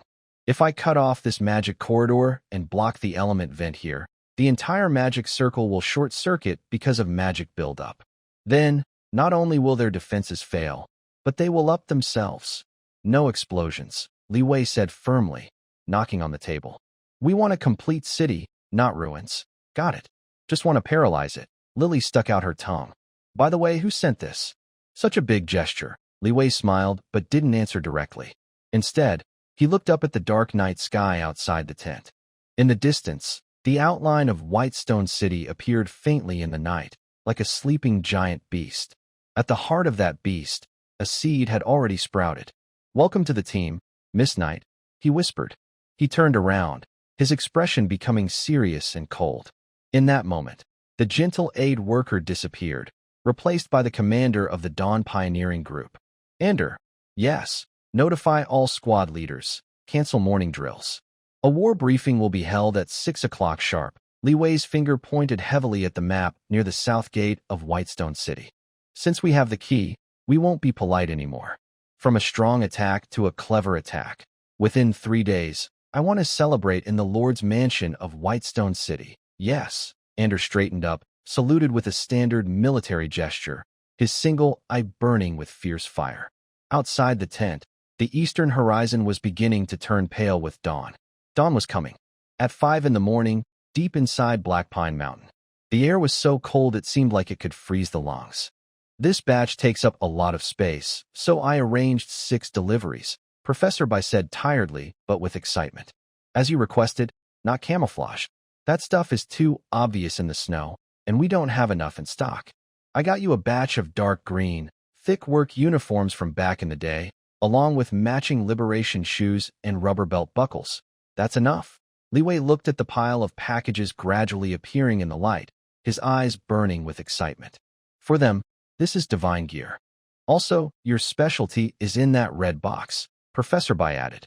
It's a modified tungsten core armor-piercing shell, mixed with a bit of your magic crystal powder. This is the Broken Fighting Spirit Type 2 that CN-01 Laboratory stayed up all night to make. Use it sparingly. It's more expensive than gold. The light faded. There was no shining divine weapon, only a strong smell of old storage, an odor of camphor, moisture preventatives, and cotton fabric. For someone from the 21st century, this was the tears of the old era. For the people of Eldrin Continent, it was the smell of industrial steel. Ander, Li Wei turned and shouted. Here, the one-eyed dragon Ander was already waiting at the cave entrance, followed by dozens of strong men, all core members of the logistics team. Move out. At 6 in the morning, Black Pine Mountain Training Ground. It was not yet fully dawn. Only a few powerful searchlights lit the area like daytime. Cold wind carried snowflakes, hitting the faces of over 500 militiamen, but no one brushed them away. Most of them still looked pale and thin, their bodies not fully recovered. Although they had been fed well recently and gained some weight, the long-standing fear and oppression still showed in their bones. Their clothes were a mix, tattered cotton-padded jackets, animal skins, and even old uniforms taken from noble servants. They looked like a troop of beggars, until heavy canvas bags were thrown at their feet. Everyone, get ready. Li Wei stood on a high platform. He was not wearing his usual black down jacket but a neat, dark green suit, with a round-brimmed soft hat on his head, a red 5-pointed star badge pinned in the center. At that moment, everyone felt that the leader had changed. He was once a gentle guide. Now he was a sword unsheathed. Take off all your rags. Li Wei's voice echoed through the valley via loudspeaker. Put on this. From today on, no one will call you dirt farmers or beggars. This outfit is the face of our Red Dawn. The rustling of clothes being changed sounded in the cold wind. There was no shame. For these people so poor they barely had a life, having new clothes was a great blessing. 10 minutes later, the training ground became quiet. The chaotic patches of color disappeared. Instead, there was a deep, dark green sea of seriousness. The old-style work uniforms in stock, though rough and cut, were made of thick, durable fabric, with every button sewn tightly. The matching rubber-soled shoes had strong grip, making a dull, creak sound when walking on snow. The most noticeable thing was the bright red armband on each person's left arm. It had a golden sickle and hammer printed on it. Anders stood at the front of the line, touching the rough, hard fabric, his fingertips trembling slightly. He walked to a large water barrel nearby, looked at his reflection in the light. The blacksmith who used to be blind in one eye, covered in soot, and bowed low was gone. In the water was a soldier wearing a liberation cap, standing straight, with a fierce look in his single eye, like a wolf. Swish! Over 500 people suddenly straightened their chests and lifted their heads. Their uniform clothing gave a strange mental boost. They felt they were not fighting alone, but part of a strong team. This feeling is called the spirit of the army. Gun, at Anders' command, boxes of oil-coated Type 56 semi-automatic rifles were handed out. These old rifles, called Kings of Rifles on Earth, had wooden stocks and long barrels, with dark, cold metal shining at the muzzle. Each person received 30 regular bullets and 5 special red-tipped bullets. These special bullets could pierce through armor made of energy fabric, a nightmare for enemies. Li Wei stepped to the microphone, looking over this new, refreshed army. I know what you're thinking. Li Wei's voice was deep and strong. You think we're going to rebel, kill people, and steal from the nobles. The crowd was silent, but their eyes showed both hope and fear. After all, these were the noble masters they had bowed to for generations. But I tell you, no. Li Wei suddenly waved his hand, like cutting through the air. We are not bandits. We are not thieves. Look at the calluses on your hands. They're from farming. Look at the bricks in the city. You carried every one of them. You grew the food, wove the cloth, built the houses. So why are you the ones starving and freezing? Why is Andre, who is eating fatty lamb in the castle, the one who can't tell millet from chives? This isn't fair. We are not here to rob.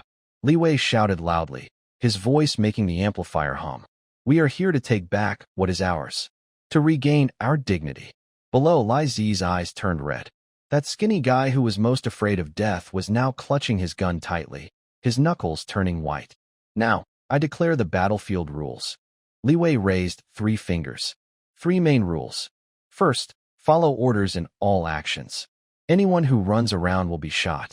Second, do not steal from the people. After entering the city, anyone who dares to steal food from civilians will face military justice. Third, all spoils belong to everyone. 8 points of discipline. Speak kindly, trade fairly, return borrowed items, and compensate for damages. These military rules, considered common sense on Earth, are like a thunderclap on this land where soldiers and bandits are one. This is not just a military force. It is a group of believers on a spiritual journey. Red Dawn. Li Wei raised his right fist. Victory! Victory! At first, only Andre was shouting, but soon hundreds of voices joined in. The sound wave on this cold morning shook the snow off the pine trees. Let's go? Li Wei waved his hand.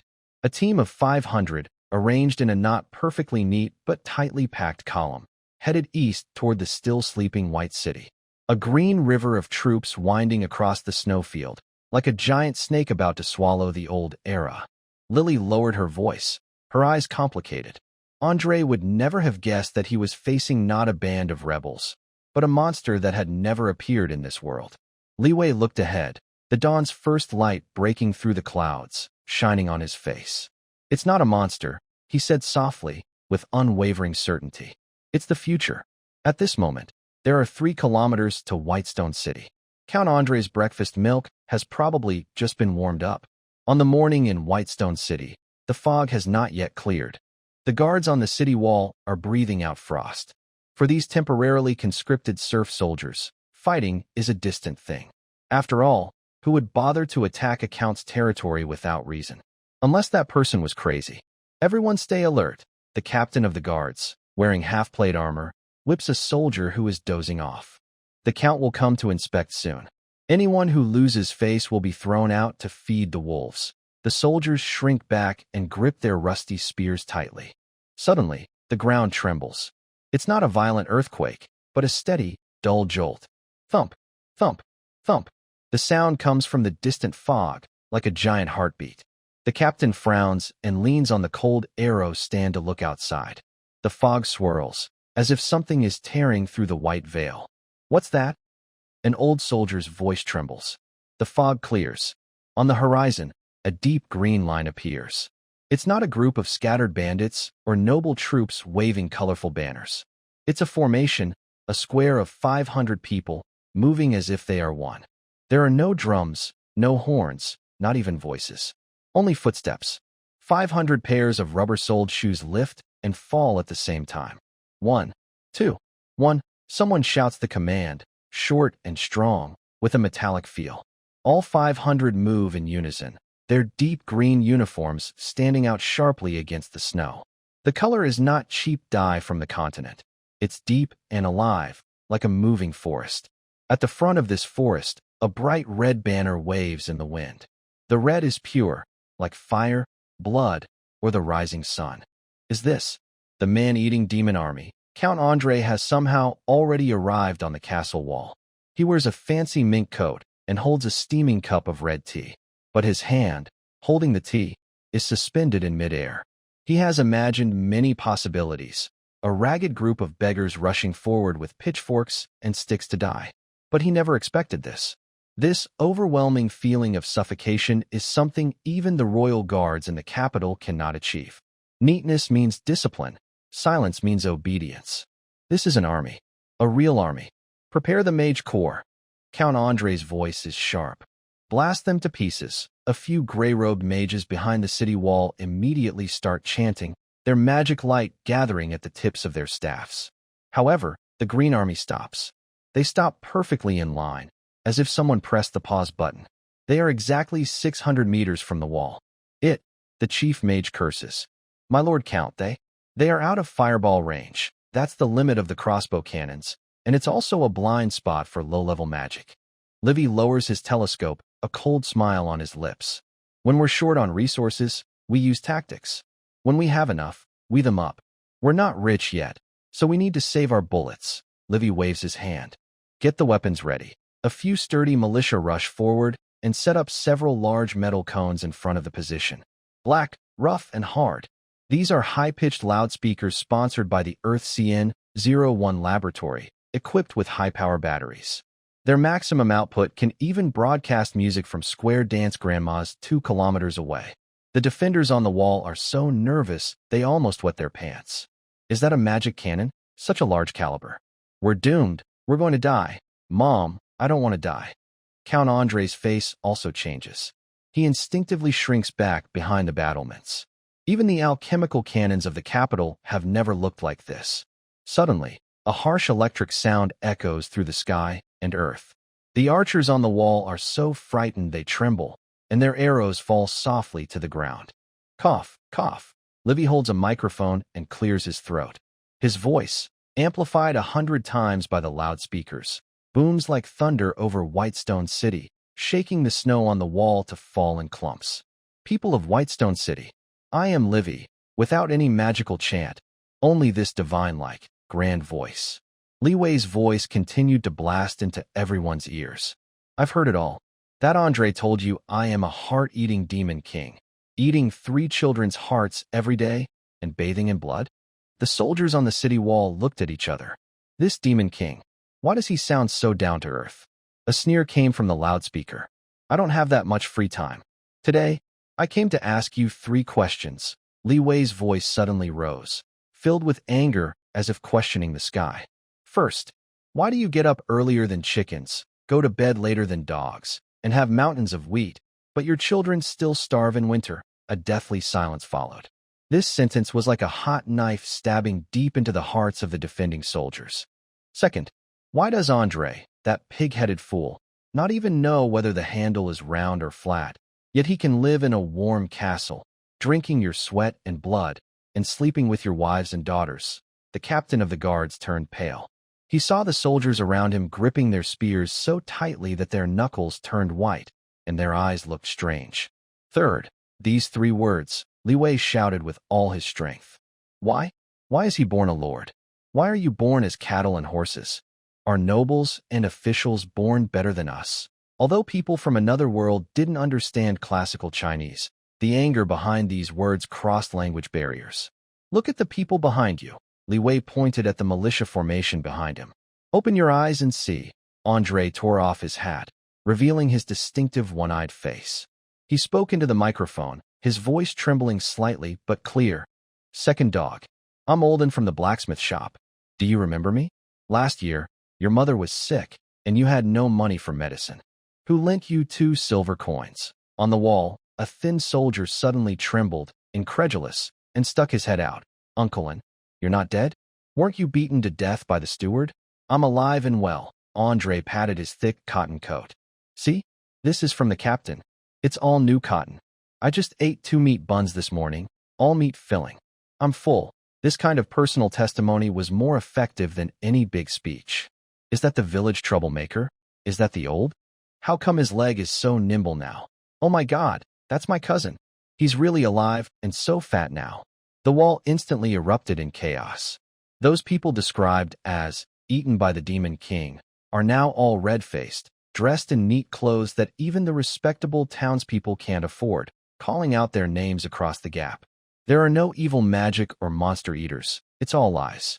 Liars. All liars. A young soldier suddenly burst into tears, loudly throwing his spear to the ground. The Count said my brother was eaten by the Demon King. But he's down there. He's calling me to come home for dinner. That cry was like the first domino falling. Fear disappeared. In its place came anger from being deceived, a deep frustration that had built up over decades and generations. The officers panicked. "Shut up. Don't listen. That's the voice of a demon." The captain of the guards drew his sword, trying to cut down the soldier who had thrown away his weapon. But this usual threat didn't work now, because dozens of red eyes were staring at him intensely. The look in their eyes was no longer obedient but fierce, like wolves. "Is this the effect you wanted?" Behind the front line, Lilith watched this scene and felt goosebumps all over her body. No soldiers, no magic needed. Just a few words, and a strong fortress could start to fall apart from the inside. It's more terrifying than a curse. Winning by attacking the city is less important than winning people's hearts. Li Wei put down his microphone, looking coldly at the restless crowd on the wall. This is just the beginning. Andre, that fool, is about to make the biggest mistake of his life. Sure enough. On the wall, Count Andre trembled at what he saw. Not out of fear, but from anger at having his authority trampled on. Those common folk, those he saw as mere animals, how dare they look at him that way? This is rebellion. All of it. Count Andre suddenly drew his sword from his waist, his face twisted with rage, and stepped toward the crying soldier at the front. "If you don't want to live, then I will make sure you don't." He raised his sword. Li Wei watched this scene through his telescope and sighed softly. "Lilith, get ready. That fool is going to help us open the city gate." In the snowstorm, the red flag fluttered loudly. On the wall of Whitestone City, blood suddenly appeared. Blood. Hot. Bright red blood splattered on the icy stone ground, giving off white steam. The young head rolled into the corner, eyes still wide open, as if looking at his brother below, who was wearing a green cotton jacket and calling him to come home for dinner. On the wall of Whitestone City, everything was silent as if dead. The snowstorm seemed to pause for a moment. Count Andre gasped heavily, his jewel-encrusted steel sword still dripping blood. His single eye, red as a demon's, stared fiercely at the stunned soldiers around him. "Cry? Who else wants to cry?" He roared hysterically, his voice trembling with anger and fear, like a chicken being strangled. "That's enemy magic. It's the devil's trick. This traitor dares to shake the army's spirit. Him. All of them deserve death." No one answered. All the soldiers kept their positions, as if frozen by a spell. Their eyes didn't look at the furious lord, but involuntarily fixed on the headless body. It was Hans from the 2nd Battalion. He was the youngest among the conscripted peasants, worried yesterday about mice eating his wheat seeds. Now he was dead, not killed by the Demon King's fireball, but by the Lord who claimed to protect them. "Look at me. Everyone, lift your heads." Count Andre went crazy from the silent atmosphere. This silence wasn't obedience but a chilling oppression, like a volcano about to erupt, with magma boiling beneath the surface. He charged forward, kicking over an old soldier who was trembling. "Pick up your spear. If I see anyone dare to like a cat again, they'll face the same fate." He swung his sword again, cutting off the old soldier's arm. The scream instantly shattered the silence on the wall. "This is what traitors get. I am the Count. I own this land. You lowly pigs, your lives belong to me." Andre wildly waved his sword, hacking through the air, spitting with rage. "Want to wear warm clothes? Dream on. Go eat in." Below the city, 600 meters away, Li Wei lowered his telescope. His expression was very calm, so calm it was frightening. "Commander, this." Next to him, Andre clenched his fists tightly. The tears in his single eye had dried up, replaced by fierce burning anger. "That dog, he's killing his own people. He's helping us," Li Wei said calmly, with no warmth in his voice. "He's digging his own foundation of power." Li Wei turned around and took the microphone connected to the loudspeaker from the messenger. "Turn the power to maximum."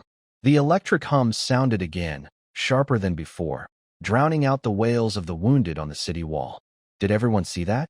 Li Wei's voice was no longer excited but deep and serious, with a commanding tone.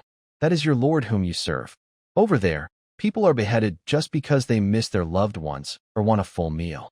But here with me." Li Wei paused, pointing behind him to the 500 militia soldiers standing tall like pines. "My soldiers, if they are injured in battle, I will carry them back. If they sacrifice, I will support their parents and children for a lifetime. Tell me, brothers of Whitestone City, was that sword meant to point at the enemy or at your own chest? This sentence hit like thunder, piercing into every soldier's heart. On the city wall, the old veteran with one arm covered his wound, rolling on the ground in pain.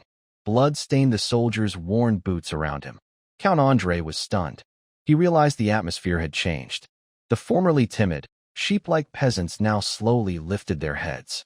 Their fingers gripping the spears turned white, even making a cracking sound from the force. That look in their eyes, Count Andre had never seen such eyes in his life. No longer fear, no longer numbness. It was the look of a beast cornered, staring at the hunter's throat. That was hatred, raw, unhidden, wanting to tear him apart. You, what are you trying to do? Count Andre instinctively took a step back, his hand trembling as he held his sword. I am a noble. I am a hereditary count protected by the kingdom's laws. Do you want a rebel? Rebel? Someone in the crowd chuckled softly. Then, a weathered middle-aged soldier stepped forward. He was Hans's uncle. Your Excellency the Count. The soldier's voice was hoarse, like sandpaper rubbing rusted metal. Hans just wanted to eat a bun.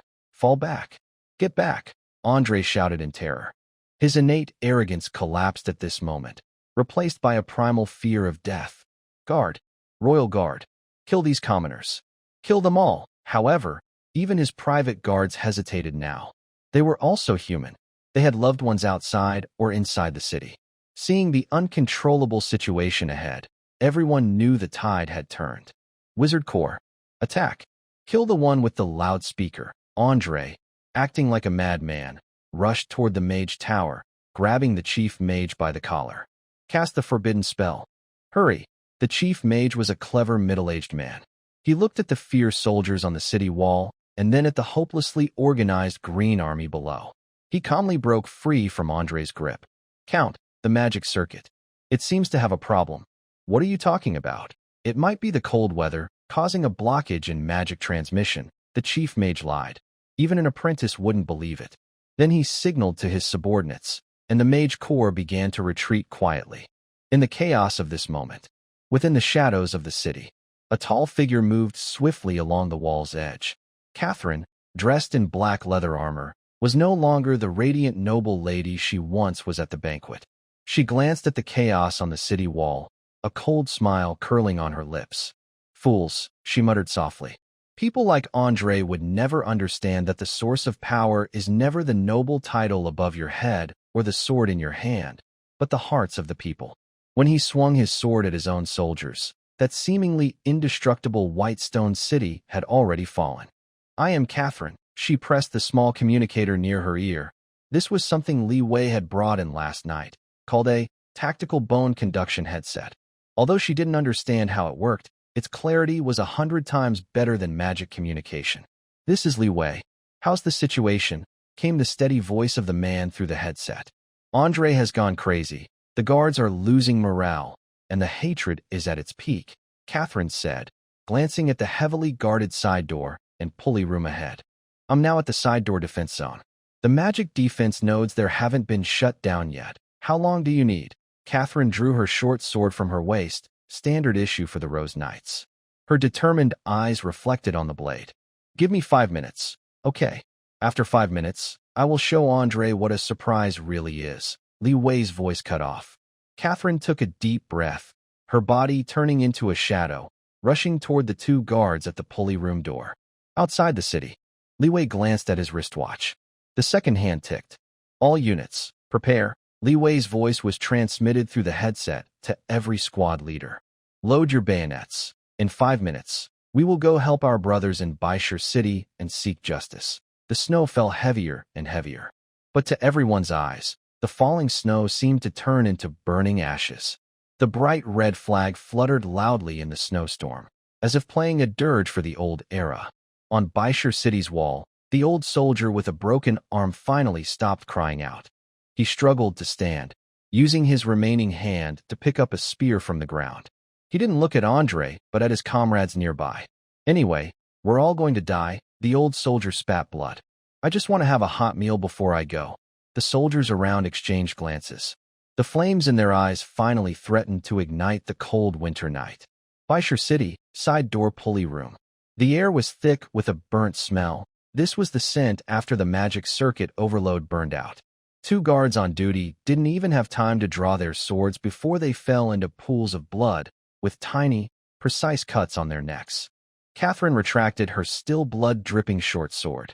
She glanced at the core of the defensive magic array on the wall, a small, fist-sized mid-level magic crystal emitting a faint blue light. Such expensive trash. She reached into her waist and took out a high-explosive grenade. Li Weisai had given it to her before departure, calling it a hand grenade. Pulling the pin, releasing her hand, and counting down. Catherine turned around, kicked open the heavy oak window, and leapt into the snowstorm like a black swallow. Boom!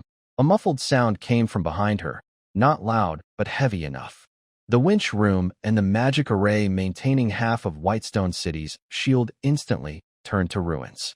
The faint blue light curtain over the city wall, like a burst soap bubble, shattered with a pop and disappeared into the cold wind.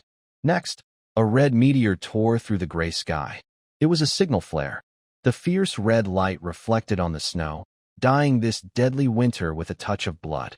Outside the city, 600 meters away, Black Pine Mountain position. Li Wei lowered his binoculars, a slight smile on his face. That woman, quick and nimble. He slowly raised his right fist, a simple gesture that seemed to make the 500 soldiers behind him beat their hearts faster. All of you. Li Wei's voice through the loudspeaker was no longer the low, coaxing tone from before, but a sharp, commanding sound like the clash of metal. Draw your bayonets. Click. 500 crisp sounds merged into one, the shiny triangular military spears gleaming with a chilling light under the snow. Target. Whitestone City. Charge. There was no deafening shout of battle, no chaotic roars. The Red Dawn Pioneering Group's charge was a silent avalanche. The sound of 500 rubber-soled shoes pounding the ground was muffled, like a series of rolling thunder. A deep green torrent spread across the snowfield, and the uniformity of their march created a visual impact far more terrifying than a chaotic rush. The defenders on the city wall had already been overwhelmed by the psychological warfare earlier. Now, seeing the shield shattered and the legendary, 1,000-mile, marching army pressing down like a tidal wave, even the most stubborn officers lost their courage to resist. I give up. I surrender. Someone led the way, and the first spear was thrown down from the city wall. Next came the second and third groups. When the first row of soldiers in the Red Dawn reached the city walls, the heavy side door had already been pushed open from inside by a few rebellious soldiers working together. The large hinges squeaked painfully, like the sound of an old coffin lid being lifted. The army entered the city. Citizens on both sides of the street, with their doors and windows tightly shut, peeked through the cracks, trembling as they watched the so-called demon army. In their minds, they imagined a group of monsters with green faces and sharp teeth, ready to bite anyone. But reality stunned everyone. This army wore strange but neat green cotton clothes, marching in rows of 3. They looked tired from a long journey and fierce, but their eyes didn't linger on the nearby valuables. A small girl, probably frightened, accidentally dropped half a black bread she was holding in the middle of the street. Leading the group was a one-eyed giant. His name was Ander. He instinctively stopped. The girl's mother, terrified, thought the fierce one-eyed giant was about to attack and screamed, trying to protect her child. Ander bent down, picked up the snow-covered bread, patted it awkwardly, and handed it to the girl. His remaining eye showed a complex emotion as he said gruffly, "It's dirty. Peel the skin off before eating." After saying that, he tightened the red sickle and hammer emblem on his arm badge and strode to catch up with the others. Is that a demon? The mother, holding her recovered child, knelt blankly in the snow. Inside the fortress, in the Lord's Hall, Count Andre looked like a trapped mouse, pacing anxiously. The fine porcelain in the hall had been smashed to pieces, and the servants had long since fled. "Is it not ready yet?" He roared at the dark door behind him. "Sir, the awakening ritual takes time." An old alchemist stammered, trembling. "That's a berserker. If he's not fully awakened and sane, he might attack us all." "I don't care. Levi has already broken in. He's right outside the door." Andre grabbed the alchemist by the collar, spitting in his face. I spend so many gold coins every year to keep him alive, not to let him sleep. Even if he's a mad dog, he has to go out and bite someone now. Boom. The finely crafted steel door of the Lord's mansion, engraved with the family crest, was shattered into pieces by several bundles of grenades. Smoke filled the air as Li Wei led dozens of elite soldiers into the hall. The dark gun barrels immediately locked onto Andre at the center of the room. Andre von Hohenheim. Li Wei's voice echoed through the hall with a tone of judgment. Your act is over. Andre looked at the strange black metal tubes. Though he didn't know what they were, his instincts told him they were far more dangerous than crossbow arrows. His muscles twitched, and he forced a grim, almost painful smile. Li Wei, Andre spread his hands and slowly backed away. Can we talk? I can pay you. A lot of money. The treasury in Whitestone City has 50,000 gold coins, and, bang, a bullet hit the ground near his foot, splashing up a spray of stones. Stop wasting time, Li Wei said coldly, staring at him. Hands on your head, get down. Andre's face turned pale. He retreated to a hidden door behind his back and suddenly pressed a mechanism. No deal. Andre's expression instantly turned fierce. Then everyone die?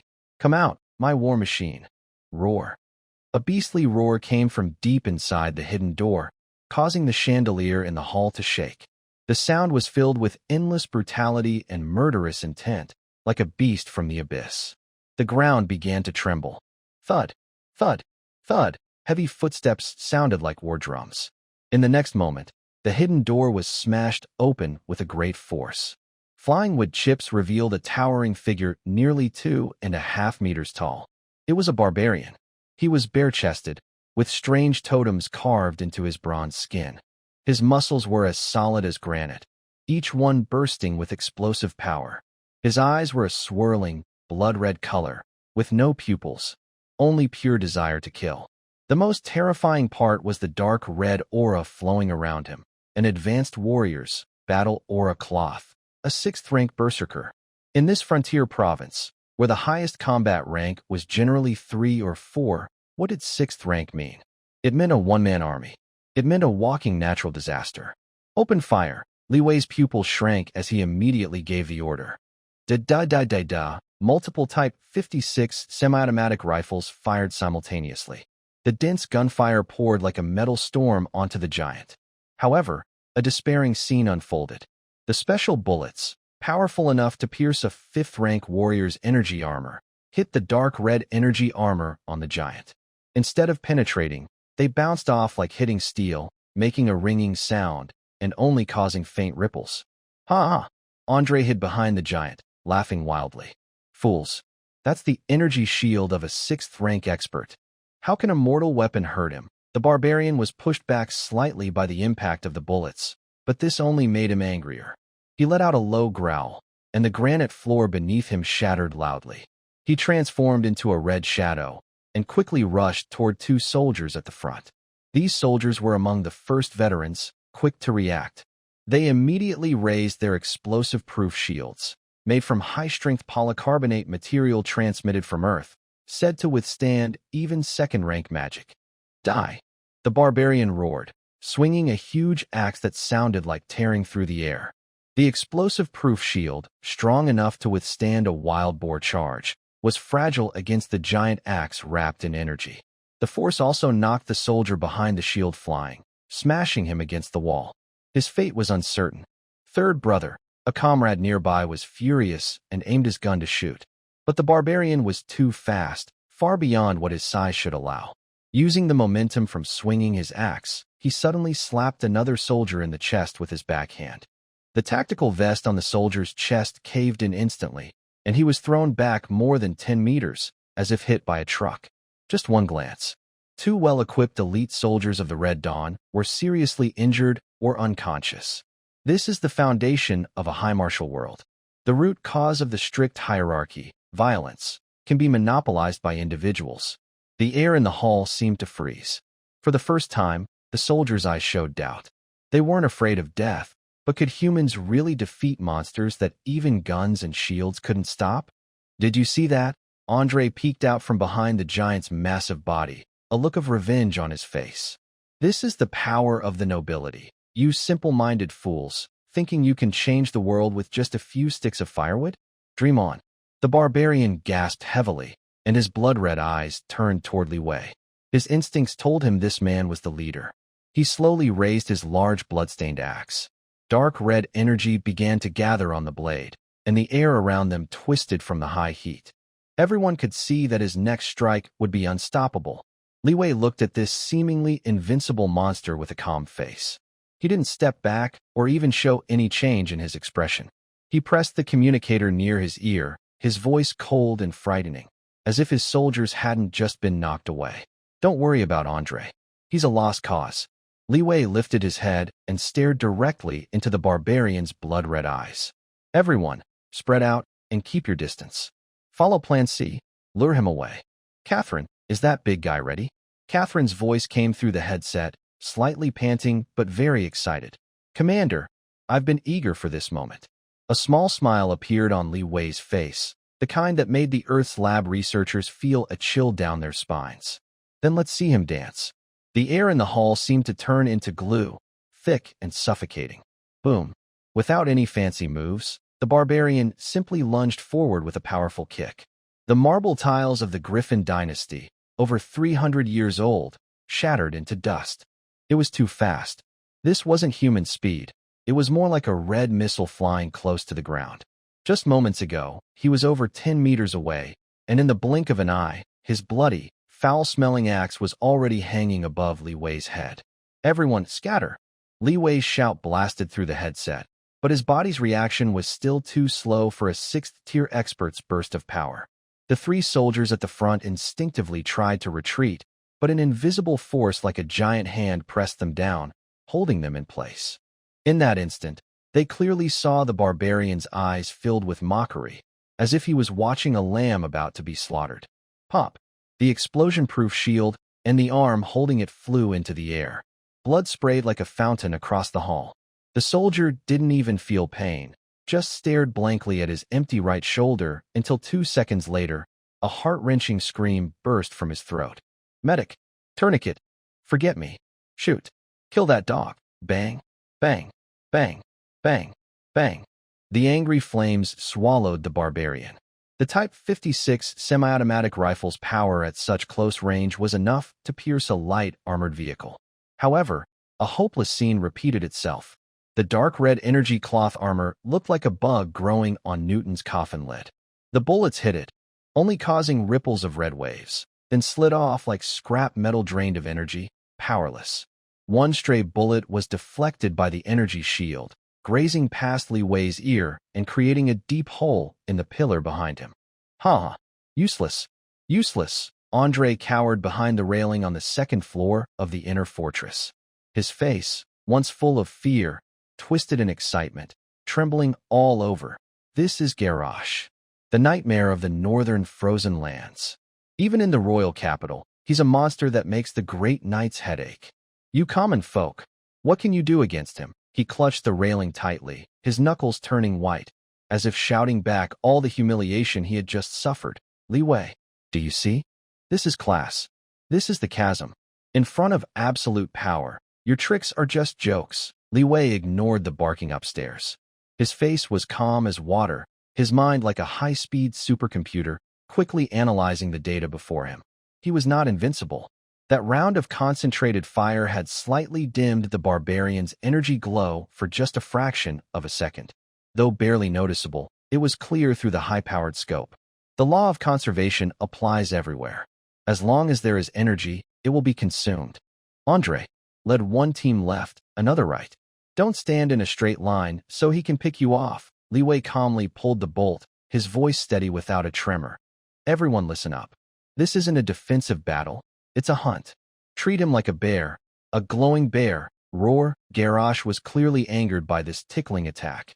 He ignored the surrounding insects, his blood-red eyes fixed tightly on Li Wei, who was giving the orders. The beast's instincts told him that killing all these bugs was too difficult. Instead, he decided to crush the lead ant, and the others would naturally scatter. Die! The barbarian let out a thunderous roar. His huge body momentarily defied gravity. Lifting his feet, half a meter off the ground. A nauseating storm of blood and violence surged toward Li Wei. 50 meters was just a breath for him. The shadow of death instantly covered Li Wei. At that moment, Li Wei could even smell the rotten flesh in the opponent's mouth and see the dried, blackened blood on the edge of the giant axe. He didn't move, because he trusted his comrade. Clang! A loud clash of metal rang out in the hall, loud enough to burst eardrums. The shockwave spread out from the impact point, knocking over tables and chairs within 10 meters. The soldiers shooting nearby were blown around like rolling gourds, tumbling in all directions. The dust settled. 5 meters in front of Li Wei, a black figure was firmly pinned to the ground. It was Catherine, the former leader of the Rose Knights. She held a makeshift tower shield taken from a pile of corpses, her legs deeply embedded in the floor, knees bent to the limit, bones creaking under the strain. The steel tower shield had a deep dent in the middle, with cracks spiderwebbing around the edges. Puff! Catherine spat blood onto the back of her shield, but her eyes shone with fierce determination. Level 5. Knight. Garrosh paused for the first time. He tilted his head, looking at the smaller woman in front of him, and exhaled 2 puffs of white air from his nostrils. Interesting, but just a little interesting. Big guy. Catherine wiped the blood from her lips and showed a wild, teasing smile. She suddenly pushed with all her strength, forcing her battered shield back toward him. Is your axe hungry? It's soft and weak, like a girl. This taunt clearly had an effect. Garrosh's eyes instantly darkened, and the veins on his forehead bulged like worms. I'm going to tear you apart. Boom, boom, boom. A storm of fierce attacks descended like a violent wind. If the previous attack was a decisive strike, now it is a relentless barrage. Garrosh's giant axe turned into a blur, each strike filled with immense power, smashing toward Catherine. Catherine had no chance to fight back. She could only rely on her keen knight instincts and strong body to endure the storm of attacks. She blocked, absorbed force, rolled, and blocked again. Even though she was a 5th-level knight and a genius, facing overwhelming power, defeat was only a matter of time. With each impact, Catherine had to step back. Each hit caused a new wound to open on her hand. Lilith, how much longer do you need to act? Catherine shouted between her blocks. My bones are about to break. Coming. Why are you rushing? Don't you need to chant? On the broken beam of the 2nd floor, Lilith's small figure appeared. She held a handful of blue powder, crushed ice magic core. Extreme cold domain, frost shackles. As she finished the spell, the temperature in the hall suddenly dropped. Several thick, ice-blue chains appeared out of nowhere, like living snakes, instantly wrapping around Garrosh's thick limbs and torso. The barbarian's movements suddenly slowed.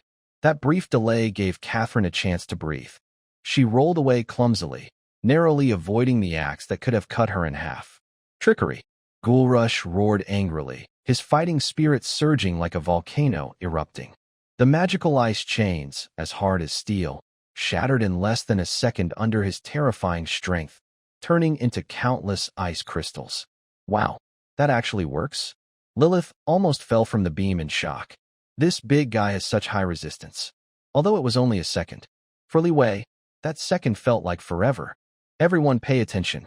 Li Wei's voice echoed through the hall, cold and emotionless. Plan C. Activate. If fighting head-on was a suicide move, then as a commander trained in materialism and having played countless MMORPGs on Earth, Li Wei knew exactly how to deal with units that had high attack but low intelligence. This isn't called cowardice. It's called kite tactics. Catherine, don't resist so hard. As a tank, you don't need to deal damage. Circle around with him. Lilith, stop using hard control. It's useless. Use ground spells. Use ice surfaces. Even throwing banana peels works. Disgust him and slow him down. Team 1 and Team 2, free fire. Don't aim to kill. Just shoot at his joints, eyes, and armpits. Make him annoyed. Make him angry. The battlefield suddenly changed. What was once a one-sided slaughter turned into a strange game of eagle catching chick. Catherine no longer fought head-on. She moved like a slippery eel, using the pillars, ruins, and even corpses in the hall as cover, bouncing wildly under Garrosh's axe. Whenever the barbarian tried to speed up, slippery oil or sharp ice spikes appeared on the ground, tripping him. Bang, bang, bang. Bullets couldn't pierce his aura, but the constant pounding and noise made Garrosh so annoyed he felt like exploding. Especially those foolish militia members who kept targeting his lower body. They couldn't hurt him, but the feeling of being bitten like mosquitoes made this proud, glory-seeking berserker feel very frustrated. Bug. A bunch of bugs. Garrosh swung his giant axe, breaking 2 load-bearing pillars in the hall, sending dust and debris flying. Andre watched from upstairs, stunned. What is this? He's a Tier 6 powerhouse, capable of taking the general's head in a sea of soldiers. Why does he look now like a dumb donkey tied to a millstone, being toyed with? Stop playing. Garrosh, kill that leader, Andre shouted from the railing. Kill that black-haired man. Everything will be over then. This sentence struck like lightning through Garrosh's wild mind. Yes, as long as he kills the commander, these annoying flies will stop. Garrosh suddenly stopped chasing Catherine. He let her long sword stab into his aura-wrapped armor, making a harsh screech. He slowly turned his head. His bloodshot, dark red eyes locked once again on the man far away, who kept talking. A sudden, chilling sense of danger exploded inside him. Li Wei saw that the wild man's fierce energy, which was covering his whole body, was quickly shrinking and finally gathering in his legs and the giant axe. He abandoned defense. He moved at the fastest speed. He aimed for a deadly strike. Catherine, fall back, Li Wei whispered into his headset. Captain, fall back. That's an order. Catherine clenched her teeth and reluctantly fell to the side. In the next second, the air in the hall seemed to tear apart. No running start, no build-up. Garrosh transformed into a streak of red lightning, smashing through all obstacles in his path. Tables, chairs, even 2 broken stone pillars, all shattered like fragile tofu in front of him. 50 meters, 30 meters, 10 meters. He was so fast that Lilith's magic couldn't be cast in time. He was so quick that the surrounding soldiers' guns couldn't keep up with his afterimages. A strong wind hit his face, blowing his short hair back, and his skin was scraped painfully. Andre was laughing wildly. Lilith was screaming. Catherine was shouting in despair. The wind stopped. Or rather, it was torn apart by an even more violent force. Inside the grand hall of Whitestone City, a building that had witnessed the rise and fall of the Griffin dynasty over 300 years, it was trembling now. The wild man named Garrosh was no longer human but a human-shaped tank, a red projectile ready to fire. Die? Ants. Before the roar finished, he was already there. The power of a 6th-rank expert was terrifying. Andre could only see a long red afterimage trailing flames. The heavy wooden tables and carved stone pillars along the way crumbled as if made of foam, exploding into wood chips and dust. 50 meters. Li Wei could even see the meat strips between Garrosh's teeth, remnants of a horse he had just eaten outside the city. The disgusting smell of blood mixed with days-old sweat hit him like a wall. Captain! In the ruins, Catherine screamed in despair. She struggled to stand, but the previous hard fight had broken at least 3 of her ribs, and the shock to her internal organs made it impossible for her to even breathe properly. I could only watch helplessly. I watched that terrifying Grim Reaper get closer and closer to the not-so-strong figure. 40 meters. On the second-floor beam, Lilith's face was deathly pale. Her wand squeaked under her grip from the force. An ice wall? Earth magic? Slow curse? None of it worked. At this distance, any chant was too slow, and the barbarian's fighting spirit was so thick it was almost solid. Low-level magic was like throwing snowballs into a fire. Run! The witch screamed with tears in her voice. Run? Liam did not run. He stood still, feet apart like a pine tree nailed to a cliff. His face showed no fear or panic, and even his black eyes were as calm as a still lake. He was calculating. Without using powerful weapons, a 6th-level warrior moves about 60 meters per second, up to 80 meters in a burst. The human nervous reflex takes about 0.1 seconds. That means, at such close range, even if Liam had a Gatling gun, before it warmed up and started spinning, his head could be knocked off and kicked like a ball. Ha! Are you scared now? On the second-floor corridor, Count Andre was so excited his face turned red. He clutched the railing tightly, nails digging into the wood. That's it. Garrosh, twist his head off. I want to make a goblet from his skull. 30 meters. The barbarian's fierce face showed a cruel smile.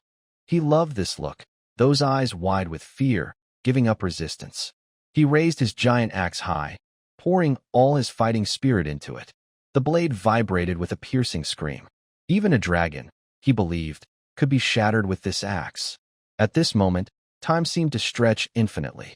Everyone's heart was clenched by an invisible hand. But just as the Grim Reaper's sickle was about to strike, Liam moved. His movement was very small.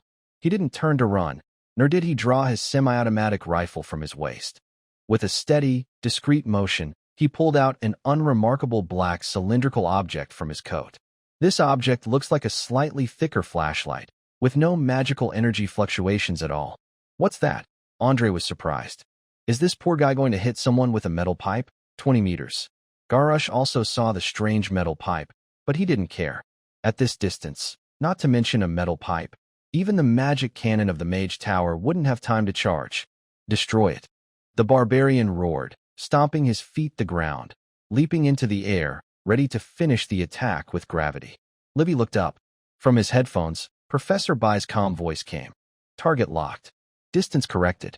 CN-01 portable high-energy laser blinder, full power output. You can fire now, Comrade Livy. Received. Livy silently thought, gently pressing the small red switch with his finger. 10 meters. At this distance, Garush could even see his own reflection in Livy's pupils. Then, that reflection disappeared, replaced by a green light. It wasn't an ordinary green. It was a pure, intense, terrifying green glow, 10,000 times brighter than the midday sun. No sound. Light travels at about 300,000 kilometers per second.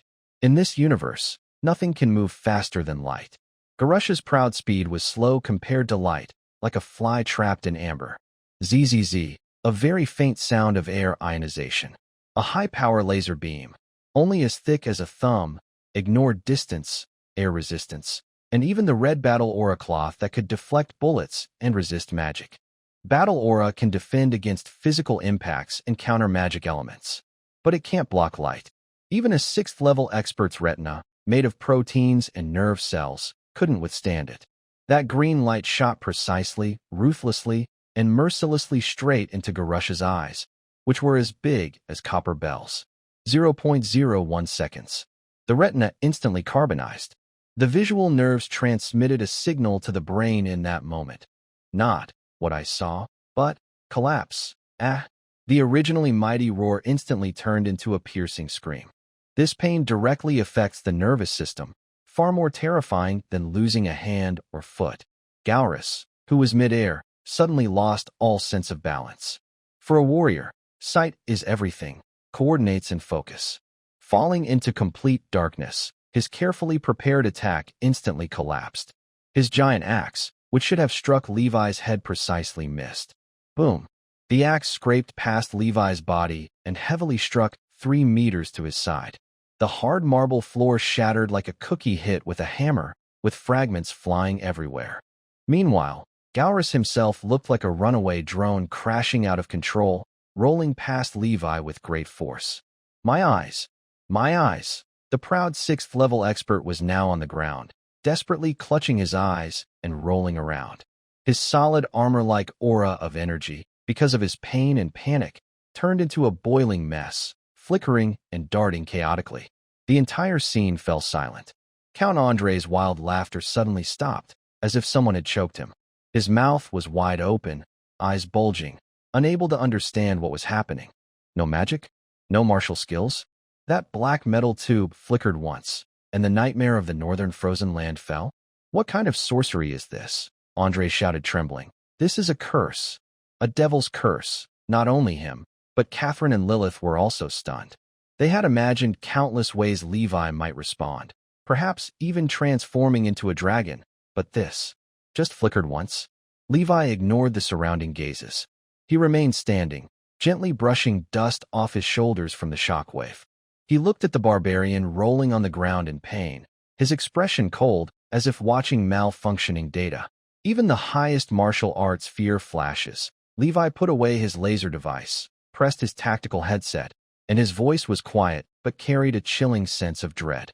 Andre, this is the chance you wanted. At this moment, Galrus, overwhelmed by pain and blindness, was still waving his arms, but his invincible energy shield was completely disorganized, with large areas of defense turning into vacuum zones. He is no longer an invincible war god. Now he is just a piece of fat without its outer shell, still oozing oil.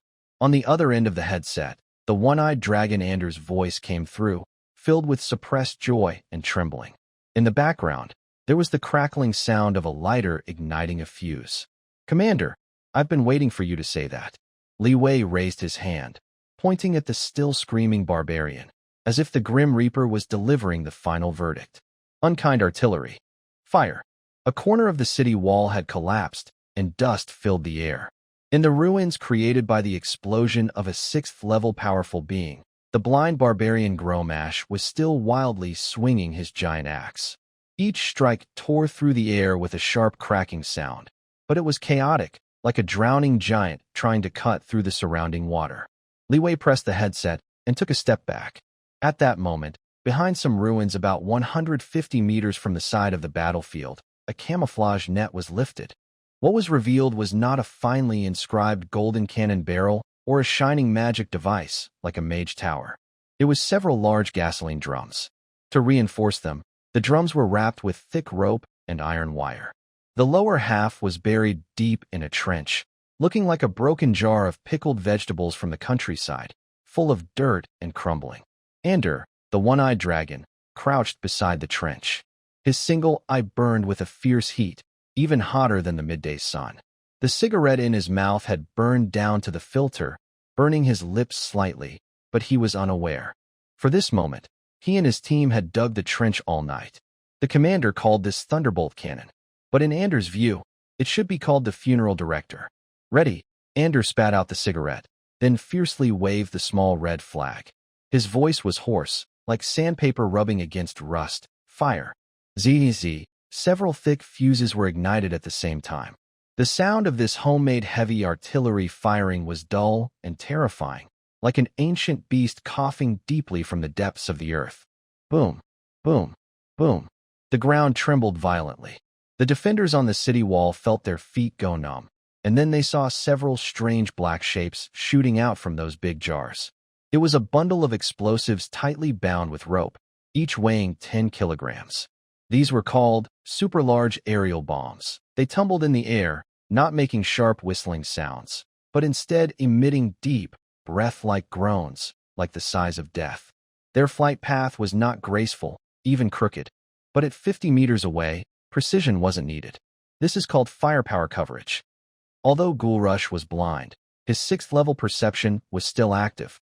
He heard a strange muffled sound and felt the air being pressed by heavy objects.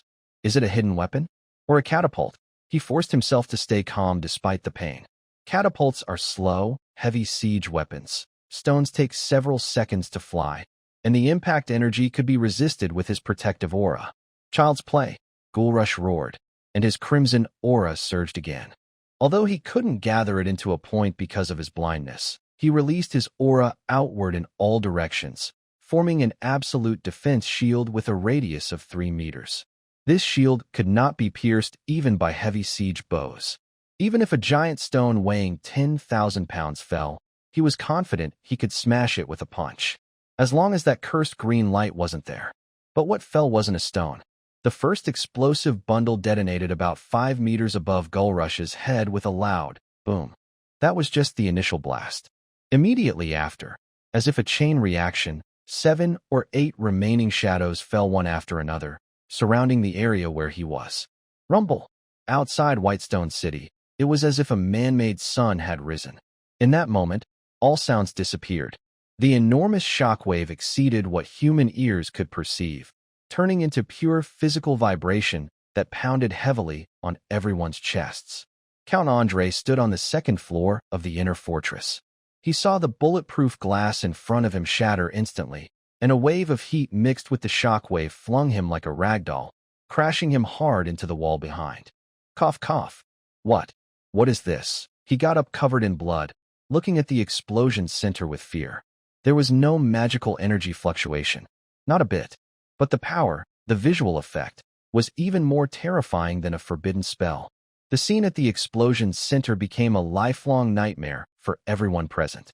The 6th-level combat aura shield, called Absolute Defense, did block the shrapnel at the moment of the blast. However, the Heartless Cannon is called that not just because it holds a lot of ammunition. This monster, with a barrel diameter of hundreds of millimeters, has its greatest destructive power from two things: shockwaves and suffocation. Several kilograms of high-energy explosives detonated at once in a small space, creating an extremely high-pressure shockwave like an invisible giant hammer. It ignored the rigid defense of the combat aura and directly struck inside Garrosh. Garrosh felt as if his internal organs were squeezed and crushed by a large hand. His eardrums burst instantly, and blood gushed from his 7 orifices. But this was not the worst part. The most hopeless thing was the sticky, gooey stuff. Lu Wei added some ingredients to this batch of explosives: white sugar, fertilizer, and refined gelled gasoline. This is a simple version, and improvised. The orange flames are not burning but flowing, splashing, and sticking. They look like a group of hungry fire demons, clinging to Garrosh's combat aura robe, impossible to shake off. Combat aura can block physical attacks and elemental magic, but it requires the user's stamina to maintain. And this extremely high temperature, reaching thousands of degrees, is crazily consuming all the oxygen around. This scream was even more piercing and terrifying than before. Garrosh frantically slapped at the flames on his body, rolling on the ground, trying to extinguish them. But the flames seemed attached to his bones, burning wherever they touched, even slipping down his open mouth into his throat. His lungs were instantly burned by the intense heat and internal torture. The combat aura robe began to twist and thin under the extreme heat, eventually shattering. Without the protection of the combat aura, his well-honed body was no stronger than a piece of pork in front of modern chemical industrial products. Lu Wei stood at a distance, calmly pulling out a pair of sunglasses from his pocket and putting them on. In the middle of the battlefield, the proud 6th-level expert, the barbarian who just threatened to snap Li Wei's head off, has now turned into a giant human-shaped torch. His screams gradually faded away. It wasn't because the fire went out, but because his vocal cords were burned. He twitched on the ground, like a blackened insect thrown into a fire, each struggle splattering oil and sparks. A disgusting smell of burnt flesh filled the air, the smell of proteins turning to charcoal. Oh, God! On the city wall, the soldiers of the private army, who had been trying to resist, dropped their weapons. This was divine punishment. This can't be. This can't be. Count Andre slumped among the ruins, watching the man who was once his greatest trump card turn into a heap of inorganic matter. His pride, his noble dignity, his family's 300-year legacy, everything seemed so fragile and ridiculous in front of those orange flames. Just a few broken jars and some bombs, and he was slaughtered like a pig? Gulp. Catherine swallowed hard. She looked at the man wearing sunglasses and a military coat. Her last bit of knightly pride completely vanished. The flames were still burning. Garrosh was no longer moving. That blackened mass lay quietly in the pit, with only occasional bubbles bursting to show that something once lived there. The wind stopped. The entire battlefield was deathly silent. Only a few red-tinted gasoline barrels still smoldered with smoke, like incense sticks honoring the departed. Li Wei took off his sunglasses, looked at the completely broken defending army nearby, then glanced up at the limp figure on the 2nd floor of the inner fortress. He raised his right hand, with no unnecessary words, just a gentle wave forward. The movement was so casual, like brushing away a speck of dust. Charge, bring down our Count Andre. The trial cannot proceed without him. In the next moment, a deafening cry of battle completely drowned out Whitestone City. This time, there was no magic bombardment, no energy duel.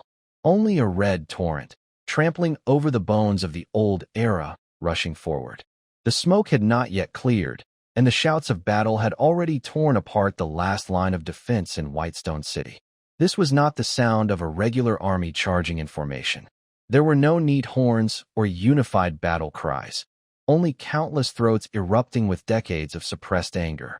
For the dawn of red, charge, drag out those vampires. The pioneers in desert camouflage coats led the charge. Their MP-18 flower machine gun sprayed deadly bullets in close-quarter street fighting. The private army of the Count, trying to hold the barricades, peeked out only to be overwhelmed by the heavy fire. Then, a homemade long-handled grenade was hurled into their cover. Boom! The shockwave blew away sandbags and shattered the last dignity of the old order. Li Wei crossed the fallen city gate. His military boots crushed the mud mixed with blood and debris, making muffled thuds. He did not look at the bodies beneath his feet. Reports from squad leaders came through his headset. First squad has taken the granary. Counting supplies now. Second squad controls the barracks. Most mercenaries have surrendered. Third squad. Third squad has already stormed the inner fortress. One-eyed dragon Andre is smashing the door. Li Wei pressed the microphone to his ear, speaking calmly. Tell Andre I want him alive. A dead Count is just rotting flesh. A living one is the best lesson to wake up the people. Meanwhile, on the top floor of the fortress, in a luxurious study, expensive Persian carpets were kicked into disarray. Count Andre, like a fat mouse trapped in a cage, frantically stuffed banknotes and magic crystals into a travel case. His hands trembled badly, spilling precious jewelry several times. How could those mud farmers have such firepower? Andre roared, turning to look out the window. The once omnipotent Sixth-Order warrior Garlush was still smoking in a pit outside the city. The smell of burnt flesh drifted in with the wind, making his stomach churn. In the shadows of the corner, two clergy members in white robes hurriedly packed their magical tools. Where's the bishop? The Holy Knights. Andre rushed over, grabbing one of them by the collar. The church promised to protect me. I pay a third of my taxes every year in offerings. The clergyman coldly brushed away his hand and straightened the cross badge on his collar. Lord Count, this is an all-out invasion by heretics and demons. The weapon used by that man does not belong to this world. Before the Lord's glory returns, we need to make a strategic retreat. Retreat? You're running away. This is to preserve the spark of light. The clergyman ignored him and turned toward the secret passage behind the bookshelf. Good luck, Lord Count. May the Lord forgive your sins. The stone door of the secret passage closed with a heavy thud. Andre stood frozen in place. He had been abandoned. Downstairs, the banging on the door grew louder, like a drumbeat urging him. Each strike made his heart jump. I can't die. I am a member of the Hohenheim family. I am a noble. Suddenly, he remembered something. He scrambled toward the safe. His trembling fingers entered the wrong code 3 times. Finally, with nails digging into his flesh, he managed to open the heavy iron door. Inside was a black scroll, a teleportation scroll. This was his father's last trump card, extremely valuable. It could instantly teleport the user to a location hundreds of miles away. He didn't know where he would land, perhaps in a swamp or a monster's den, but it was better than falling into the hands of that demon in the military coat. Yes, as long as I live, I can go to the capital and complain. I will make the royal army crush this place. Andre grabbed the scroll and tore off the seal. A faint blue glow of magic symbols appeared, and blue space elements rapidly gathered around him. The air grew thick, and the surroundings began to distort. He could escape. A wild, triumphant smile spread across Andre's face, just as the space portal was about to form. According to the law of conservation of energy, space displacement requires stable frequency resonance. A clear female voice suddenly sounded outside the window. Andre turned in shock. He saw outside the window, in midair, Lilith riding on a mop handle. Livy hadn't given her a broom, holding not a staff but a metal rod like a tuning fork. That was the high-frequency interference device sent over by the system, originally used for tuning radio equipment. But in Lilith's hands, this device had a new purpose. Currently, the frequency is 440 Hz. Just a slight touch. Lilith grinned mischievously, a flicker of fire igniting at her fingertips as she precisely struck a metal rod, triggering a tiny magic node. Buzz! An invisible surge of magic force rushed into the forming teleportation channel. The stable spatial coordinates instantly became chaotic. No! Andre let out a desperate scream. The scroll in his hand crackled like a short-circuited wire before suddenly exploding. Lucky for you, I didn't tear you to pieces. The backlash wave from the space reaction blasted Andre away, causing him to crash to a sturdy oak desk. His spine snapped with a sickening sound, and he slid to the ground like a broken doll, blood spurting from his mouth. Before he could catch his breath, bang, the heavy redwood door was kicked open. Wood chips flew as a one-eyed man, towering like a steel tower, stormed in. One-eyed Jack Andre. He was covered in blood, his single eye shining with a savage light. He carried a blood-stained engineer's shovel and strode toward the collapsed count. Andre had been ruling his territory with arrogance for 20 years, but this was the first time he saw a commoner up close. That face was full of hatred, deep, unforgettable hatred. "It's you." The blacksmith. Andre recognized him, backing away in fear. "Don't kill me. I have money. The safe is full of magic crystals. I'll give you everything." Andre said nothing. He approached the count, looking down at the man who had once destroyed his family. "What do I want your money for?" Andre's voice was hoarse, like sandpaper rubbing against raw iron. "Can that bring Martha back? Can it restore my eye?" He raised the shovel. "Stop. I'm a noble. I have immunity," Andre screamed, trembling. The shovel blade paused in midair. Andre clenched his teeth tightly, veins bulging on his forehead, almost crushing the handle. He really wanted to smash this scoundrel's head with a shovel. But the captain said, "Vigilante justice only vents anger. A fair trial is what kills the soul." Puffed. Anders spat thick phlegm onto the count's face, then quickly struck Andre's temple with the of a gun. "Take him away." 10 minutes later, the main hall of Whitestone City Lord's residence. Once a place for grand dances, now it was full of bullet holes and smoke. A large crystal chandelier lay shattered on the ground. Portraits of past lords were torn down and trampled by angry soldiers. In the center of the hall, the golden throne symbolizing power stood alone on a high platform. Lu Wei entered. He brushed dust off his coat, and his cape behind him moved without wind. The hall instantly fell silent. Hundreds of soldiers and some brave civilians held their breath, watching the man who had created miracles. Lu Wei did not go to sit on the throne. Instead, he walked straight onto the platform and did something unexpected. He lifted his muddy military boot and stomped heavily on the luxurious velvet cushion of the throne.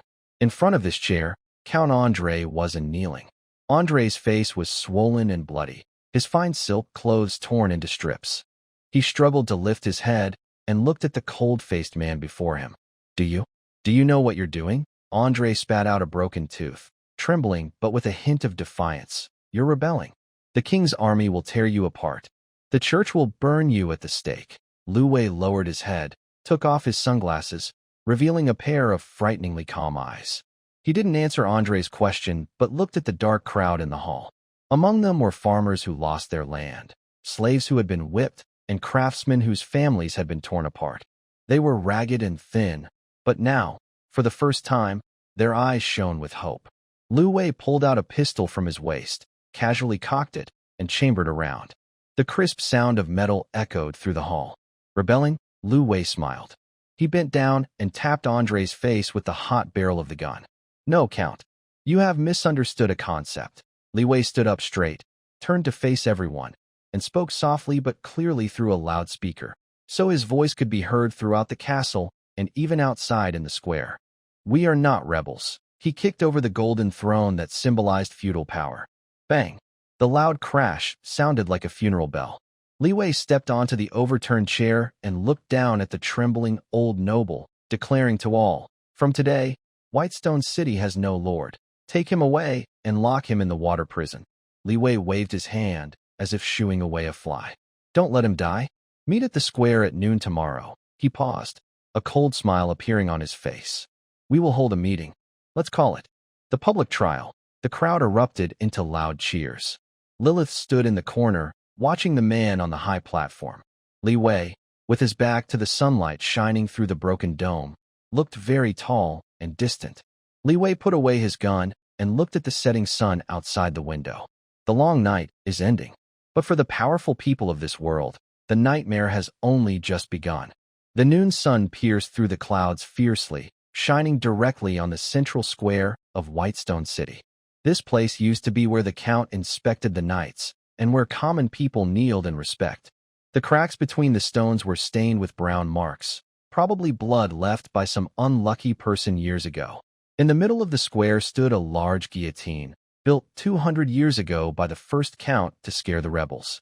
Now, the axe was rusty and old, like the decaying backbone of that corrupt family. Today, the square was packed with people. The entire city was called out by a strange loudspeaker. In the past, people would hide in cellars, trembling and praying that the soldiers wouldn't harm their meager food supplies. But today was different. The soldiers, dressed in strange, thick yellow coats, weren't stealing food. Instead, they were maintaining order and even giving benches to the elderly in the front rows. This was strange. Very strange. Hey, old, do you think that red flag army really caught the count? A coal-dusted blacksmith asked quietly in the crowd. Chill. Are you crazy? The old beside him shivered in fear and instinctively tried to kneel. Count, you are a noble chosen by the gods. How could you be? Before he finished, the loudspeaker on the square emitted a harsh, screeching sound, like nails on a chalkboard, as if trying to tear apart everyone's eardrums. Sizzle, everyone closed their mouths.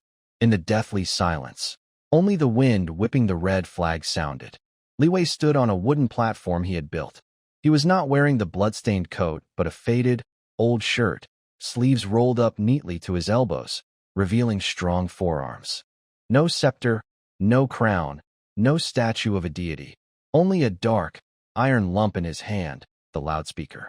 Lilith crouched in the shadow corner of the platform, fiddling with some complex magic nodes, nibbling on half a compressed biscuit, muttering vaguely. The acoustic resonance model is calibrated.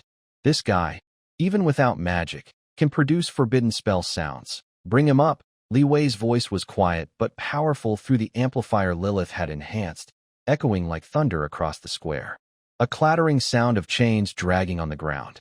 Two burly frontier fighters, like dragging a dead dog, pulled a large, ornate but dirty object onto the platform. Count Andre. His priceless silk suit was now covered in slop and mud, his carefully groomed mustache torn in half, his face bruised and swollen. When he saw the thousands of peasants below, his bloodshot eyes shrank to pinpoints. He was used to looking down on these people. It was the gaze of someone looking at livestock. But now, thousands of eyes stared at him intensely. The look was no longer submissive but filled with a strange, chilling emotion that made his skin crawl. Kneel. One of the soldiers kicked Andre's knee. With a sharp, the count screamed and knelt before Li Wei, facing the crowd. Li Wei, you can't kill me. Andre desperately twisted his head, his features twisted in despair. I am a count officially appointed by the kingdom. Only the king and the noble council can judge me. You are trampling on the law. Li Wei adjusted the microphone height without even glancing at him. Law? Fine. Let's talk about the law. He turned to face the thousands of numb and frightened faces below. Livy's voice was steady and calm, without any excitement or dramatic tone, but it had a strange penetrating power. But I know you. You are taxpayers, farmers, the foundation of this whitestone city. He pointed at Andre, who was trembling. This person says only nobles can judge nobles. But in my hometown, there is a saying. Livy paused for 2 seconds, looked around the crowd, and spoke clearly. People are the creators of history. Only the people have the right to judge evil. The crowd was silent. His words were too advanced, so advanced that their minds went blank. Creators? Judges? Us, common folks? Andre seemed to see hope in this silence. He struggled to lift his head and shouted desperately, Don't listen to his nonsense. I am your lord, who gave you the land, who protects you from monsters. I am from the Hornheim family. Shut your mouth. A loud shout interrupted the count's roar. It was not Livy. The crowd stirred slightly. Among the silent, dark heads, a withered hand raised. One-eyed Andre, with his remaining eye red, pushed through the crowd and stepped forward. He wasn't holding a gun, but a broken clay pot. He walked up the platform step by step, each step feeling like pressing on Andre's chest. You protect us? The one-eyed dragon reached Andre and threw the clay pot to the ground. Crash! The pot shattered. Inside, instead of gold coins, there were a bunch of blackened finger bones. This is my wife Martha's finger. The one-eyed dragon roared like a beast. He pointed at Andre's nose, his finger almost poking into his eye socket. On our wedding day, your steward said he wanted to exercise the right of the first night. Martha refused, and she was dragged into the castle. When she was thrown out 3 days later, only these bones remained. You even cut off her finger to make a specimen. You call that art? The one-eyed dragon trembled all over. Blood, not tears, flowed from his single eye. Does this count as justice? Andre shrank back in fear, his face pale. I don't remember. There are so many low-born women. How could I possibly? Suddenly, the crowd erupted. That sentence, there are so many worthless women, was like a meteor falling into a gas-filled mine. At that moment, fear was completely swallowed by anger. Long-suppressed hatred, once released, becomes a flood that destroys everything. Me too. An old farmer with one leg pushed away the person supporting him and hobbled to the front, shouting, "Last year's breath tax. You say air is a gift from the Lord. My family couldn't pay, so you broke my son's leg and took the last bag of wheat seeds. That winter, my little grandson starved to death. Me too. My sister was taken by your guards and never came back. You burned my house to build a hunting ground. More and more people surged forward. The soldiers of the pioneering group had to hold hands to form a human wall to stop the angry crowd from rushing forward and tearing the count apart. Countless hands were raised in the air, countless mouths shouting accusations. Those once tiny, humble voices gathered together, and their roar was louder than a dragon's cry. Livy quietly watched everything. He didn't need to say anything more. In this world, nothing is more powerful than real suffering. He just lit the fuse, igniting a volcano that had been building for decades. Lilith stood in the shadows, stunned as she watched this scene. She had seen magic spells destroy cities, seen knights charge into battle, but she had never seen anything like this. No magic waves, no divine power descending. Just the anger of ordinary people, so heavy and thick that the air itself seemed to cling and press down, making it hard to breathe. Andre, on the stage, had completely collapsed. He looked into the red eyes staring at him and finally understood one thing. No one was coming to save him. The church had left, the knights had fallen, and these common people, whom he once looked down on, truly wanted to eat him alive. Be quiet. Livy raised the megaphone again. Just 2 words, and the previously chaotic square miraculously grew silent. Everyone looked at the young man, their eyes filled with passionate admiration. He was the messenger of revenge, a light in despair. Livy stepped forward, picked up a broken piece of pottery from the ground, and placed it in front of Andre. I don't like to use complicated laws. Here, we use the simplest way. Li Wei turned around and faced the people of the city, raising his right hand high. Considering the crimes committed by Andre von Hohenheim, crimes against humanity, intentional murder, robbery, he listed 12 charges, each met with angry shouts from the crowd. Now, I, on behalf of the Whitestone City Temporary Management Committee, give you the power to judge.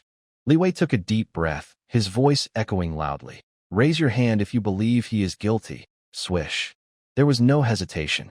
In the square, on the streets, on rooftops, thousands of arms were raised together, like a silent, firm forest. Even babies held in their mother's arms raised small hands. Not a single hand lowered. Andre looked at this forest of arms, his pupils dilated, and a hot, wet feeling spread in his pants.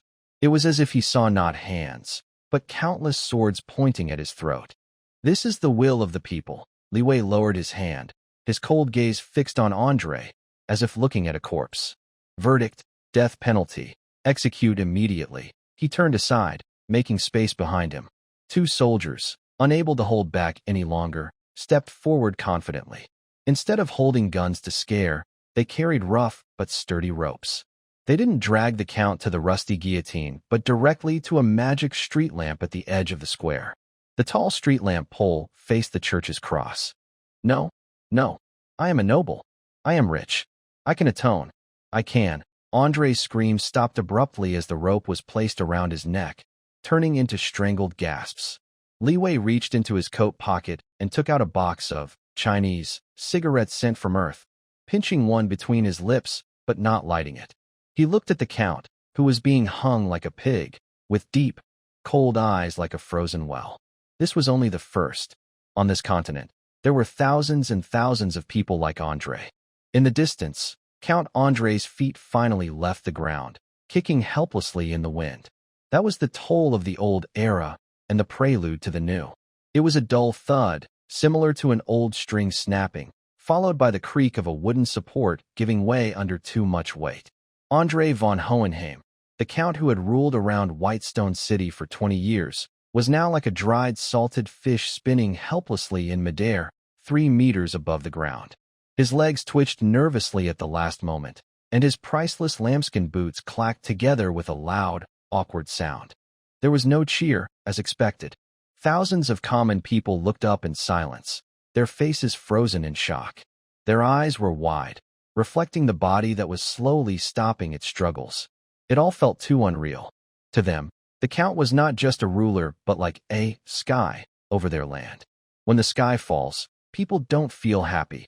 They feel confused and scared.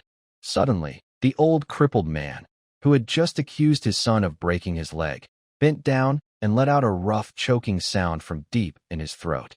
He shakily picked up a stone and threw it hard at the body in the air.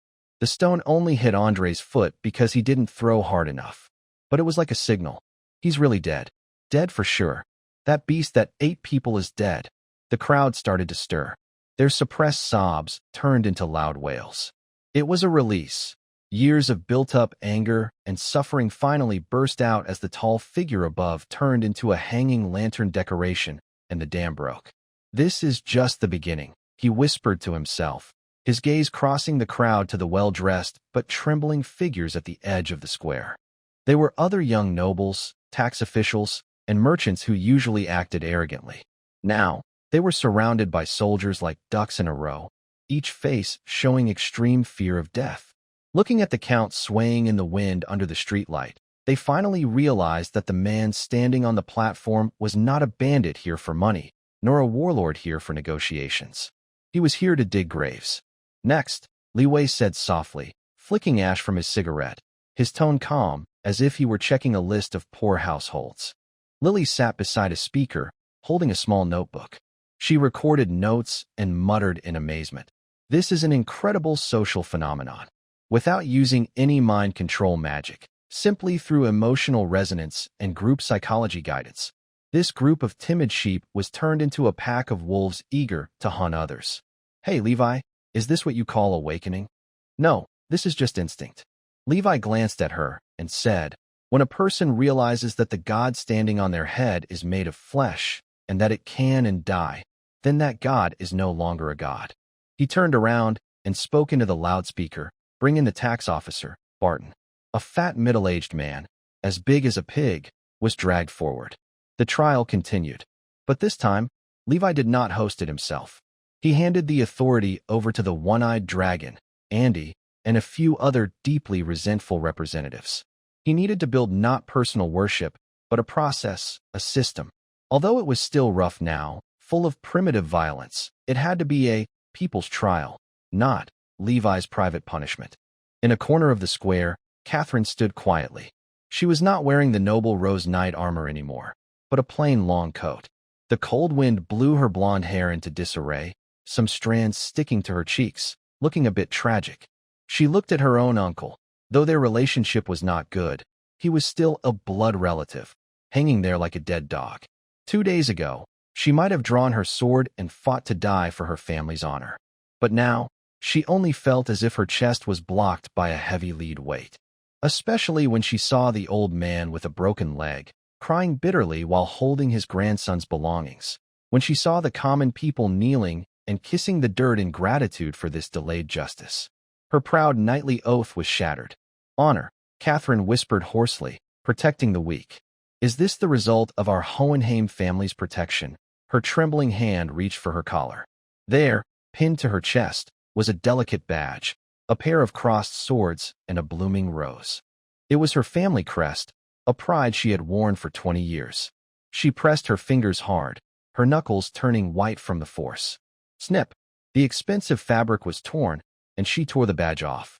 The sharp pin cut her fingertip, a drop of blood seeping out.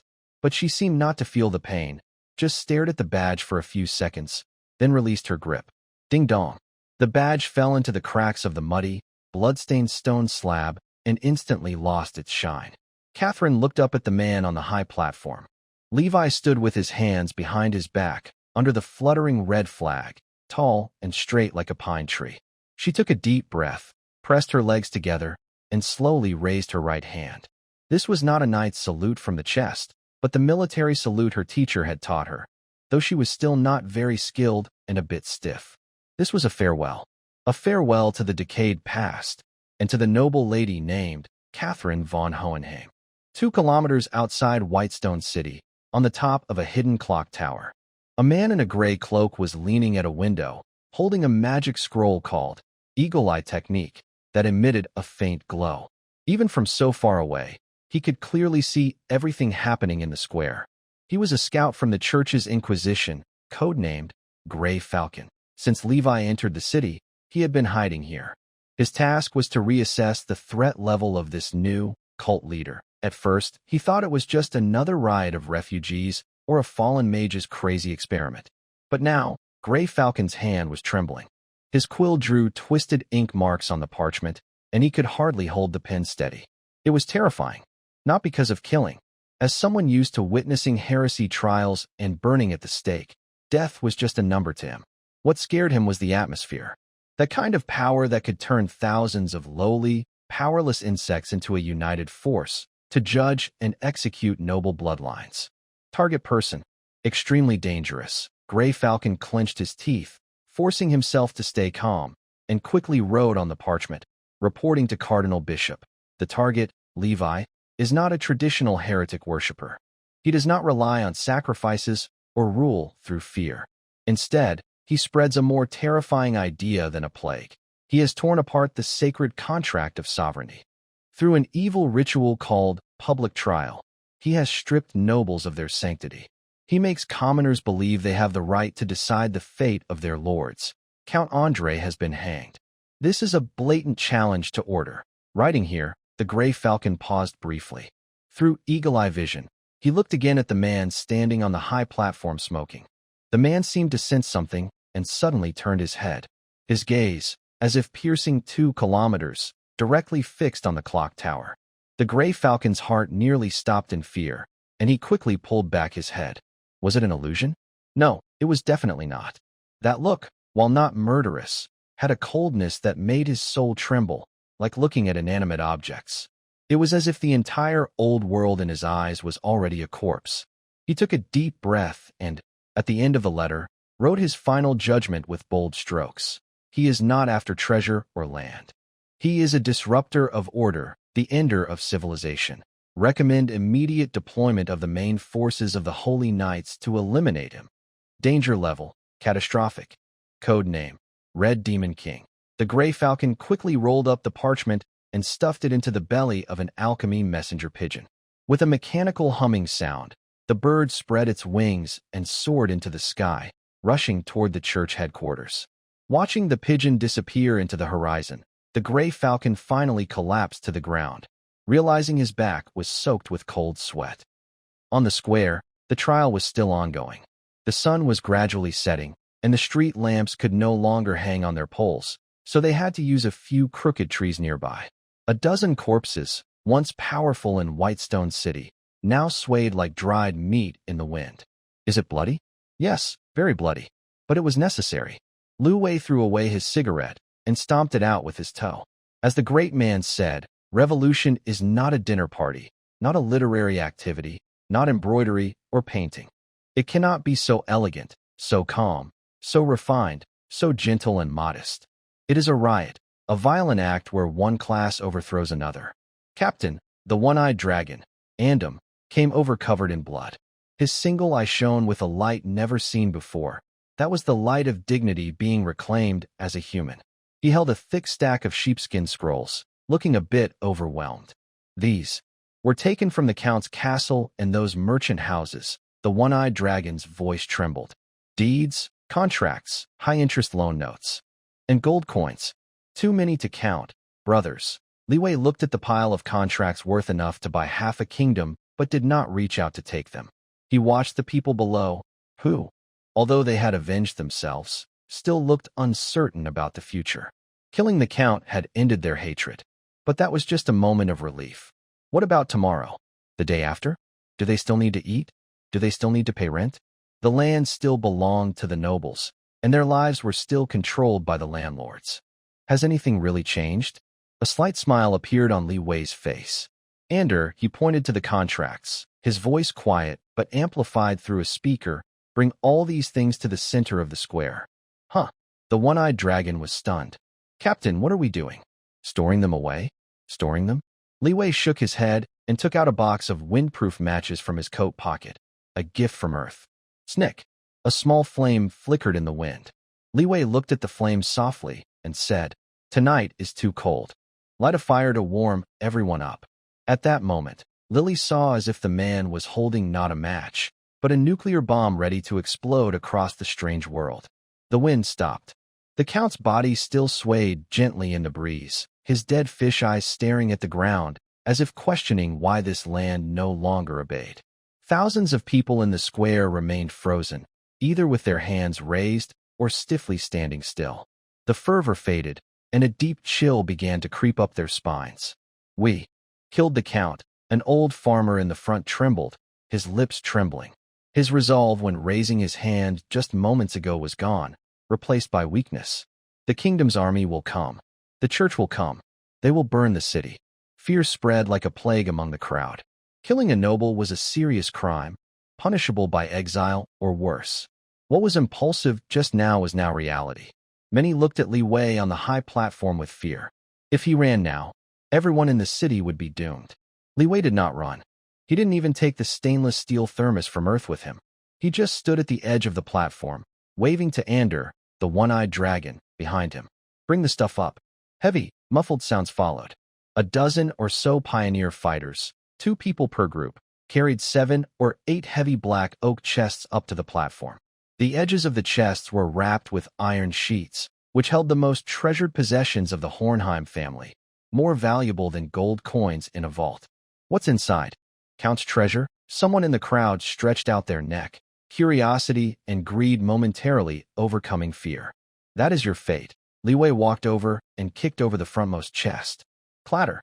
There was no shining gold, only countless yellowed sheepskin scrolls and blackened parchments spilling out like an avalanche, scattering all over the ground. An old musty smell mixed with ink filled the air, quickly replacing the scent of blood. Li Wei casually picked up a scroll and unrolled it.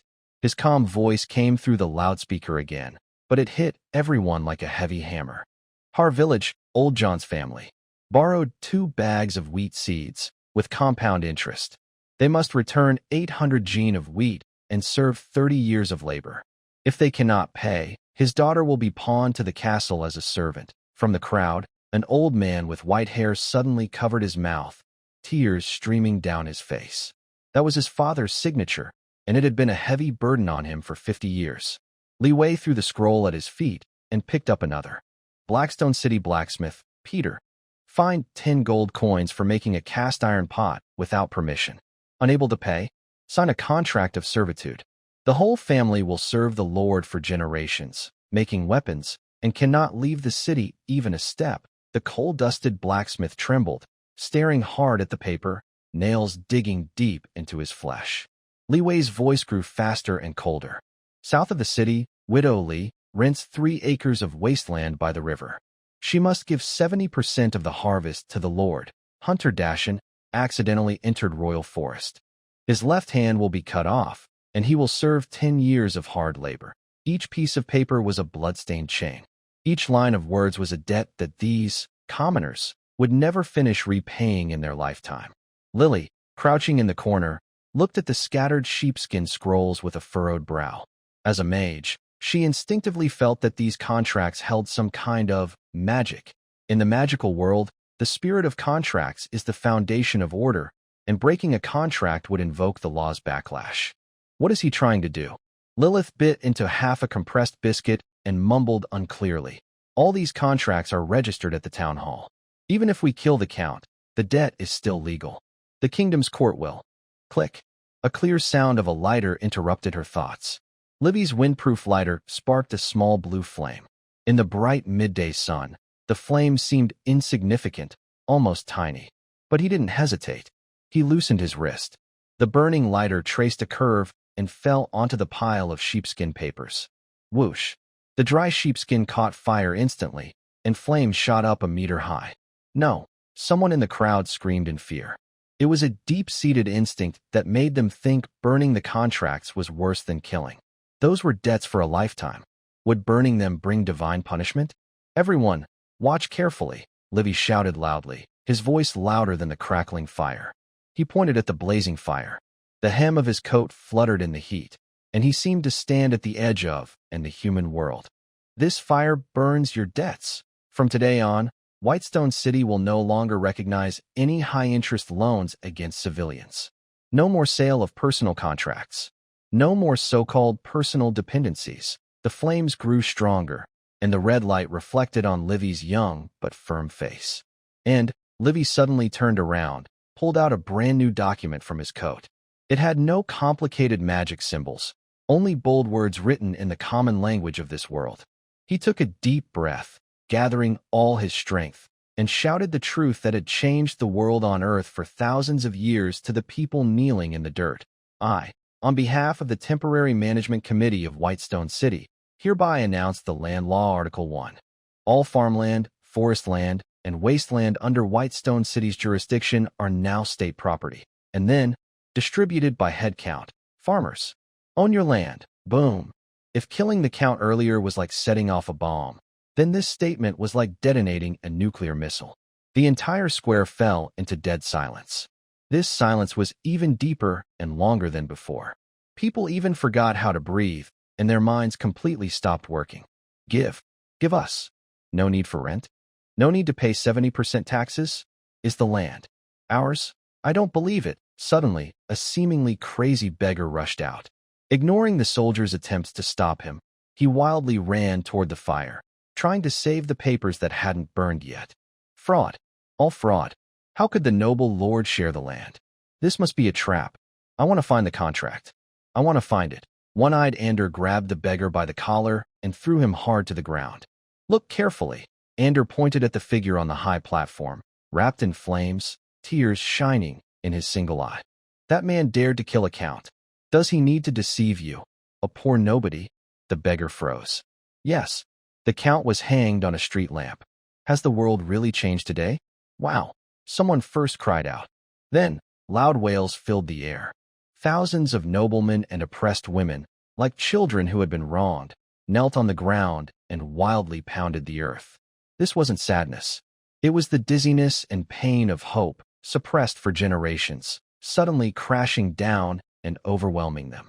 Some grabbed dirt from the ground, stuffing it into their mouths desperately, trying to taste what their own dirt was like. Others kowtowed madly toward Li Wei, banging their foreheads until they bled, refusing to stop. In Li Wei's mind, Professor Bai's excited voice echoed, "Comrade Li Wei, well done. The fire you set is excellent, even more thorough than the last trial. You're fundamentally dismantling the world's production relations." Li Wei didn't answer. He just quietly watched the boiling crowd below, watching the evil contracts turn to ashes in the flames and drift into the sky. He took out a cigarette from his pocket, the one that hadn't been lit, and held it near the nearly extinguished sheepskin paper fire. Using the last bit of flame, he lit his cigarette.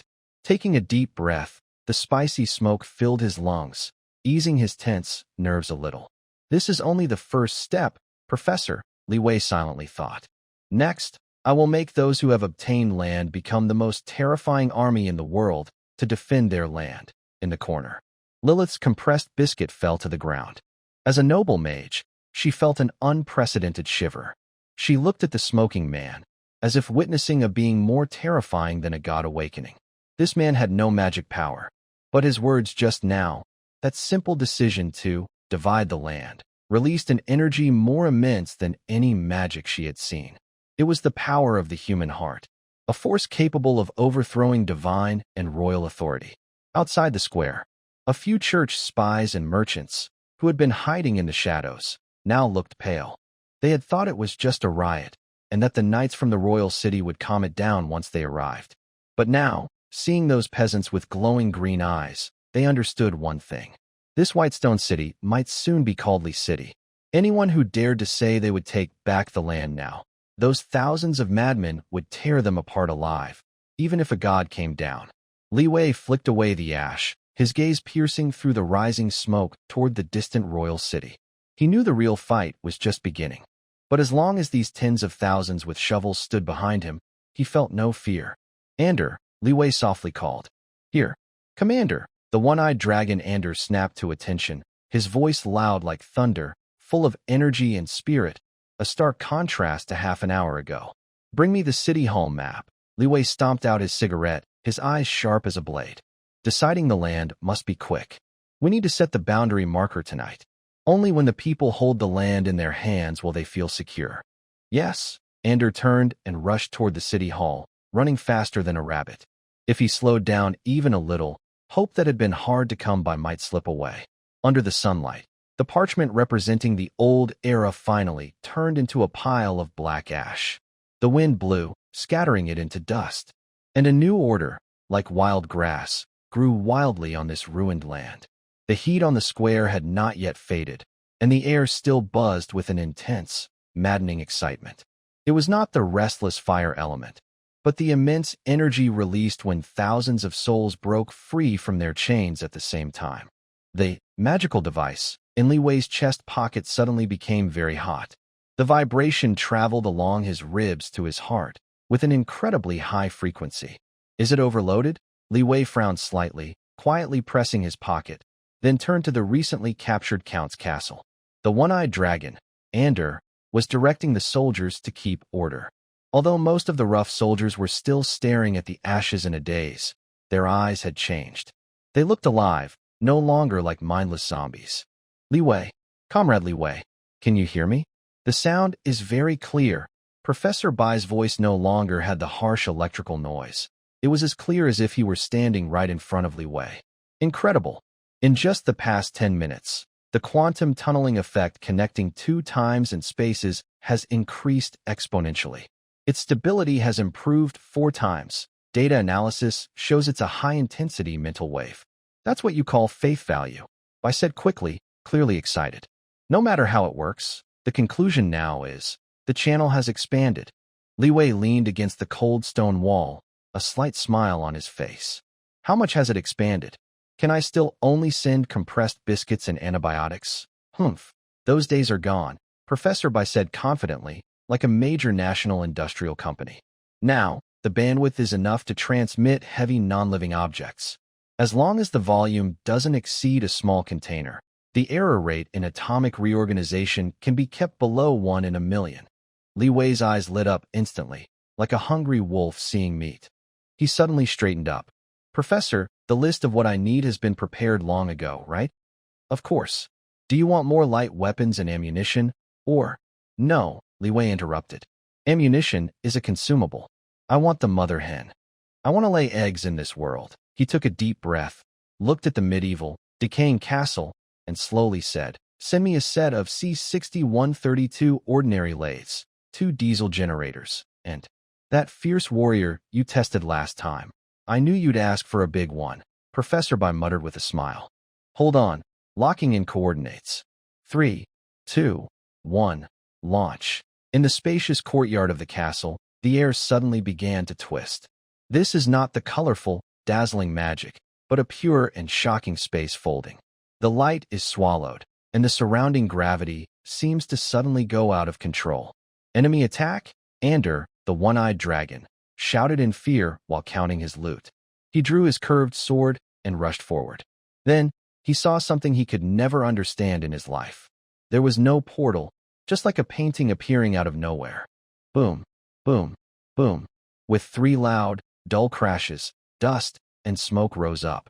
3 huge objects suddenly appeared on the blue stone floor of the training ground, cracking the hard stones instantly. On the left was a dark green machine with a cold metallic shine, with a heavy cast-iron base that looked like a sleeping steel giant. In the middle were 2 large diesel generators, not even started yet, but the strong smell of oil already challenged the senses. On the right was a military off-road vehicle painted with desert camouflage.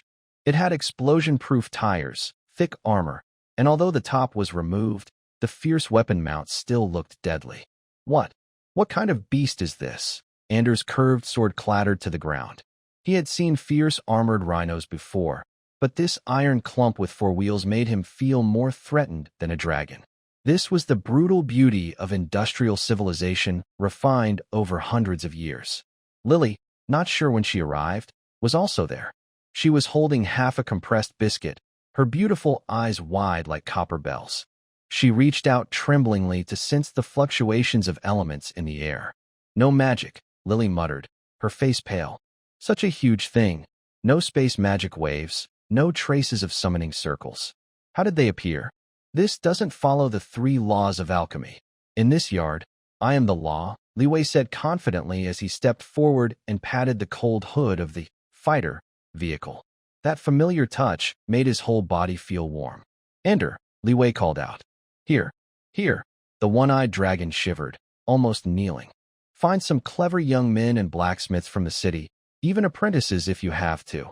Li Wei pointed at the lathe machine. Starting today, we will make our own guns and cannons. He then pointed at the 2 generators. Go to the storage room and find oil. This thing doesn't drink water, it drinks black oil. When it runs, it will be loud. Tell the brothers not to their pants. That's the heartbeat of industry. Yes, Commander. Although they didn't understand everything, and instinctively felt it was impressive. The man who dared to kill even the Earl. Could his creations be any less powerful?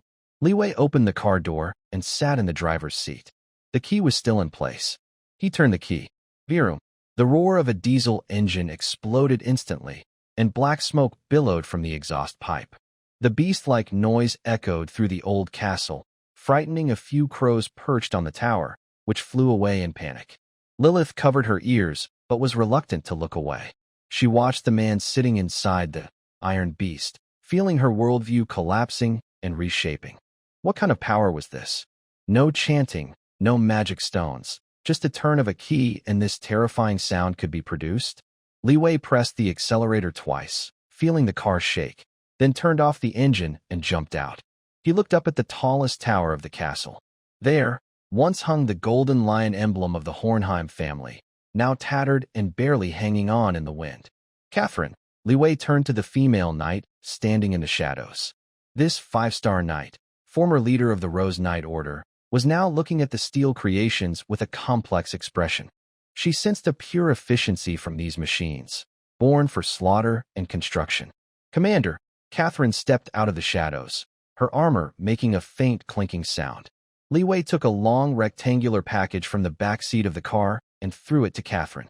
Go, cut down that lion flag. Li Wei pointed at the top of the tower, his tone calm but firm. Raise this instead. Catherine caught the package and untied one corner. It was a bright red flag. No intricate patterns, no beast totem. Just simple red, like blood, fire, or the first light piercing through darkness at dawn. Catherine's fingers gently brushed the rough fabric of the flag.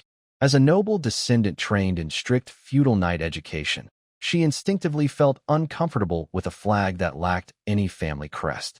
But this flag was very heavy. Heavier than any battle flag she had carried before, because it carried the lives of thousands in the square and the old world destroyed by Li Wei. Understood.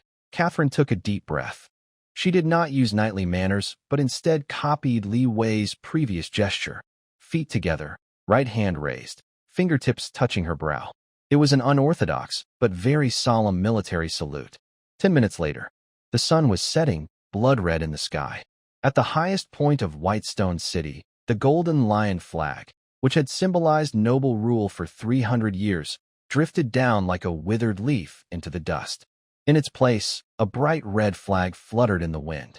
It rustled loudly, its vivid red color standing out sharply against the dark medieval background, yet it was so striking. On the city wall, Li Wei leaned against the rough bricks, smoking a freshly lit cigarette. Lilith stood beside him, her mage robe billowing in the evening breeze. She looked at the red flag and then at the distant city lights beginning to glow. It wasn't magic light, but the bonfires lit by the commoners celebrating the land redistribution. Tiny sparks, forming a sea of light.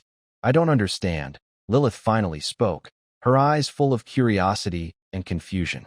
You have no magic, and those iron things don't have magic either. How do you fight the kingdom's army? Remember, the kingdom has 7th-tier grand mages and a full griffin army. Li Wei exhaled a smoke ring, the haze blurring his profile, making him seem mysterious. Lilith, Do you know what's more terrifying than magic? Forbidden spells? No, Li Wei chuckled softly, pointing downward at Andy, busy with the civilians carrying supplies and repairing the walls, and at the machine being taken to the workshop. It's organization. It's steel. It's every person who knows why they are fighting. Li Wei turned to look into Lilith's violet eyes, his voice deep and strong. Magic is a privilege of the nobles, a gift for the few. But what I bring is called industry. It can give a farmer with a rifle the power to shoot down a grand mage. Lilith shivered. She thought Li Wei was bragging, but a cold feeling in her heart told her that what this man said might be true. Li Wei turned around, with his back to the setting sun, looking toward the distant north. That was the direction of the royal city and the church headquarters. Since the flag was raised and the land divided, the next step was to defend this achievement with iron and blood. Professor, how long will it take to assemble the production line? He silently asked. 3 days, Professor Bai replied confidently. In 3 days, the first batch of truth will be ready. Li Wei stubbed out his cigarette, his eyes sharp as a blade. Then let them come, he said. Night fell, but the square in Whitestone City was as bright as day. 2 diesel generators hummed steadily, like tireless steel giants breathing.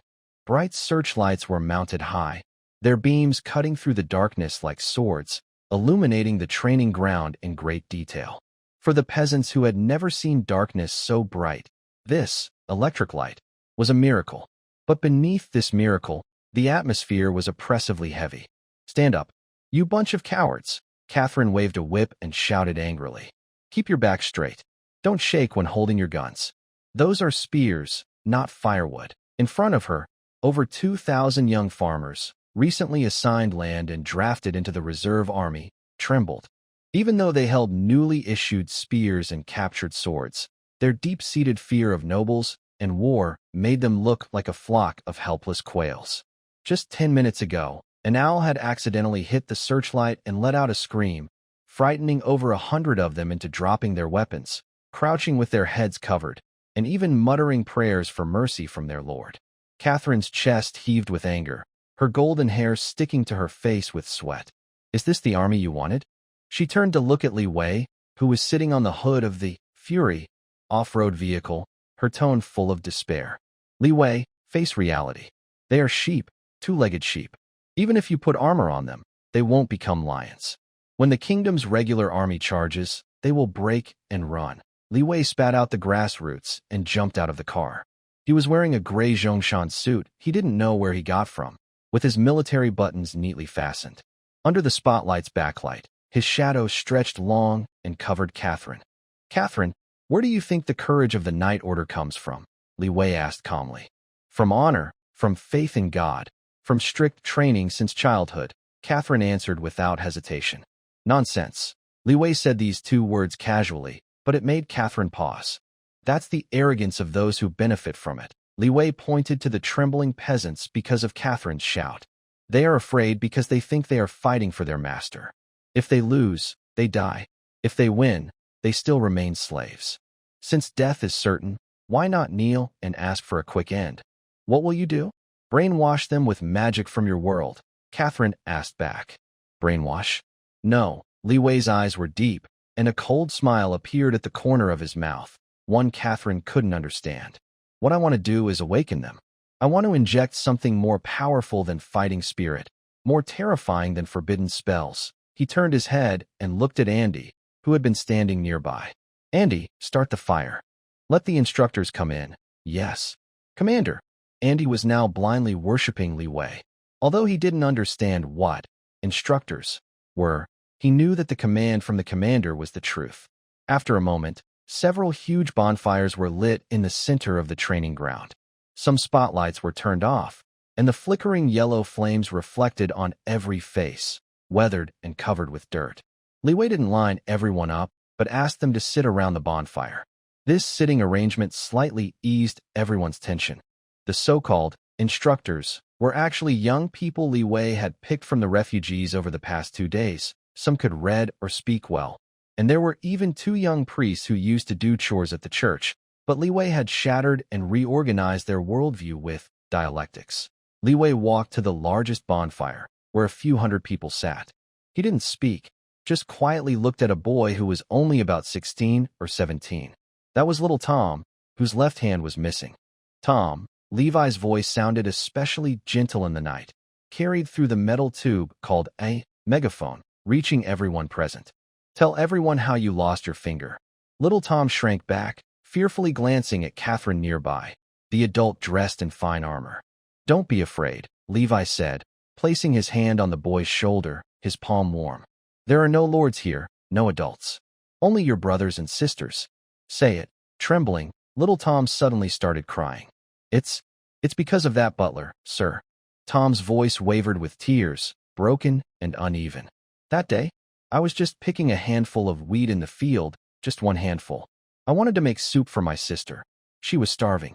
The butler said I was a thief, said I stole the count's property. He pressed my hand on the millstone. With a hammer, the boy's voice was soft, but in the quiet square, it sounded like a loud thunderclap. Faint sobs came from the crowd. Levi didn't stop.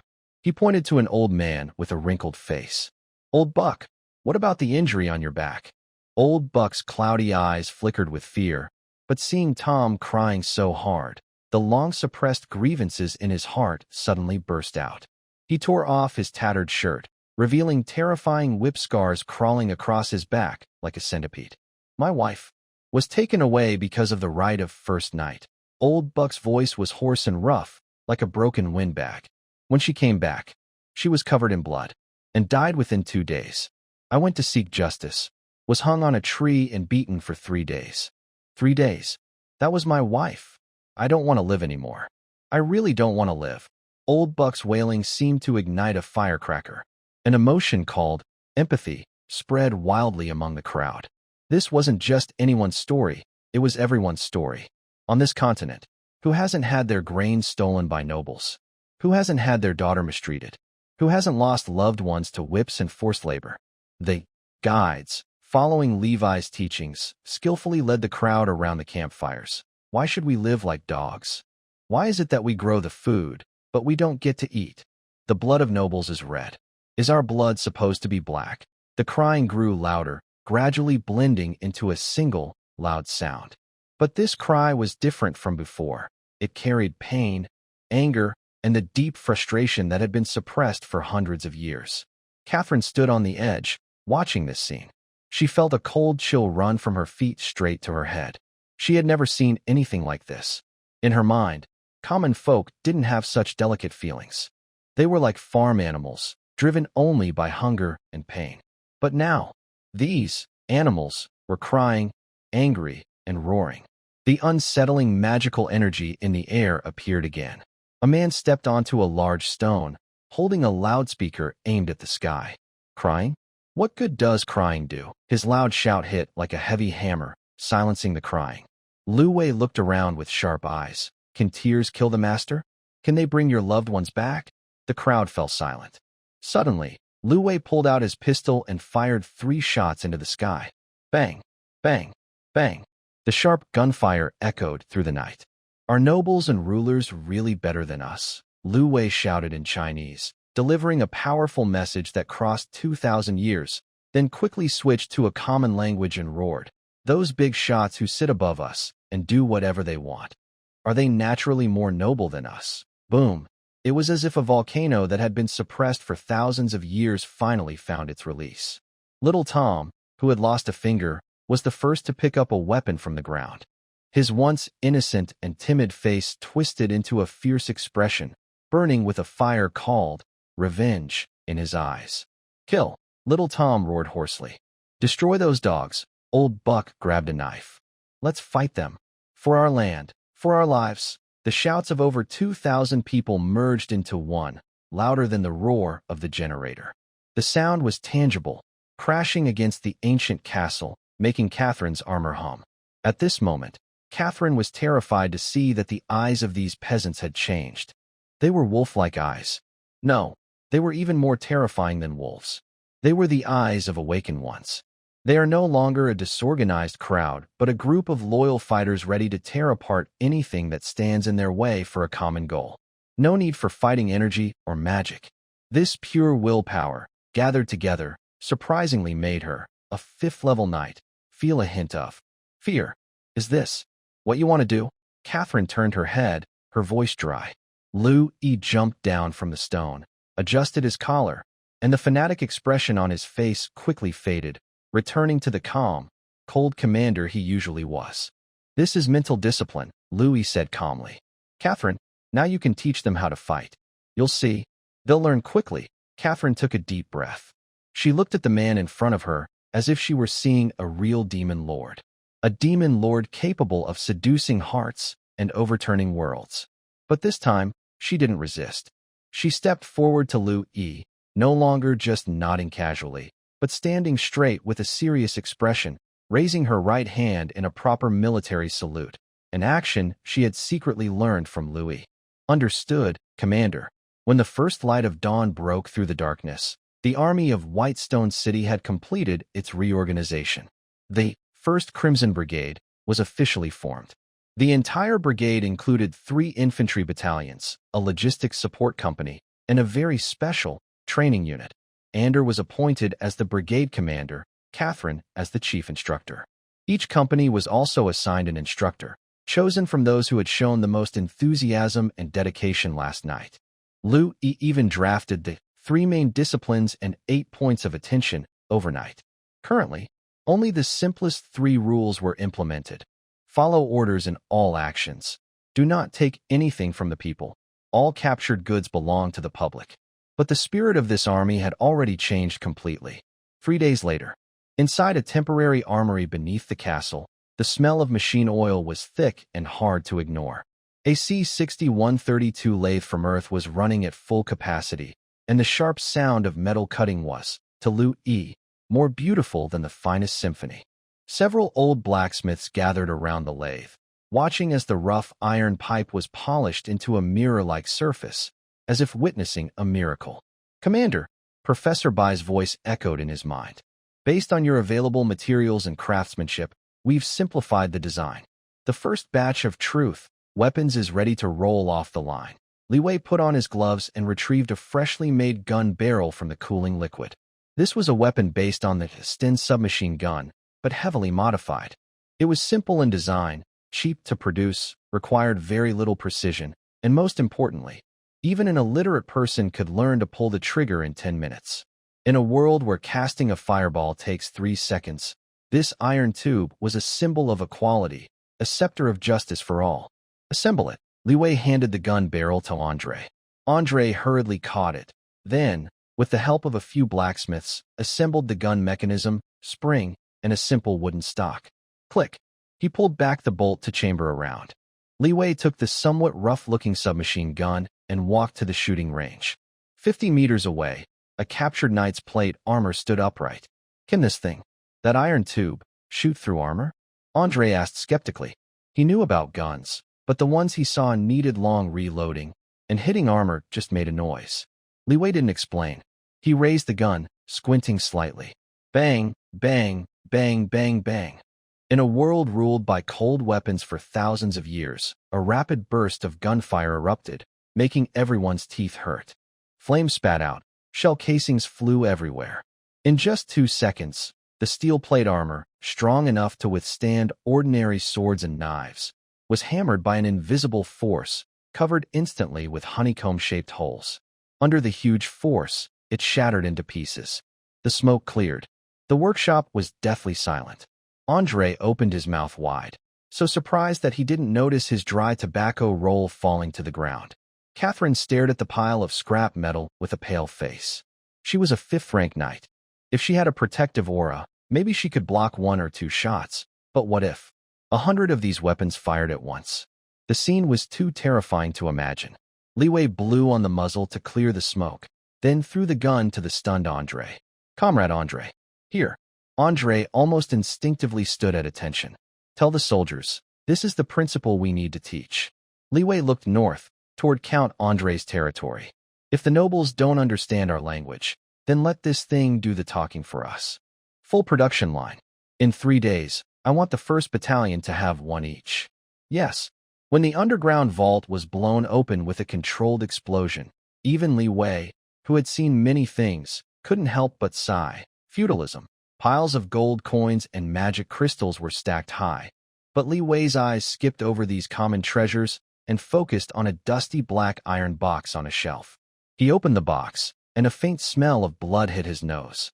Inside was a book made from some kind of beast hide, with a picture of a roaring lion on the cover, titled Fighting Spirit of the Wild Lion, Unique Edition. Next to it were 7 or 8 crystal bottles filled with a dark red moss. Even after being removed from the soil, the moss seemed to be slowly wriggling, as if alive. Is this the proud inheritance of the Andre family? According to the terrified old butler, this was the secret manual that every knight of the Hohenheim family had to study. During training, they had to hold this plant called blood moss in their mouths and endure intense pain like being burned by fire. If they survived, they would gain fighting spirit. But to Li Wei, this thing looked like a suicide manual. The writing was obscure and difficult to understand, full of mystical words like insight, lion soul, and ancestral protection. Records also said that half of the family members who practiced with this manual died from blood vessel ruptures, while the remaining third became irritable and aggressive, often called road rage late stage. Old Bai, it's alive. Just give me the parameters. Professor Bai adjusted his glasses. By the way, the blueprints for the nitrocellulose production line you asked for last time have been sent over.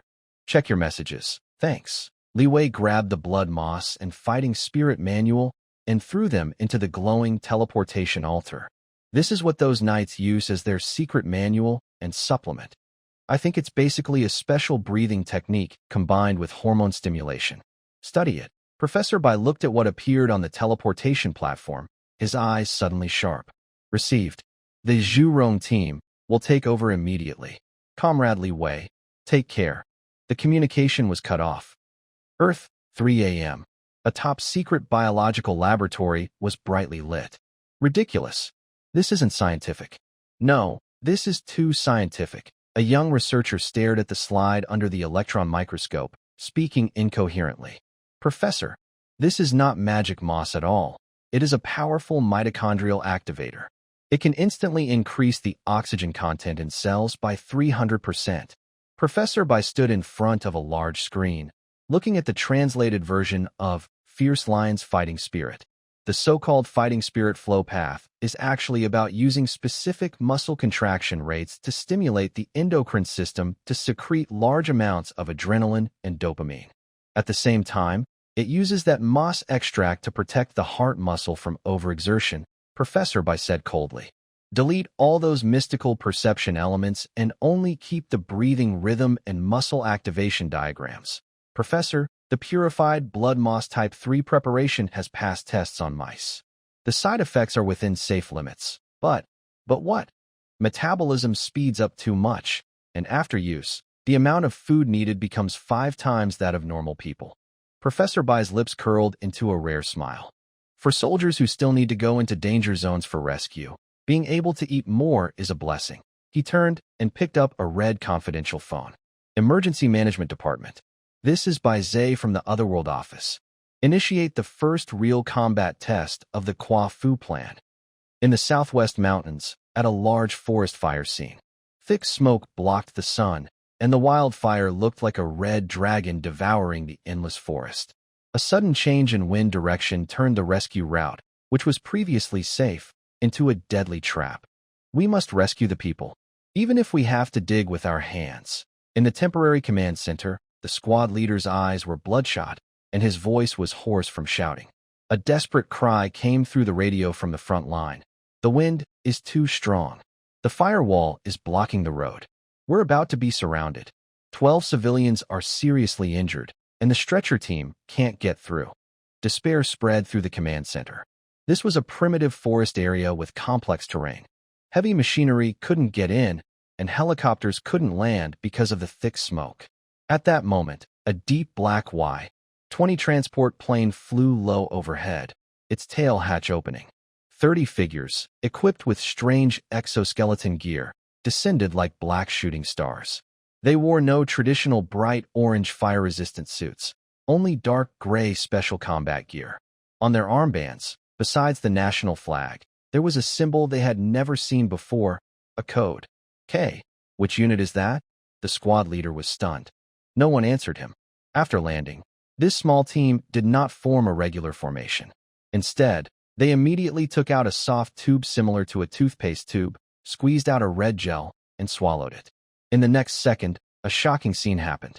The leader took a deep breath, and his chest visibly expanded, as if a powerful fan was inside him. "Move out." His voice was quiet, but clearly transmitted through bone conduction headphones to everyone. All 30 people moved. Their speed was not normal for humans. On a hill covered with thorns and fallen trees, they moved like agile monkeys, carrying 80 kilograms of gear, yet sprinting faster than 100 meters. "Look, is that a Jack?" a soldier in charge of drone reconnaissance exclaimed. On the screen, a burning giant pine log blocked the road, stopping trapped people from escaping. The log weighed at least half a ton. Normally, it would take at least 10 minutes to cut it with hydraulic tools and airbags. But in the video, 2 members of Team K rushed forward, even without taking off their backpacks. One of them, with a low roar, suddenly bulged with muscle, making his uniform tight. Lift, boom. The burning giant log was flipped by hand into a ditch beside the road. Sparks flew, like a grand fireworks display. "Is this a Special Forces soldier or Captain America?" The command center fell silent. But that was just the beginning. After rushing into the fire's core area, these people seemed tireless. One soldier carried a seriously injured person on his back, holding a crying child, walking steadily on a nearly vertical. Flames licked their protective suits. High heat scorched their skin, but their eyes were cold as ice, and their movements were as steady as machines. Heart rate 180, body temperature 39 degrees Celsius, still within safe limits. On the other side of the world, Professor White watched the real-time vital signs data, calmly recording. Simplified chi operation is stable. Blood moss extract energy supply is normal. It seems we have found the key to breaking human limits. An hour later, when the last trapped person was carried out of the fire, thunderous cheers erupted at the scene. Reporters aimed their cameras at this mysterious team. However, they did not give any interviews. Some people even saw a soldier who had just carried a 200-pound man running 3 kilometers, squatting by the roadside, eating 5 packs of self-heating rations in one breath, and licking his lips with satisfaction. "I'm starving. This food is good, but it uses too much grain," the soldier muttered quietly. That night, the unedited rescue footage sparked a global online buzz. Western military analysts watched the video of Chinese soldiers tearing down trees with their bare hands and running over rough terrain with heavy loads, and they began to doubt themselves. The headline in the Washington Post read, "Is the martial arts real? Or is it a super soldier serum from the East?" Back home, only one trending hashtag appeared on social media.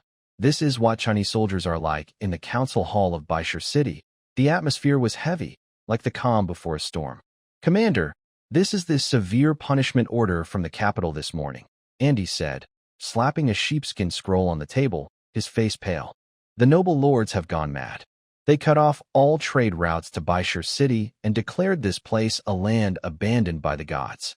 Any merchant daring to sell us a grain or a spoonful of salt will be punished as a heretic." Li Wei leaned back in his chair, tapping his fingers rhythmically on the table, glancing at the scroll.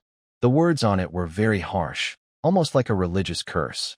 It said that Li Wei Ismode had insulted the noble's honor, and that the land would no longer produce crops, water sources would dry up, and rebels would starve in the wilderness. "This move is much crueler than sending knights to die," Andy gritted his teeth, his single eye flashing with fury. "Our food supplies will only last half a month for these thousands of people. Commander, should I lead my men to raid? That Viscount's territory over there. Sit down," Li Wei said softly, but with an undeniable coldness. "Raid? That's banditry. We are the Red Dawn, not highway robbers." He stood up and walked to the window. Outside, cold wind and snow swirled. Even in summer, this barren red land produced little, and now it was frozen ground. In this world with low productivity, food is life. Nobles don't need to fight. They only need to starve you for a month. To survive, common people will tie you up and send you to the guillotine. This is the hidden strategy of feudal times. Unfortunately, they did not encounter the local warlord of this world. "Ander, go organize the team and plow the 300 acres of wasteland outside the city. Remember, No matter how hard the soil is, I want it turned over. Plow the land? Ander was stunned. Captain, it's too late to plant anything now. And that land is known to be a dead zone, with no grass growing. Follow the orders. Yes. After dismissing Ander, Li Wei locked the door and took out the warm core of the multiverse echo, calling Xian's 01. This is Li Wei. The signal was connected quickly. Comrade Li Wei, the data analysis of Fierce Lion Combat Spirit is perfect. The rescue operation at home has been very successful. Do you need any support? If it's weapons or ammunition, approval is required. No, I don't need guns this time. Li Wei looked out at the gray sky, his eyes deep. Old bye, I need fertilizer. Urea, diammonium phosphate, and high-yield potato seeds that resist cold and drought, specifically Dutch number 15. If possible, also some plastic mulch. There was a 2-second silence on the line. Then Professor Bai's slightly amused voice came through. Understood.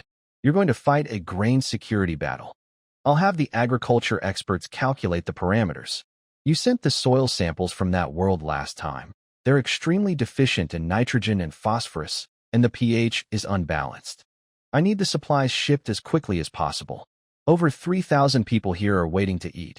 Received. We have a batch of aid supplies for Africa in the warehouse, ready for dispatch. The transfer channel will open in half an hour. Half an hour later, in the secret warehouse behind Whitestone City. With a wave of space distortion, the air above the simple altar cracked like water ripples. No special effects, only pure physical projection. White bags marked with China Agricultural Group and nitrogen content greater than or equal to 46. For percent, fell from nowhere like dumplings, kicking up dust. 50 tons of fertilizer, piled like a small mountain. Next came tightly sealed seed potato boxes. Li Wei stepped forward, patted the rough woven bag, and sniffed the pungent ammonia smell, a faint smile appearing on his face. This smell, even more reassuring than gunpowder. This is the result of industrial civilization, a powerful strategic weapon that can force the land to explode with crops. Someone come here. Li Wei pushed open the warehouse door. The 1st Production and Construction Corps, formerly the Blood God Cult's Daredevil team, already waiting outside, rushed in. Move these things to the field. Be careful not to break anything. Outside the city, on the wasteland, the cold wind was fierce. Hundreds of ragged old farmers were forcibly recruited, holding rusty hoes, trembling. Most of them were miners' slaves saved by Li Wei before. Although grateful, they had a natural respect for this cursed land. Listen carefully. Ander rode a tall horse. The leader has ordered us to plant seeds today. Anyone who slacks off will go hungry tonight. The old farmers looked at each other. Planting in this season? And on this rocky, stony land? At this moment, several trucks loaded with white woven bags were brought over. Li Wei jumped down, drew a small knife, and quickly cut open a bag. Clatter. White, crystal-clear grains spilled out, scattering on the dark, frozen soil. A strong, pungent smell immediately spread in the cold wind. An old farmer named Hans at the front sniffed twice, his face turning pale instantly. What? What is that smell? He trembled and knelt down, grabbing a handful of soil mixed with white grains, as if touching a forbidden thing. Bitter. Sour. And there's a burnt smell. Suddenly, Hans let out a piercing scream. Poison. This is poison. The crowd instantly erupted in chaos. Oh my God. The Lord wants to poison this land. I knew it was a cult. They want to destroy our roots. The Earth Mother will curse us. Spreading this stuff will make the land barren forever. Panic spread like a plague. For these farmers who relied on the sky for their livelihood, the land was sacred. Spreading such foul chemical powder in front of them was like murdering a deity. A few timid ones even dropped their hoes and turned to run, but were forced back by soldiers with guns. The old man Hans knelt before Li Wei, clutching his muddy military boots tightly. Tears streamed down his wrinkled face as he sobbed loudly, his head banging against the ground with a loud thud. Sir, Commander, please have mercy, Hans cried desperately. Even if we starve to death, we can't poison the land. If we do, the soil will be ruined. What will our children and grandchildren eat then? This is wrong. Li Wei looked down at the hopeless old man. He could feel Hans trembling, a fear deep inside him about the unknown.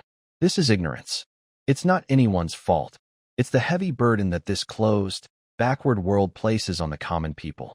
Li Wei didn't try to help Hans up or explain complicated ideas like the principles of nitrogen, phosphorus, and potassium, or photosynthesis. Talking about chemistry to farmers who don't even know how to read is pointless. Here, he didn't need democracy or debate. He only needed obedience and results. Li Wei's voice was cold, like the winter wind. Yes, pull him away. Two strong soldiers rushed over, grabbed the crying Hans, and dragged him aside. Li Wei bent down, picked up a handful of urea granules, and rubbed them in his hand. The rough texture felt cool against his palm. He looked up, scanning the frightened farmers and the soldiers who looked confused. I know what you're afraid of. His voice echoed across the plain, clear and strong without a microphone, yet piercing. You're afraid the land god will be angry, and that you'll have no harvest. You think this is poison. Suddenly, he threw the fertilizer into the air. The white granules floated down like snow, landing on his shoulders and hair. But I tell you, this is not poison. He pointed to the land beneath him.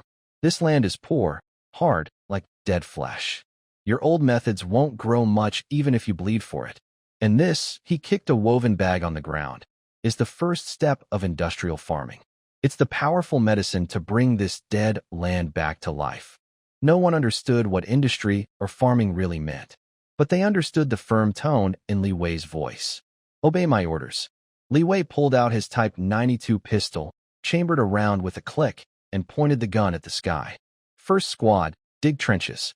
Second squad, spread fertilizer. Even if you have to kneel, bury this white powder in the ground. Anyone who tries to stop us. Bang. A gunshot rang out, startling the crows on the distant withered tree. Execute by military law. A deadly silence followed. Under the dark barrel of the gun and Li Wei's seemingly deadly gaze, fear was suppressed by an even greater fear. Old Hans sat slumped on the bank, hopelessly watching the soldiers in strange clothes pour bags of poisonous white powder into freshly dug trenches. The strong, pungent smell spread across the wasteland. It's over. It's all over. Hans felt a deep gloom in his heart. This new lord was not only a heretic, but also a madman. Whitestone City had no hope left. Li Wei stood on a hilltop, hands in his coat pockets, watching everything with a blank expression. Captain, is this really okay? Suddenly, Lilith appeared behind him. The witch wore an ill-fitting jacket, a gift from Li Wei, and held half a compressed biscuit that she hadn't finished eating. She sniffed, and her dark red eyes sparkled with curiosity. There are no magical energy fluctuations in this, but I can feel that the white powder contains a very unstable energy, very volatile. For plants, this is the purest form of vitality. Li Wei turned to look at the witch, who was always eager to learn about new things. Lilith, do you want to witness a miracle? A miracle? Lilith tilted her head. A miracle more explosive than a fireball spell? Li Wei smiled and pointed to the land being poisoned, something more shocking. But I need your help. He took out a piece of paper from his pocket, covered with complex symbols, sent by Professor Bai, a catalyst array, improved with plant magic. Tonight, this land is yours. Li Wei looked at Lilith. I want you to use your magic to tell these ignorant people what scientific farming is. Wait, you want to directly carve the magic circuit onto the plant's roots? That is a forbidden magic idea. How did you think of that? Livy didn't explain. He just turned and walked down the mountain. His silhouette stretched long in the sunset. Whether it's forbidden or not, being able to grow potatoes is good magic. Looking at Livy's back and then at the farmers still working with sad faces, Lilith's lips curled into a playful smile. She licked the crumbs of cookie on her lips. Interesting. Since the leader says this is a miracle, I want to see if these unpleasant powders can really make flowers bloom. The wind grew stronger. The white particles buried under the frozen soil were quietly waiting to react with the seed potatoes, water, and the magic that was about to come. A storm that could change the world's understanding was brewing from this small, unremarkable wasteland. Dark red magic started flickering at her fingertips. Following the blueprint Livy provided, she didn't chant praises to the fire god. Instead, she compressed the magic into very fine threads, letting it seep into the soil through the ground cover. Nitrogen, phosphorus, potassium. Lilith muttered these strange syllables. Though she didn't understand the science, She could feel that the white powders were reacting intensely under the magic stimulation. Beneath the silent frozen earth, a faint rustling sound like silkworms eating mulberry leaves could be heard. That was the sound of life going wild. The next 7 days were terrifying for the residents of Whitestone City. The 300 acres of forbidden land changed in ways that defied common sense every day. Green sprouts broke through the soil, not weak seedlings, but sturdy stems and leaves like small trees. They grew rapidly, covering the ground cover in just 3 days, and by 5 days, they bloomed with light purple small flowers. Rumors spread wildly in the city. Those are devil's tentacles. The Lord's poison has turned the land into a monster. Eating those things will grow devils in your stomach. Old Hans knelt every day in front of his dilapidated hut, praying for the earth goddess to forgive the mad Lord's sins. The red-eyed witch performing magic at night emitted a red glow from the fields. That must be a ritual sacrificing spirits. On the morning of the 7th day, Li Wei ordered the whole city to gather and prepare for harvest. This was an official command. Andy led the fully armed First Red Army, surrounding the 300 acres of land tightly. Thousands of thin, pale villagers were driven to the edge of the fields, their eyes full of fear and despair. "Captain, can we really eat this?" Even Andy, looking at the overly lush, thick-leaved plants, felt nervous. These plants looked too much like man-eating plants from the dark forest. Li Wei did not answer. He took off his military coat, rolled up his sleeves, revealing strong arms. He didn't need to explain. When faced with absolute material, words are weak. Li Wei walked to the edge of the field, where an old man Hans was trembling with fear. "Hans, you've farmed all your life. How much did this land produce per acre before?" Li Wei asked. Hans trembled, afraid to meet Li Wei's eyes. "Your Excellency, this red land is too hard. If the weather is good, we might harvest about 200 jin of rye. If there's a disaster, nothing at all. 200 jin, Li Wei nodded. "And how much do you think this poisonous land can produce?" Hans almost cried. "Your Excellency, please don't dig. If we dig here, the poison gas will come out, and everyone will die. Dig." Li Wei shoved a shovel into Hans's hand, his voice firm. "Right here. Dig it out." Hans's hand trembled as he held the shovel. The surrounding villagers let out low sobs, as if mourning Hans. Under the watchful eyes of the soldiers' guns, Hans closed his eyes in despair, raised the shovel, and fiercely chopped at the roots of the half-human tall, dark green plant. The soil loosened. No black poison smoke or devilish screams appeared. As Hans forcefully pried, the neat soil ridge suddenly cracked open, and a heavy string of objects rolled out with the dirt. Gurgling, they were not withered rye ears or tiny wild fruits. They were round, yellowish tubers about the size of a baby's fist. They were packed tightly together, and just from this scoop, 7 or 8 large potatoes emerged, some slightly deformed from the pressure. The entire scene was silent. Only the rustling sound of wind blowing through the leaves. Hans was stunned. He had never seen such crops in his life. In the poor northern land, any plants were shriveled and weak, just like the people here. Is this kind of full, vibrant thing really grown from the soil? "Keep going," Li Wei said calmly. Old Hans seemed to be possessed. He dug again with his shovel. Clang. 7 or 8 more roots came out. That was just the amount hidden under one plant's roots. "Oh my goodness." Old Hans knelt on the ground. Ignoring the dirt, he tremblingly picked up a large, warm potato. Its heavy weight pressed in his hand, something special about food. He pinched the skin with his nails. Yellow juice seeped out, and a faint starchy smell filled the air. "This is food," Old Hans suddenly shouted hoarsely. His voice was no longer full of fear, only a deep, primal hunger for food. "Light the fire," Li Wei snapped his fingers. A few soldiers quickly set up a cooking pot, poured water, and threw the clean potatoes inside. Half an hour later, when the rich, long-lasting aroma spread across the wilderness, everyone's throats were moving wildly. It was the smell of carbohydrates, transformed by heat, so tempting it could break all reason. Li Wei picked up a hot potato, peeled it simply, revealing soft, golden flesh inside. Under the watchful eyes of thousands of green eyes, he took a bite. Tastes good. High in starch, Li Wei swallowed, and then held up the other half. "Want some?" At that moment, all the poisons, curses, and Church's strict orders seemed meaningless in front of that steaming, golden tuber. Yes, thousands of voices roared, scattering the dark clouds above. Then dig it up for me. Li Wei waved his hand. Today, everyone will eat their fill. Everything in this land is yours. Boom! The crowd went wild. No need for whips or guns. Thousands of villagers rushed into the fields like wild beasts. Without tools, they dug with their hands. Their nails bled, but they didn't feel pain. Every plant pulled out was met with cheers. There's a nest here. Oh my, this one must weigh 10 pounds. So big. This is bigger than my head. This is a miracle. Truly a miracle. Old Hans held a full bag of potatoes, kneeling in the field and crying loudly. As he cried, he kept stuffing raw potatoes into his mouth. The bitter taste was surprisingly the most delicious treat in the world. It's not poison. The Lord didn't deceive us. Ander, standing at a high point, watched in shock. He roughly estimated that the yield from this 1 acre was at least 5,000 jin. What does that mean? It's the same as the harvest from 50 acres of good farmland before. Captain, Ander felt his throat dry. Is this the power of science? This is the power of industry, Li Wei said calmly, watching the crazy crowd. Ander, send orders. Have the kitchen staff set up 100 large pots right here in the field to cook. I want this aroma to reach the blockade 30 kilometers away. Li Wei sneered and looked toward the south, where the royal capital was. Those nobles want to starve us. Then I will drown them in grain.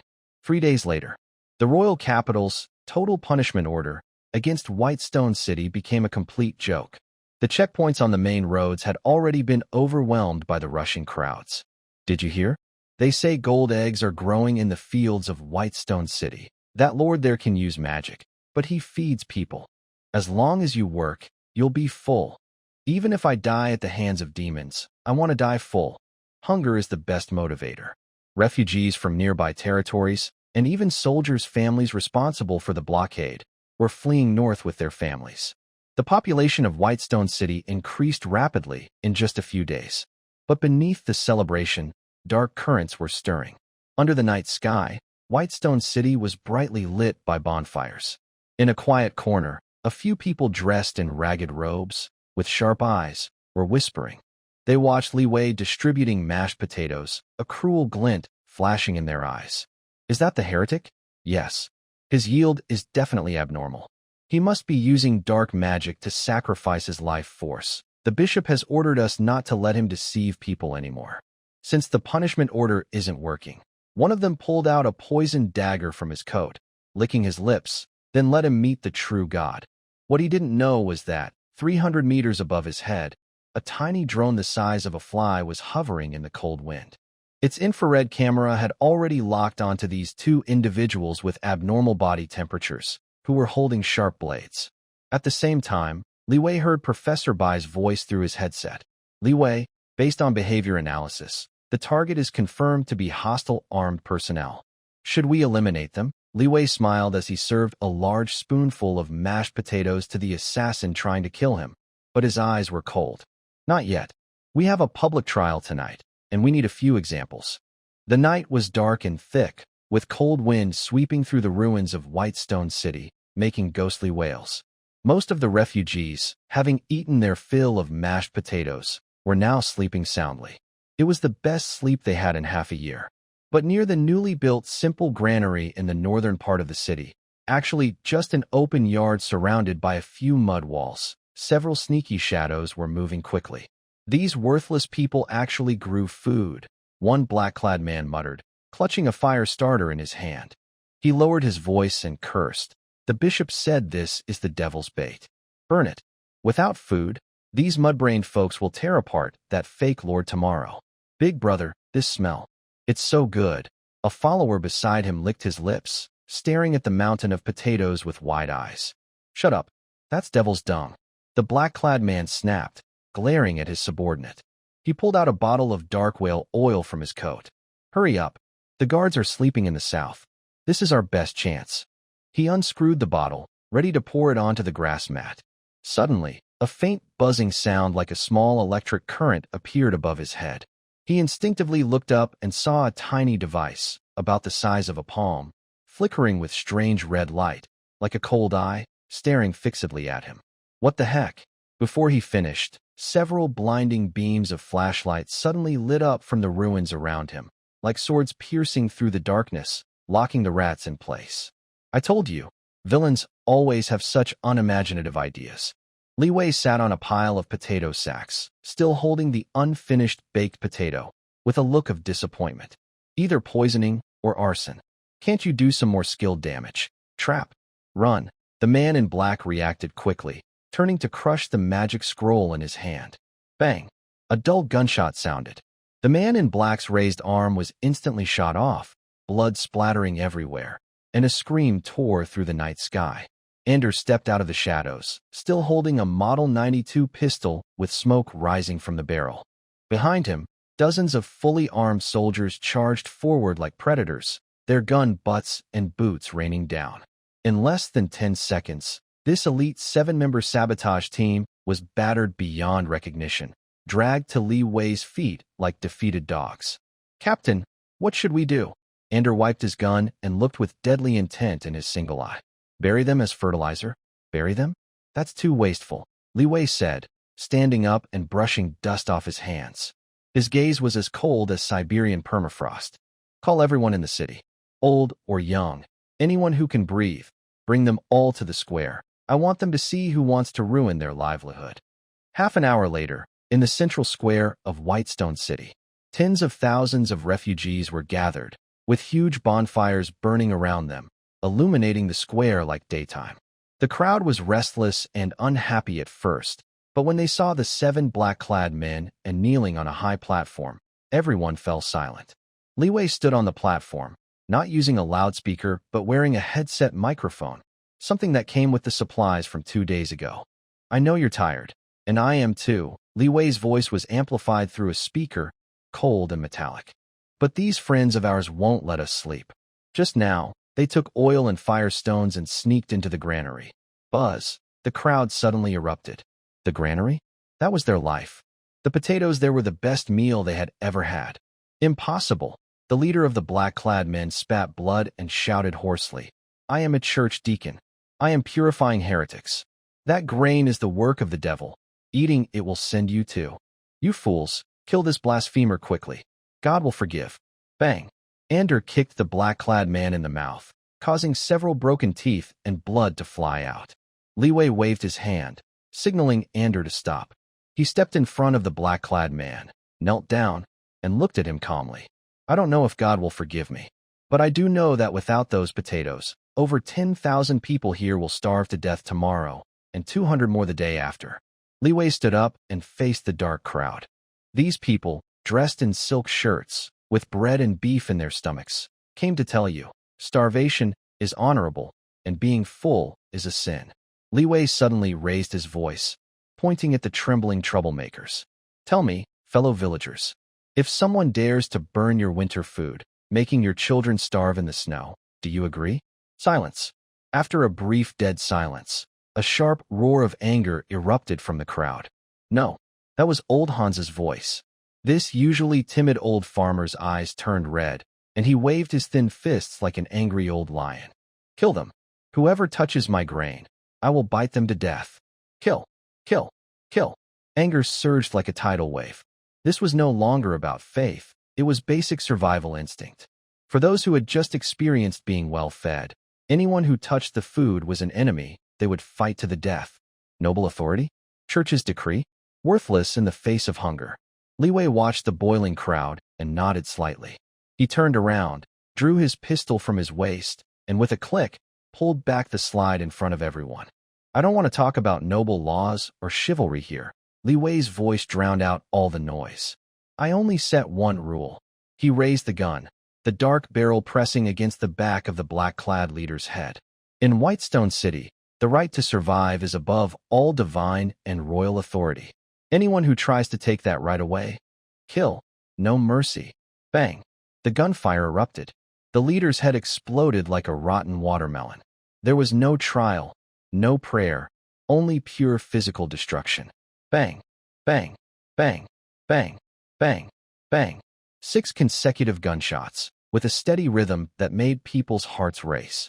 The remaining 6 accomplices fell one after another into pools of blood. Shell casings clinked as they hit the wooden platform, making crisp sounds. The square was silent. Everyone stared blankly at the man standing among the bodies, holding a black metal object called a gun. Is it fear? Yes. But more than that, there was a strange feeling of safety. That man didn't use his power to oppress them. Instead, he shattered the old world that looked down on them and wanted to starve them. Hang the bodies at the city gate, Li Wei said calmly as he put his gun away, as if talking about what to eat tonight. Tell those waiting to see a joke in the south, if you don't want to die, don't reach out. My bullets don't have eyes. That night, no one in Whitestone City could sleep. The refugees who saw everything lost their numbness. Instead, their eyes shone with wild excitement. They were no longer helpless lambs. They had teeth and a brave leader willing to shoot at the whole world for them. At dawn, on the city lord's balcony, Li Wei leaned on the railing, playing with a warm shell casing, watching the rising sun in the distance. A brilliant speech and decisive action. Lilith held a big bowl of steaming mashed potatoes, stuffing them into her mouth while speaking unclearly. One of those guys actually had some fighting spirit, even though he was only a first-level warrior. But in front of your fire stick, he had no chance to resist. That's not a fire stick. That's industrial justice. Li Wei turned to look at her. Feeling I'm too cruel, Lilith licked the crumbs from her lips and sneered. Compared to the church that ties living people to posts and burns them, you're as gentle as a saint. But her eyes suddenly sharpened. She pointed toward the city gate. That leader is dead, but he had a magic defense device. I saw it clearly. Your bullet pierced the shield, but its energy was reduced by at least half. If he is a knight above the 3rd rank, or a high-level mage with a magic shield. Lilith didn't continue, but her meaning was clear. Livy was silent. Indeed, the 92-style pistol firing 9mm parabellum rounds is deadly against ordinary people and low-level fighters. But when facing truly powerful combatants in this world, those who can withstand rocket launcher fire with their bodies, or mages who can cast instant shields, such weapons still have their limits. Especially the leader of the Rose Knights, Catherine, a 5th-rank knight, who has been hunting them. If it were her, ordinary bullets hitting her would probably not even scratch her armor of fighting energy. Truth is only within the range of fire, but it still needs to be strong enough. Livy took a deep breath and threw the shell casing into the air. Lilith, are you full? Burp, almost full. Then stop eating. Livy turned and walked into the house, his eyes shining with excitement. Come with me to the workshop. I have something good to show you. A machine that can make your magic push physical laws to the ground. What are we going to make? Lilith's eyes lit up. A kind of truth that can make even gods bleed. The hidden underground cavity in Whitestone City had now been transformed by Livy into the city's highest security, first workshop. The air was filled with the smell of machine oil and the faint acidity of cutting fluid vapors. There were no magic lamps here. A few LED strips powered by batteries lit the workbench with a stark, white light, making the place look cold and rational. So, this is the machine that can make physical laws rub against the ground? Lilith stared at the dark green lump of metal in the center of the workbench, looking somewhat dazed. It was a modified miniature desktop lathe, only the size of a household sewing machine. But it was the heart of industry, assembled from over 100 parts taken apart from Earth, painstakingly put together over a month, like an ant-moving house. Actually, it's called a lathe, Livy said, wearing safety goggles and adjusting the chuck. His voice echoed in the spacious workshop. Lilith, magic is indeed amazing, but you know nothing about precision. Lilith pouted unhappily. I can carve a burst magic array on a grain of rice. My hand is better than. Your hand will shake, even from the slight tremor caused by breathing. Li Wei interrupted her, casually handing her a caliper. Watch this. The motor hummed to life. There was no chanting, no magic fluctuations, only the sharp sound of metal cutting. The tungsten steel cutter had spun on the rotating metal rod, sparks flying like fireworks.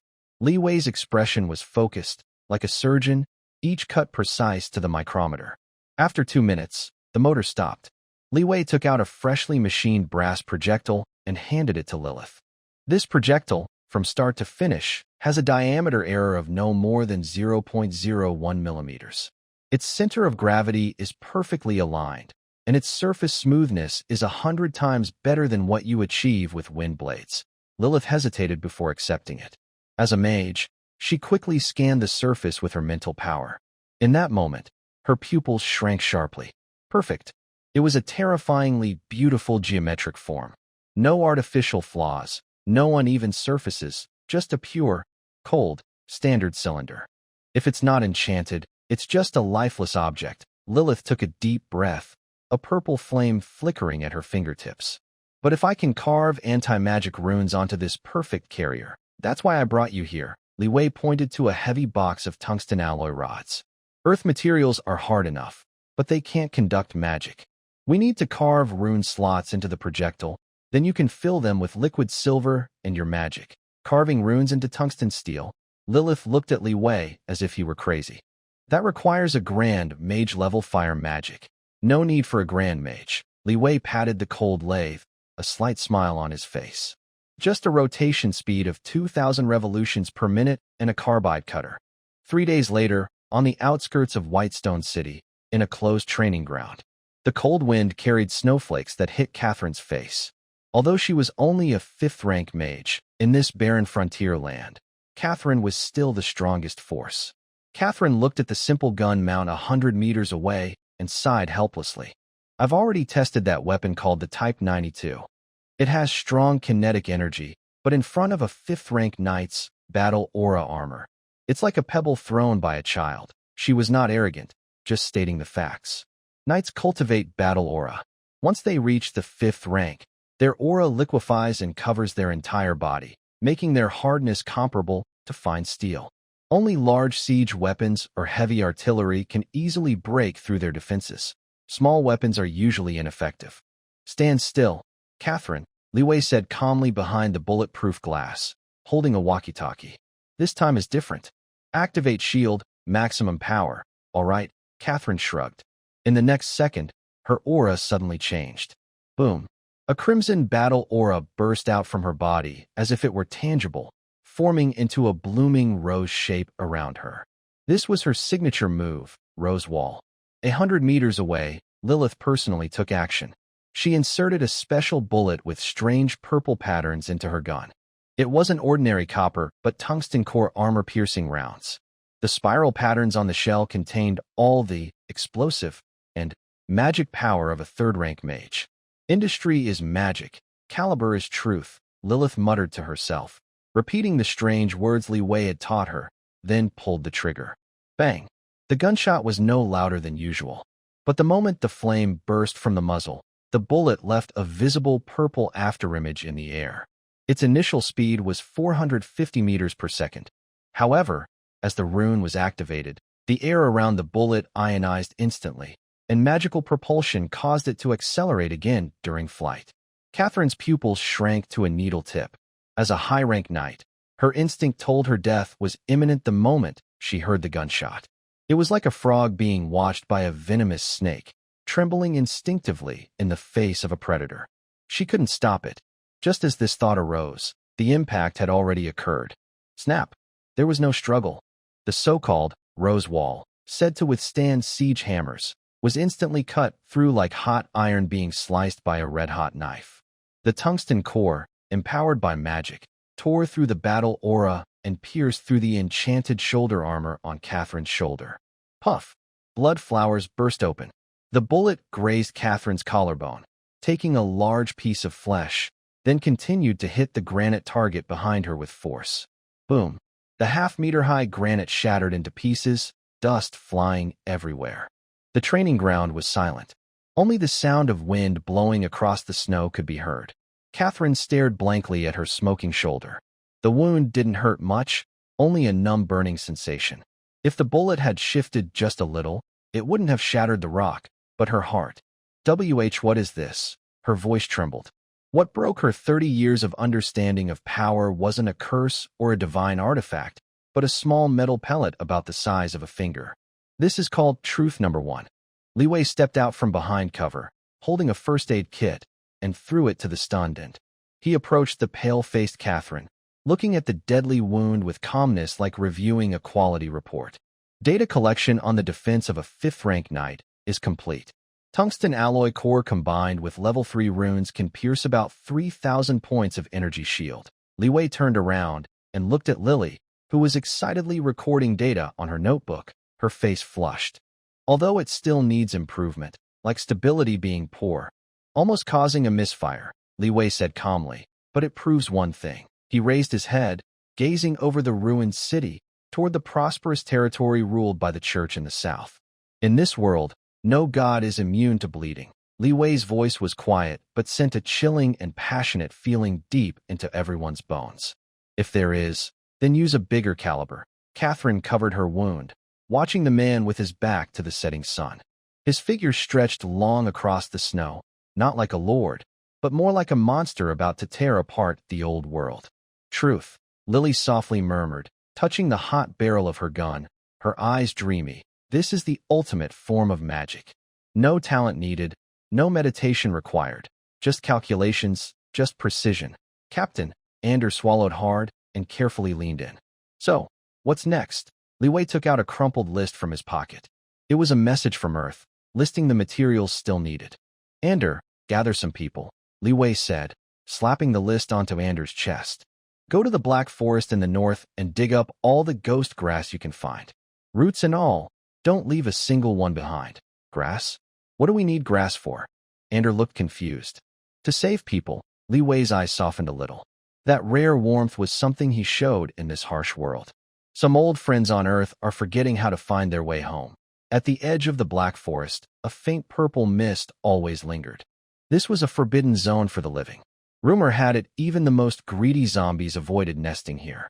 Be careful. Wear your gloves. Anyone who touches those plants with bare skin, I'll throw into the furnace. Anders' shout echoed through the withered woods. Dozens of workers, wearing simple protective gear, thick canvas coated with oil, nervously swung their shovels. Beneath their feet grew a strange plant. Its leaves were semi-transparent gray-white, with glowing blue veins flowing through them. The plants swayed in the dim forest, making faint, ghostly whimpering sounds. Ghost grass, scientifically called lady spirit's hair, Lilith crouched beside a freshly dug plant, carefully poking at the leaves with a glass rod. It contains powerful nerve toxins. If eaten by mistake, it causes eternal nightmares until the brain is completely destroyed. In black magic potion making, it's a key ingredient for the frenzy potion. Li Wei stood nearby, holding a sealed lead box. He watched the plants being carefully placed into storage by the workers, his eyes gleaming as if he were looking at piles of gold. Lilith, the difference between poison and medicine often depends on dosage and purification, Li Wei said, taking the sample from Lilith and quickly sealing it in the lead box. To you, it's deadly lady spirit's hair, but in my homeland, through molecular restructuring, it's a mason that repairs the soul. Li Wei didn't explain further. He turned and walked toward the rugged off-road vehicle parked by the forest. The back of the vehicle had been converted into a temporary signal transmission station. Calling CN-01. This is Li Wei. Here is CN-01. Signal is stable. Professor Bai's voice remained calm, but Li Wei could hear a hint of urgency that he couldn't hide. How is the sample collection going? The first batch of ghost grass weighs 150 kilograms and has been initially dehydrated, Li Wei replied, glancing at the loaded truck. Is the transmission channel ready? Ready at any time. Comrade Li Wei, you know what this batch of grass means. Professor Bai's tone grew serious. It is the last hope for countless families on the verge of breaking apart. In a different world, in Baishur City, at the first workshop office, Li Wei sat at his desk, reading an urgent report from Earth. There was no long official language, only shocking and inspiring data. Code name, Echo, success rate of clinical trials for the special medicine, 98.5%. The first 100,000 doses have been prioritized for research, military personnel, retired officials, and severe patients. After the announcement, Western pharmaceutical giants like Pfizer and Johnson & Johnson saw their stock prices plummet, and the biotech sector on Nasdaq was halted. Western media called this Eastern Magic, at the bottom of the report was an audio attachment. Li Wei clicked to play. The background was noisy, as if from a celebration. Professor Bai's voice broke through the noise, filled with emotion and pride. Comrade Li Wei, just now, An elder who dedicated his life to national defense remembered his marriage certificate hidden in the bookshelf. An old soldier who had forgotten his son's name sang the military song again. Did you know? Yesterday, the U.S. representative slammed the table at the World Health Organization, demanding we either reveal the formula or face sanctions. I told him directly about the effectiveness of ECHO and said, "Truth is within range. Health is in our hands. Li Wei, what you brought back is not just some grass. You saved the dignity of countless families and the memory of a nation." Li Wei listened quietly until the audio ended. He leaned back in his chair, exhaling a long, heavy breath. Since crossing over, he had killed, shed blood, and hovered on the edge of life and death. Sometimes he also questions himself about why he is a leader of a reckless group in this savage world. Now he has an answer. "Captain," the office door was pushed open, and Lilith peeked in with a small head, still holding the broken caliper she had dismantled. What are you laughing at? It's kind of creepy." "Nothing." Li Wei put away the report. His gentle expression quickly disappeared, returning to the cold, tough leader of the expedition team. "Just heard from my hometown that our specialty sold for a good price." "Oh," Lilith nodded as if she understood, then excitedly held up a piece of sheepskin paper. "By the way, Captain, I've made progress on the magic circuit printing technique. Replacing manual drawing with etching technology can boost enchantment efficiency 1,000 times. But," she paused, looking a bit troubled. "But what?" Li Wei raised an eyebrow. "But it seems we might have some trouble." Lilith shrank back. "I just received a message from the Mage Association via Messenger Hawk." Li Wei's eyes sharpened. "What did they say?" "They said," Lilith swallowed, imitating a lofty tone, "inferior tricks are a blasphemy to truth. A 7th-level archmage named Saruman, who is also the Truth Inspector of the Mage Association, is leading his Truth Patrol to Whitestone City. He plans to publicly expose your alchemy scam." 7th-level archmage? Li Wei tapped his fingers on the table rhythmically, making a steady do-do-do sound. In this world's power system, a 7th-level mage is already a strategic-level figure. It said they control forbidden spells that can change the weather, seen as demigods by ordinary people. If this had been 3 months ago, Li Wei might have chosen to hide in the Black Forest and fight guerrilla warfare. But now, Li Wei stood up and walked to the window. Outside, in the square of Whitestone City, a huge steam boiler was roaring. Several newly erected power lines towers stood like steel giants in the snowstorm. On the city wall, a neat row of Truth Number 2 heavy machine guns had just been installed. "Saruman?" The gray robe. Li Wei's lips curled into a playful smile. "Interesting." He turned around and looked at Lilith, who was worried, speaking calmly as if discussing tomorrow's weather. "Since the Master is coming to expose falsehoods, we must set up the stage properly." Li Wei took out a freshly drawn blueprint from the drawer. It depicted a simple yet world-changing device, the Faraday disc generator. "Lilith, go prepare everything," Li Wei said, placing the blueprint on the table. "We want to give this visiting great mage a lively physics lesson. The lesson will be called Light, which doesn't need faith." Above Whitestone City, the clouds looked unnaturally gray, like lead. It wasn't the weather, but the dozens of newly built red brick chimneys on the ground, which were recklessly spewing black smoke into the once pure sky of another world. To Li Wei, it smelled like industrial perfume. But to some, it was a blasphemy against the sacred sky. Rude, dirty, and full of a nauseating sulfur smell. High above, an old voice coldly echoed in the wind. A giant arcane eye floated in the clouds, its pupil reflecting the bustling white stone city below. Behind the eye, an old man in a gray robe hovered in the air. He didn't use flight magic, but stood on a floating mithril disc, holding a withered wooden staff embedded with a 7th-tier magic core. Saruman, a truth enforcer of the Mage Association, a 7th-tier Grand Mage. In this world, 5th tier is the limit for ordinary people, while 7th tier is a demigod touching the rules. With just a thought, he could cause a small meteor shower over the entire city. Saruman looked down. In his view, the city lacked any magical energy. The roaring iron contraptions, tirelessly running conveyor belts, and the commoners in greasy work clothes with fanatic smiles, all seemed bizarre. That girl Lilith abandoned the truth just for such a petty trick?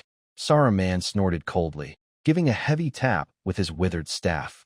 Buzz. A massive mental pressure, suffocating and overwhelming like Mount Tai pressing down, suddenly descended from the sky, enveloping the entire Whitestone city square. The workers adjusting the boiler felt a tightness in their chests. Their wrenches clattered to the ground, and their knees went weak. This is not a physical attack, but a spiritual warning from a higher being to a lower one. I am Saruman. The old man's voice, amplified by magic, echoed loudly over the city like rolling thunder. Heretics of the Blood God cult, and that con artist claiming to hold the truth, come out now. Inside the first workshop, the lights flickered briefly. Li Wei put down his caliper, looked up at the trembling ceiling, adjusted his protective glasses, and appeared calm. Is this the 7th level? Li Wei removed his gloves and carefully folded them neatly. Since experts are here to guide us, we should welcome them. He picked up the walkie-talkie on the table and pressed the talk button. Andrew, tell the anti-air team to withdraw truth number 2. Yes, raise the gun barrel, avoid accidental firing. Catherine, put away your fighting energy. Don't act like a nervous cat. Li Wei tidied his collar, which was a crisp, formal Zhongshan suit sent from Earth. Neat, serious, with a scholarly air that felt untouchable. Lilith, bring the teaching tools. We're going to give this master a lesson. On the square, Saruman slowly descended. He didn't land, but hovered about 3 meters above the ground. This was a wizard's obsession with cleanliness. He refused to let his boots touch common dirt, especially in a place full of coal ash. Are you the Li Wei? Saruman's cloudy eyes fixed on the young man walking out of the workshop. No magic aura, no fighting energy, just an ordinary stone by the roadside. Welcome to the Whitestone City Natural Science Institute, Master Saruman. Li Wei nodded slightly, respectful but not submissive, like a local official greeting a superior. I am the director, Li Wei, Science Institute, Saruman sneered, glancing at the steaming pipes around him. You call these noisy, dirty scrap metal science. Young man, you know nothing of power. Your so-called truth is just mud in the hands of a mischievous child. Perhaps, Li Wei gestured politely. But sometimes, mud can grow tall trees. Since you're here, why not come down and walk with us? Truth isn't in the sky. It's under our feet. Saruman's brow furrowed slightly. He had expected Li Wei to beg for mercy or resist stubbornly, but he never imagined the other person would behave like this, like someone who saw him as just an old scholar visiting for a look around. This calmness made him very uncomfortable. Fine, Saruman sneered. Let's see what tricks you can play. If I'm not satisfied, this city's scrap metal will be your coffin. He put away his levitation magic, and his boots finally touched the hard cement floor. 10 minutes later, they arrived at the first laboratory. There were no faint magic circles here, only a few large floor-to-ceiling windows, with sunlight pouring freely onto a white long table. Is this your truth? Saruman pointed at a transparent triangular prism on the table, full of mockery. A polished crystal? With this purity, it can't even make a basic magic storage ring. It's used to analyze light, Li Wei said calmly, standing by the table. Analyze light? Saruman looked like he was hearing the biggest joke in the world. His staff glowed with a blinding white light. Light is just the gathering of light elements, a sacred, indivisible whole. Only gods can give it properties. You think you can analyze it? Lilith, draw the curtains. Yes. Heavy black velvet curtains were pulled shut, plunging the lab into darkness. Li Wei turned off the light-blocking panel, and a narrow, intense beam of sunlight shone through a specially made slit, precisely onto the triangular prism. Watch, Saruman. Li Wei's voice was especially clear in the dark. The light beam passed through the prism and bent. On the white wall opposite, a brilliant rainbow-colored band appeared. Red, orange, yellow, green, blue, indigo, violet. Distinct boundaries, yet perfectly blended. The sneer that Saruman had prepared froze on his face. As a master of light magic, he had spent his life studying light. He could condense light into a sword or heal wounds with it, but he had never seen light so openly, unveiled. This is illusion magic. Saruman's voice was a bit hoarse. You carved a dying magic circle inside the crystal. You can check. Li Wei stepped back. Saruman suddenly grabbed the triangular prism, pouring his mental energy into it furiously. There was no magic circle, no residual magic. It was just an ordinary piece of glass. How is that possible? Saruman muttered to himself. White light. Why does it turn into 7 colors? Isn't light supposed to be pure? White light isn't a single color. It's a mixture of colors, Levi explained patiently, like a physics teacher. Different wavelengths of light bend differently in a medium, so they separate. That's called dispersion. Wavelength? Refractive index? Saruman felt like his mind was filling with strange words. There's more, Levi said, walking to the other end of the experiment table. There, a simple flask and piston device sat, with an alcohol lamp underneath. The water boiled. Steam pushed against the piston, moving up and down wildly, causing the nearby flywheel to spin rapidly. What is this? Saruman asked, feeling his understanding being challenged. Did you add wind element crystals into the water? No elements. Levi pointed to the alcohol lamp. Just heat. Absurd, Saruman shouted, slamming his staff down. Only wind element can produce. Heat only causes destruction and burning. That's common sense. Water and fire don't mix. How can it generate power? Common sense? Levi smiled. He reached out and pressed the crazy moving piston, feeling the pure, fierce mechanical force. Master, what you call common sense is just a collection of all your previous prejudices. Levi took a cloth and covered the steam outlet. Boom. High-pressure steam burst through the cloth, shooting it like a bullet into the wall opposite, making a loud bang. Saruman instinctively activated his magic shield. The cloth had no magical energy, but the sudden impact caused a ripple in his shield. Heat energy converts to internal energy. Internal energy converts to mechanical energy. Levi clapped his hands, steam rising from them. Water turns into gas, expanding 1,700 times. This power doesn't need spells, meditation, or prayers. Just fire and water, and it can knock down walls. Saruman stood frozen. At that moment, his pride as a 7th-level Grand Mage seemed so pale in front of that prism and boiling water. If it was a forbidden spell, he could use a stronger one to counter it. But this is the rule. It was a world of raw, basic rules that he had never touched or understood before. Li Wei adjusted his sleeve, then turned to walk toward the deepest part of the laboratory, an iron door. But none of that really matters. Master, what I just showed you was just the appetizer. He placed his hand on the heavy lead door handle, then looked back at Saruman, who looked stunned as if struck by lightning.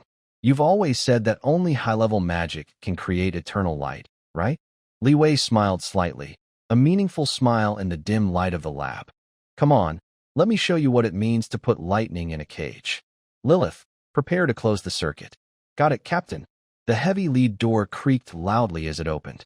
Inside, there was no mysterious altar or blood-stained sacrificial circle as Saruman had imagined. Instead, the room was filled with a strong smell of machine oil, with insulating rubber mats on the floor. The air was dry and warm.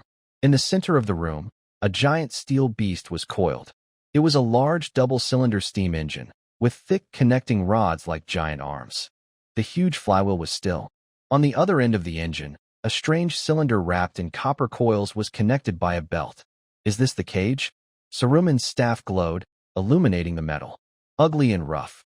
To put lightning into this broken copper and iron? Young man, your arrogance reminds me of those madmen who tried to create life with alchemy. Li Wei didn't argue. He walked to the wall, where a row of black plastic switches and a simple voltmeter were mounted. Lilith, check the cooling water cycle. Water pressure is normal, Captain. Lilith, now dressed in a neat work uniform, held a record sheet, her eyes full of excitement, eager to see what would happen next. Anders, ignite the fire. At Li Wei's command, the workers in the boiler room, already prepared, shoveled in the prepared anthracite. The preheated boiler roared to life, steam rushing through the pipes, pushing the piston to move slowly. Clang, clang, boom. The steel beast awakened. The flywheel spun faster and faster, driving the generator to emit a strange, low-frequency hum like a swarm of bees passing by. Saruman instinctively raised his magic shield. This pure physical noise made him feel annoyed. He stared at the rapidly spinning coil. The noise is quite loud, but where is the thunder? Where is it? Li Wei stood in front of the control panel, with his back to Saruman. His figure was stretched out by the light from the console. Master, what do you think light is? Saruman snorted coldly. His old voice cut through the roar of the machine. Light is a gift from the gods, a tangible form of the light element, a sacred wave that drives away darkness. There is nothing else. No. Lu Wei's hand rested on the red main switch, his voice calm, like reading a document. Light is a way energy is released. It doesn't need a gift from the gods or prayers to the elements. As long as enough energy is provided, even a humble metal wire can shine brighter than the sun. Blasphemy, Saruman shouted angrily, raising his staff. Since you refuse to see reason, I will. Click. Lu Wei turned off the switch. In that moment, Saruman's roar caught in his throat. Not because of a curse or pressure, but because of the light. It wasn't just a beam or a flash, but a wave of brightness like a tsunami. Hundreds of high-power incandescent bulbs installed on the ceiling, walls, corridors, and even outside the window all powered on at the same time. There was no chanting, no magical fluctuation beforehand, no warning. The once dim interior of the castle was suddenly stripped of its shadow rights. This light was not gentle. It was even a bit aggressive and dazzling. It wasn't as cold and pale as moonlight from magic illumination, but carried a burning warmth, a heat that seemed to ignite the very air. Saruman felt his retina turn snow-white. As a 7th-level Grand Mage, he had seen countless high-level light magic, Holy Light Shine, Polar Day Field, Angel Embrace. Each was grand and surrounded by hymns. But never before like this. Just by flipping a switch, the darkness was gone. Completely gone, without dignity. What is this? Saruman staggered back 2 steps, his back hitting the cold wall. His staff still glowed with a milky white light, but in front of the 200-watt tungsten bulb overhead, this magical glow looked like a firefly under the blazing sun. So small, dim, and pitiful. There was no magic fluctuation. Saruman desperately released his mental power, trying to analyze the structure of the light. But he sensed no arrangement of light elements, no rhythmic pattern. Only the faint vibration of electric current flowing through the wire. This can't be, the old mage muttered. No elements. Why is there light? This defies the truth. It goes against the laws of the world. Livy turned around, leaning against the bright, dazzling light. His face was blurred in the strong backlight, but the sense of pressure felt more real than a deity. Lilith, give him a light bulb. Lilith took a spare bulb from a wooden box and handed it to Saruman. Saruman tremblingly took the pear-shaped glass object. Inside, only a few very thin metal wires, fragile as if they would break with a touch. Connect it. Livy pointed to the 2 crocodile clips on the workbench. Saruman swallowed hard, as if holding a very dangerous relic. He touched the bulb's base to the electrodes. A dazzling light burst in his palm. At the same time, a scalding heat penetrated the glass, burning his hand. Saruman instinctively let go, but as a mage, he immediately used levitation magic to catch the bulb. Hot. Light magic is always cold or gentle. Why is this light hot? Do you feel it? Livy stepped in front of him, pointing at the glowing tungsten wire. That is heat. It's caused by electrons rushing wildly through the metal lattice, generating heat. Heat. Turning into light, Saruman's worldview was collapsing, like a tower with its foundation pulled out. How is that possible? Fire controls heat, light controls brightness. They are completely different realms. How can they transform into each other? Livy looked at the old man on the verge of collapse and decided to deliver the final. He took out a pen from his pocket and, on the blackboard Lilith handed him, wrote a line of formulas, famous on Earth, memorized by elementary students, but in this world, enough to shatter divine authority. E equals mc squared. Although I don't need to use the mass energy equation now, I think it sounds impressive. I paused, crossed it out, and wrote a more general phrase instead. The law of conservation of energy, Master Saruman, please remember this phrase. Li Wei's voice echoed through the noisy engine room, each word like a hammer hitting Saruman's soul. Energy cannot be created or destroyed. It only changes form or moves from one object to another. The total amount of energy stays the same. Burning coal releases chemical energy, turning into heat inside water. Steam expands, pushing pistons, turning into mechanical energy. Moving magnetic lines, mechanical energy becomes electrical energy. Electric current passing through resistors turns into heat and light. Li Wei reached out and gently touched the glass of the light bulb. This is not a miracle, Saruman. It is transformation. We are moving energy from underground coal mines into this small glass bottle. We are not praying for light. We are creating light. Clang. A wooden staff fell to the ground, and a priceless 7th-level magic core rolled away, but no one paid attention. Saruman's knees buckled, and he knelt before the roaring generator. He looked at the light bulb, tears welling up in his eyes. He had studied light his whole life. He thought he stood at the top of truth, looking down on others. Until today, a young man with no magic power, holding a piece of black coal, created a sun right in front of him. The simple, powerful, perfectly closed-loop logic made him shiver, gasp, and cry with emotion. The so-called magic spells and element arrangements seemed trivial, like primitive dances for rain. Energy. Conservation. Saruman kept repeating these words. With each repetition, his eyes grew brighter. The barrier that had held him back for 30 years, the seemingly insurmountable half-god barrier, began to loosen at this moment. He saw it. He saw the threads of the rule. No longer just rigid stacks of elements, but flowing, transforming, endless rivers of energy. This is it. Saruman stretched out his trembling hands, gently holding the glowing light bulb as if embracing his new belief. This is the true color of truth. Livy calmly turned off the main switch. The world returned to darkness. Only the light bulb in Saruman's hand still emitted some heat. The tungsten filament slowly turned red and finally went out. But this brief darkness could no longer hide the fanaticism in a great mage's eyes. All right, the tour is over. Livy clapped his hands lightly, sounding relaxed as if finishing an afternoon tea. Master Saruman, you can report back to the Mage Association. Tell them there are no heretics here, no con artists. Only a group of boiler repair workers. I won't leave. Saruman suddenly looked up, grabbing the base of the generator with both hands. He lacked the grace of a level 7 mage, acting more like a spoiled, unruly old rogue. If you try to kick me out, I won't go. What exactly is electromagnetic induction? Why does cutting magnetic lines generate electricity? You must tell me. I'm not going back. The fools at the Mage Association don't understand the truth. They can't even make a light bulb. Livy and Lilith exchanged a glance. Lilith stuck out her tongue and whispered, Captain, you've fried his brain.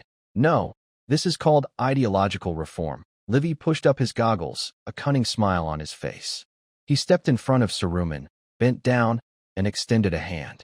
You're welcome to stay, but I don't keep idlers here. The Whitestone City Natural Science Academy just happens to need a honorary dean. No salary, free food and lodging, but you can spend your life seeking the face of truth. What do you think? Saruman suddenly grabbed Livy's hand, squeezing so hard he almost crushed his bones. Deal. Quick, what is this Ohm's law? Tell me about it. Livy withdrew his hand and shook it off. Don't rush, master. Before that, we need a small favor. Livy pulled out a neatly folded blueprint from his pocket. It was a little gift sent through the Faith Channel by Professor by just now. Recently, a few flies keep buzzing around in the sky. I plan to make a fly swatter. But this thing needs an extremely large burst of current, and our generator can't handle it. Livy looked at Saruman, whose body was filled with immense mental power, like a walking high-energy battery. Since you understand the relationship between electrical energy and magic conversion, I think acting as a human transformer shouldn't be difficult for you. Bang! A dull explosion echoed through the laboratory, and a strong, burnt smell quickly filled the air. Inside the first experimental workshop of the Whitestone City Natural Science Academy, 3 insulator ceramic bases, which took workers 3 days to make, were now shattered into shiny pieces all over the floor. Master Saruman, that was made with kaolin mixed with quartz powder. Lilith was holding a large wrench, angrily hitting the steam pipe nearby, making loud clangs that sounded like roaring in Saruman's ears. If you keep forcefully pouring your magic into the coupler like that, I suggest the team leader put you in the boiler to boil water. Saruman, a 7th-level Grand Mage and former Mage Association inspector, was standing awkwardly beside a blackened machine. His noble gray robe, once a symbol of status, now looked a bit messy because of oil stains on the cuffs. He awkwardly rubbed his hands and stammered, I just wanted to try the maximum output. Who knew this so-called insulator would be so fragile? In magic models, such strength of magic power should be supported by void crystals. There are no void crystals here, only physical laws. Lu Wei pushed open the lead door of the laboratory, holding a newly calibrated multimeter. He looked past the scattered debris and at the blackened terminal, remaining calm rather than angry, simply watching Saruman. Master, your magic essence is essentially a very dense energy carrier. But in my lab, you can't treat it like a floodgate opening. Your role now isn't a city-destroying mage, but a direct current transformer. Lu Wei moved to the blackboard, drew a large triangle, and labeled its 3 corners: U, voltage; I, current; and R, resistance. Saruman immediately looked like a magnetized iron filing, rushing over with shining eyes. Is this what you call the divine contract that controls thunder? This is called Ohm's law.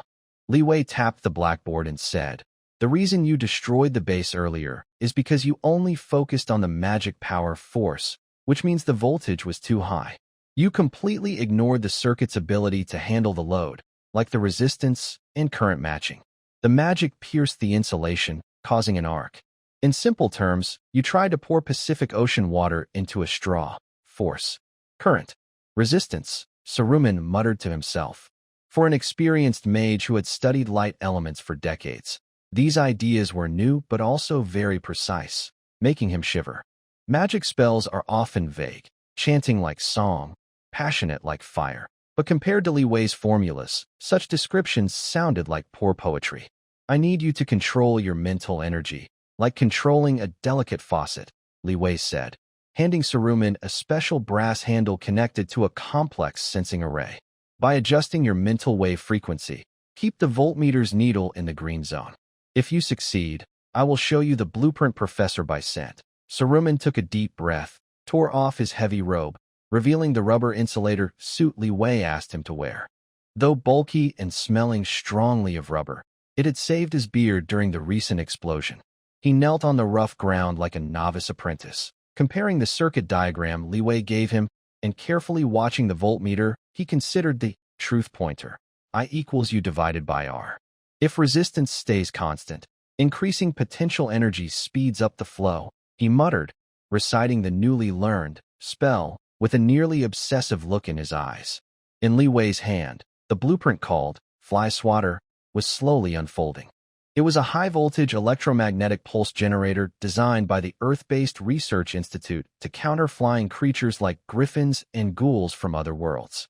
Without missiles or radar-guided anti-aircraft guns, Li Wei planned to build an artificial thunderstorm tower at the highest point of Baishur City.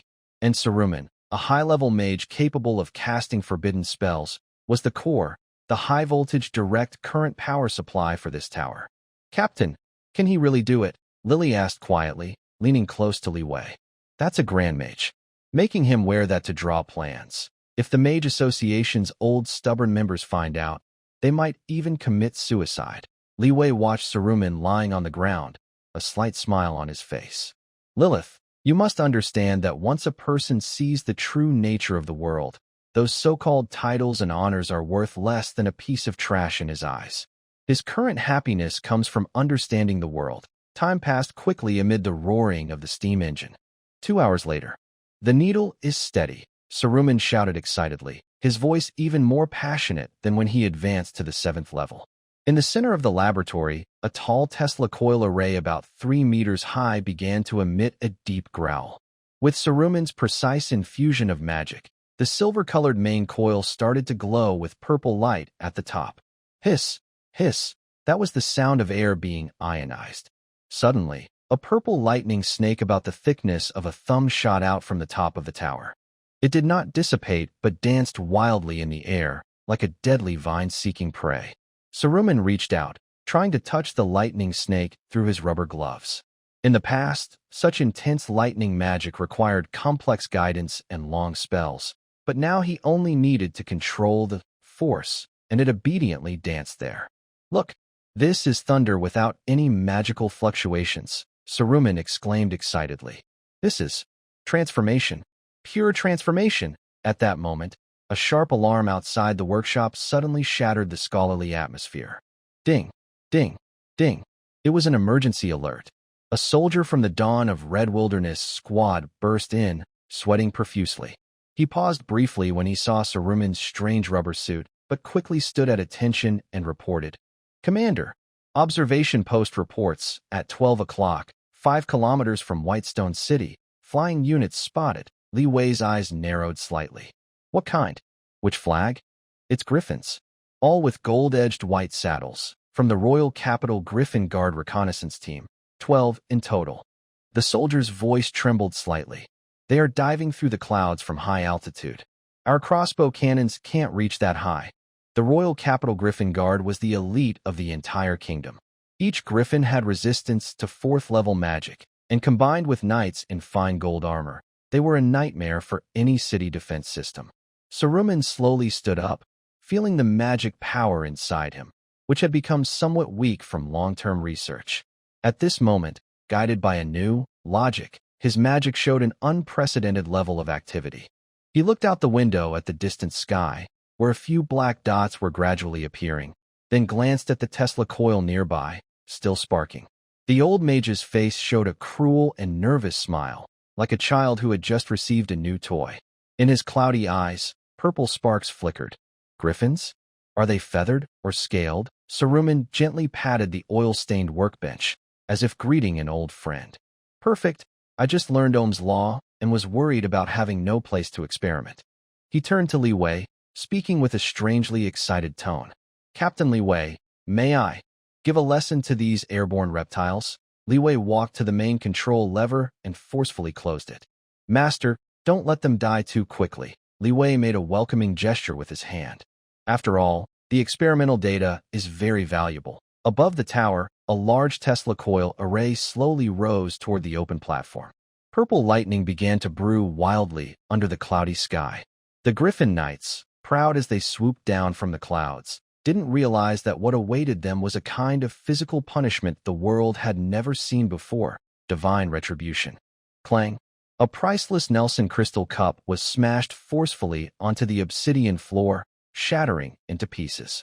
In the Holy Roman Empire's capital, inside the palace's inner court, Emperor Charles III, whose face had long been drained by wine and pleasure, was now flushed with a dark purple hue.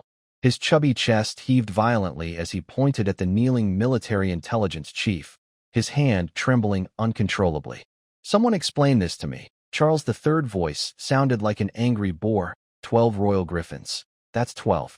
Enough to buy half a province's elite troops. To fight a bunch of peasants, and they didn't even splash a drop of water before they were gone. The intelligence chief bowed his head deeply, sweat soaking his silk shirt. Your Majesty, the surviving informant reports that Whitestone City has mastered some forbidden spell that controls lightning. Forbidden spell? The air inside the main hall suddenly froze. Standing on the left was the president of the Mage Association, the Grand Mage Anthony Das. He snorted coldly and slammed his staff onto the ground. Ridiculous. The lightning spell at least requires 3 9th-level mages to chant together for half an hour. Unless that so-called Red Demon King is a reincarnation of a god, how could it activate instantly? But according to reports, the head of military intelligence shakily handed over a sheepskin scroll. They erected huge iron pillars, with no magic energy fluctuations, only a purple light shield. Then, the griffin fell. Anthony quickly snatched the scroll, his cloudy old eyes scanning it rapidly. His face then showed a look of understanding mixed with contempt. Your Majesty, this is just a clumsy trick. Anthony turned to face the Emperor and bowed slightly, speaking confidently. There is no such thing as a spell that activates instantly. Based on my judgment, those iron pillars are ancient magic devices with lightning attributes. They can release a burst of power quickly, but charging them must be very slow. They are trying to kill 2 birds with 1 stone. After this attack, that device is probably ruined. King Charles III looked at him suspiciously. And what about Saruman? That old madman is your association's truth enforcer. Why is he standing with the rebels? Helping them build those pillars? Hearing Saruman's name, Anthony's eyes twitched. This was the biggest scandal in the Mage Association. Mind control, Anthony said firmly. Besides evil mental magic, I can't think of why a noble 9th-level Grand Mage would fall so low as to join a group of commoners. That heretic calling himself Livy must have mastered some kind of dark magic targeting the soul. Then, Anthony's tone shifted, showing a bureaucratic sharpness. Your Majesty, to save Lord Saruman and to break this dark magic, the Mage Association has applied for a special research fund of 2 million gold coins. We need to buy a batch of high-purity calming flowers. Enough! A cold voice interrupted Anthony's bargaining. From the shadows on the right side of the hall, a tall, thin old man in a crimson robe stepped out. He was Innocent, the Archbishop of the Holy Light Church stationed in the Empire. Innocent's gaze swept over everyone like a venomous snake. This is neither magic nor a magic device. It is blasphemy. That Red Demon King is still spreading heresy within her territory. Heresy that does not require the divine. This is a sign of the Abyss awakening. He slowly walked down the steps of the throne. Although he looked up at the king, his presence was very strong and commanding. Your Majesty, the fall of the Griffins is a warning from the gods. Ordinary armies cannot fight demons. The Church suggests forming a holy war army immediately, led by the Church's knights, to take over the Empire's border defenses and completely cleanse that dirty land. When he said this, King Charles III's eyes shrank suddenly. Taking over border defenses? It's like letting a tiger guard your backyard. Everyone knows the Church has long desired power over secular rulers. If they send their armies into the Holy Roman Empire, it would be easy for them to come in, but hard to send them out. There's no need for the Archbishop to worry, said the Imperial Finance Minister, one of the Empire's greatest nobles, Duke Borgia, slowly speaking. He was a well-fed man, wearing many gemstone rings on his 10 fingers. Compared to demons and curses, he cared more about other things. Every time the Church's holy knights are sent out, it costs a huge amount of money, Duke Borgia said with a smile. Right now, the treasury is empty because Whitestone City is selling cheap salt. Our salt mine's profits have been cut in half. Fighting again. Your Majesty, forgive me for saying this, but we have no money. What am I supposed to do? Just watch that red monster sit on my head and do its business, King Charles III roared. Blockade. Duke Borgia's eyes flashed with a cold light, and he made a cutting gesture. Whitestone City is in a desolate place, lacking food, cloth, and medicine. Their so-called lightning tactics are just desperate struggles. As long as we unite the nearby lords and cut off all trade routes, not even a grain of wheat will get through. In less than 3 months, without us lifting a finger, those hungry commoners will capture that Demon King and bring him in for a reward. The hall fell into a brief silence. This was a game of power. The Emperor didn't want to give power to the Church. The Church wanted to interfere with military control. The Mage Guild only wanted money, and the great nobles only cared about their own monopolies. As for Li Wei, in their eyes, he was still just a clown who got lucky with an ancient relic. Even if he killed a squad of griffins, it wouldn't change the fact that he was just a commoner. Approved, King Charles III finally decided, his face grim. Order the 17 lords of the northern border to implement a full blockade of Whitestone City starting today. Anyone who tries to trade secretly will be charged with treason.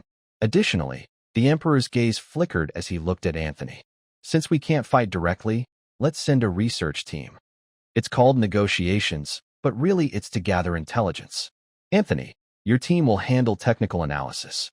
Also, Borgia, recommend someone to lead the team. Duke Borgia's eyes twinkled, and he smiled meaningfully. I do have a good candidate. He can show the royal family's sincerity and also make that Livy lose his composure. Later that night, in the lower city of the capital. This is the wounded part of the grand city. The foul-smelling sewer flows with dark water, and skinny children rummage through trash for moldy bread. Deep inside an abandoned wine cellar, a faint candle flickers. A group of a dozen ragged young people sit together. Their faces are covered in soot and dirt, but their eyes shine brightly. Did you hear? There's a city called Whitestone in the north. A retired soldier with one leg whispers. There, no lord's whip, everyone can eat well, and they even killed the sky griffins. That's a city of demons, someone shivers. The Church says it's. If it's, then what is where we are now? Silence. After a deathly quiet, a young blacksmith apprentice trembles as he reaches out and draws a symbol on the dusty wall with charcoal. Something he's never seen but feels strangely powerful. A hammer and a sickle. Though crooked and uneven, in this decayed underground of the thousand-year-old capital, it seems to rumble like distant thunder, quietly brewing. Later, at Whitestone City, Command Center 1. Modern fluorescent lights illuminate the room brightly. On the large electronic map on the wall, red markers keep expanding. Commander, Andy pushes open the door and places an encrypted document on the table. His clothing has completely changed. He wears a sharp, dark green military uniform with a red star embroidered on the shoulder. Instead of a sword, he now carries a replica of a Type 54 pistol. Li Wei put down his pen and rubbed his forehead. He had just finished discussing the 10th lesson on the electromagnetic induction law with Saruman. The old teacher kept getting stuck on the question, why can't we use the left hand to cast spells, as if stuck in a dead end? There's a bit of a problem, Andy said with a strange look. A special royal investigation team is on the way to Baishur City to visit. Coming to send themselves to trouble? Li Wei said without looking up. Let the snipers wait at 30 kilometers. If it's an armed invasion, handle it physically. No, they are using diplomatic reasons. Andy paused, sounding even stranger. And the team leader is Miss Elena Borgia. Li Wei's hand, holding the documents, froze midair. He looked up, and for a rare moment, his eyes showed a hint of confusion. Deep in his memory, a fragment of emotion from his original self, Li Wei smored, suddenly flickered. Elena Borgia, the Duke's daughter, the flower of the imperial capital, and the fiancée of his original self, who was arranged to marry him but tore up the engagement without hesitation after her family fell into decline. Are these the plans of the noble families? Thinking they can use an old, humiliating love story to shake an awakened revolutionary? Or do they believe that this alone is enough to humiliate him and make him lose his mind? Team leader, should we stop her outside the border? Andy asked carefully, watching Li Wei's expression. Li Wei was silent for 2 seconds, then connected with Professor Bai in his mind. This is Baishur City. I am Li Wei, he said, his voice returning to absolute calm, even with a hint of sarcasm. I am Professor Bai. Please go ahead, came the steady, wise voice from the speaker. Old Bai, whether it's fighting or building infrastructure, we're good at both. Li Wei leaned back in his chair, looking at the ceiling light. But this time, the enemy isn't playing by the usual rules. They sent me an ex-girlfriend. There was a 1-second silence, then the sound of keyboard typing and Professor Bai's calm reply. For low-level propaganda tactics like emotional and noble family soap operas, we already have plans. Comrade Li Wei, remember, you now represent the dignity of an advanced civilization. Since she is your fiancée, let her come in. Let her see for herself what a miracle of industrialization looks like. Livy smiled, smiling like a true great villain. Understood. I will make sure she knows that, compared to my predecessor, the truth's approach is the most charming. Livy turned to Andy and ordered, send the message. Prepare our specialty. We want to give this bride from afar a little shock. In the year 1024 of the Empire, late autumn, a very luxurious convoy was struggling along a rocky old road heading to the northern border. The lead carriage was decorated with pure gold iris patterns, with shock-absorbing horsehide wrapped around the wheels. For white horses with unicorn bloodlines snorted nervously, looking restless. Inside the carriage, Elena Borgia tightly covered her nose and mouth with a handkerchief scented with lavender oil. As the beloved daughter of Duke Borgia, she had never set foot in such a desolate place. In her mind, the North meant barbarism, poverty, and an ever-present smell of cow dung and sweat. Miss, we are approaching Whitestone City, the old butler whispered outside the window. Please prepare yourself. I hear it. It's quite chaotic. Elena glanced out through the silk curtain with disgust. Chaotic? That was certain. A discarded waste from a family, leading a mob of rebels and cultists. What could they possibly do? This trip was called a visit to relatives, but in fact, she was representing her father and the emperor to see what Livy was up to. If possible, she would use the outdated marriage contract to soothe this rustic man, so he wouldn't keep provoking royal authority recklessly. That was her task. Let's go into the city, Elena ordered coldly. Have the guards raise the family banner high. Don't let those commoners clash with the carriage. However, the expected jostling did not happen. As the carriage crossed a boundary marker, the nauseating shaking suddenly stopped. The hoofbeats became clear and crisp, and the sound of the wheels rolling became smooth as silk. Elena curiously opened the curtain. What she saw was not a muddy road, but a surprisingly wide gray avenue. The surface was as smooth as a giant gray stone, with a straight yellow line in the middle and neatly planted white poplar trees on both sides. Is this a road stabilized by earth magic? The old butler's uncertain voice came through. Impossible. This view stretches endlessly. How much magic power would it take to see so far? Elena didn't speak. Her eyes were fixed on the scene by the roadside. There were no ragged beggars without clothes, nor animals defecating everywhere. The pedestrians wore rough but clean blue-gray uniforms. Everyone hurried along, their faces showing a kind of confidence never seen in commoners of the capital, an expression not just for survival, but for pursuing a certain goal. Even more strange was that there was no foul smell. Instead, there was a faint, sharp but reassuring scent, like disinfectant, and in the distance, a muffled thumping sound, like a giant beast's heartbeat. Stop. Routine check. A few guards with strange long-tube weapons stopped the convoy. They didn't bow like guards in the capital when they saw noble badges. Instead, they saluted with a strange, expressionless gesture.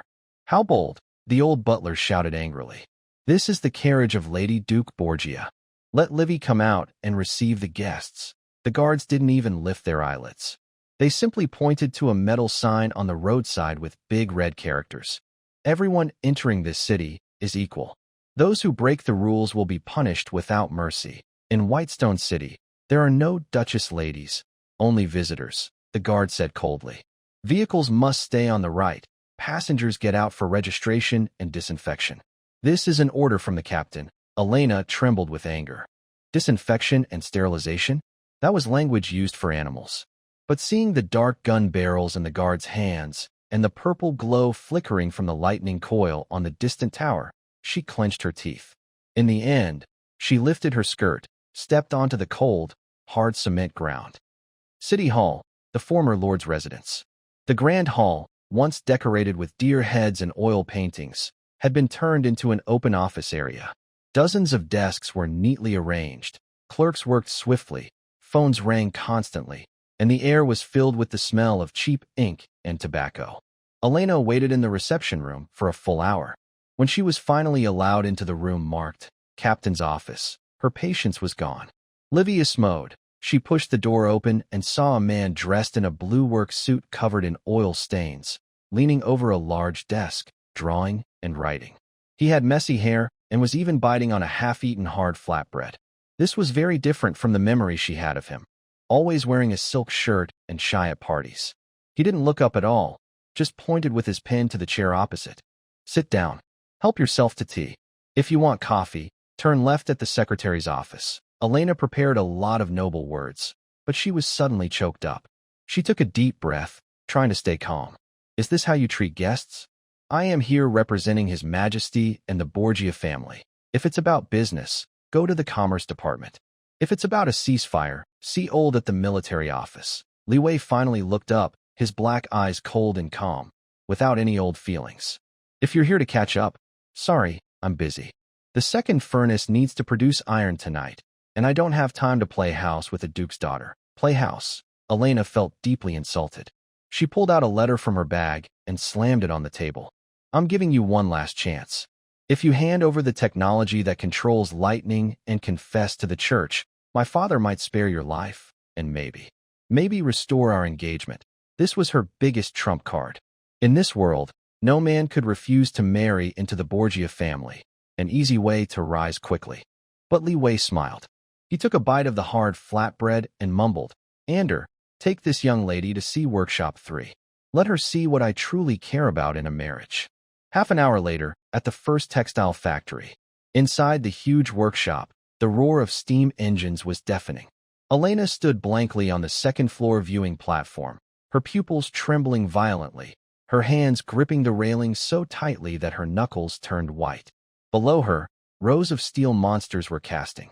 These were Jenny spinning machines and shuttle looms, improved by Earth engineers. Hundreds of spindles spun at once, white cotton threads pouring down like a waterfall. Just one machine's output exceeded the annual production of 3 tailoring guilds under the Borgia family. This is a devil's creation, Elena whispered to herself. She understood economics. That's why she felt a deep chill. This level of efficiency meant costs would be driven down to the extreme. Once these fabrics enter the market, the noble workshops in the capital that rely on hand weaving to maintain their dignity will go bankrupt in an instant. This is not war, it is slaughter. This machine produces 3,000 yards of cotton cloth a day. Li Wei appeared behind her unexpectedly, holding a thermos, speaking calmly as if discussing the weather. Miss Elena, do you think this is enough to be a suitable match for my marriage proposal compared to your already spoiled engagement? Elena suddenly turned around, her voice sharp and trembling. You're breaking the rules. You're destroying the entire empire's economy. The church won't allow such disrespectful monsters to exist. Rules? Li Wei walked to the railing, overlooking the busy workers below. Those are your rules. Here, there is only one rule. Productivity decides everything. He turned to look at his once high-standing fiancée, a hint of pity in his eyes, as if watching a delicate porcelain doll about to be crushed by a flood of steel. In the capital, you think you're noble because of your bloodline, your father's title, and your magical talent. Li Wei took a step closer, the smell of oil and gunpowder on him making Elena instinctively step back. But in Whitestone City, Miss Elena, he said, pointing a finger at an elderly worker skillfully repairing a machine below, in this new world, your noble Duke bloodline is worth less than the value of his hands. You're crazy. Elena's face turned pale, almost unable to stand. Maybe, Li Wei shrugged, turning to leave. Dinner is prepared with stew and, if you can't stand it, there are only compressed biscuits. Welcome to the industrial age, my former fiancé. Night fell. The night in Whitestone City was not as silent as in the capital. The distant glow of the blast furnaces lit up half the sky, and the sound of machines humming could be faintly heard even through double-glazed windows. Elena lay on the stiff wooden bed at the guest house, tossing and turning. Her mind was filled with images of steel monsters swallowing cotton yarn and Li Wei's cold words. Her proud decades of noble education found no foothold to argue against in this steel city. She felt an unprecedented fear, the fear of being abandoned by the times. She suddenly sat up and picked up a small booklet from the bedside table. It was something Li Wei had casually given her after dinner, calling it a specialty. The cover had shiny gold letters, with no magic symbols, just simple, bold writing. Social contract, or in this world, it was called the Red Declaration Draft. Through the window, the spotlight's glow illuminated her trembling hands as she opened the first page. The first sentence she saw made her soul feel struck by lightning. All men are born free, but everywhere they are in chains. Her fingers clenched tightly, almost tearing the paper. She wanted to close the book, but her eyes seemed magnetized, unable to look away. In the next room, Li Wei watched the monitor showing her trembling figure holding the book. He gently sipped his goji berry tea. Captain, is this too extreme? En's voice came through the communicator. That's the daughter of the Borgia family. What if she takes these ideas back to the capital? I want her to take them back, Li Wei replied, turning off the monitor with a faint, meaningful smile. In this world, the most dangerous thing isn't nuclear weapons. It's the plague of ideas. Since they want to block us, I'll give them a seed. That will eventually explode. He stared at the map on the wall, his expression calm, as if watching a farce. Captain, should we use force? Anders' hand rested on his gun holster, a hint of determination in his eyes. The first team is ready. Give me a night, and I can break through the Black Rock prison gates. And then, Li Wei stopped twirling his pen and looked at Anders. We have 10 more gates to take. If we kill all the guards, who will deliver our supplies? Do we have to haul everything across the continent ourselves? Anders hesitated. Blockade? Li Wei chuckled softly, stood up, and moved to the window of the meeting room. Outside, the smoke from the furnace billowed upward, an image of industrial life. He turned around, took a clear glass jar from his pocket, and gently placed it on the table. Since they want a trade war, let's teach them a lesson. This lesson is called the consumer trap. Everyone's eyes focused on the glass jar. Inside was a white, sparkling, sand-like powder. Under the fluorescent light, it shimmered like diamonds. What is this? Lily asked curiously, leaning closer. Alchemy refined gemstone powder. Try it. Li Wei gestured invitingly. Lily extended her little finger, carefully dipped a bit, and put it in her mouth. The next moment, the Fire Witch's eyes widened suddenly. That pure, impurity-free sweetness exploded on her taste buds, like an electric shock straight to her soul. In this world, even the so-called premium sugar, enjoyed by royalty, was a bitter, brownish block with impurities. But this was divine nectar. Is this sugar? Lily looked at Li Wei in disbelief. Refined white sugar, Li Wei said calmly. The kind we'll use as ammunition to attack the noble tables. He then took out a small round mirror about the size of his palm. This wasn't a blurry, tarnished copper mirror from another world, but a silver-plated glass mirror. When Lily saw her own face reflected, lashes clearly defined, she let out a sharp, instinctive scream, almost instinctively covering her face. Then she snatched the mirror again, staring at herself intently. For women of any era, the power of such a high-definition mirror was immense. This is our weapon. Li Wei looked at everyone's reactions and smiled slightly. Ander, contact those smugglers. Tell them we are surrendering and selling treasures. Have them bring cotton, iron ore, and rare metals for exchange. Remember, no gold coins, just supplies. But, Captain, old Heyman looked worried. These things are very valuable. Isn't trading raw materials a bad deal? Li Wei smiled happily. Heyman, you need to understand one thing. In this world, the only language that can cross hatred, class, or even race is not love, but profit. 30 miles north of Blackrock Pass. This is a wild, rocky area, also known as the No Man's Land, at the border of two countries. The night is dark as ink, and the cold wind howls. A small convoy of 5 wagons is parked in the shadows. The leader is called Vulture Rosso, the most famous smuggler in the northern region. For money, he would sell even his own mother's ashes. But today, Rosso is very nervous. Opposite him stand a group of soldiers dressed in strange green clothes, carrying short firearms. The young officer leading them radiates a fierce aura that makes even the experienced Rosso feel a chill down his spine. Sir, Rosso said, rubbing his hands and smiling broadly, it's not that I don't follow the rules. The church and the emperor are watching now. Transporting iron ore to Whitestone City is a dangerous game. As for the price is not the problem, Ander interrupted him calmly. He had truly changed. The young man who once followed knightly principles now saw these scheming traders with a materialist perspective. The real question is, how much can you handle? Ander waved his hand. The soldiers behind him lifted the cover off the first wagon. Several wooden boxes were opened. The dim yellow glow of lanterns reflected a dazzling white light. Rosso squinted and casually grabbed a handful of white sugar, putting it in his mouth. It was a gasp of cold air. As a smuggler, he knew quality when he saw it. This kind of sugar could fetch a high price at the royal auction. It was only served at the duke's banquets in small dishes, but here, a whole wagon. And this, Ander pointed to the nearby box. A mirror, about half a person tall, was set upright. Rosso looked at himself in the mirror, seeing a face full of greed, even able to see his nose hairs. He froze completely. This is a miracle, he muttered softly. This is a trade, and he coldly corrected him. 1 ton of iron, or for a pound of sugar. 100 yards of cotton cloth for a small round mirror. Here is the list. Look for yourself. Rosso suddenly looked up, and the fear in his eyes was instantly replaced by wild greed. What about the church? The emperor? The gallows? Deal. Rosso's voice became hoarse from excitement. But I don't have that much to trade. Bring enough next time, Andy said, slapping a new demand list on his chest. Besides iron and cotton, we also need rubber, quartz sand, and any skilled craftsman.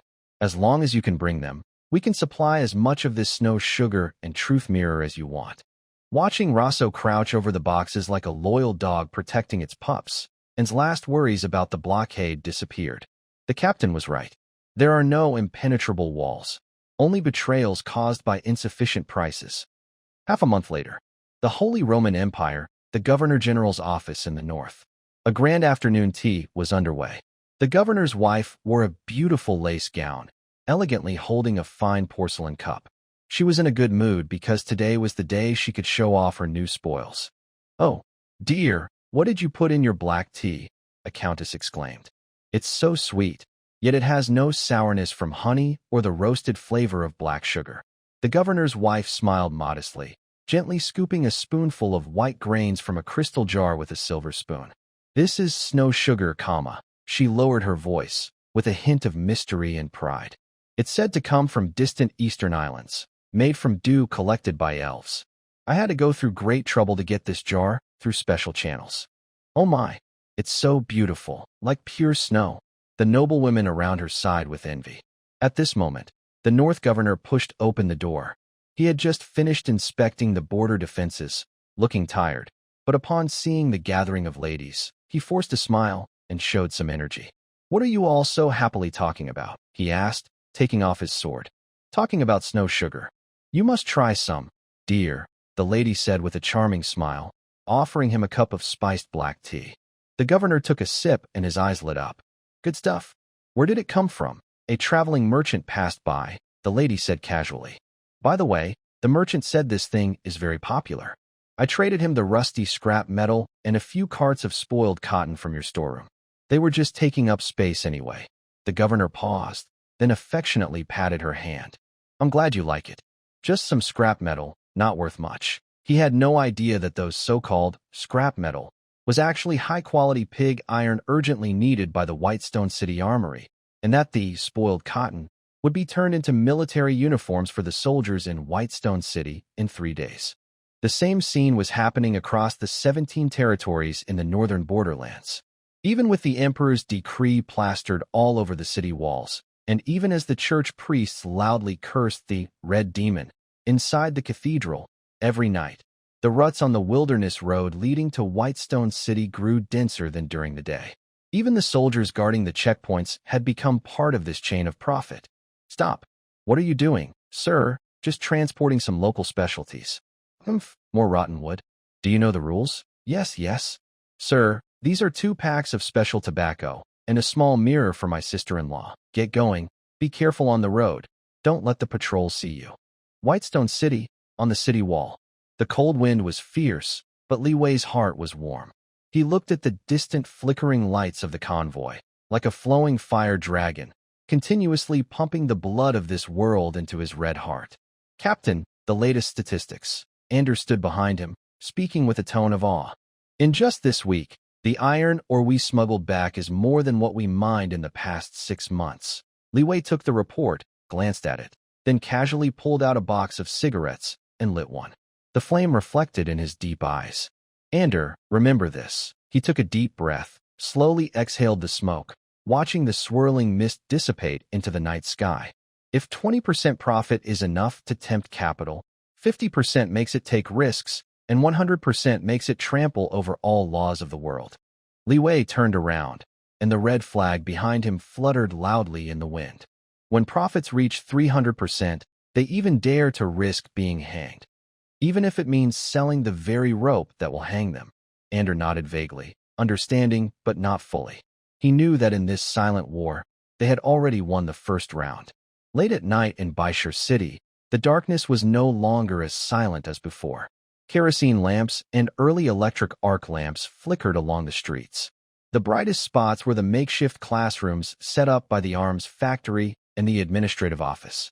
Li Wei stood on the terrace of the 3rd floor of the administrative office, holding a recently issued document titled Measures for Universal Literacy and Mandatory Night School in Baishur City. Captain, this is a risky move, Old Heyman said behind him, trembling as he held a red-stamped official document, looking worried.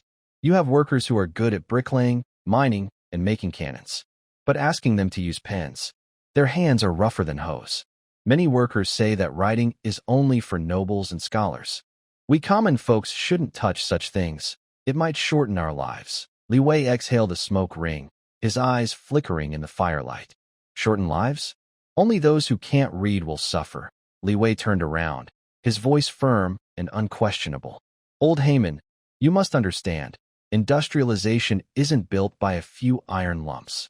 It depends on smart people. If they can't read, they won't understand manuals or calculate work hours. They can only be used as beasts of burden. Tell them, if they pass the test, Their monthly pay will increase by 200 copper coins. Those with a basic diploma will get priority for team leader positions. Those who fail will have their bonuses withheld until they pass. Old Haman's eyes twitched. 200 copper coins was enough to buy 5 pounds of good smoked meat. He smiled bitterly and turned to give instructions. Li Wei tapped his temple, calling through the multiverse echoing core. Professor Bai, did you receive the lesson materials? Yes. We have simplified the universal language model for your side into Baishur City simplified characters. We removed meaningless patterns and redundant modifiers, aligning the core logic completely. Also, the scanned copies of the first batch of textbooks have been sent over. Professor Bai's voice remained calm, but carried a hint of anticipation. Li Wei, you are conducting one of the greatest experiments in human history, collective enlightenment. I only know that if those stubborn old folks don't come to class soon, I will have to personally take the teaching stick. Half an hour later, classroom No. 1 in Baishur City. The air is mixed with the smells of sweat, kerosene fumes, and dirt. Over 200 strong men are huddled behind large, specially made desks and chairs, looking like a group of clumsy bears in a cage.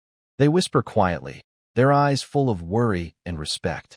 In their minds, writing is powerful magic, belonging to the priests in temples who wear golden robes, or to the noblemen sitting on velvet cushions. The classroom door creaks open, and a figure dressed in a gray robe walks in. The noisy classroom suddenly falls silent. Shipment, with a serious face, carries a thick piece of chalk. Every step he takes exudes the authority of a 7th-level Grand Mage. He walks to the blackboard and looks at the group of miners and farmers with calloused hands below. I, Shipment, Truth Enforcer of the Mage Association, once studied spatial overlap and magic collapse. Now I have to teach these unwashed folks how to write 1, 2, 3.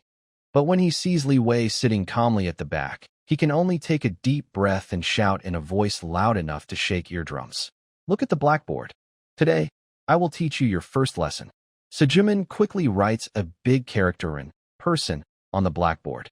This character in standing tall and firm. This is you. Not a two-legged sheep, not a consumable, but a person. Meanwhile, Lilith is in classroom number 2. She is more direct.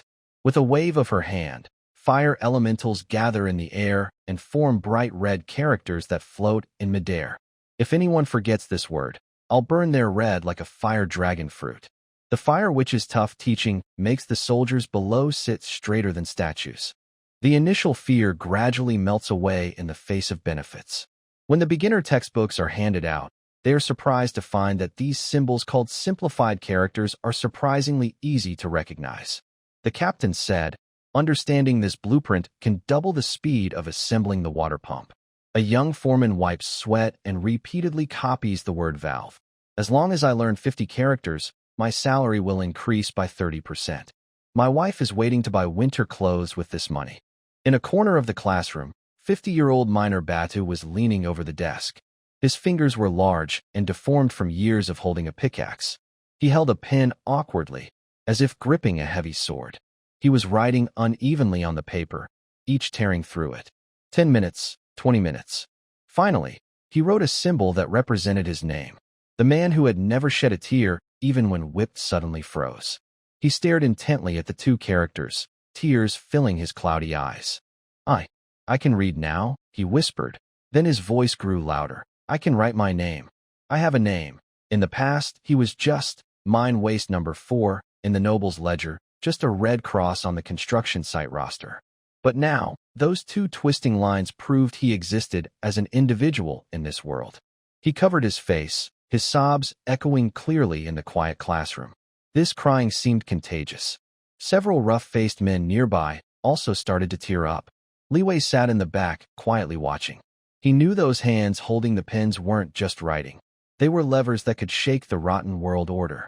Just knowing how to write isn't enough, Li Wei thought to himself.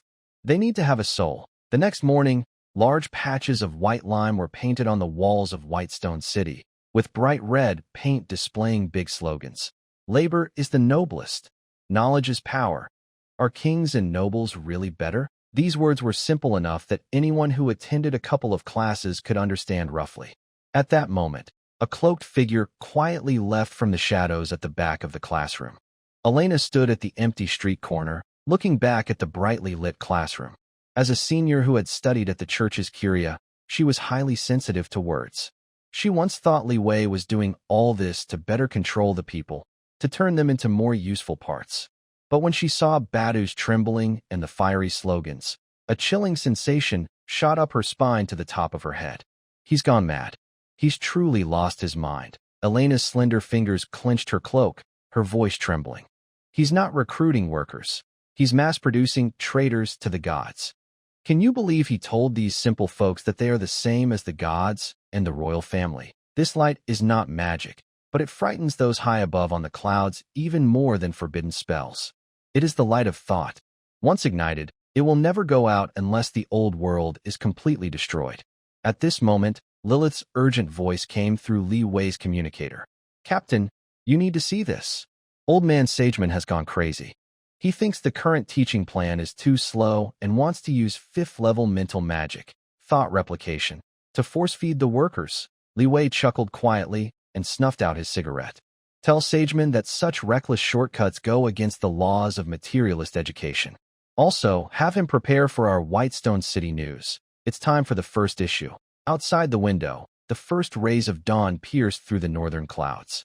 The workers of Whitestone City, rubbing their red eyes, straightened their backs for the first time as they left the classroom, gazing at the towering towers and castles that reached into the sky. Their eyes no longer held awe. The smell of ink from the printing press was not pleasant in the cold pre-dawn air, but to Li Wei, it was more invigorating than any top-tier perfume. It was a spicy mix of industrial alcohol, turpentine, and the scent of civilization's expansion. The first-floor hall of the administrative office had been temporarily turned into a printing workshop. The first stack of Whitestone City News lay neatly on the long table, still warm from the rollers. It's a brutal attack on aesthetics. Sageman held the newspaper, his fingers trembling slightly, like a Michelin 3-star chef watching someone squeeze cheap ketchup onto A5 Wagyu beef. Li Wei, you rejected my idea to outline the header with silver powder. I tolerated that. You dismissed my plan to use dragon rune symbols as anti-counterfeit watermarks. I accepted that too. But why do you insist on using this? The 7th-level archmage took a deep breath, pointing at the bold, square characters on the front page, with a constipated look on his face. This soulless font. It looks like it was hammered out with an iron mallet. Exactly. Li Wei picked up a newspaper, gently tapped the paper, and made a crisp sound. This is called bold type. It doesn't need a soul, just to catch the eye. Saruman, this isn't a scroll for the old scholars in the Mage Tower. It's a proclamation for the group of workers with calloused hands. We want these words to be seen from 5 meters away at a glance. Li Wei pointed to the front page headline and read slowly. Labor, honor, glory. Saruman wrinkled his nose and muttered about crude industrial aesthetics, then turned to tinker with the still somewhat sluggish simple printing press. As a noble truth inspector, he had now become not only a primary school teacher, but also a part-time chief engineer at the printing factory. This made him feel further from the truth and closer to the boiler. Li Wei ignored the proud old mage. He looked at the first issue. The layout was very simple, even plain. The front page had a letter to all citizens of Whitestone City and a prominent editorial titled, On the Glory of Workers. The illustration was a woodcut silhouette, a strong figure holding a hammer high, with a background of a blast furnace spewing black smoke. The second page listed the first group of model workers. Handed out, Li Wei said, passing the newspaper to Lao Hamo, who had been waiting nearby. Tell the top students in the literacy class that they don't have class today. Their task is to go to the streets and read these words aloud to everyone with ears. When the first rays of sunlight broke through the long-standing gloom in the north and shone on the muddy, yet lively streets of Whitestone City, the city woke up. But today's awakening was a little different from usual. At the cafeteria entrance, in front of the workshop, and by the well, people gathered in layers. Those who usually worked silently and dared not speak loudly were now standing on tiptoe, staring intently at the worker holding a large piece of paper in the middle of the crowd. Awarded to District Number 1, Badu, a young transport team member was reading aloud. He had just learned a few hundred words, stumbling over some, guessing others. But when he reached that name, his voice suddenly rose 8 tones. Badu. Who is Badu? The crowd stirred, and everyone automatically made way. Old Bada held a chipped enamel cup filled with freshly made oatmeal, looking confused and shrinking his neck. He didn't understand what was happening and instinctively thought he had made a mistake. His broken leg twitched slightly. Old Batu. It's you. A young man who was reading the newspaper hurried over and pushed the paper with a smell of ink in front of him, pointing at 2 black characters. Look, that's your name. It's printed on the paper. The leader. No, the administrative office says you are a model worker, and you get a bag of fine flour in this. Honor, what? Old Bada's hand trembled, spilling hot oatmeal on his hand, but he didn't feel any pain. He stared with cloudy, yellowish eyes at the young man's finger. Is that his name? On the Elbland continent, names are never a privilege of common people. Nobles' family trees are written in gold dust. Priests' names are carved on stone tablets. But for someone like him, a name usually only appears on the death register of foremen or in sale contracts. Is this really me? Old Bada's voice sounded like a broken bellows. Black and white words, clearly printed. A foreman nearby, who could read a little better, leaned over and read with envy. Badu, 52 years old, leader of the excavation team in Mine Zone 1. Last week, he led the effort to clear a collapse point and repaired the supports. The administrative office calls on all workers to learn from him. Boom! The crowd exploded. Envy, jealousy, shock. Countless emotions brewed among these numb souls. Not only do they give flour, but they also print your name so everyone in the city can see. I want my name on that paper too. Come on. Yesterday you spent 10 minutes mining lazily and urinating. Do you think you can be a model worker? Amid the noise, old Badu tremblingly stretched out his black, deformed hand. He rubbed his clothes hard, wiping away cold dust and sweat, then carefully took the paper. The paper was thin and roughly made. A little force could tear it. But in old Bada's hands, it felt heavier than the pickaxe he had carried for 30 years.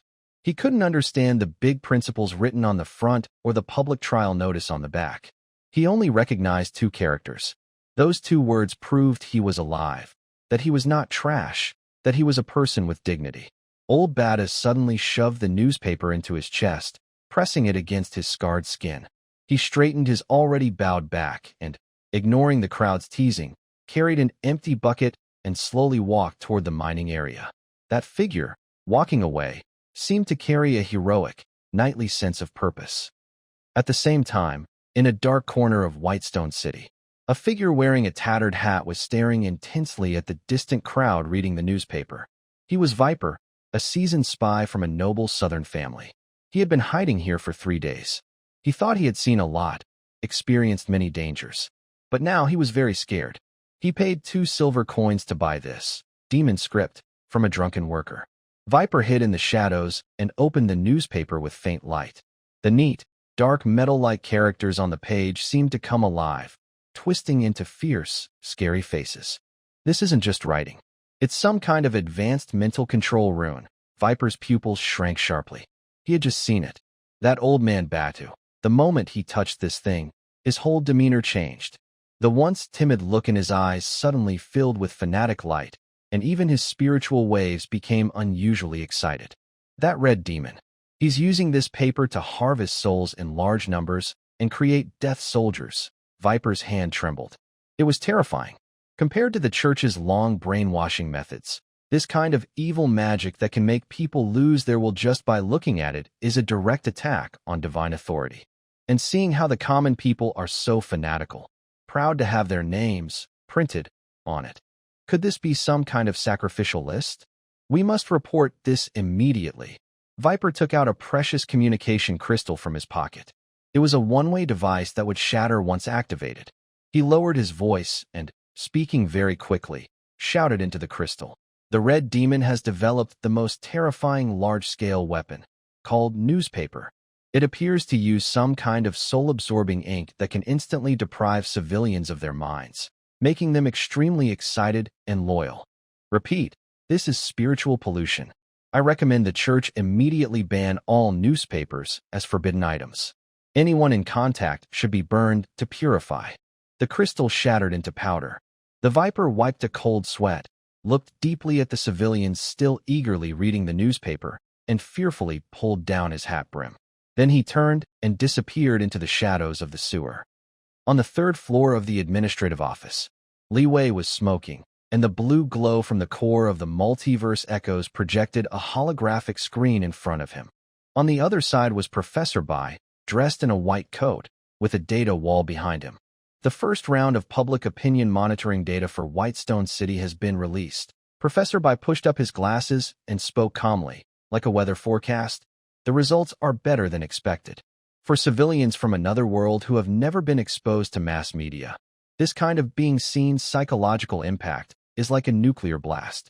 The case of Badu is very typical. Social recognition is a high-level building in demand theory. You're helping them build it, but it's just laying the foundation. Li Wei exhaled a smoke ring and looked out at the busy street. This one-way communication won't last long. Once the novelty wears off, it becomes just tissue paper. To make them truly feel this place is theirs, giving them honor isn't enough. They need to feel they have a say. That's the second point I want to tell you. Professor Bai typed a few commands on the keyboard, and a new file was transmitted over. This is the initial plan from the Earth think tank for implementing democratic centralism in this world. The propaganda mouthpieces are ready, but you need a feedback loop. It's better to open channels than block them. Let their emotions have an outlet. I suggest setting up a mayor's mailbox or public opinion box. Li Wei looked at the document and smiled. Professor, you really are my timely rain. He snuffed out his cigarette and pressed the call bell on the desk.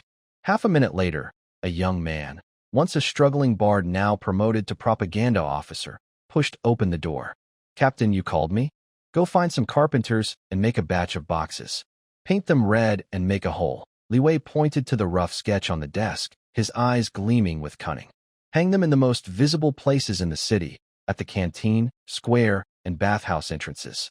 Whether it's complaints about the foreman hitting people, the food being bad, or reporting suspicious characters sneaking through the sewer, even if someone just wants to curse me, Li Wei, they can toss it in. The young officer was stunned. Captain, you mean it's okay to be cursed at? Of course. Li Wei stood up, walked to the window, and looked at the awakening steel young beast. Don't let them speak. How would they know who the true master here is? Li Wei paused, his tone becoming deep. Also, tell Saruman to reserve a page in the next newspaper for these letters. I want all the nobles to see what a vast sea of people's war really looks like. At that moment, a secret agent snake crawling through the sewer suddenly sneezed. He didn't realize that what he was about to face wasn't evil magic, but the early form of a terrifying organization called the Morning Sun Group.